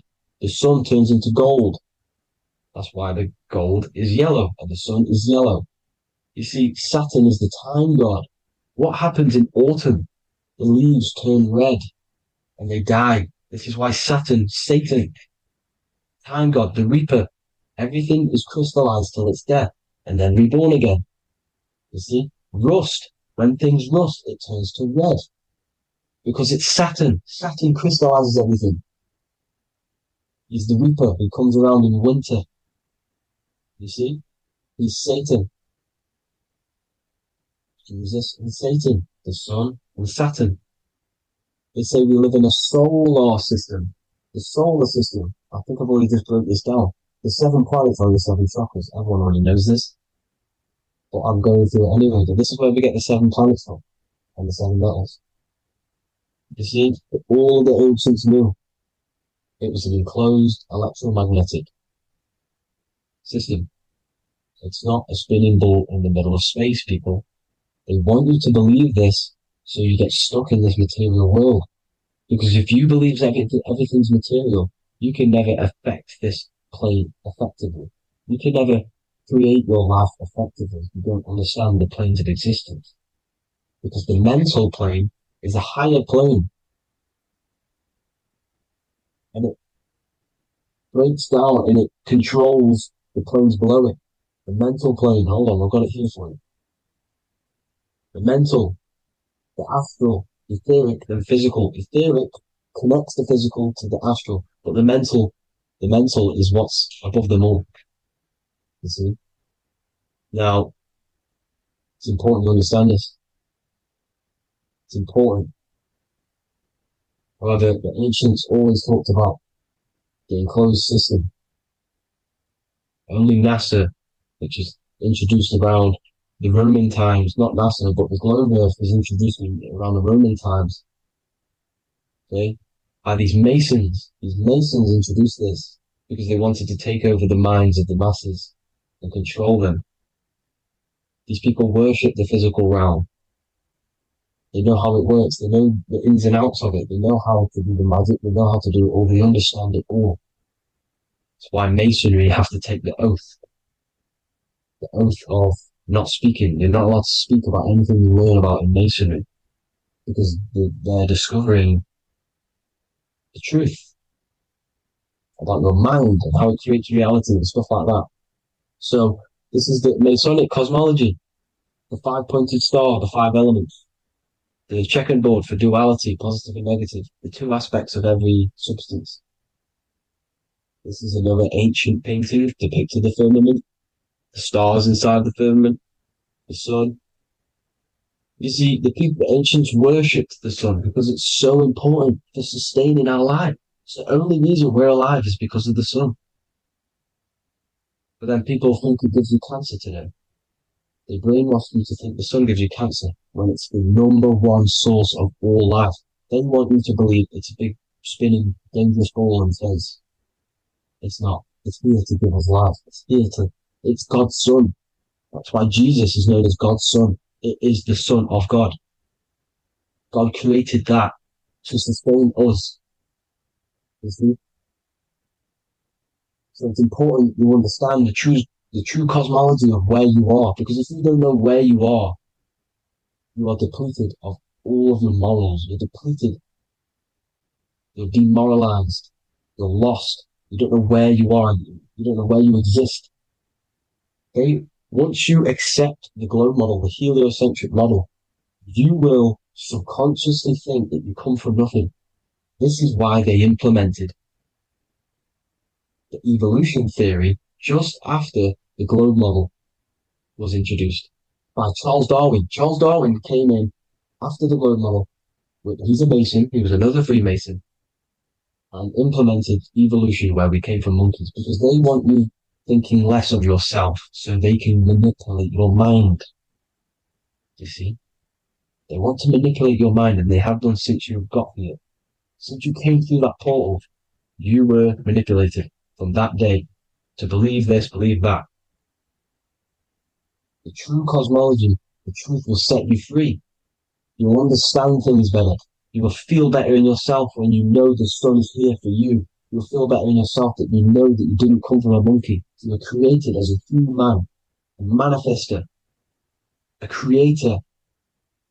You're so intelligent. Your mind is amazing. You can manipulate matter, mind over matter. See? Thank you all people for tuning in. Tap in with yourself. Love yourself. Find the truth. Spread the truth. Nothing dies. Nothing in this creation dies. Everything's energy. Everything's light. Light can never die. You're a light being. That's why it says Q. Q man. Q is light in Hebrew. Or Latin. Either one of the two. You are light. You're a light being. You never die. Ever, ever, ever die. Ever.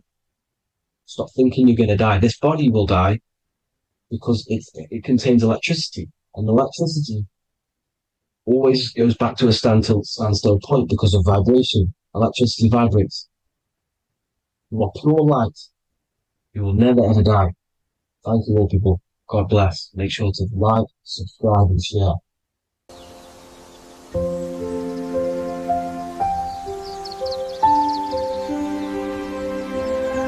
bookofwisdom.com. Visit today.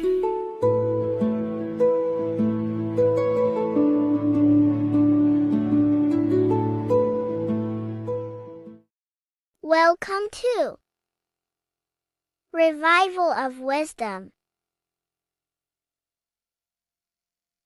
Today we're going to be breaking down Saturn worship and how the occult are linked in with Saturn. Okay, so first of all, let's start with the celebrities. All these celebrities are doing 666. Okay, covering the one eye, which also symbolizes the all-seeing eye, which is another occult symbol. But we're focusing on the 666, the 6 with the 3 fingers. Also, we have CERN with the 666 within their logo. Also Disney, okay, as you can see here, 666 within their logo. Pepsi, Coca-Cola, and even Cadbury's. Monster Energy with the 666 in Hebrew numerals. Unleash the beast. So what is 666 to do with Saturn? Because on Saturn, on their north pole of Saturn, there is a 6-sided hexagon, okay? So Saturday is named after Saturn Day, the 6th planet. It is also the 6th day of the week, and has a 6-sided polygon on its north pole, 666. Not only that, when you create a star out of the hexagon, you will create a 6-pointed star, okay, with 6 triangles within the star, and a 6-sided hexagon, which all adds up to 666. Okay, so this is why all these symbols contain 666. So why do they worship 666? Saturn. Because Saturn is the god of time and death, okay, and order and lessons.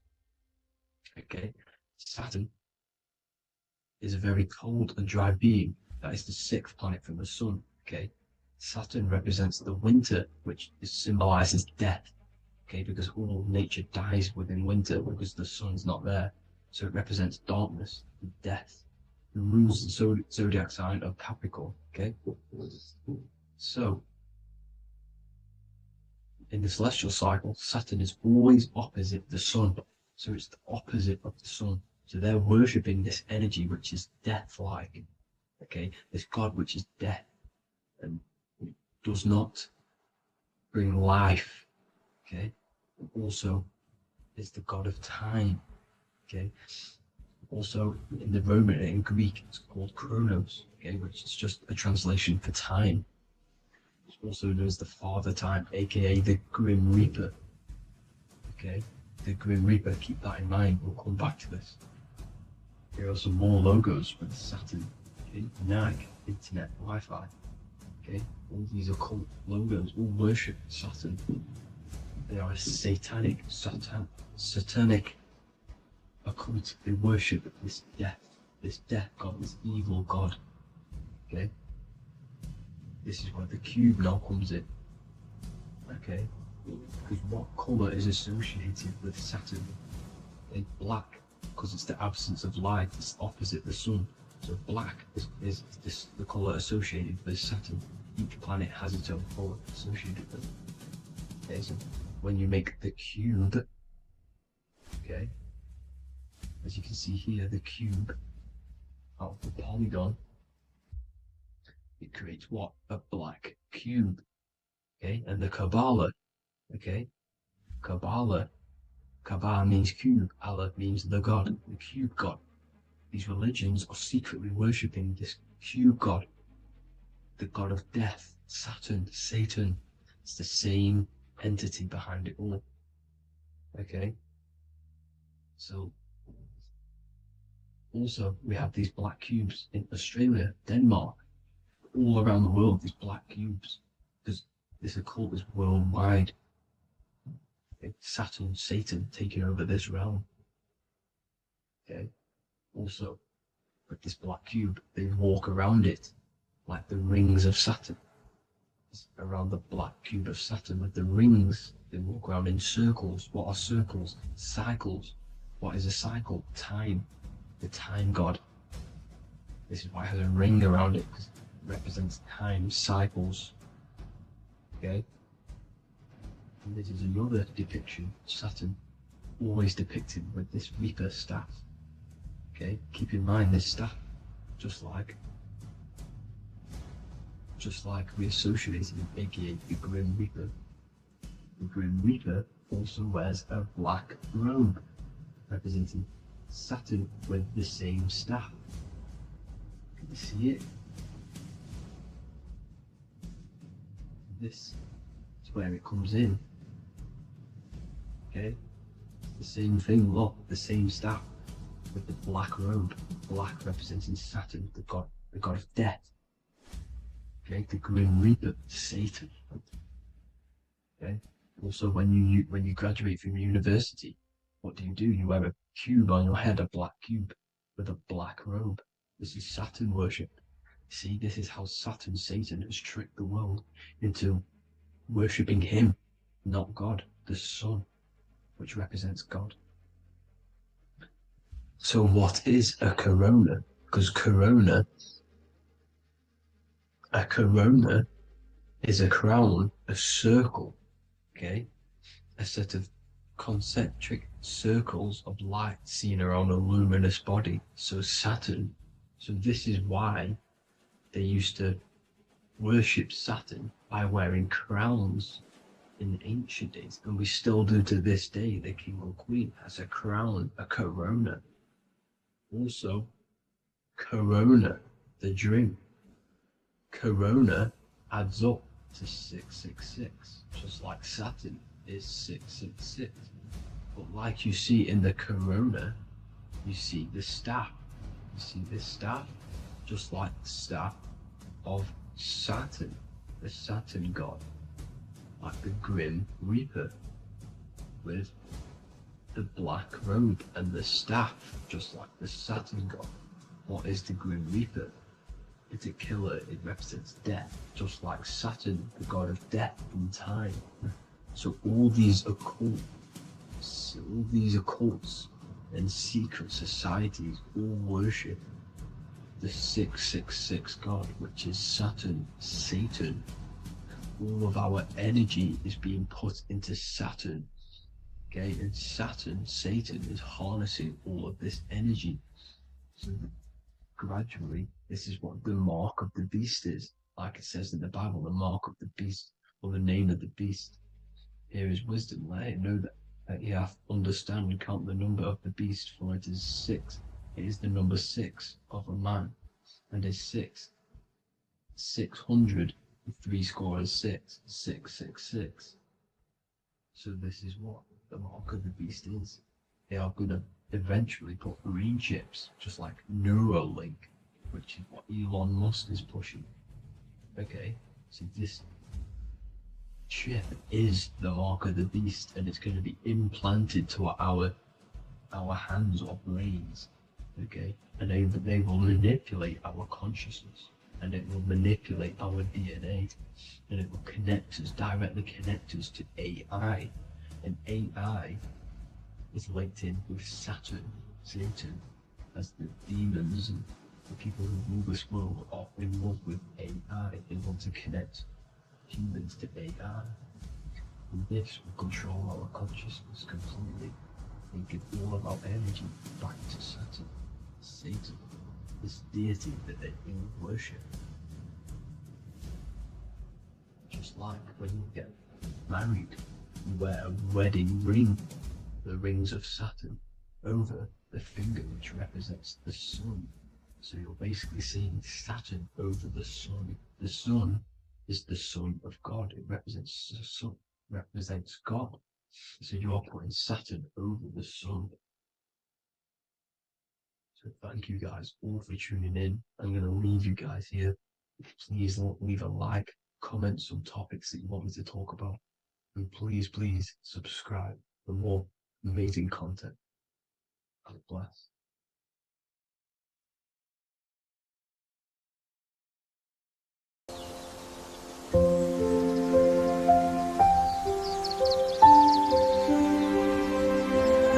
bookofwisdom.com. Visit today.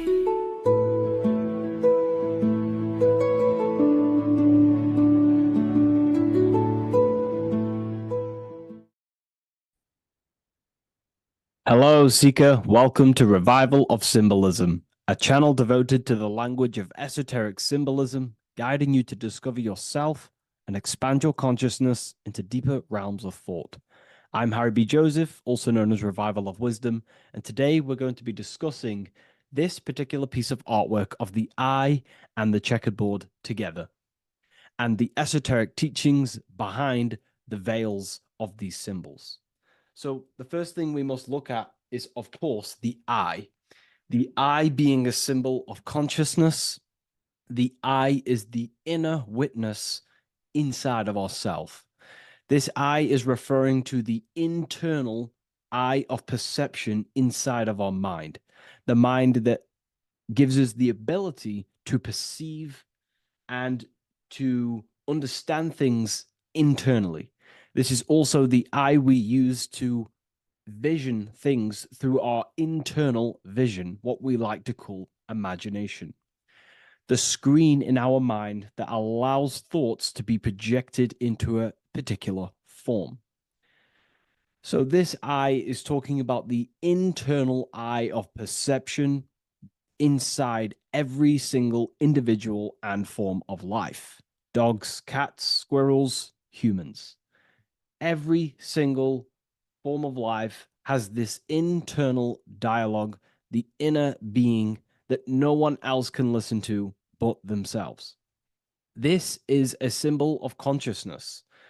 And together, these two symbols reveal a grand teaching and understanding of the world and the universe, of how the universe is one consciousness, one observer. This is symbolizing the observer, witness consciousness. Consciousness holds many vehicles and many dimensions that it exists in. As I've talked about previously in my previous lectures, we have a physical vehicle of consciousness, which expresses physical actions through the physical body. We have an emotional vehicle of consciousness, which is our emotional body or the astral plane. We have a mental vehicle of consciousness to express thoughts inside of, the thought body of consciousness. We also have a witness side of our consciousness. This internal witness, like who is the one seeing the screen of your reality right now? Who is the one seeing it? Not looking, who's perceiving the screen of reality through your eyes? Well, that would be the inner witness. And that inner witness is also perceiving your thoughts. A lot of people become identified with their thoughts, and they let the changes, the ever coming, unfolding changes in their mind, world, become a part of who they are. And they get caught up in the world and the changes that happens to them. And a great teaching that I've come across this last year is to never identify with the ever-changing circumstances that happen in life. When things are tough, when things are bad, always remind yourself that you are the witness of your thoughts and you are the witness of this reality. You are the one witnessing your thoughts, emotions, and actions. You are the one behind them. So when things get tough, try not to get too indulged in these negative things. The eye is the witness. Connect with the witness. And this is the same eye that sees the screen of your reality, and it also sees the screen of your dreams. So this witness consciousness is transcending your physical day life and reality, and it's also witnessing your dreams. It's the same observer who's observing your reality now, but also observing your dreams. So this witness consciousness transcends all forms of bodies of consciousness. It is essentially the highest aspect of ourselves. And it is literally the thought voice, the inner thinker, because you are not the external body. You are not the being outside your mind. You are the being inside your mind who is actively thinking. I like to call what you are, what we are as consciousness is consciousness in action. We are the thinking inner thinker, the inner being. And it's about becoming into contact with that inner being again to unveil who we truly are. If we sit back and truly have a thinking session of, closing your eyes and going inside yourself, and you ask yourself, who am I truly? Who am I beyond all of my beliefs, memories, my body? Who am I beyond that? And it will lead you to the inner voice, the inner dialogue. But again, you are not the voice. You are the one hearing the voice. You are the silent, invisible one, the one behind the veil. So this is ultimately what the eye is representing. It is representing the inner self shining, looking down upon the earth, upon duality, right? But this also reveals a great teaching as well, is that consciousness is universal. It is not something solely given to you. It is universal. It is a part of a greater whole. Consciousness is personal and also impersonal. We have our personal sense of self.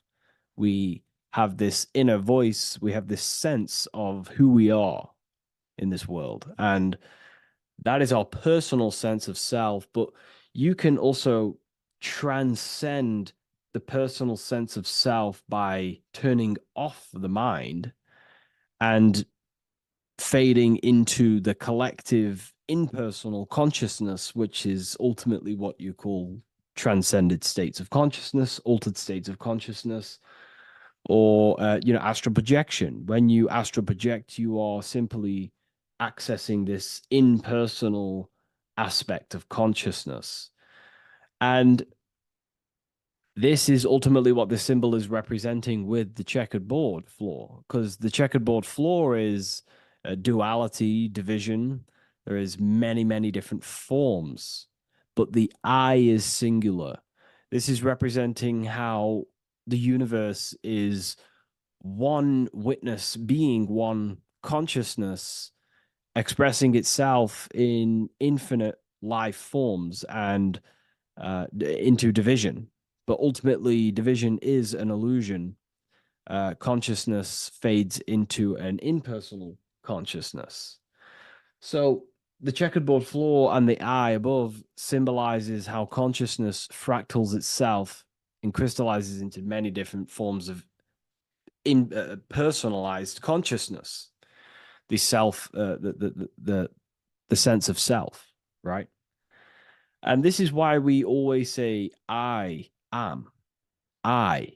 If we look at the word I and the word I, so we have I, which is I am, and you also have the word I, which is like the eye you see here in the sky. The I, and if you look at the beginning of some words, you have inside. You also have internal, intelligence. You know, all things to do with the inner self.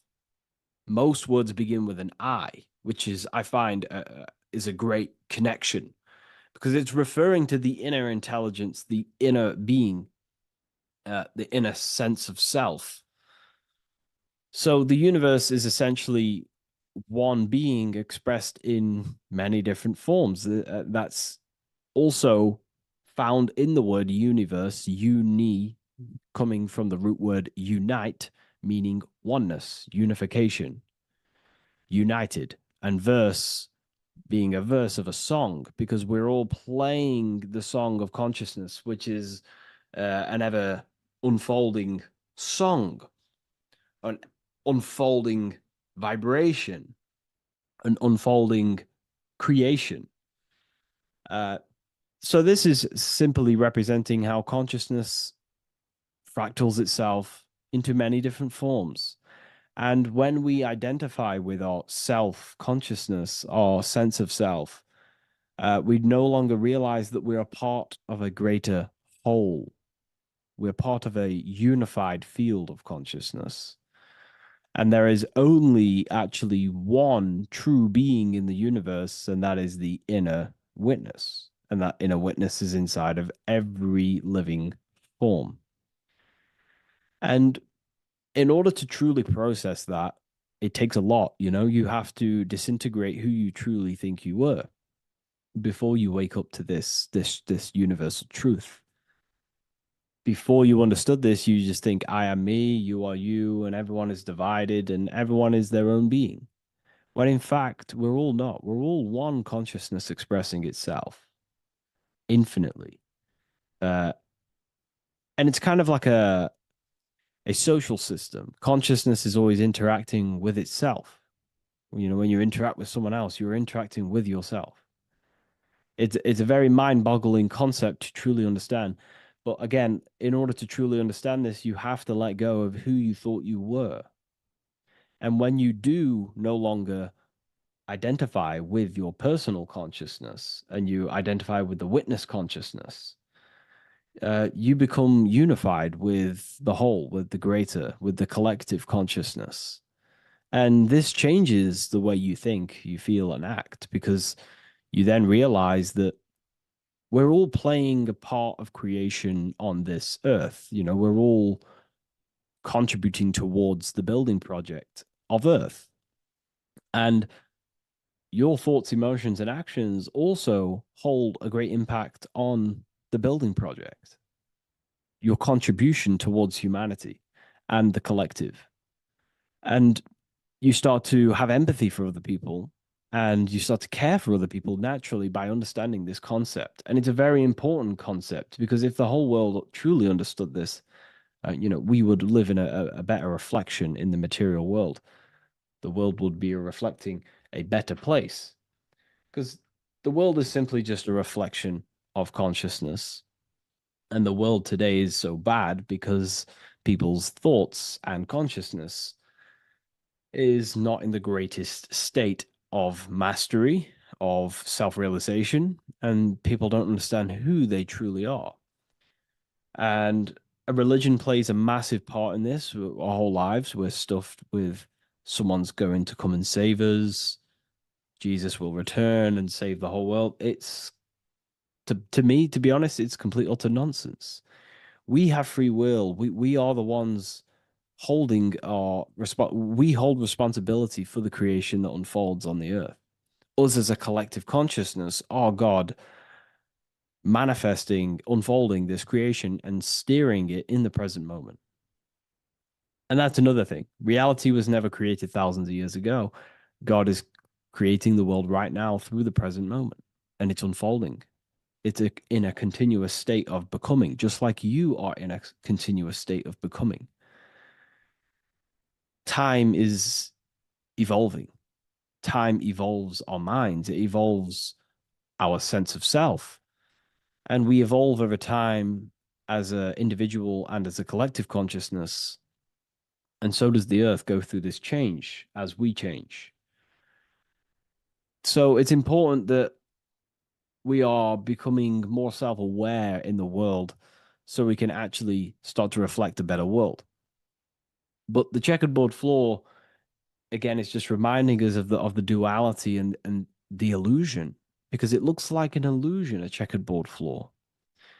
It's an illusion. The physical world, if you only look at the world through the eyes, you will live in the veils of illusion and never see the light, the higher understanding of the world. You will see everything as divided. You will see everything as I am me, you are you, and live in division. But in truth, we are all one. We all come from the same source, and we're all the same infinite witness expressed in different forms. And this brings me back to the concept of love.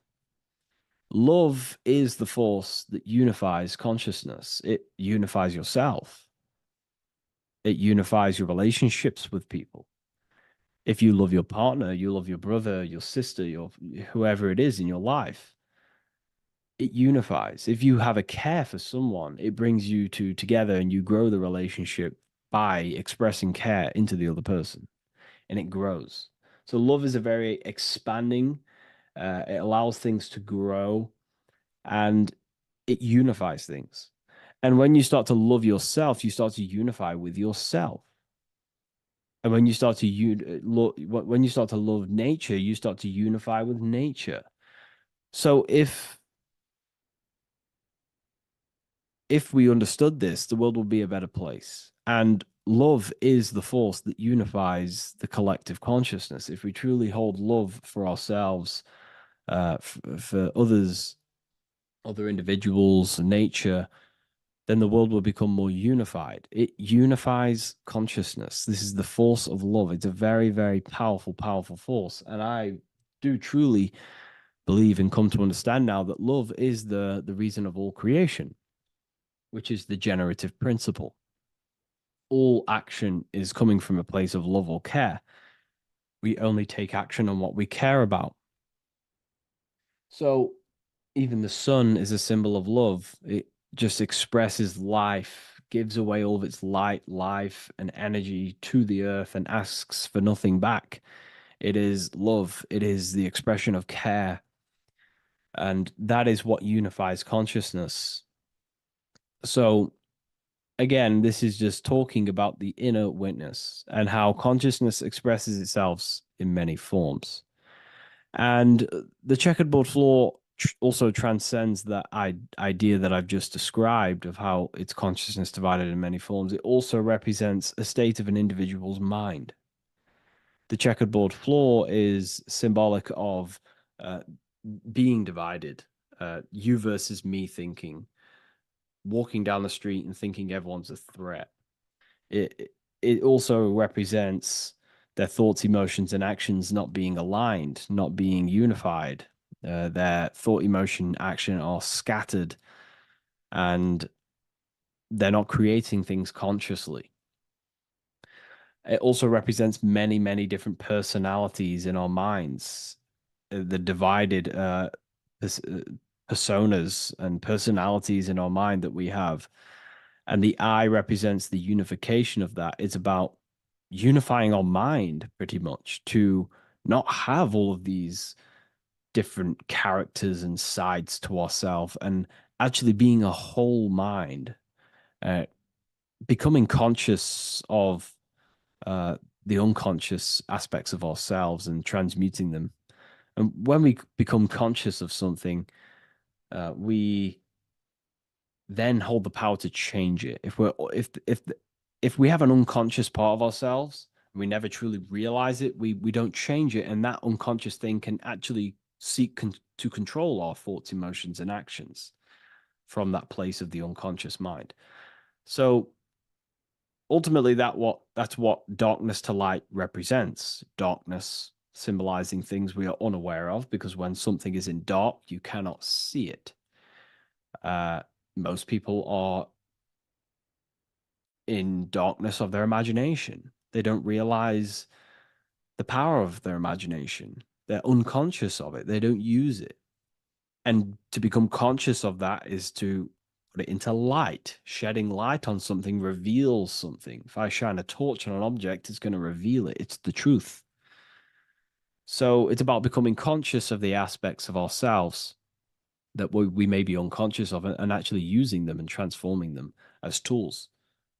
And again, we have the eye with light, with white and black. This is duality. You are also the witness consciousness, as previously mentioned, and the witness consciousness thinks in duality. We think we are the hater and the lover. We are the deceiver and the truther. The truth is that consciousness thinks within duality, and within the mind, beyond the witness, there is duality in thought. But in truth, you are not either. You are neither the positive or negative thought. You are the witness of it. There's a great saying in the Gospel of John, and I can't remember exactly the words, but it goes something along the lines of, lift the wood, I am there. Lift the stone, I am there. It's basically saying that everything is the I am, everything is the same consciousness. No matter where you go in the universe, you're talking to self. You're talking to the same thing. You're seeing the same thing. It is the same consciousness that is everywhere. So consciousness thinks within duality, and it is the light and the dark, and we have the ability to transform between them. And some people think that, darkness is all evil. Darkness is not inherently evil. Darkness is not inherently evil. There are dark aspects of the world that help you actually progress into the light.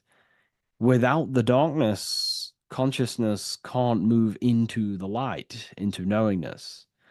Without bad, there is no evil. They are needed. Both of them are needed.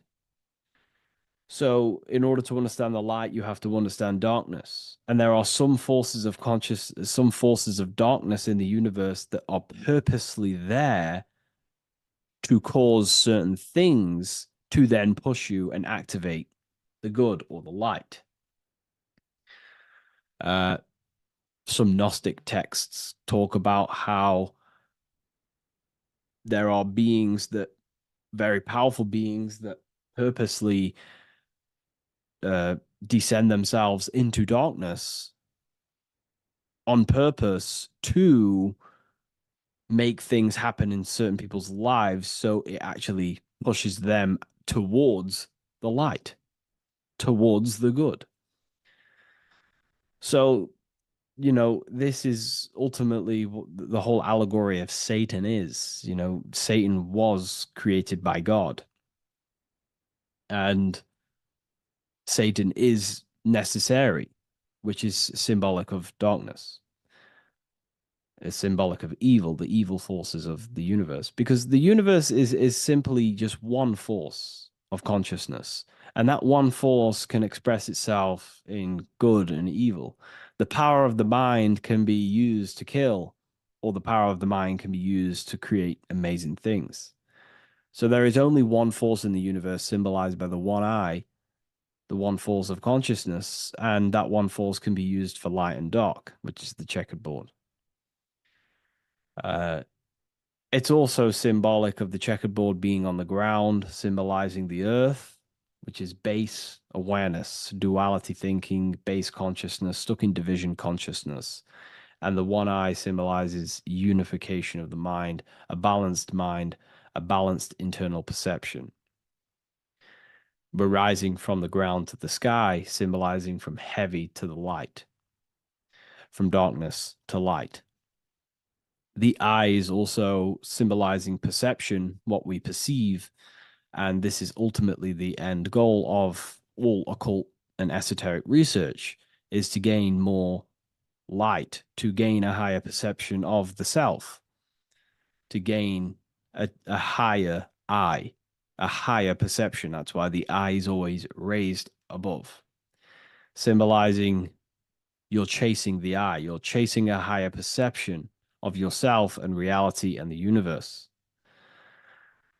It also reveals the teachings of the eye that is always watching you. There is an eye always watching you, and then that eye is the laws that governs consciousness. Consciousness or your mind is governed by certain laws that your mind cannot escape, such as cause and effect, vibration, mentalism, correspondence, rhythm. The 8 universal principles that pretty much crystallize consciousness into a reality.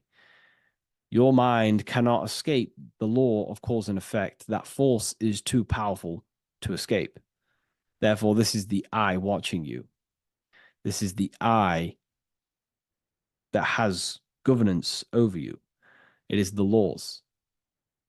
But then again, on a negative context of the eye can then become a symbol of surveillance. Hence why certain organizations and companies in the world use the symbol of the eye, symbolizing surveillance, gaining, manipulation and surveillance over humanity and certain things and data. So there's light and dark of every symbol. It's just depending on how you use it. But ultimately, that is the teachings of the checkered board and the eye in the sky. If you wish to learn more about yourself, because that is the only thing that matters in the world, learning about yourself.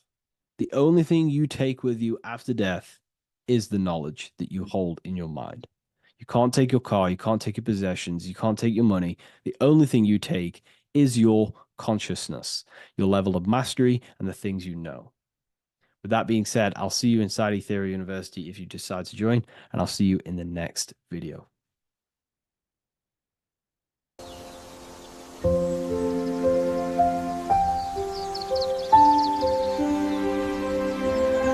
bookofwisdom.com.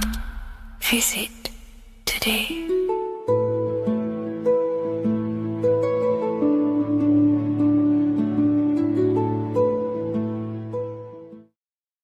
How are we all doing, people? It's Revival of Wisdom from the Wisdom Academy. Today we're going to be breaking down God, consciousness, and the higher and the lower self, and how to overcome the lower self. Now, the first thing you need to understand is that you are the invisible intelligence within the brain, within the body. This invisible intelligence is known as the mind. But you are not the mind. You are the observer of the mind, which is the soul, the invisible entity. The mind is your intellect, your intelligence. Now, the mind is, it's hard to put this in words, but the mind is something that gives you the ability to explore the universe. And this inner self is the I am. It's the quiet, the inner self, the voice you see in you hear in your head. This is why within spells high twin, inside, internal.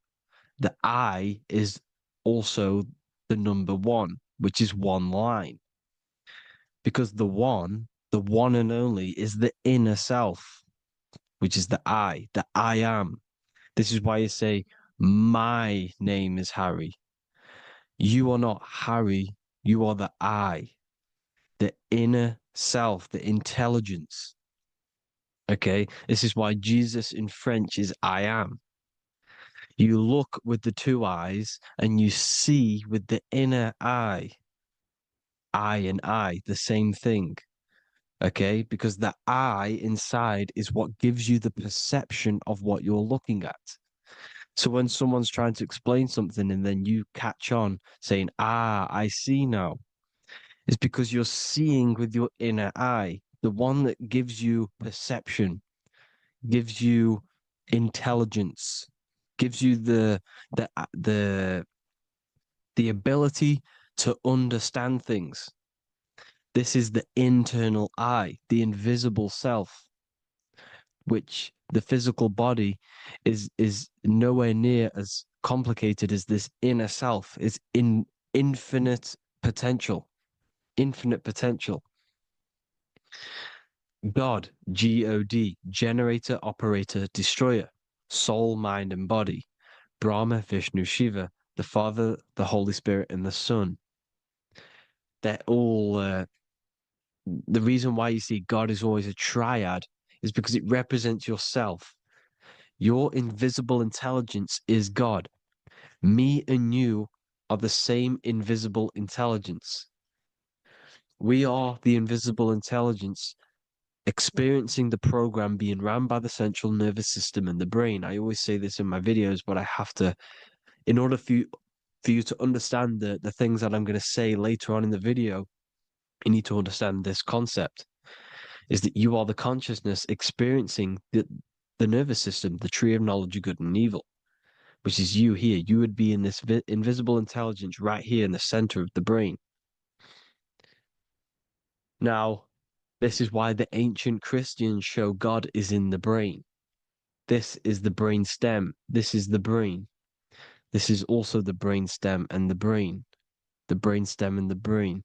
It's all depictions of the brain because the brain's the computer, the electromagnetic computer, which decodes the demands created by the invisible intelligence, the I, the inner self, you, your true self. The person move it if you observe what someone moving, this is going to sound, but if you observe someone walking, it's not the body. The body is moving, but the thing telling it to move is the invisible intelligence. Before you kick a football, a decision is made within your invisible intelligence, your mind. And this consciousness, this invisible intelligence, is either stuck between the lower self and the higher self. Okay? When the invisible intelligence, meaning the true self, identifies itself with the physical body, it will trap its mind within physicality. This consciousness that we have is either operating in the lower self or the higher self. It's either feeding the material body or it's feeding the spirit. Okay? But because we are physical and spiritual, we need to be even. We don't want to be meditating all day long because we do have a physical body as well whilst we are here. We are playing a game in physical matter. Okay? Now, the reason that you incarnated here is to learn a lesson because the mind can manifest anything it wants within the astral planes, within the world of imagination. It can manifest anything it likes, but it incarnates into matter, into this game, so we can understand labor, because anything in matter, you have to labor to manifest. But in the astral, you can manifest at the click of a finger. You come here to learn the knowledge of good and evil. And your consciousness, I came out a bit off topic there, but your consciousness is experiencing the lower or higher self. The lower self is manifested in the lower parts of the body. Sex, food, and power, the lower three energy centers. These centers are like mini brains. You are literally thinking with these centers. And when your mind is stuck within these lower centers, have you ever heard the term of thinking with your penis or thinking with your, as a man? Even females maybe, but mainly this is a boy saying, you're thinking with your penis. This is a truth. It's truth in plain sight. You think with these energy centers. When you're living off the lower three centers, all you care about is sex, food, and power. Eating, sleeping, and greed. Power's kind of like greed. Now, when we move up to the higher parts of the body, when we live our life within the higher parts of the body, this is considered heaven, love, expression, intuition, and wisdom. This is what we need to be aiming to do, moving out of the lower half of the body and living our life within the higher self, the higher parts of the body, thinking with the higher energy centers, thinking with love, expression, intuition, and wisdom, spreading love, expression, intuition, and wisdom to others. Heaven is even. This is why Jesus is pointing at the heart chakra, always pointing at the heart. Earth rearranged his heart because in earth you're manifested as a physical being. You're in the heart, good and bad. You need to be balanced between the good and bad. Because love can be a demon too. That's a whole nother video, but love can be a demon. Now, the seven chakras are known as the seven seals in the Bible. When the Lamb opened the seventh seal, there was silence in the heaven for about half an hour. This is a verse from the Bible. The Lamb is Aries, which is the higher brain, the cerebrum, the cerebram. Ram, Aries. Because when the Ram opens the seven seals, you enter the kingdom of heaven. Because these chakras seal your invisible intelligence. They seal your true self. You are behind these seven seals, your true invisible self, your true consciousness. Because behind these seven seals, you do not think about anything materialistic. Your intelligence is not material. It's not physical. It's not from the physical world. It does not desire the physical world. The body is the beast. The body's the animal, the lower self, which can corrupt our intelligence. It can corrupt the intelligence. Okay? Now, we need to balance these chakras so that we gain a deeper connection between this intelligence and the brain. Because when there's a strong connection between the brain and the intelligence, your body and the intelligence, you have a strong connection. Therefore, you can manifest what the intelligence is saying at all times. Meaning, when, for example, your higher self, this is intelligence, the higher intelligence is always speaking to you. It's always guiding you. It's always telling you the right thing to do. You can feel it when you're doing something wrong. You can feel that you're doing something wrong because this higher self, this intelligence knows what it needs to do here. And when there's no connection between the body and this our intelligence, our true self, when we strip away, when you close your eyes for long periods of time, you will figure out you are this invisible, infinite, creative being. There's no words that I can't describe what it is, but it's the voice inside of your head that you can feel when you close your eyes. You are this being inside of the heaven, because this is heaven, this intelligence. And when there's a strong connection between the body, you can manifest everything it's saying. When everything is balanced, when you're no longer thinking with the lower centers, when they're all balanced, you're not thinking in particular with every center, you balance them all, you can manifest everything it says. Your body will act out what the intelligence is always saying. This is God in the brain, the intelligence, trying to touch Adam, representing the lower self. This is why they're not touching. Notice how Adam is resting, but the intelligence is always reaching out, stretching, symbolizing metaphorically saying it's guiding. I'm always reaching out. The intelligence, your intelligence is always guiding you. It's always reaching out to you. But Adam is ignorant of it. The lower self is ignorant of it. And that's why he's so relaxed and God is so stretching out. Because at our highest self, that when you think of when you want to better your life, that highest true version of yourself is God. When you're manifesting this, your highest self, this is God. Your truest form, your most perfect form, that is God. Your highest version of yourself, that is God. Emotions are not what you've been taught.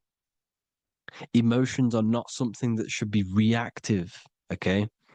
You should not let the emotion be you, except that you should experience them instead of letting them become you.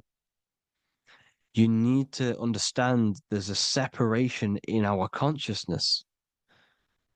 You have the soul, which is the person who is observing your thoughts. When you think a thought, who's the one observing that thought? The soul, you, the I am, the I, the inner self, the one and only.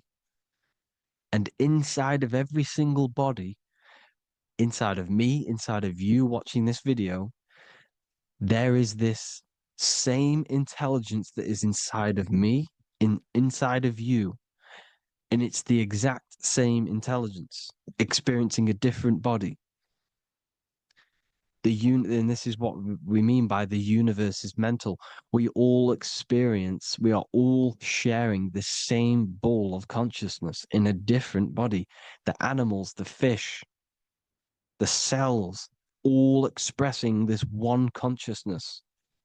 Me and you are the same. This is why the golden rule is treat others like others should be treated, because I am you and you are me in a different body. Now, going back, you need to identify that there's different levels of consciousness: soul, mind, emotion, and body. Okay? Your emotions are on a separate layer than the body, the mind, and the soul. So when you identify there's a difference between all of these, you do not let them become you. You do not let your mind rule you, because your mind can be corrupted.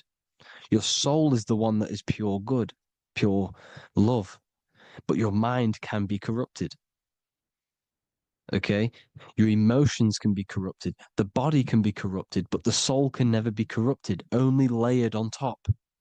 You can only throw piles of programs within the subconscious, layering the soul down, but deep down inside of it, every single one of you, there is a loving being. Because the love comes from the heart. Love is the universal emotion, expression. Now, your thoughts can become bondage, your emotions can become bondage. Now, what do I mean by bondage? By conquering the lower self, we need to conquer our own mind, because the mind is what's manifesting the lower self. When you're thinking with the lower half of the body, when you're becoming your emotions, you need to experience the emotion, not become the emotion. Do not let the emotion become you. Do not let your thoughts become you, because your thoughts are tools that you can manifest. Your thoughts are the idea. Your emotion is the energy that you can use to manifest that thought. Your emotion is energy in motion, emotion. You use emotion to manifest, to feel as if you already have the thought. Therefore, you become that vibration. Therefore, your emotions are actually a creational force that is given to you to manifest things, because you're a human, a manifester. You're here to manifest things. You're a creator. You are a god. Your inner self, your intelligence, your I am, the one and only inside of you, the inner self, the quiet one, the one that's deep, deep down, the invisible intelligence, is creating. It's creating things all the time. All the time. Speak no evil, see no evil, hear no evil. This is the astronauts. They're Freemasons, but they understand this because thinking, seeing, and hearing can corrupt your mind. And when you have a corrupted mind, you'll have a corrupted subconscious. The subconscious will manifest into the body because 90% of your behavior comes from the subconscious mind. So you got to speak, see, and hear no evil. But sin, what is a sin? To overcome our lower self, to overcome our lower self, the 7 deadly sins are not something that goes against an external God. A sin is something that goes against your inner guide, your inner conscience, the inner self that is always speaking to you. It's always telling you the right thing to do. A sin is something that goes against this inner guide. And this is why you can feel something where you can feel you're doing something wrong. Because the inner guide is speaking constantly. And when you commit these 7 deadly sins, which are 7 internal states which keep your invisible intelligence bound to your physical body. Because evil, right? Evil love bondage. This is why they stay in this realm and they control this realm, because they love the bondage of the body. They like matter. They want to stay in matter for eternal life.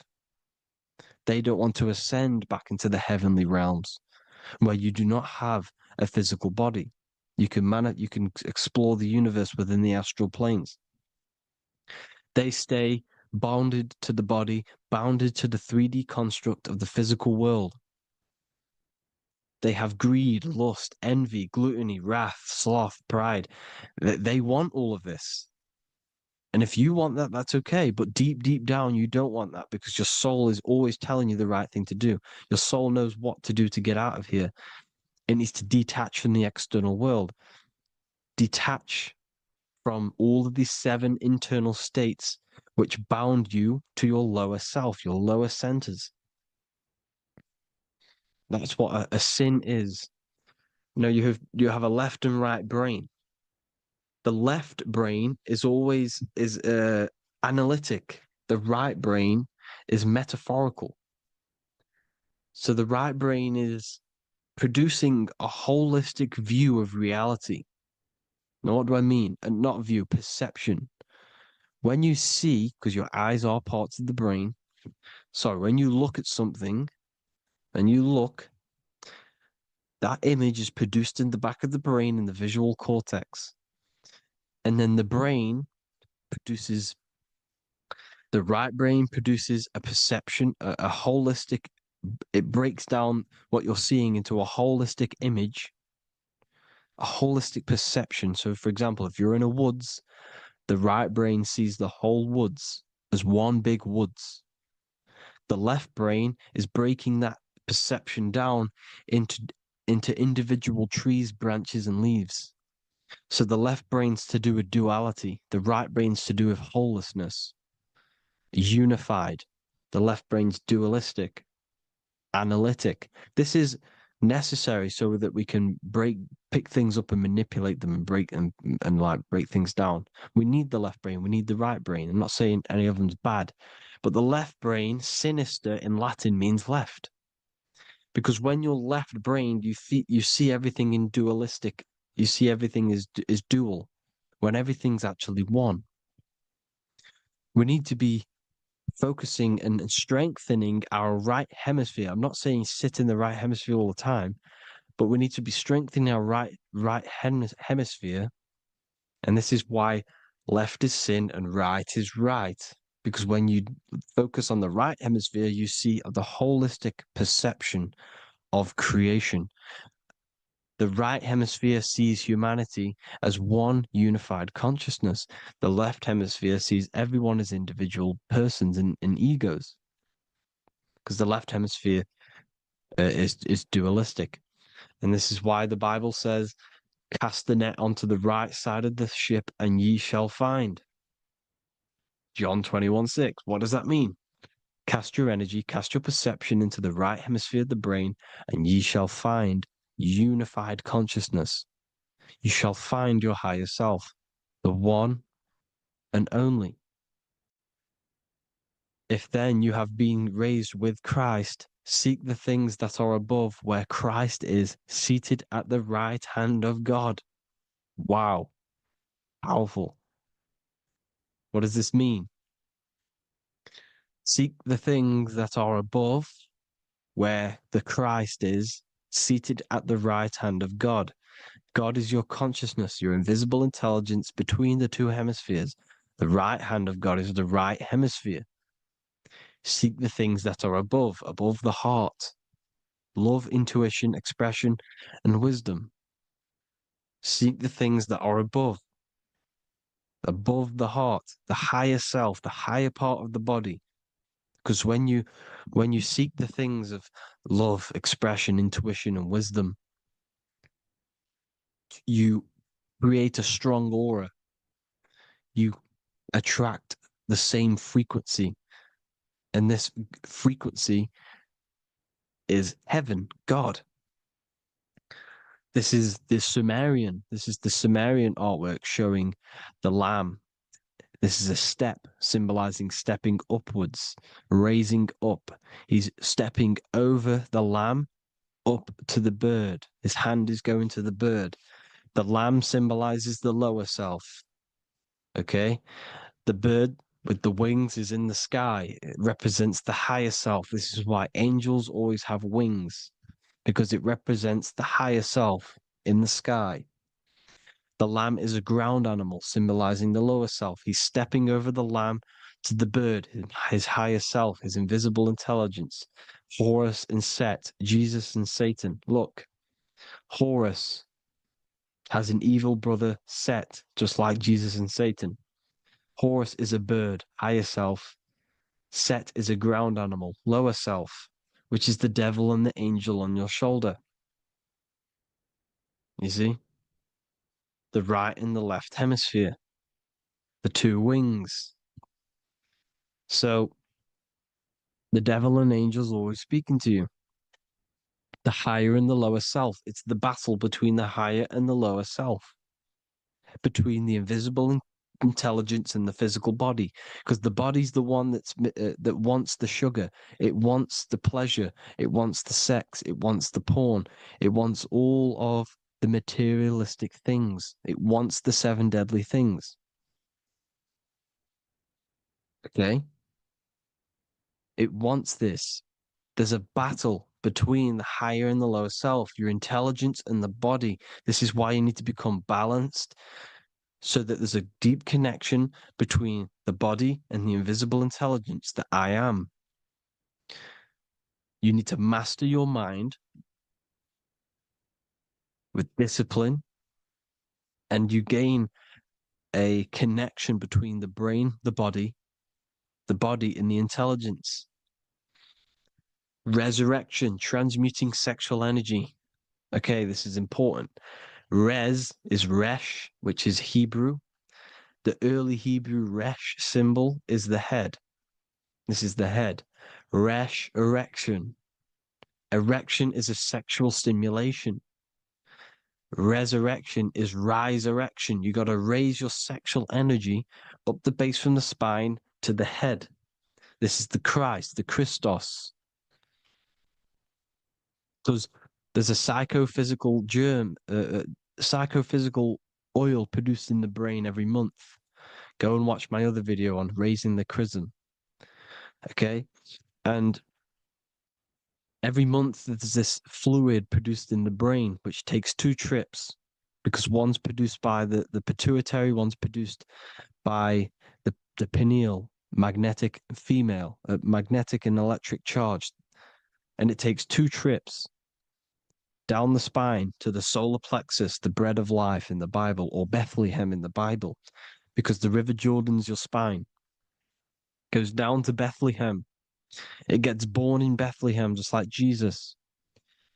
because when this oil travels to the solar plexus, it creates the seed, the seed of life, and it feeds the body, all the central nervous system, all the cells. It regulates the blood, does all sorts of good things for the body, this oil. Now, when you save your sexual energy and you raise your resurrection, you awake the Christ, you raise it from the solar plexus or the sacrum bone up to the brain, you activate 100% of the brain, and this is the true resurrection of Christ. Instead of wasting the energy and giving away your sexual fluids, because behind the fluids is the energy. So when you release that fluid, the energy is out there. You've released the energy. Your sexual energy is the most potent emotional force a human could possibly feel. Same with any animal or anything. The sexual urge, the sexual emotion is the most powerful, potent emotion that you can feel. It takes over the whole body. When you feel sexually aroused, it takes over everything because it's so potent. And when you fight the serpent, when you fight the sexual energy, which is shown here in the Egyptians, the cat cutting off the head of the serpent, or Hercules fighting the serpent, or in the Greek mythology fighting the seven-headed dragon, the seven chakras. The serpent is your sexual energy because it symbolizes your kundalini. When you fight it and you transmute this energy, instead of releasing it, instead of acting sexually on it, you can transmute the energy, transfer it from the solar plexus up to the brain. You can also you can do this with other tasks. Instead of releasing it, instead of raising it from the solar plexus to the brain, you can use it for other things. So, for example, you want to think critically. You can use it for critical thinking. You can use it for going to do exercise. You can transmute sexual energy into anything, but you can do this. You can raise the sexual energy, and you can use this energy to push the cerebrospinal fluid from the solar plexus up through the spine, up the 33 vertebrae to the brain, and it'll activate 100% of the brain. And this is the resurrection of Christ. Jesus was never dead. Jesus was never rose from the dead. It symbolizes the Christ, Jesus Christ. Christ is Christos, which means oil in Greek. The resurrection of the Christ, the Christos, the oil. When it activates 100% of the brain when it's raised, and it can regulate all the systems, it can regulate all the blood, it can regenerate the body. And this is the true Antichrist. They don't want us doing this process. The Antichrist is not against Jesus, it's against the fluid in our body that makes us live hundreds and hundreds of years and makes us live as gods. This is the true resurrection. And when you fight the serpent, you fight your sexual urges, your sexual emotion, the most strong emotion that you could ever feel. You can do this process. And this is the true secret of transmuting sexual energy. Because when you transmute the sexual energy, you can become a god. And this is why Hercules is fighting the serpent. Notice how the serpent is low. He's reaching down to it. It represents the lower self. Because the lower self wants the lust. It desires sex. The body desires sex. There's a fight between the higher and the lower self. But when there's balance, there's even. Heaven is even. When there's evenness between these, this is the kingdom of heaven. This is when heaven is on earth. So at our highest levels of ourselves, the highest level of our intelligence, this is God. God is something that we manifest. We need to achieve Christ consciousness by battling the body. There is no battle outside of the physical body. It's an internal battle. Jesus and Satan have been externalized. Nothing exists outside of you, because I explained in the beginning, how you are the consciousness experiencing the central nervous system. Therefore, there is nothing outside of you. It's all internal. Jesus and Satan have been externalized. Why? Because it's business. The church is a business. It's all a business. They've created these figures to be historical when they're not historical. The Bible's not historical. It's all externalized. It's called exoteric, when the truth is esoteric, internal teachings. So anyways, people, balance the chakras, balance the two hemispheres of the brain, balance the conscious and the subconscious. Balance is perfect, the yin and yang. You are spiritual and physical. You live in day and night. You need to be balanced. Oneness. Seek oneness. And this is the true kingdom of heaven. And when we all realize that we are all the same intelligence, the same consciousness expressed in different bodies, when we all realize this, we all realize we're all one. Doesn't matter what race you are. It doesn't matter what race you are, where you're from, your nationality, because none of you are actually from here. None of you are from the physical world.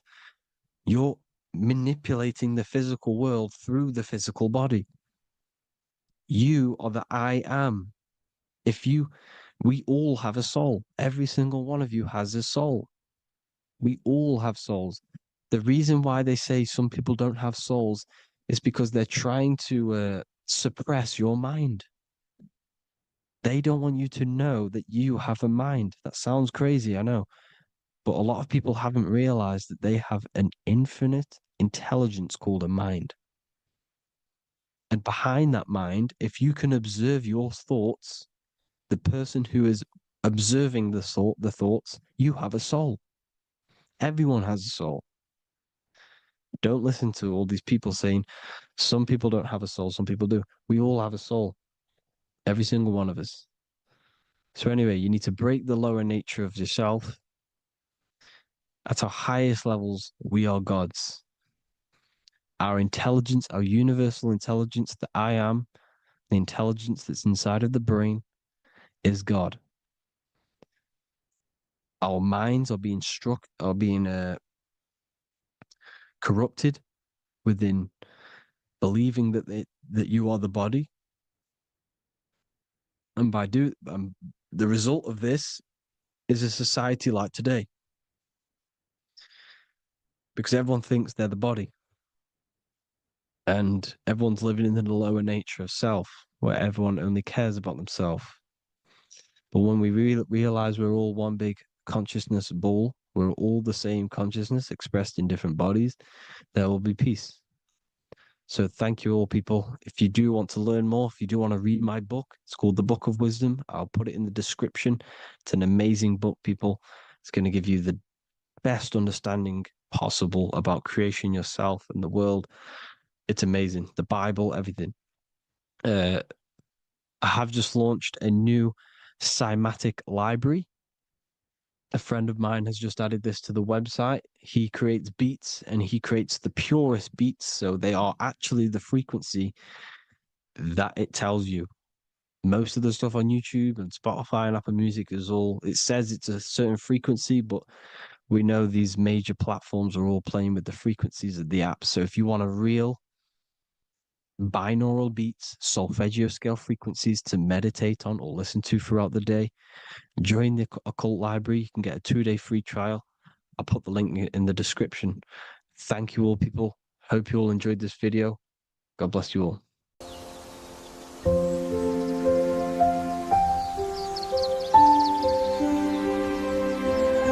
bookofwisdom.com. Visit today.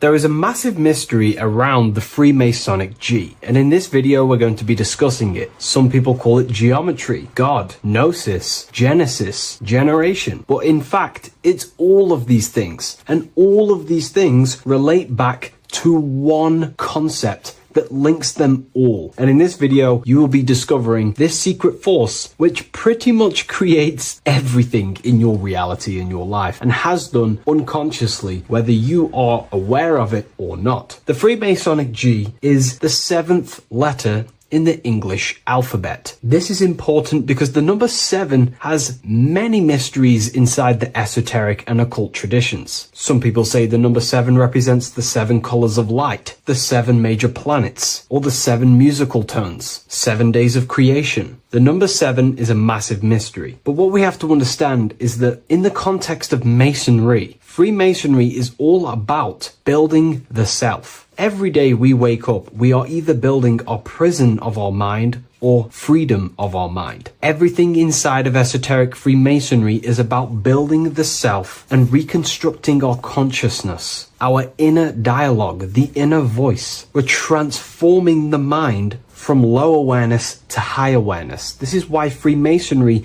uses the allegory of stonemasonry, stones, chipping away at stones. The stone is in fact you, and we are perfecting the stone, which is your very own mind. Because the universe is a mental construct. Life is happening to us inside our minds. We are all the universal mind expressed and clothed in a different body. Therefore, now we understand that everything is about the internal inside of Masonry. This G relates to something inside of you. Hence why you see the G inside of the square and the compass. It's something internal in you. G is the 7th letter of the English alphabet, and the number 7 symbolizes the 7 cognitions of the mind. In esoteric and initiatory traditions, the 7 psychological cognitions of the mind refer to the 7 distinct modes through which human consciousness perceives, interprets, and transforms reality. Different schools use different names, but across Hermetic, occult, Gnostic, and mystical systems, the same underlying pattern emerges. The mind has 7 functional powers, each representing a layer of awareness and a stage of inner development. Number 1 would be perception. The first cognition is the raw reception of sensory and subtle impressions. It is the gateway where the outer world enters the inner world of our minds. Perception involves learning to see without distortion, to notice the symbolic dimension behind ordinary appearances in an occult interpretation of perception. The second one is interpretation. After perception comes the act of making meaning. The mind organizes impressions into patterns, beliefs, and judgments. Esoterically, this cognition determines whether a person interprets life through the ego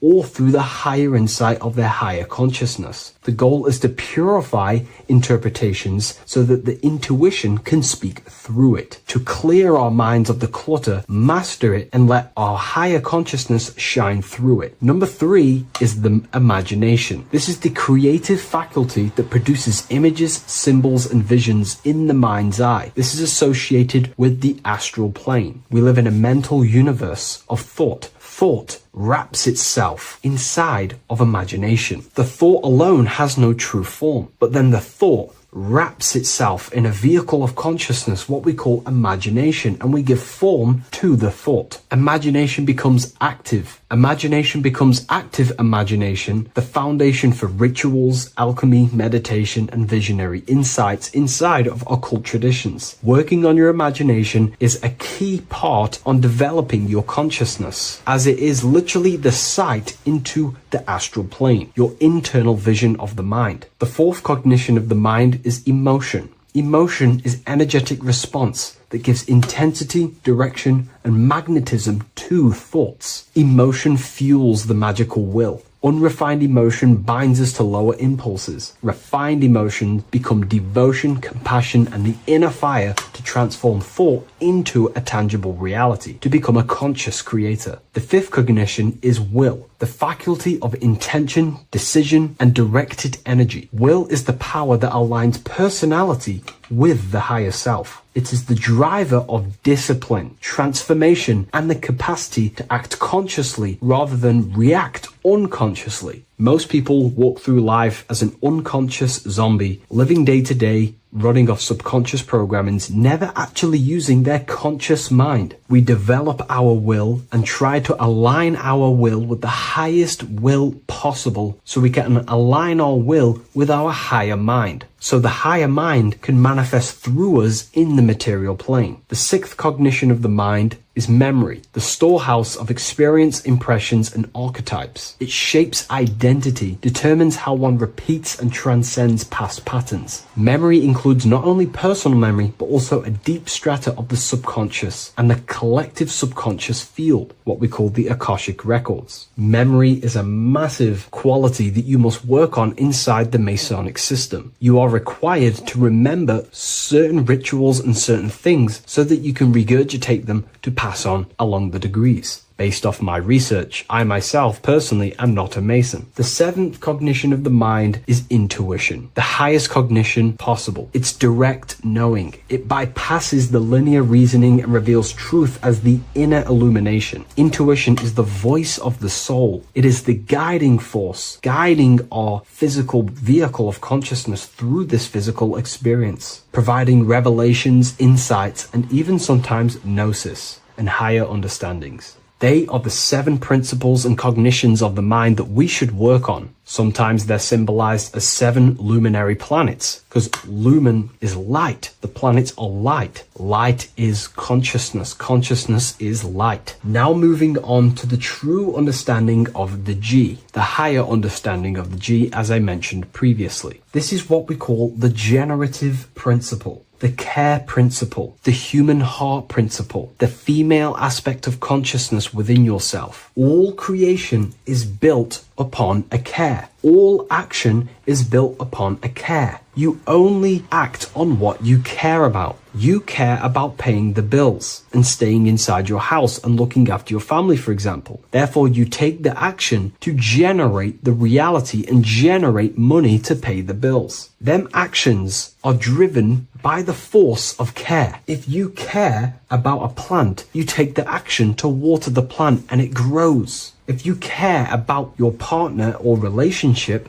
you give them attention and care and love, and you grow the relationship. As soon as you stop providing care, watch the relationship crumble and the reality destroys itself. Care is the generative force of reality. This is the generative principle that generates your experience in this world. We are in a continual state of becoming. Each cause gives birth to an effect, and that effect gives birth to a new cause. The G is the generative principle that drives creation in the present moment. Reality is creating, unfolding in the present moment, and the G is the force inside of you that generates your experience. You're watching this YouTube video right now because you have a care in your heart for the information I have provided in the past, and you have a care about watching this video. As soon as you don't care, you take action to do something else with your time that you actually care about. The G is the generative force of the heart. It is the love energy. You only take action on what you love or care about. The whole world is built upon this principle. This is why we say money makes the world go round, because the whole world has a G or a care for money, and it's making everyone wake up in the morning, take actions, and make the world go round. It is the G, the care for that principle or money object to generate that reality. It is the force that drives you, hence why the G is sometimes surrounding with light rays, because it represents a force, emanation, something that is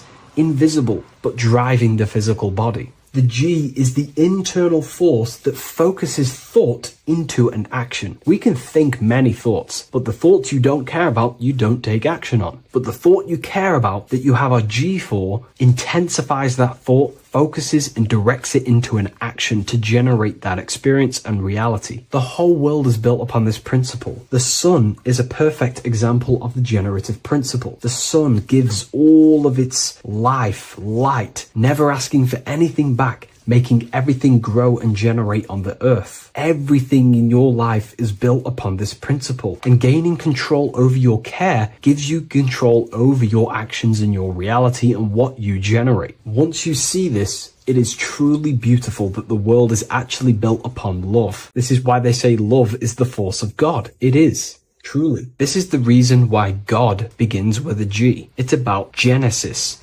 Genesis means creation. G, generation. Anything that generates and creates is all to do with a care. or a love energy. But don't get me wrong, people can love sick and twisted things, and they act upon them sick and twisted things. This is why purification of ourself is important by understanding this principle, as it is a very powerful principle to understand. This is the reason why the word gift begins with a G. You're giving something. I care. I'm going to give you something, a gift. Or guidance. This is what guides you into becoming something, what you love. This is why also gnosis begins with a G. Gnosis is not actually knowledge. Gnosis is knowledge obtained, attained by direct experience or through direct experience. For example, you're not believing you're watching this video right now. You know you're watching this. Know, gnosis, same phonetic sound. It's about knowing. Gnosis is about gaining knowledge of the self. Self-knowledge through direct experience.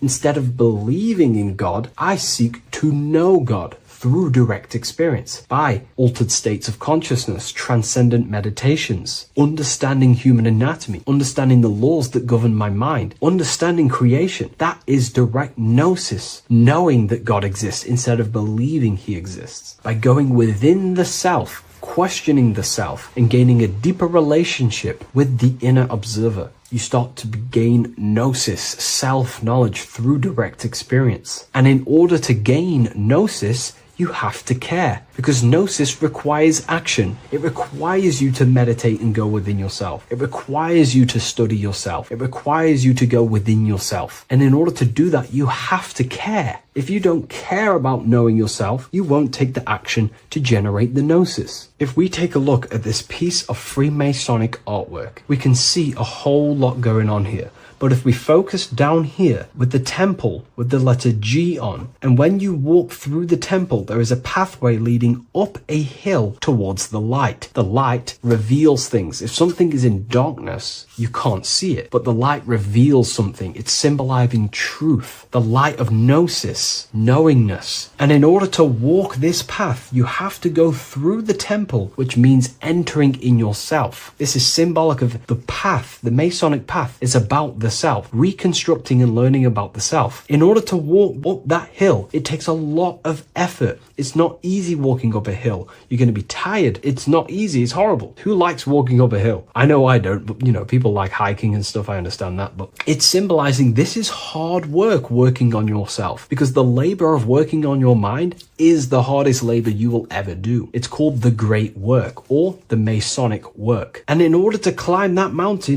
you go through the G. You have to have the care. If you do not have the care, you will not walk up that mountain. You will not generate the gnosis. You will not get close to the light. You have to have the G to walk that path of self-mastery and working on your mind. This is very, very important. If you want to gain the light, you have to have the G inside of you. You have to have the care to generate a higher consciousness. If you want to earn more money, you have to have the care, or else you will not take the action necessary to generate that reality. This is why we have to master ourselves and write down everything you love. It could be even the bad things. It could be lust. It could be anything you're wasting your care energy on. Try and remove them one by one. Master them and become disciplined. And then you'll have more G energy, care energy to direct towards something else in your life to generate and grow that experience or reality. Again, the word grow, G. It is a growing force. What you place your love and care into grows and expands. What you have a G for is what you spend your time and attention on, your two spiritual currencies. So this is the Masonic G, and I hope you gain a deeper understanding of this. So that is pretty much everything about the Masonic G that you need to know, and hopefully this has helped you. If you wish to learn more and gain guidance through your life and understand yourself on a deeper level, the book I've used today is called The Book of Symbolism. I'll leave a link in the description.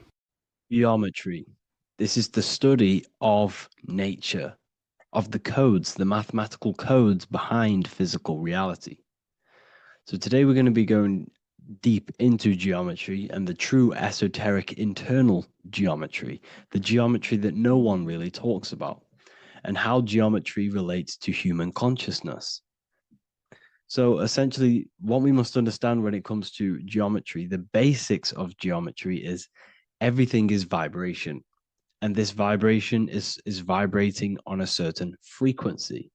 And this certain frequency creates a geometric shape, which is why in nature we see all of these different geometric shapes. All matter takes form in shapes. So if we put sand on a plate and we vibrate the plate on a specific frequency, we see that the sand goes into specific geometric shapes and patterns. So essentially, matter is energy condensed. It's energy vibrating on a low frequency, vibrating at a certain frequency. So matter is condensed energy. And each geometric shape is manifesting and showing a specific energy. Some shapes carry more energies than others. For example, the cube is what traps energy. A square is what traps energy. So geometry and the flowers are basically how energy manifests itself into physical matter. We are in a world made out of energy or light. Light is energy. So everything is vibration, everything is frequency, and everything is energy. Even the words, each atom in our body, everything. So everything in nature has these mathematical energetic codes. So geometry is basically the study of nature and the shapes that are in nature and their energetic principles. Because like I said, matter is energy. So this is what we call cymatics, when we place water in a petri dish and we shine light on top and we vibrate the water. And we can capture, this creates certain patterns. Each frequency, like you see here, has its own pattern. So what we are seeing here in the physical plane is essentially energy condensed into physical reality. We see it in the turtle. We see it in every single form in nature. Now, external geometry and normal geometry, we normally get taught that this is God's way of creating physical reality, which is essentially true. However, it's far more deeper than that. Far, far, far more deeper. Okay, so what geometry truly is, it's not God's codes to reality. What we must understand is what the brain truly is. And what we must understand is that we are not in the world. We are not in the universe. The universe is us ourselves, and the world is produced by our brain itself. Okay? So the way you must understand how the brain works, so what you visually see, so geometry is to do with what we visually see. And what we visually see is heavily connected with our eyes, which are an extension of the brain. The eyes are the brain. And essentially how we see is energy enters the eyes, and each eye goes to the optic nerve. And this energy is transferred into electricity, which travels to the back of the brain, to the visual cortex of our brain. And this is where the image is produced, what we see. Therefore, the world outside of us is truly inside of us. It's a projection from within the brain. The brain is an energy condenser, a decelerator, an energy decelerator. Everything outside of us is basically formless energy. It is formless energy vibrating at a certain frequency. So what the brain is, it's sucking in this energy, this light, and turning that frequency, that code, that light code, into a physical reality. It's condensing the energy and turning it into a visual image inside of the brain. Therefore, everything outside of you is not what it looks like. Everything outside of you is basically energy, infinite energy. And our brain is condensing this into a physical reality and projecting it outwardly, which you experience your visual field. Okay? And the ancients knew this. So this is basically called the sigil of Lucifer. Lucifer is known as the light bringer. Lucifer in Latin means to bring the light. This is the sigil of Lucifer, which shows the visual field and the brain. We also see this in the Google Play symbol. It's a powerful symbol showing you the visual field, which is basically a symbol that tells you that reality is inside of the brain. The brain is what produces reality, but consciousness is not produced in the brain. The brain is essentially a consciousness downloader. It's a computer, and it's a reality simulator. The body is a simulation of physical reality. You are inside of the body experiencing the body simulation. The body produces this reality. It's a piece of technology. So Lucifer is to bring the light. Lucifer is the light being produced in our brains. Okay? So this is why they say Lucifer can tempt you. Lucifer can be the devil because it represents physicality. It represents the false light. Lucifer can trick you because it represents the physical world can trick who you truly are. So now that you understand how the brain is basically an energy decelerator and it creates and simulates a reality to your consciousness, you are no longer a person in a universe. You are the universe itself experiencing itself. Therefore, geometry is heavily linked in with the brain. Geometry is essentially how your brain and how your eyes decode energy. So what you are seeing is the mathematical codes of your brain creating reality. So what they teach you is the external is that geometry is God's way of creating this world, and these are the mathematical codes God's created. But now I'm telling you the internal. This is the truth. Geometry is how your brain mathematically condenses energy and light into a physical reality. So therefore, your brain is a computer program. So now geometry is nothing outside of you. Geometry is not something created by something else. It's created by your brain. Your brain produces these patterns through mathematical codes by breaking down energy into physical reality. And this is why you see geometry in everything around you. This completely changes your view on geometry. It's in your ear, it's in your face, it's in everything. Geometry is everything. Okay? So now that you understand this, now, as we were talking about the visual field earlier, the ancients knew about this. The ancient Egyptians knew about this. We can see this symbolism inside of the casket, the Egyptian casket. See, this crossover represents the visual field. This represents the back of the brain. This is the left hemisphere, the right hemisphere. And now some of the most simplest teachings in geometry is that straight lines are masculine and curved lines are feminine. And we even see this in the human body.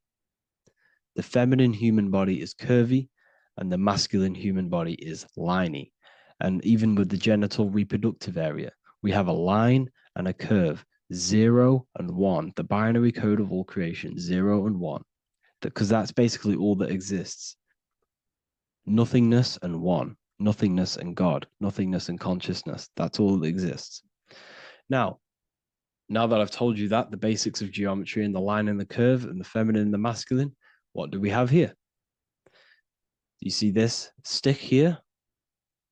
This is a curve. And what's the right hemisphere? The right hemisphere is the feminine, the feminine energy, the feminine aspect of our brain. Then we have a straight line. This is straight lines. Now this represents the left brain.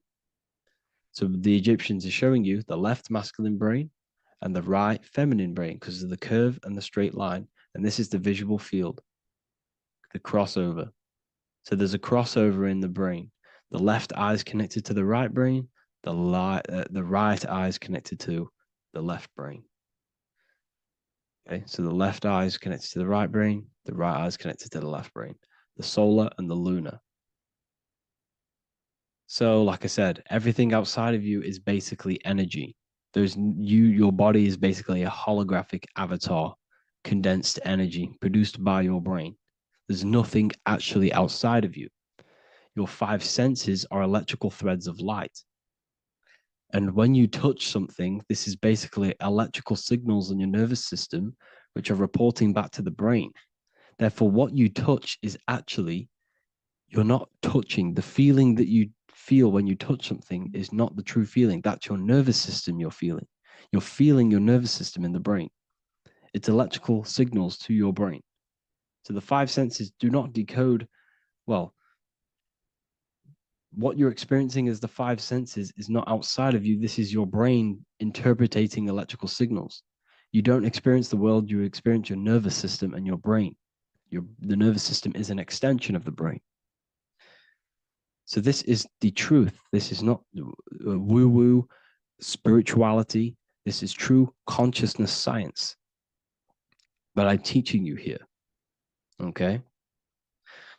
So nothing is truly outside of you. It is a universe. You yourself are the universe, the fabric of the universe itself. The only thing that exists outside of you is essentially energy. That is it. And your body and your brain condenses this energy into reality.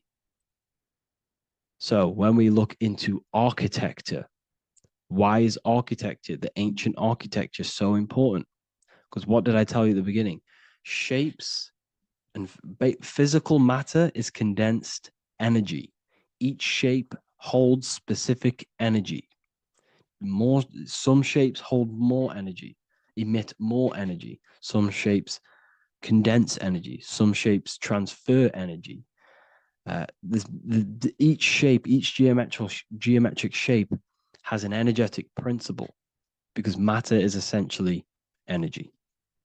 So when we look into cathedrals and the ancient buildings, they were filled with geometric patterns, geometric shapes, because they understood the energy principle. Architecture is basically solid energy. It's physical energy. If we create this pattern here is an energy code. And if you stand next to it, you're going to gain that energy. It's going to be imprinted on your body. So essentially, they filled their buildings with high energy geometric shapes. Points, triangles, pyramids are very, very energetic. This is why you have crystal pyramids made.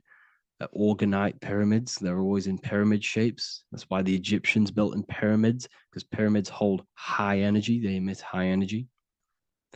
So this is why you see all these different geometric patterns. Okay, so in the real reality, in the energetic plane, this building would basically look like this: lines and grids of energy. Okay, this is what it would look like in the energetic plane, a blueprint of the energy body. So as you see here, these are the different frequencies in a petri dish, of water in a petri dish.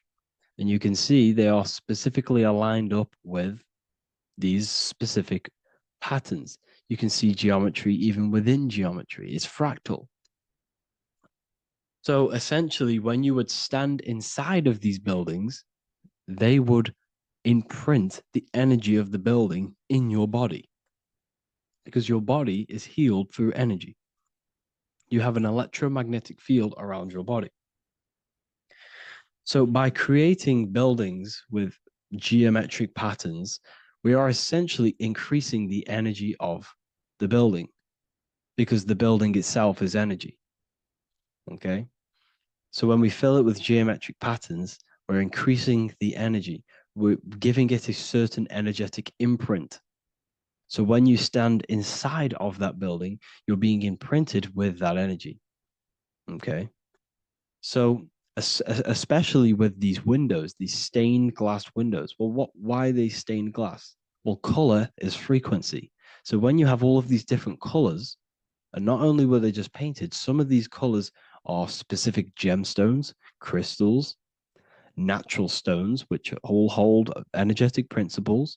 Each crystal is vibrating on a certain frequency. Wood has its own frequency. Metal has its own frequency. What you must understand is that everything in nature is not just a piece of matter. It's vibrating. The atoms of wood are vibrating on a certain level, which give it a certain energetic principle. Each crystal is vibrating. The atoms of the crystal are vibrating on a certain frequency, which give it a certain energetic principle, quality. So each thing, this is why the ancients were obsessed with natural stones, natural things, crystals, natural metals, and they wore different metals, different things like copper on their bodies, because they understood the atoms of these natural things are vibrating, which give certain qualities to you if you wear them. So you're not wearing it, you're basically putting that frequency onto your body, because they understood this is energy. If I put copper on my body, I'm not putting copper on the body. I'm putting the frequency and the energy of the atoms onto my skin. And that frequency of them atoms are going to vibrate my skin, that frequency, and heal my body. So this is why this is so important. So each building is an energetic code.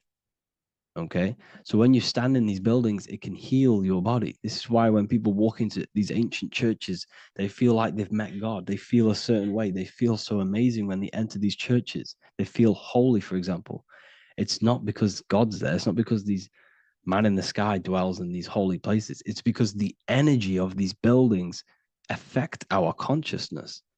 They increase your energy. They raise your vibration. They heal your body. They heal your cells. They imprint the water in your body, especially with these stained glass windows. Like I went a bit on a tangent there, but these stained glass windows were encoded. Well, they use different gemstones, different lights, different colors. And when the sun would shine through this window, well, what's the sun? The sun is light. Light is energy. The sun's light would go through this filter of the window, of the crystals and the different gemstones and the different colors, and the sun's light would be encoded, imprinted with these crystals, with these colors and these natural glasses, which have healing energetic principles. And when you are inside that building, the sun's encoded energy of the window would be imprinted into your body, into your energy field, and it will heal your energy field, and it would heal your body, your cells on a cellular level. Because your body is what? 60 to 70 to 80, some people say 80% water. And water is encoded with vibration. If you say certain things into water, it gives it a specific geometric pattern, like I broke down in the beginning.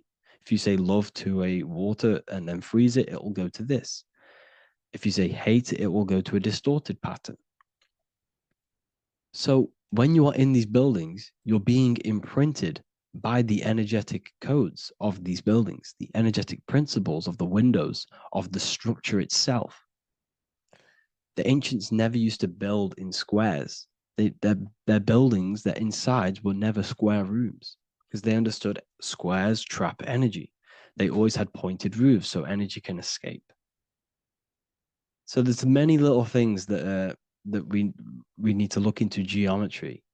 For example, when you see magicians, when you look at ancient magic, why do they stand in circles with different geometric patterns? They use different geometric shapes. Why? Because shapes are energy. They hold specific energy. So when the magician stands in a circle with a pentacle, they're working with the energy of that pentacle.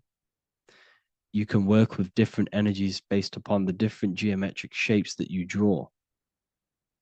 And you can use this in your structure, in your architecture, in your work, and it can influence everything.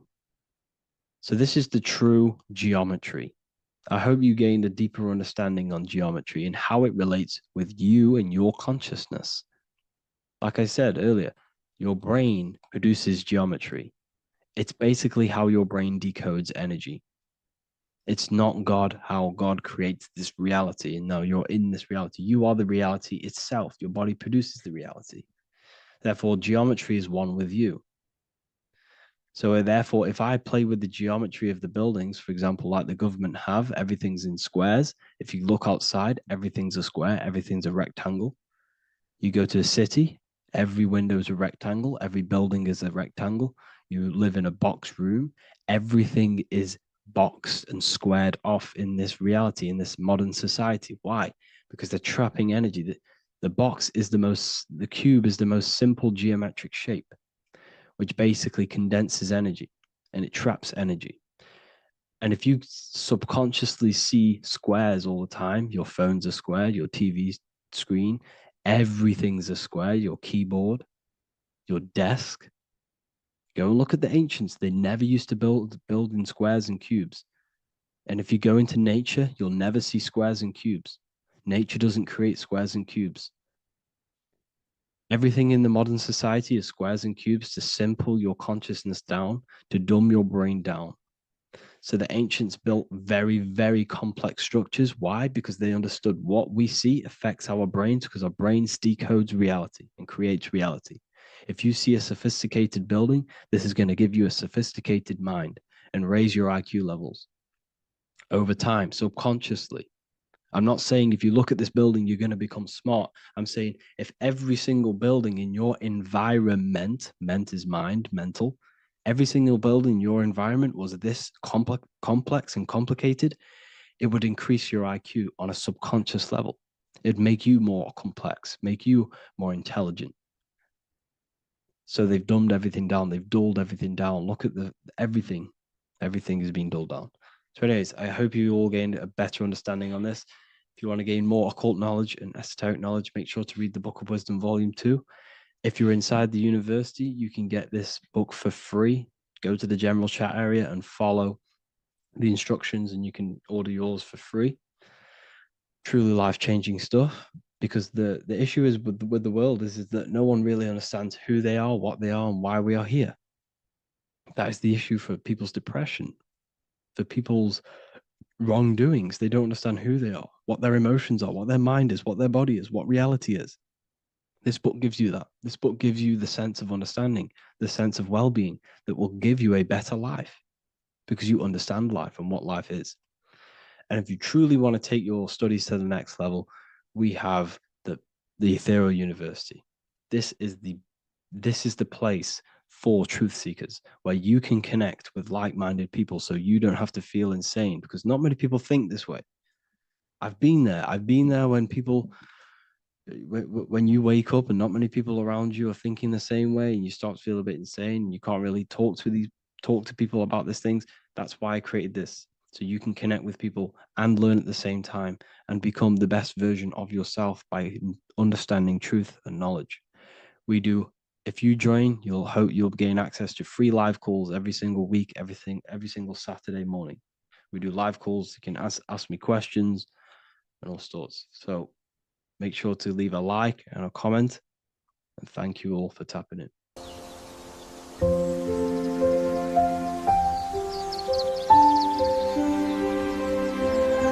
bookofwisdom.com. Visit today.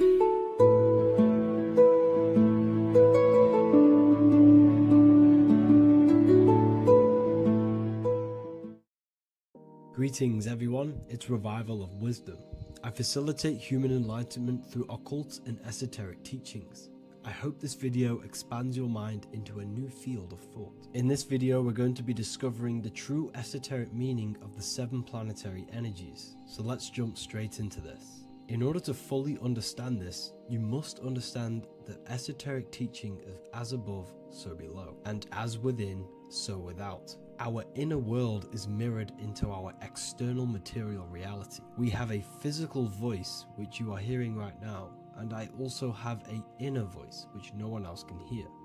The inner world is invisible, and the external world is visible. In other words, the inner world is the spiritual world, and the outer world is the material world. The inner world of ourselves reflects and projects our outer world, which means everything in our external reality is somewhat reflection of our internal self. You are made in the image and likeness of God. you yourself are the universe experiencing itself in a three-dimensional physical form. The Newtonian science has programmed you to believe that you are a physical being inside of a physical universe. They did this to limit your mind to only believing there is a physical universe and that you are separate from the universe or God. But you yourself are the divine essence of the universe, experiencing itself in a physical plane, which means everything you see is inside of you, including the stars, the planets, and the elements. As above, so below. As within, so without. An example of this is the four physical elements: fire, earth, water, and air. In the external world, these are physical elements. In our internal world, they represent the four bodies of consciousness. We have four different bodies. We have a material body, we have a spiritual body, an emotional body, and a mental body. The mind is not made out of the same substance as the body. The emotions is not made out of the same substance of the mind and the body. These bodies exist in four different dimensions, four layers of consciousness. With that being said, the four physical elements are inside of us. The earth is our material physical body. Fire represents our spiritual astral light body. Water represents our transformative and emotional body. Air represents the mental body, the communicative and thinking body. This is the teaching as above, so below. If that resonates with you and you can comprehend it, please leave a like and a subscribe to this channel to see more content. And feel free to leave a comment on any video suggestions. Okay, so now we've gone over the four physical elements and how they correspond with your inner world of consciousness. This is going to make it easier for you to understand what the planets actually are. The planets are a bit more in-depth and more detailed aspects of our consciousness. The four physical elements are generic, but the 7 planets go deeper. They are deeper aspects of ourselves. On a macrocosmic scale, the 7 planets rule the material realm. Every object, every animal, every plant, every stone, everything we see in this plane is governed and created under one of the 7 planets. I don't really like calling them planets. They are energies. They are spiritual forces that drive things into existence. An example of this is if we look at a tree.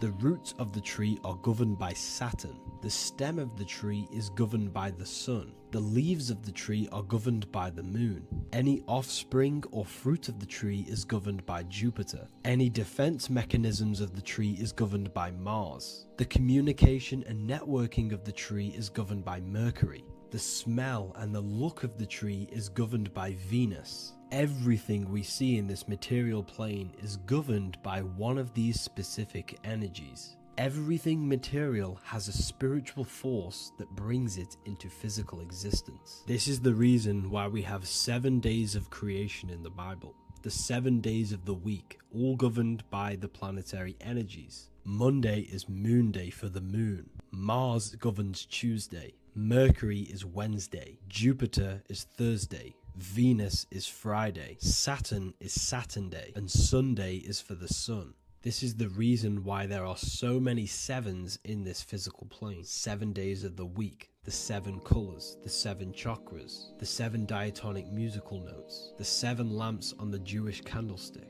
the G inside of the Masonic square and compass. G is the 7th letter.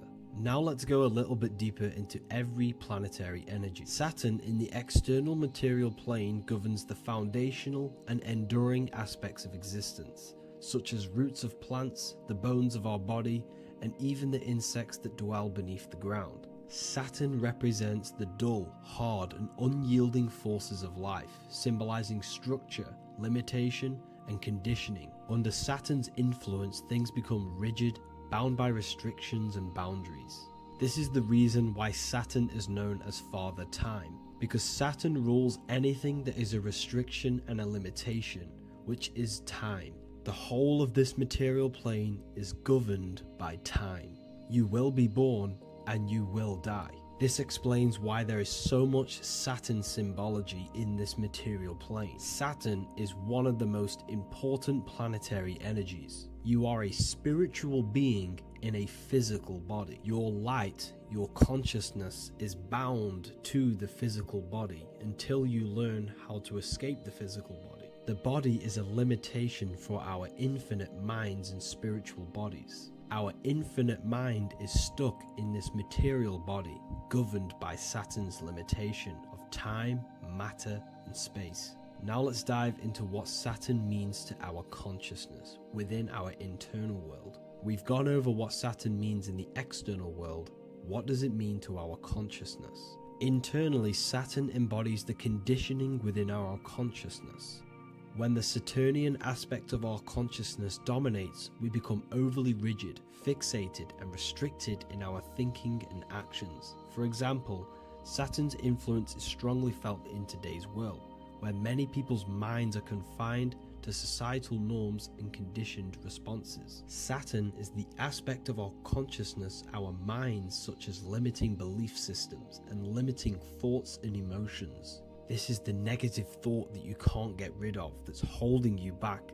This is a Saturn aspect of our consciousness. However, this is not a negative thing. The Saturnian aspect of our consciousness is a great teacher, guiding us through difficult life lessons that ultimately lead us to growth and expansion. Saturn's energy allows us to experience and overcome fears and limitations so our minds can expand into new fields of thought, into new life.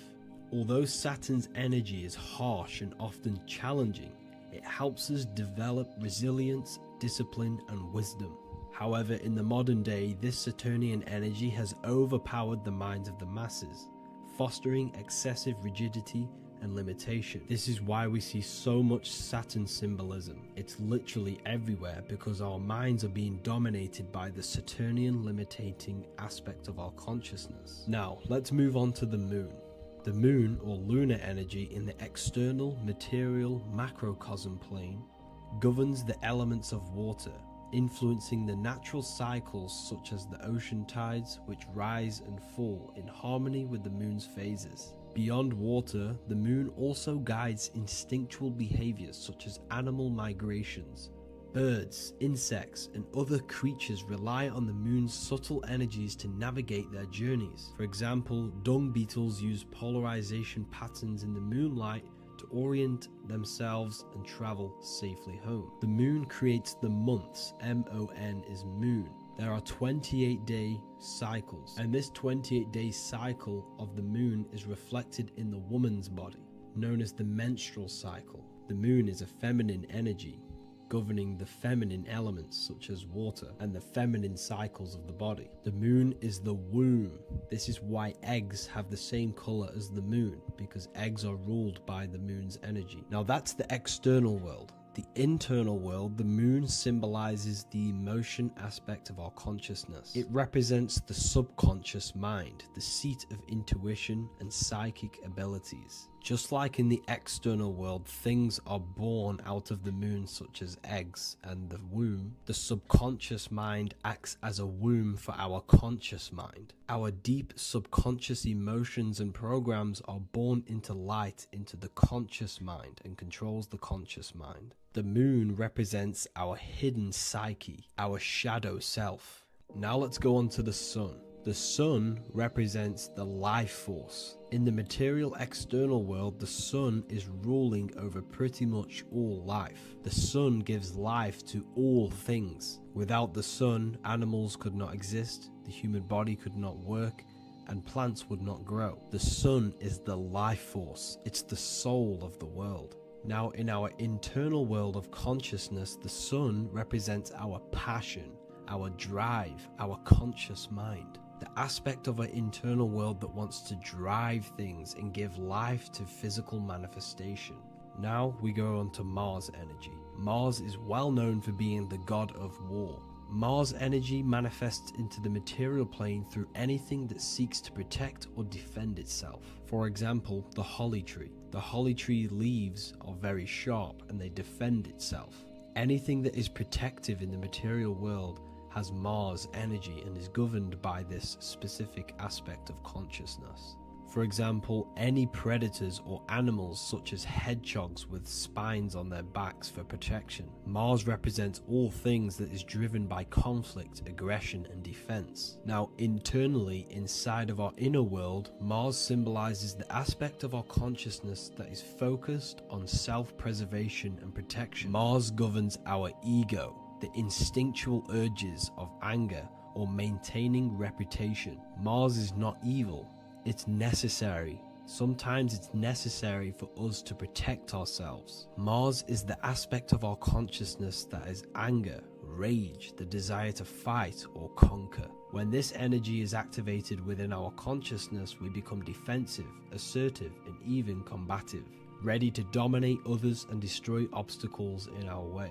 Now let's move on to Venus energy. Venus in the external material world manifests its energy through the aesthetics of creation. This planet governs the beauty and harmony found in nature, including the nurturing environment of a mother's womb where life begins. Venus embodies the essential love, not only in romantic relationships, but also in the bonds between family members and all living beings.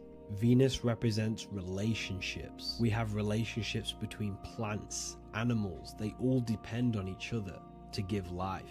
Plants provide food and medicine, while living creatures contribute to their own growth and pollination. Internally, Venus represents the aspect of our consciousness that yearns for relationships and connections with others. This is an aspect of our consciousness that encourages to care for our physical appearance and embracing beauty. Aesthetics play a role in our interactions and self-expression.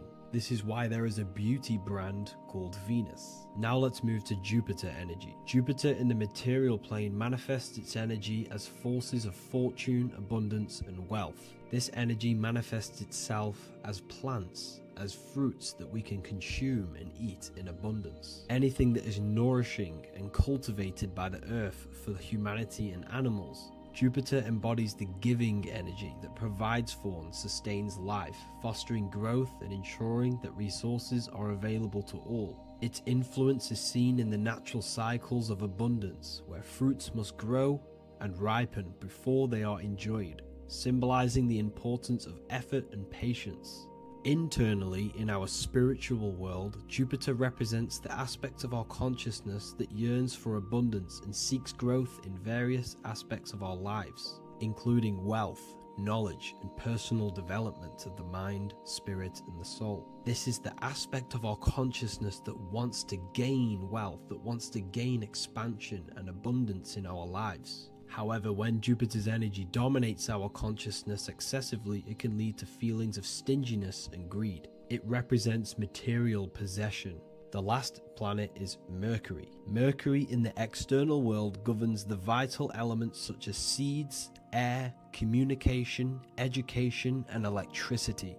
Known as the messenger of the gods, Mercury rules over intellect, communication, and the transmission of knowledge. Mercury's states of consciousness manifests itself in the material plane as the network between trees and plants, how they all communicate together. It represents the intelligence behind all physical things. It's the intelligence behind the seed that allows it to grow into a plant. Mercury's creative energy is manifested in the nervous system of the human body and all living animals. The intricate messenger that transmits signals from the body to the brain and then to the mind.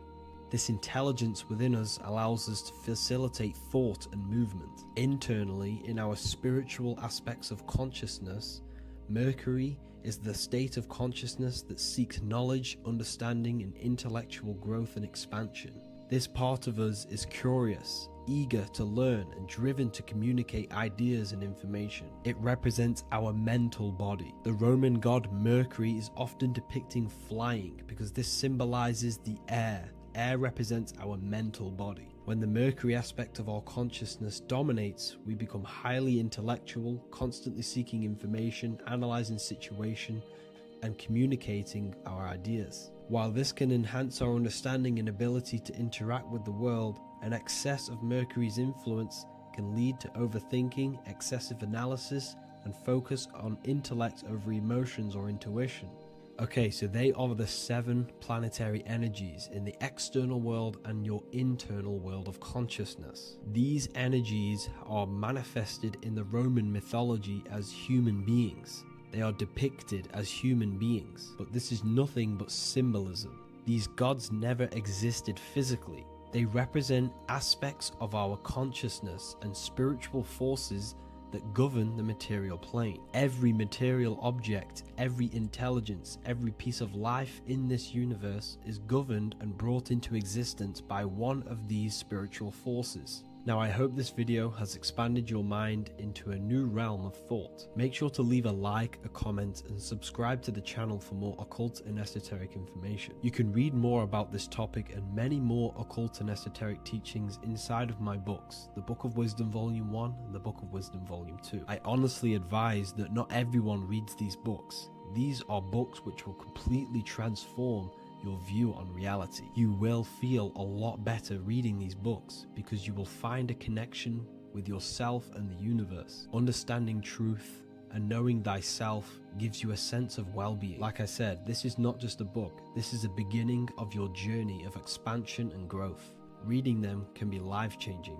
Inside my university, I host live calls where you can ask me questions, and you can watch all the pre-recorded live calls. You also gain the ability to manifest your own reality through the Manifestation Mastery course. There is also a library with all of the PDFs that I've read in the past of occultism, symbolism, and esotericism that you can gain access to. There is a whole lecture section where you can watch all of my occult lectures. This is a place of transformation. The price of the university will be going up very soon. If you join now, you will gain a free sexual alchemy course which will teach you how to transmute sexual energy into creativity. I'll leave all the links in the description for the university and also my website where you can get my books. I hope you enjoyed this video. Take care.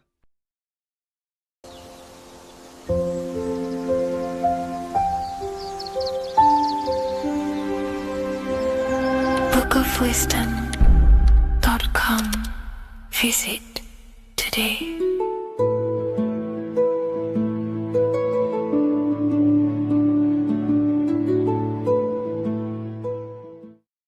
Watching pornography makes you see people as objects. It does a lot of psychological damage to the human mind. And if you truly want to progress in life, your spiritual journey, mastery, whatever it is, mastering your sexual urges is essential to become powerful, successful, and become the best version of yourself. And there are some occult practices that I used to help master this urge. They're not really techniques, they're more mindsets, which will definitely help you overcome your urges. So if you want to quit pornography today, this is the way forward that I used to create this version of myself. Before we go into the tactics, we must understand that whatever we do in darkness comes into light some way or another. If you watch pornography, you know you have a problem, you keep this to yourself. We all naturally do. These things are private, and what we do in our private time molds our subconscious mind, and we keep it away from people. But whatever we do in darkness always comes to light. If you're doing things you don't want others to see, such as watching pornography, it will come out through a subconscious force. It will come out in your eye contact. You won't really be able to make eye contact with the person you're attracted to. It comes out in your energy, your aura, your presence, your confidence. All of this plays a role in molding your consciousness. And especially women can pick this up so easily. Females are more subconscious, males are more conscious. Females speak indirectly, males should speak directly. If a woman is hungry, they will say, "I'm hungry." "Are you hungry?" But a male will say, "Let's go get some food." You have to see the underlying subconscious messages in women because they speak in more of a subconscious language. Men speak in a direct language. And maybe even men will pick this up. If you want to be taken seriously in the business world or your career, whatever it is, this is essential for your body language and your personal power. So you must master your sexual urges. Releasing your sexual energy, your sexual fluids, removes the life in your eyes.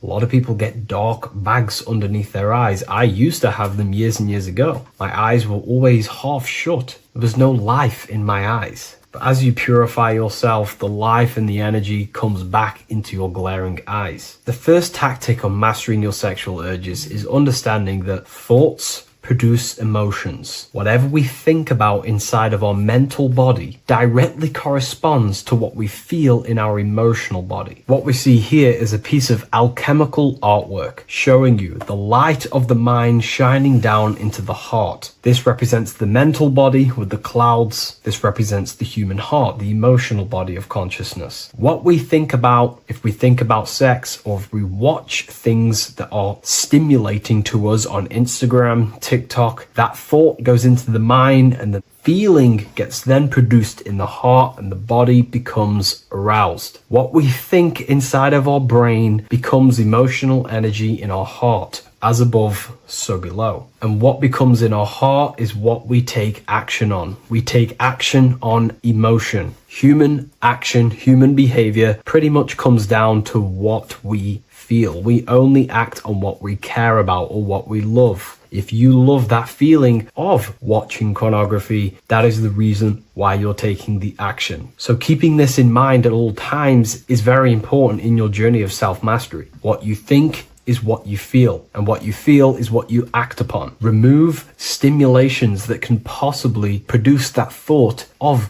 watching pornography. Unfollow the people. Purify your environment so these thoughts do not enter your mind. And if you do become stimulated, remember, thoughts produce emotions. Change your thoughts. Think about something else instantly. The more you think about it, the more you feel, and the easier it is to take action upon it. And the second tactic that I say to myself is that it's all mental. World, the universe, life is all mental. For example, unfortunately, my brother passed away recently. I've never gone through something like this in my life. It's tough. It's horrible. It's not nice losing a loved one. However, if I sit around and focus just on the negative side of that, yes, of course, I'm going to have my moments. But if I just sit there and focus on the negative, it will destroy my life. It will pull me down. The only thing that I can do to benefit from this situation is to become a better family person out of this. Become more loving. Spend more time with the people who mean a lot to you. You can always change and transmute the mindset of every situation in your reality. There's a famous saying I like to say, if you can change it, change it. But if you cannot change it, change the mental attitude towards it. Never just sit there focusing on the negative side of reality. This helped me with mastering myself watching pornography. It's all mental. You hold the power over the mind. And the next tactic is probably the best one ever. And I still use this today in everything in my life. Before I make any decision in life, I always say to myself, what is the effect of this cause? Is that effect going to push me towards who I want to be? Or is that effect going to pull me away of who I want to be and become and where I want to go in life? If the effect is not pushing me towards who I want to be, I will not take the action which is the cause. Consciousness cannot escape the law of cause and effect. It is an immutable,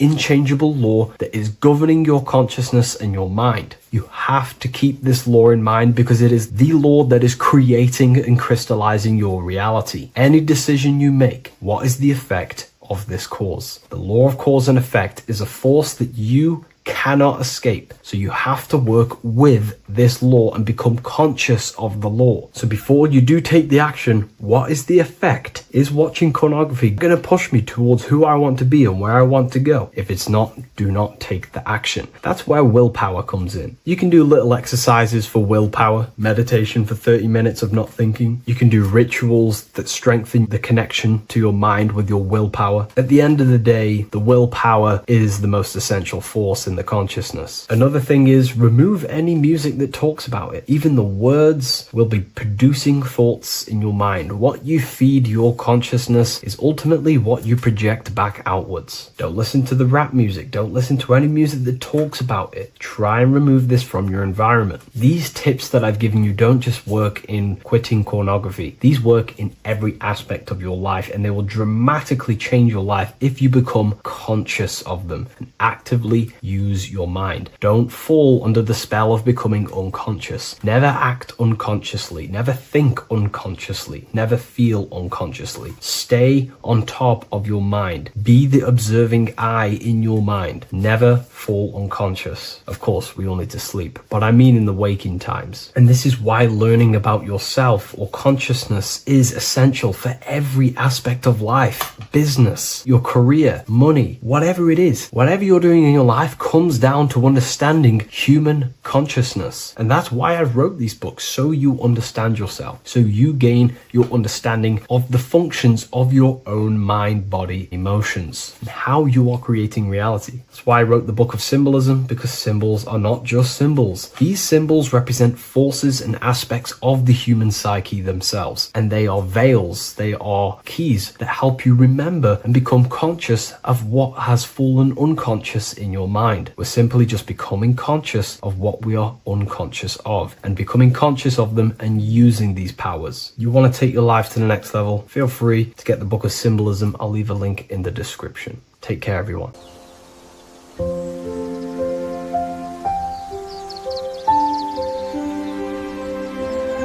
bookofwisdom.com. Visit today.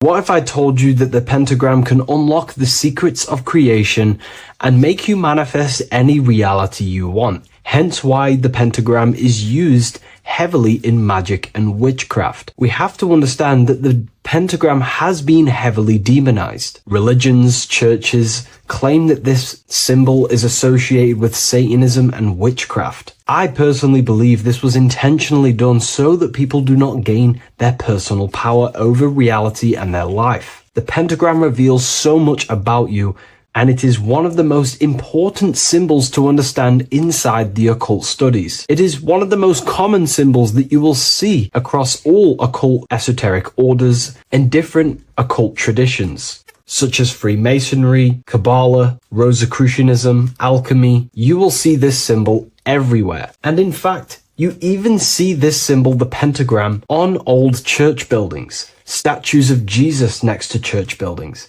You will see this symbol used by Christianity itself, which is very contradicting about the church. But I'm not here to tell you to think anything. You can simply take this information with a pinch of salt and see if it benefits you. The pentagram used by the early Christians was said to symbolize the 5 wounds of Jesus on the cross. But this goes much deeper in an esoteric explanation. The pentagram ultimately represents the 5 elements of creation. All creation falls within these 5 elements. We have spirit on the very top, then you have air, water, earth, fire. This is the correct placement and order of the elements. Air is always on the left, water is always on the top right, earth very bottom left, fire bottom right, and spirit placed on the tip point of the pentagram. It's a 5-pointed star drawn with one continuous line. But this actually reveals much deeper things, and we're going to be going into how to use this symbol for magic and creating your reality towards the end of this video. But now we're going to give you a basic understanding of the pentagram. It's showing you the 4 physical elements symbolized as triangles and spirit symbolized as a circle. The 4 physical elements are made out of the base element, spirit, or what the ancients call ether. Ether is the underlying base of all physical matter. This is the substance that animates physical matter with life force. All physical matter has its origin in the etheric substance, or spirit, what we want to call it. It is simply the life force that animates the physical thing. However, if we go deeper onto this symbol, it also represents something personal to the individual who wears this symbol. If you wear this symbol, you're basically saying you're putting your divine nature over your material nature. Your divine self is in control of your material self. You put your spiritual needs before your physical desires and needs. Hence why the spirit is on top, looking down over the 4 physical elements. The circle is continuous, one line, eternal, no beginning, no end. The triangle has beginning and end and points. You can see the beginning and the end when you draw it. On a deeper level, this is pretty much showing the process that symbolizes the structure of the macrocosm, the universe itself, showing how the invisible spiritual planes condense and crystallize into the visible physical world, spirit turning into physical reality. But if you wear this symbol, you're basically saying, I put my divine nature over my material nature, showing that your spiritual nature rules over your earthly existence. You put your spiritual needs first. If you see this inverted, it is now the opposite, placing spirit on the bottom, basically saying, I desire the physical things over the spiritual. But what exactly is your spiritual nature? Well, your spiritual nature is simply your internal self. You chase things that are immaterial, such as knowledge, love, experience, expansion, gnosis. These are the qualities of spiritual things that the spiritual person likes to chase and desire, instead of desiring the things that are temporary in the material world and never actually lead to fulfillment. True fulfillment is by chasing spiritual things. God, the nature of creation, the self, gnosis, knowledge. But if we go even deeper, this symbol ultimately represents how reality is created. Hence why this symbol is heavily used in Kabbalistic magic and so-called witchcraft. We are all magicians. Each one of us are creating reality. There are just certain ways you can actually create reality by becoming conscious of them. By becoming conscious of the elements and the qualities of the self that actually create your experience in your life in the present moment. If we look at the pentagram, we see that when you draw a pentagram, it is one continuous line. It is one expressed in 5. The order of the elements are very important. Spirit at the bottom, fire at the bottom right, and so on and so on. Because this is showing you the descent of the spiritual into the material, the invisible crystallizing into a material reality. As you can see when you start to draw the pentagram, you see spirit at the very top. You're descending down to fire. Fire is the closest element to spirit. Hence why in magic and witchcraft, people like to use candles. So you're descending first into fire, then into air, then into water, then into earth, then back into spirit. Because of course, the cycle of creation unfolds itself. When you die, you return back to spirit, and then you reincarnate yourself back into physical reality if you wish and desire to. Everything is under this process of matter spiritual. In the daytime you wake up, you're in your material body. When you go to sleep, you enter your astral spiritual body. Everything's in this continual process, renewing itself in spiritual, then material. But the reason why this is associated with magic so heavily is because each one of these elements corresponds to a different body of consciousness, a different vehicle of consciousness. Consciousness has many different vehicles it uses to create the tangible self, the physical reality. For example, consciousness has a spiritual nature. The spirit element in this case symbolizes the emanation, the descent of the one power, the one force that we are all using. Each one of us is using this one power, the power of the source consciousness, unfolding its creation in the present moment. This represents the source, the emanation, the descent of this continuous flow of energy through us that we are tapped into, like a live stream in the present moment. This descends first, the force descends into fire. Fire symbolizes the willpower, will. In this aspect or vehicle of consciousness, the will is the being that directs intention, initiates action, shapes reality through focus, determination. It sets direction, holds intention, projects a desire into form, and aligns your inner world with the outer creation. The will comes out of the force, spirit. Then the will goes with intention to air. Air symbolizes the mental vehicle of consciousness, the mind, the psychic man. The psychic aspects of your consciousness is thinking, imagination, mental images, logic, using the thought or the mental vehicle body of consciousness. Then that thought has an emotion, which is then water. So it goes from the force to the will to the intellect to the water, the emotional body of consciousness. The emotional vehicle of consciousness amplifies the thought into an emotional desire that you want to take action on. No one takes random actions, and if we do, we say we're very bored and we don't care. The water is the energy, the emotion you have to fulfill something. And that emotion then descends into earth, which is the physical body to take the physical action in the present moment, to fulfill that desire, to fulfill that will, that thought, that desire. And that is how reality is created all the time. Now, there is much more that you can go into with the pentagram, because true magic is about changing consciousness at will, not casting random spells. It's the ability to change the direction of consciousness using the power of the will to direct these forces to create change in the internal world so it can project outwardly in the external world. Because consciousness creates the external reality. What happens within us, we see change outside of us. So true magic is about manipulating the forces and the vehicles of consciousness that exist within our own mind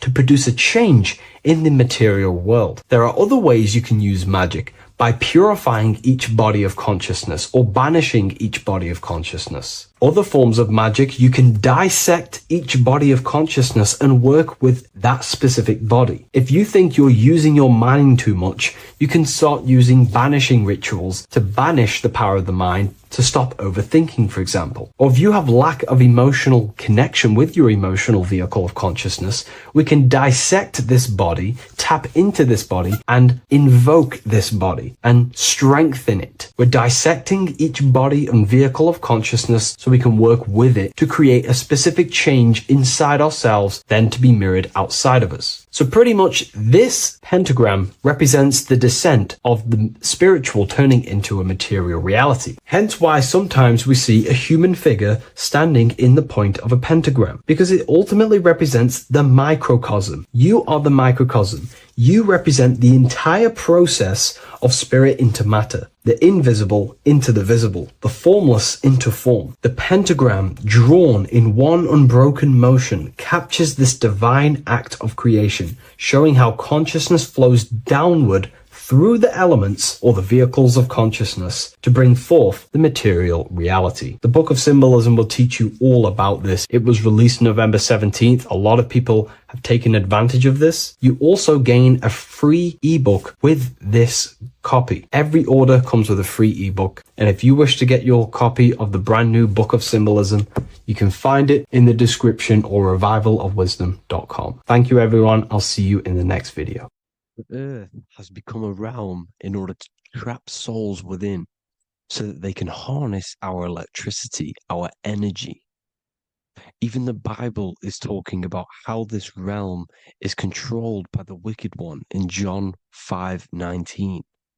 We know that we are the children of God and that the whole world is under the control of the evil one.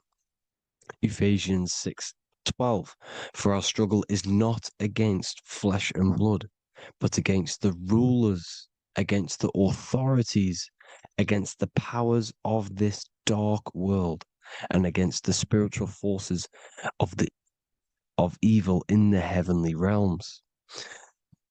So the Bible is telling us that this is not the only world. There are other worlds, there are other realms that we can go to, considered as heaven. Heaven being a higher realm where there is no evil, no darkness. This is a midpoint realm where there is good and evil. Now, we're going to explain how the soul trap is how it's working and how your soul is being harnessed for its energy and how you are tricked to come back to this realm after death. What you need to understand is first is that you are the invisible intelligence behind the physical body. You are the mind and soul. The soul is the true you, the good you. It is pure love, pure bliss, eternal, never dies. The mind can be corrupted though. The mind is the intelligence of the soul. It is invisible. It has no true form. The intelligence inhabits the brain. The brain is the computer to control the electrical machine called the nervous system, which is choice, program, and action. You are the invisible intelligence behind the body, And this will prove it even more. You do not even see into the external world. You are seeing an image produced by the brain because the light is being sucked through the retinas of the eyes. The image is produced in the visual cortex at the back of the brain. What does this mean? This means that we are the consciousness in the center of the brain, in the pineal gland, that is experiencing the program being ran by the central nervous system in the brain. This is the sigil of Lucifer. Lucifer in Latin is Lucy. Lucy is light in Latin. Lucifer is known as the light bearer. This is how the eyes work, people. It's not a demon or a devil. The sigil for Lucifer is how the eyes work, and how the left eye is controlled by the right brain. The right eye is controlled by the left brain. There is a crossover. It's the same with the body. The left side of the body is controlled by the right brain. The right side of the body is controlled by the left brain. There's a crossover with our hemispheres in the brain. Now, this empty chamber in the center of the brain is where this universal cosmic intelligence is held, known as the most holy place in the Bible, the throne of God. Okay? This is above the 33 vertebrae on the spine. As you can see here, you are the being in the center of this point. All of the nerves are being sent back to this one particular point, which is the seat of our invisible intelligence. You can see it's an empty chamber. Our consciousness, our intelligence is not a physical thing. This intelligence is the true voice inside of your head. This is why your head is heaven, your heart is earth, your heel is hell. Your head is heaven because this is the seat, the throne of God. God is in heaven because the consciousness, this divine intelligence that's controlling the body, is sat in the center of the brain. The brain is taking commands of this invisible intelligence. When you close your eyes, you can feel your awareness, your consciousness, your intelligence is all in the brain. Your awareness is not in the feet, the heart, the legs, the arms. It's all in the center of the brain. Now, if you meditate deeply, you will find that you are beyond the mind. You are the being observing the thoughts. You are the soul observing the thoughts. Now, with this being said, you are the consciousness experiencing the program being ran by the central nervous system in the brain, because you're not seeing into the external world. It's an image, it's a simulated image produced by the brain and the central nervous system. You do not experience the external world. You do not feel the external world. You feel electrical impulses on your nervous system. Your nervous system is decoding what you are feeling. So the only thing that you truly feel is the electrical impulses on your nervous system. This is why the nervous system is the tree of knowledge of good and evil, because it gives your invisible intelligence, your mind, the knowledge of good and evil. It can detect good things, it can detect bad things. If it's hot, if it's warm, if I need to go, the nervous system is doing this. It is the tree of knowledge of good and evil. Okay? Now this universal intelligence is symbolized as the single eye. Okay? Matthew 18:9. It is better for you to enter life with one eye than to have two eyes and to be thrown into the fire of hell. What does this mean? It's symbolic, it's metaphorical, people. It is metaphoric. Your universal intelligence is the single eye, the one eye. It's the balance between the two poles, between the left and the right, the good and the evil. It knows the right thing to do all the time. This is our inner guide. The inner self is the inner guide. And when you are operating your life off duality, using your two eyes, you'll be thrown into the fire of hell, lower states of consciousness, because you're split. You need to live in oneness, even, balance. Matthew 6:22, the light of the body is the eye. The light of the whole body is the eye. You are a light being. Human. Hue means an attribute of a color. Man is the word manifested. We are light manifested into physical form. Depending on your vibration is depending on what color that you are vibrating on, which is a hue, a human. If therefore thine eye be single, thy whole body should be full of light. Again, it's talking about the single eye, oneness, completeness. When you balance the hemispheres of the brain, we'll go over that later. But anyways, the body is the earth. This is what we need to understand, people. The body is running the simulation, the program that our consciousness is experiencing. So when we leave the body during death and astral projection, we leave the earth. This is how it works. The body is the vehicle for the earth, for this realm. Everything exists within our mind. You have the soul, mind, and body. The soul is the observer, the watcher, the true being. This is why she has many different heads, because the soul inhabits different bodies. This is the serpent, which means knowledge, which is the mind, wisdom. And this is the body, soul, mind, and body, Brahma, Vishnu, Shiva. The mind is the bridge between the soul and the body. So what do I mean?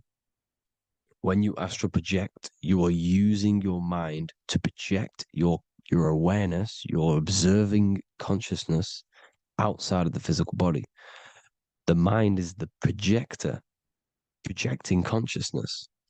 By using your mind, you can project your consciousness outside of the body, which is known as the astral realms, which is known as walking on water. Jesus was never walking on physical water, people. It's metaphorical. Believing the physical body. The water is the ether, which is the veil between the physical and the astral realm. It's a fluid substance. It's on either side. It's physical and astral. The ether is the fifth element that they hide from us. Why? Because they're trapping you in the physical. They are hiding all of these realms. Etheric, astral, and mental. People think their mind is their brain. It's two separate dimensions. These are completely different dimensions. The mind is way more intelligent. The mind is formless. There is no form to the mind. You can think anything you want. You can manifest anything you want within your mind. It is not a physical object. The physical realm is being controlled by the mind. Everything's being controlled by the mind. Everything exists within the mind. This is why the Egyptian says the universe is mental. So when we project our consciousness outside of the physical, we go to the astral. The ether is the water that Jesus is walking on. This is the veil between the physical and the astral world. The word together has ether within it because it joins the two worlds together, together, the astral and the physical. The word either is ether because the ether is on either side, physical and astral, physical and spiritual, physical and non-physical. In the astral realm, the mind can manifest anything we want. We incarnate to restrict our minds. This is why Saturn, if you go and watch my video on Saturn, how Saturn is this simulation, okay, our minds can manifest anything we want in the astral plane in the click of a finger.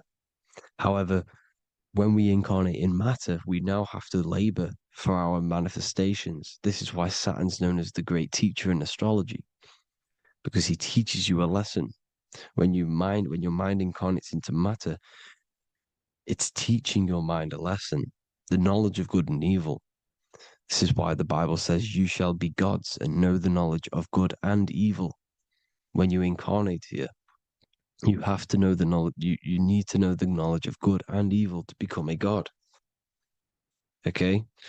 Now, the square is the physical plane, the triangle's the ethereal plane, the circle's the eternal plane. The circle has no beginning, no end, it's eternal. The physical plane is the square, it's limited. The square is limited.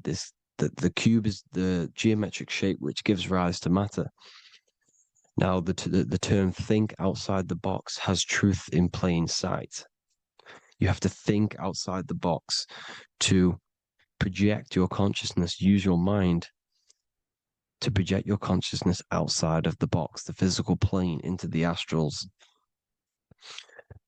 The astral realm is the realm of the stars. Above us is the stars. Through the stars is the astral plane. This is why astral has the word star within it.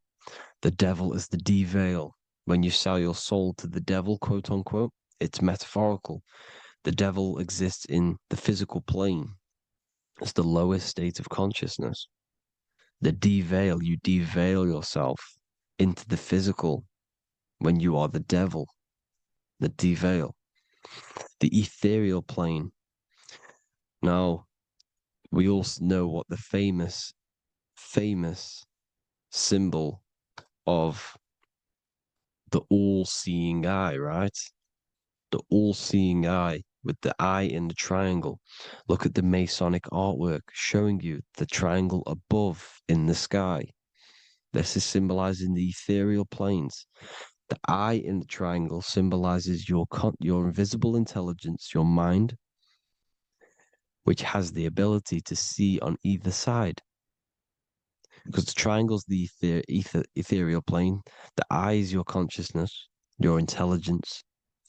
And this intelligence has the ability to see in the physical plane and to see in the ethereal planes, in the astral planes. This is why it's above the earth. It's above the ground. Because it can see here, it can see in the heavenly realms. Now, the stars are, well, this is known as heaven, the realms of the astral planes. This is some quotes from the Emerald Tablets of Thoth. Out of the darkness ye must rise upwards, one with the light and one with the stars. Man is in process of changing to forms that are not of this world. Grows he in time to the formless, a plane on the cycle above. So there's other worlds. The Bible's telling you there's other worlds, there's other realms.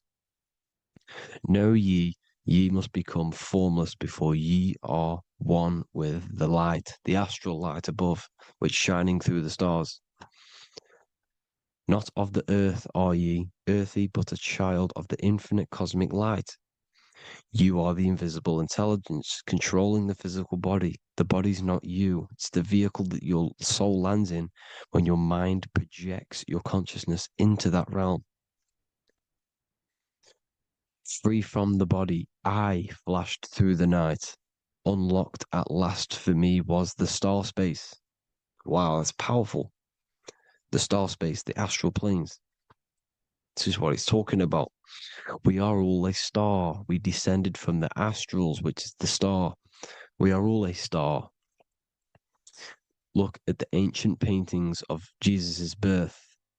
It's the star beaming his consciousness down into the physical plane.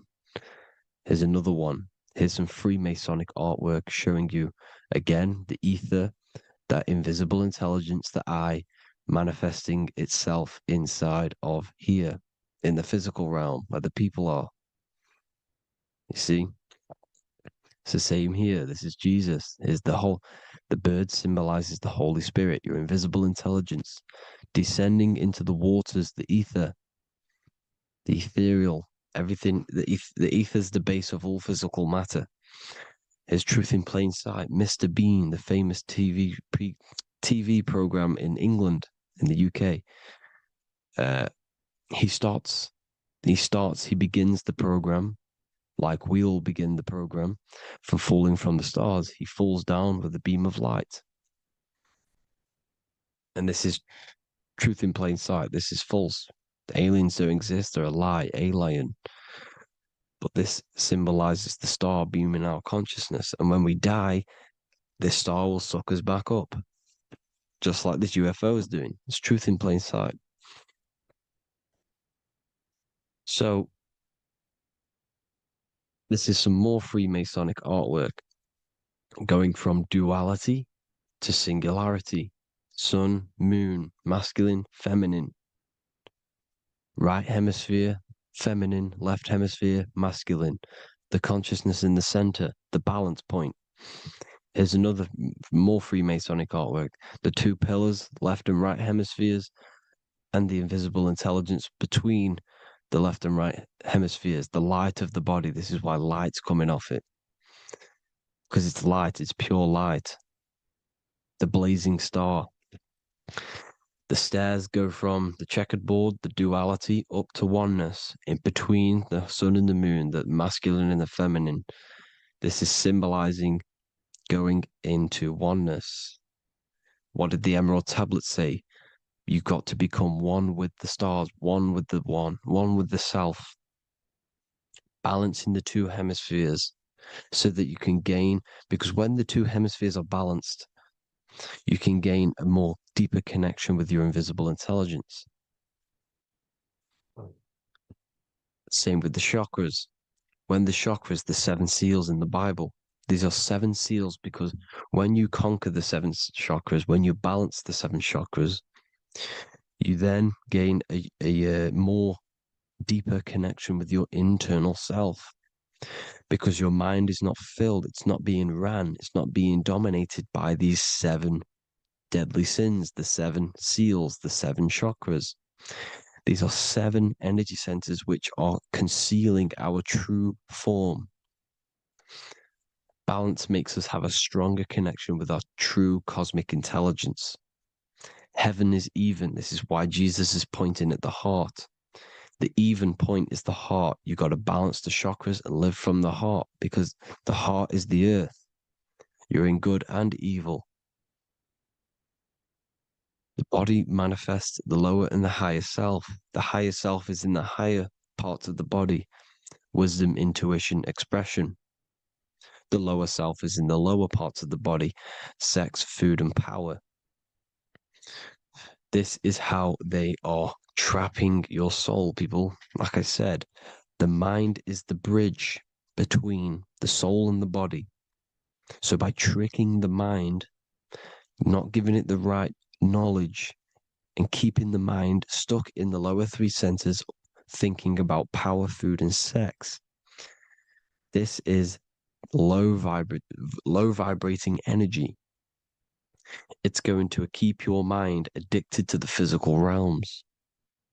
Okay? This is why you need to go even, balance, heaven. Okay?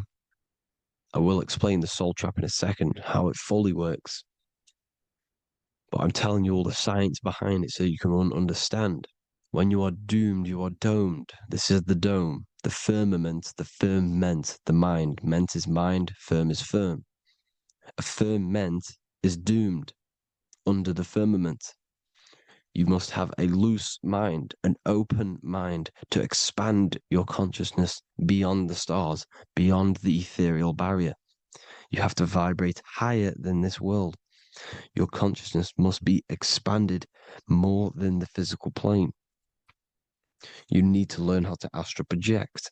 You need to learn how to leave the body, how to operate outside of the body, so that you, when you do leave the body, you will have recognition. You'll have knowledge. You'll have practice. But this is as above, so below. The woman's belly is the earth. It's as above, so below. It's a microcosm of the macrocosm. We are the children in the womb. We are the people in the earth being ready to be born into the heavenly realms. As above, so below. It's a microcosm, macrocosm. Everything is in everything. on a bigger and a smaller and a larger scale. Now, when the baby figures out that there is a world beyond its mother, what happens? The baby starts to move around and tries to get out of the mother. Because once it starts to hear the external world, starts to hear people, it's going to wonder, what's outside of why am I in here? What's outside? So the baby will force its way out of the mother. It's the same with our minds, as above, so below. When our minds figure out that there are other realms beyond this world, we will seek a way out. This is the womb, the Mother Earth, Mother Nature. It's the mother. We're in the womb. We can be born out of this world, which is being born again in the Bible. When you are doomed, you are domed under the dome, under the firmament, the firm mind. The firm mind will keep you under the firmament. Due to the law of polarity, there has to be other realms. There has to be. Because the law of polarity works in this world, and it will work on every scale possible. It's universal laws. These are universal laws. The law of polarity means that there are other realms polarizing this realm. There is a hell, there is a heaven. There is a midpoint, which is Midgard, which is the one we are in now. Earth, heart. Earth is the heart. Heart is the center, good and bad. The balance between good and bad. Your reality is your level of realization. Your mind realizes other worlds, you will seek a way to them worlds. It's that simple. The soul trap is to keep you stuck in this physical body, which is the earth. This body is the earth. It's running the program, like I said at the beginning. It's running the simulation that your consciousness is experiencing. You are an electromagnetic being, and you're hidden in a cage, your rib cage, and you're stuck in cells, a prison cells. Look, you're in cells. We produce electromagnetic energy. Your soul produces this energy. And by trapping your consciousness inside of this physical realm, they harness this energy within the astral realms. They're using you to manifest demons, because your mind creates demons through emotions and mental thought energy, which is a whole nother video.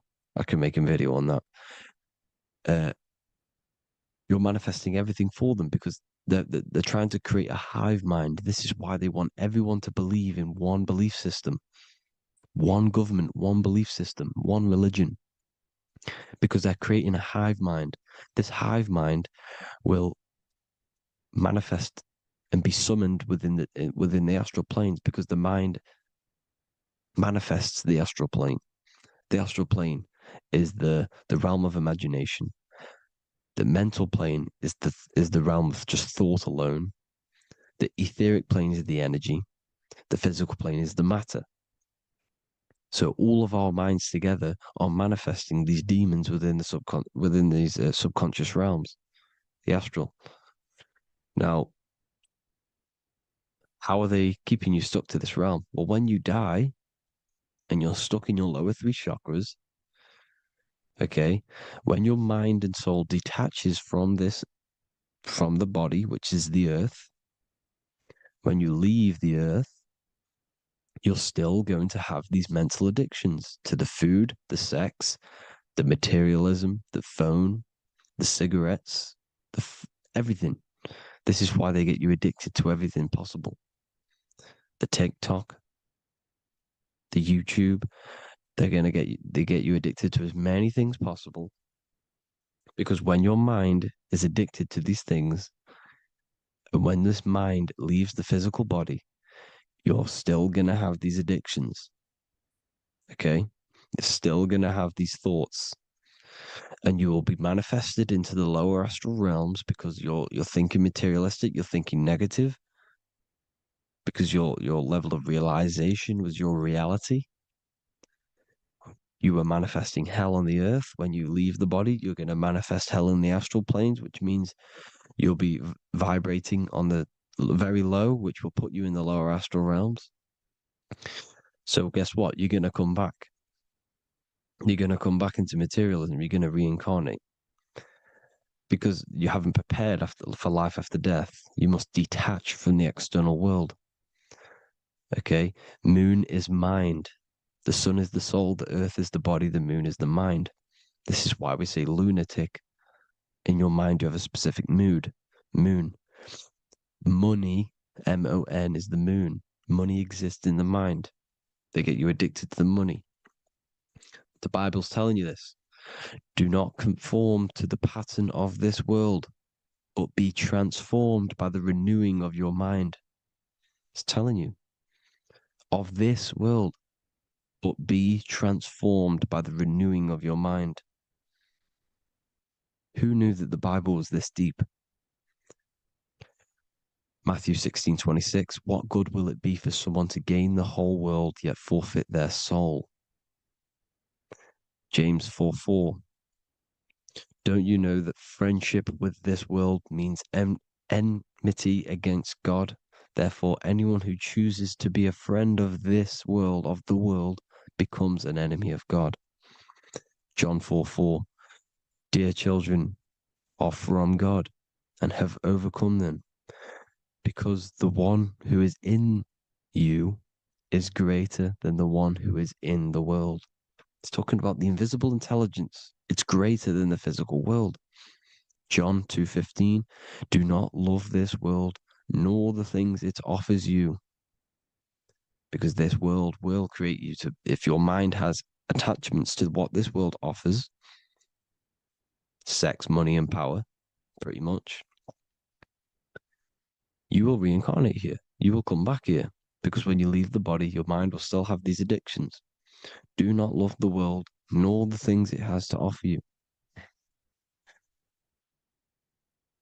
All of this is in my newly published book. The paperback versions are now available. Finally, for all the people who have been waiting, the Book of Wisdom. All of this knowledge is inside of the Book of Wisdom. The paperbacks are available. There's worldwide shipping. You can get it anywhere, pretty much, any country. My new website, it's amazing. There's going to be some amazing products coming on the new website. But I thank you all for the support. Before I leave, I need to explain what is going on with the soul trap. Like I said at the beginning, the mind's the bridge between the soul and the body. The body's the realm. By tricking your mind with false knowledge, they are keeping your soul stuck to this realm. They get you addicted to all the physical things, and that is it. As soon as you're addicted and you die, you're going to come back. So by tricking your mind, which is the bridge between the realms, they keep your mind stuck within this body. They keep you in physicality. They deveil you, the devil, the deveil. Thank you all for the support, people. If you do want to join the Academy, all the links will be posted below this video for the book, The Academy. Thank you all for the support and have an amazing day.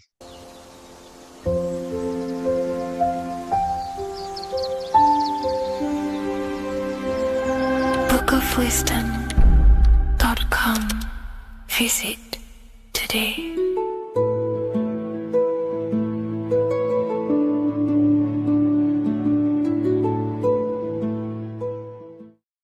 Hello, Seeker. Welcome to Revival of Symbolism, a channel devoted to the language of esoteric symbolism, guiding you to discover yourself and expand your consciousness into deeper realms of thought.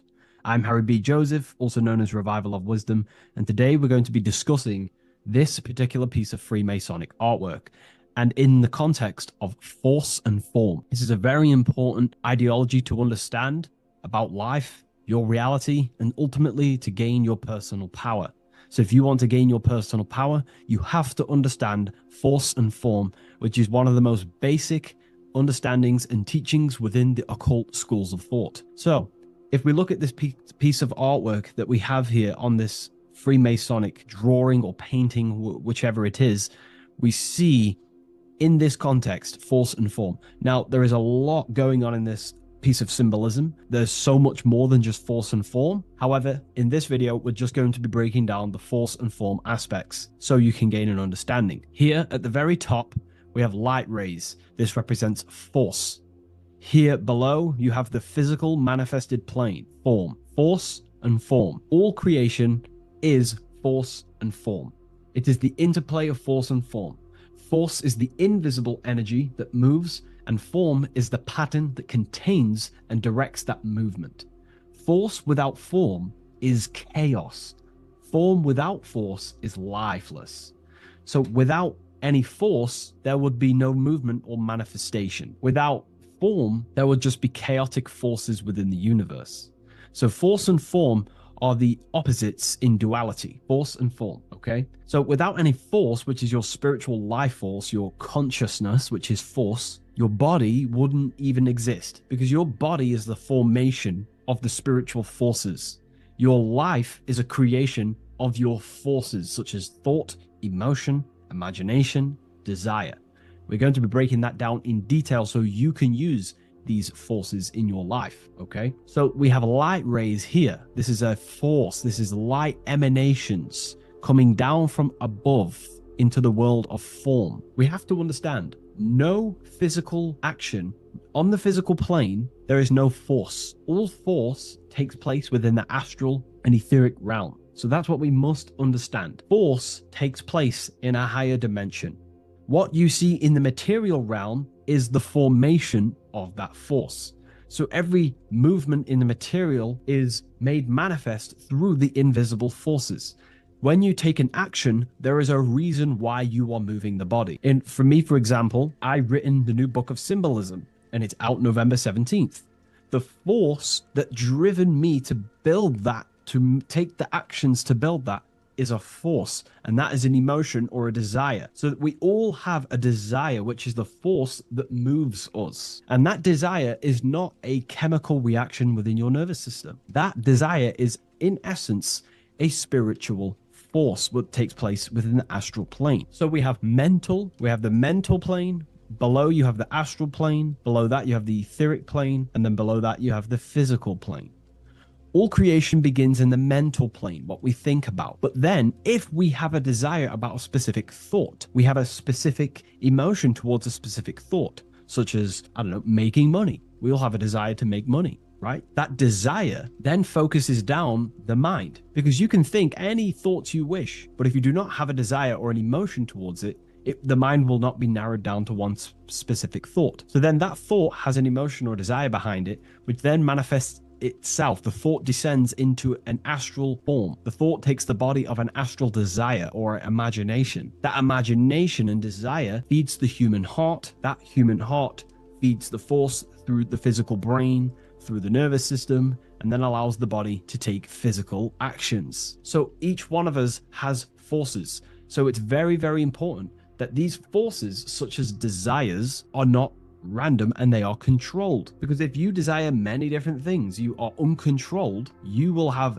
many issues in your life. You will have, if you have uncontrolled desires of lust, uncontrolled desires of vanity, uncontrolled desires of low pleasurable things of the flesh, your desire will not be controlled. Therefore, your force is scattered. So in order to gain self-mastery and to get what you want out of your reality, you have to control your desires, your force. So you have force and form. This is why down here you have people taking physical actions. You have, people running around taking action. And up here you have the forces.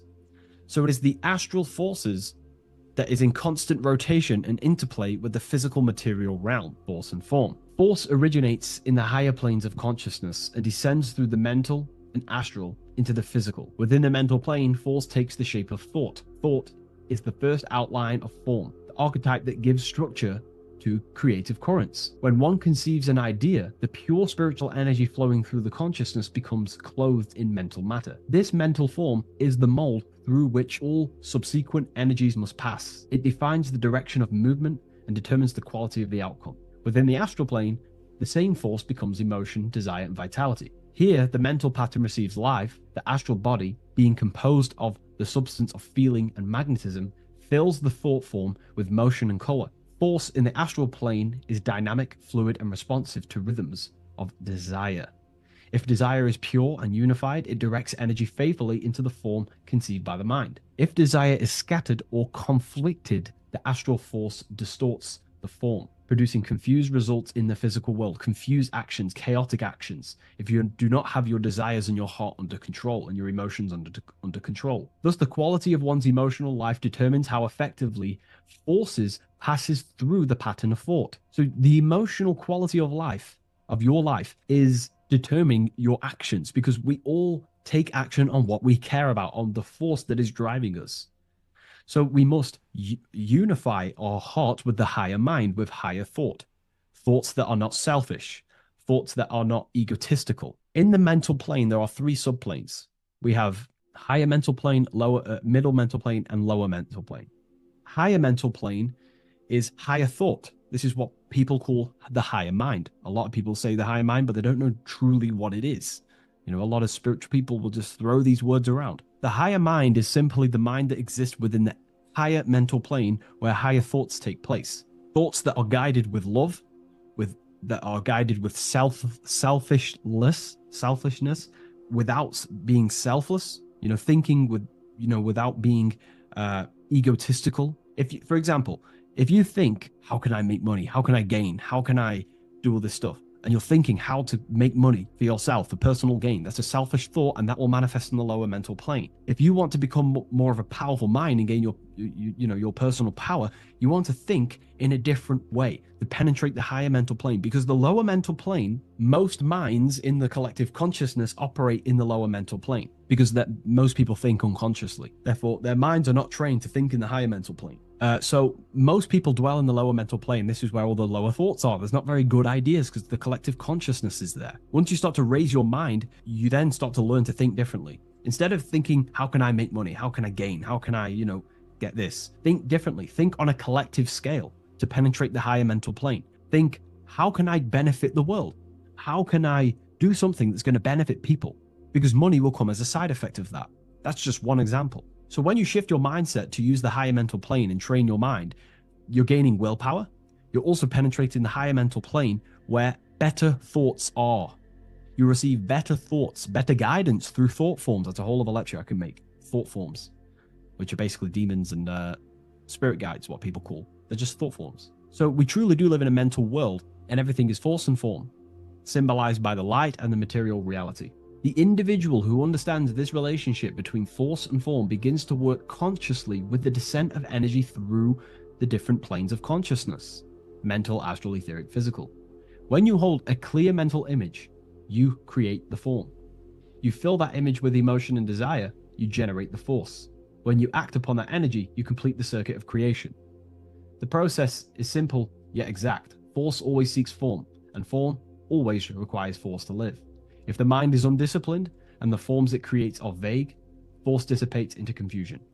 Energy without direction creates turmoil in the astral body, manifesting as restlessness, anxiety, or inconsistency. If the emotions are intense but the form is weak, the force becomes misdirected, often leading to chaos in one's actions. Conversely, if the mind creates a strong form but the emotions are dull or lifeless, the form remains unanimated, a structure without vitality.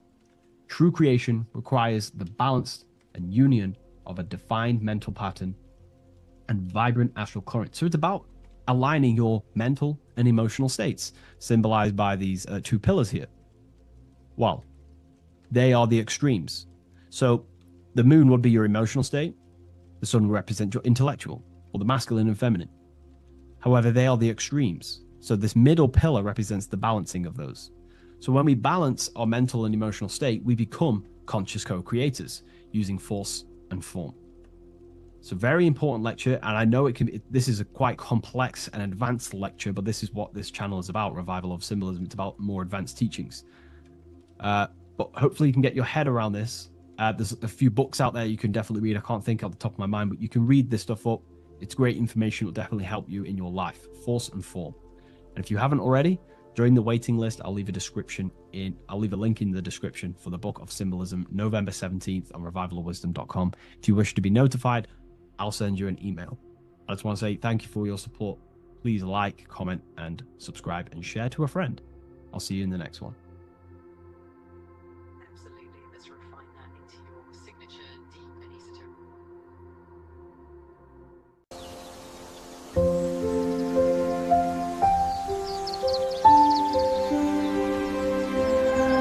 bookofwisdom.com. Visit today.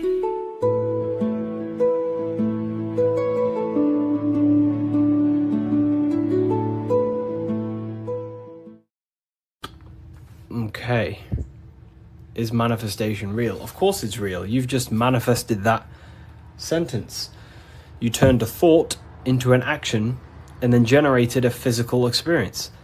You turned the invisible thought into a tangible reality. That is manifestation. You just have to learn how to do that on a mass scale, on a bigger scale, to generate something bigger. You know? So yeah, of course, manifestation is real. That's all you're ever doing. Creation is not created. It's in an ever state of becoming.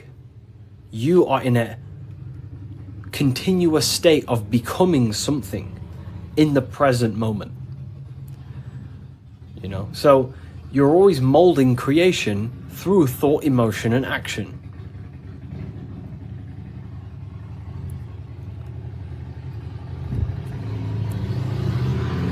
Let's let the Harley Davidson go past my house. It's a very loud bike. It's a cool bike. But yeah, you're in a continuous state of creation. And that's what this symbol ultimately represents, right? Hi, if I order your book today, will it be here before next Friday? You mean not this Friday, but next? Yeah, it should be there, for sure. So, this is what this symbol ultimately represents. Because the snake can shed its skin, which means it renews its layers. It transforms from old layers into new layers. It removes old layers of skin, symbolizing transforming. But the snake is eating its tail. The end gives birth to a new beginning. And this is what the present moment is. The present moment is the continuous state of becoming and unfolding of creation. We're all tapped into the live stream of consciousness, like you're tapped into this live right now. And you are directing them life forces in the present moment through thought, emotion, and action. You direct the life flow, the life force that you're tapped into.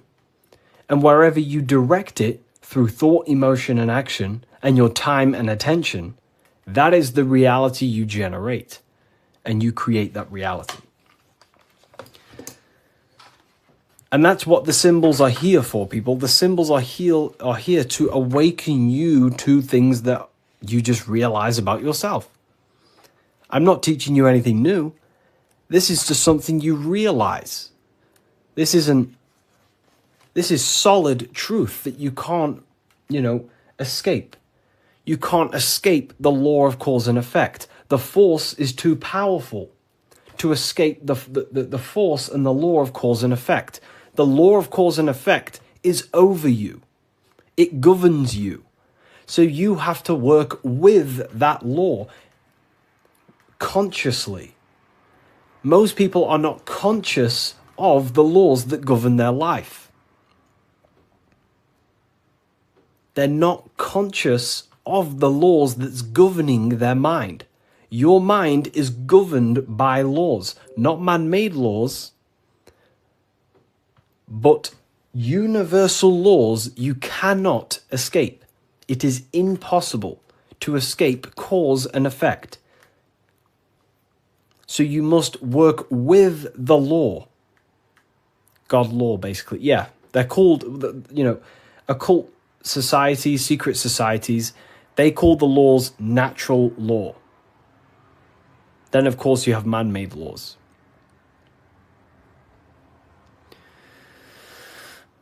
You know, so you have to work with the law. If you do not work with the law is going to be working anyway. And it will probably work against your favor.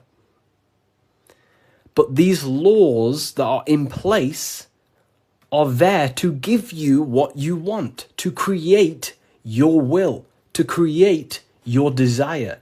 These laws are here for you to create, to give you what you want. Okay? So we have to become conscious of the laws that is governing our mind. Because the mind functions with free will, however, exists in the boundaries of the laws. Without them laws, the mind would not solidify a true creation. Everything would be chaos. The laws make sure that it creates this specific reality that you're experiencing right now. Hello, Harry. I've reached a higher state of consciousness thanks to you and your book. Wow, amazing, Craig. Absolutely amazing. Absolutely amazing. You know, this book, don't read it once, read it many, many times. I'm probably sure you already have, but it just helps you. You know, you pick up new things every time you read it. What do you think about getting a pentagram tattoo or a different symbol? I mean, the pentagram's a great symbol. It's just how you use the symbol. I gifted your book to a friend. Wow, amazing. Which book? The new one or the older ones? So we can influence our reality, of course, through thought, emotion, and action. You have free will. You have full control over them three things. If you try and control anything other than your thought, your emotion, and your action, you are going against natural law. God has given you the permission to only control your thoughts, your emotions, your actions. If you try and force anything on anyone else, you are then breaking natural law. They are the forces that consciousness expresses itself through the mind, mentalism, through thought, imagination, through emotion, through feeling, intuition, and through action, willpower, taking physical actions. That is how the force of consciousness expresses itself in three distinct ways. And that's how you create your reality, through thought, emotion, and action. And that's how you gain your personal power, by controlling your reality. How do you control your reality? Very simple. Is this the Book of Wisdom? This is not the Book of Wisdom. This is the Book of Symbolism, the brand new book, only available on my website. So here it is. Here it is, people. This is not the Illuminati. This is not the Illuminati, people. Let me make something clear. Everyone has demonized this symbol, and I think they use this symbol on purpose. Because this symbol unlocks your personal power, and that's what the Illuminati is. The Illuminati are illuminated people. That's ultimately what it means. Illuminated. What is illumination? Light. That's why there's light surrounded around it. Light in the eye. What is the eye? The internal perception. The mind that allows you to perceive information. The internal eye. The person in your mind who thinks. That's the real you. That is the real you. The person in your mind who thinks is truly formless. Okay? The Illuminati are illuminated people. They understand the secrets of the human mind and human consciousness. And other people who do not understand the secrets of the human mind and human consciousness are ignorant, and the people are using the knowledge they know against them. If you know psychology, right? If you know the deepest secrets of psychology, you can then use that against someone to manipulate them. That's how the system works. It runs on information, knowledge, and power. And the power comes through the information. The people who have the most information about how you function have more power.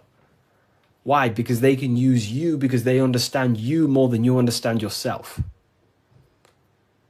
You see? That's what the Illuminati is. The Illuminati are people who understand the secrets of the human mind and how to manipulate the secrets of human consciousness to make them do something and create something in their agenda. You're all creators. This is what you need to understand. That's what consciousness is. Consciousness is a creative force. It creates through thinking, feeling, and acting. The triangle. But that thought, emotion, and action are just three expressions of the one force of consciousness. Thought, feeling, and acting are in fact one actual force. Because it's the force of the universe. We're all using the same force. And that's the same force that Yoda uses in Star Wars. In Star Wars is all talking about the force. That is the force, and that force is running through you right now in the present moment. You have the ability and the free will to direct that force through thought, emotion, and action into a reality. So, the Illuminati is just simply people with a high understanding of consciousness and the human psyche, and how to actually create reality. You think something, you feel, and if you have a feeling towards that thought, you take the action. As soon as you lose feelings to watch this video, you will scroll and take action to find another video you have a feeling for. That is how reality creates. That's how reality unfolds. Okay? So the eye in the triangle is showing you the ultimate state of consciousness to create reality. 1 and 3. There is one eye and 3 points on the triangle. The 3 expressions of consciousness that creates reality: thought, emotion, and action, in one unified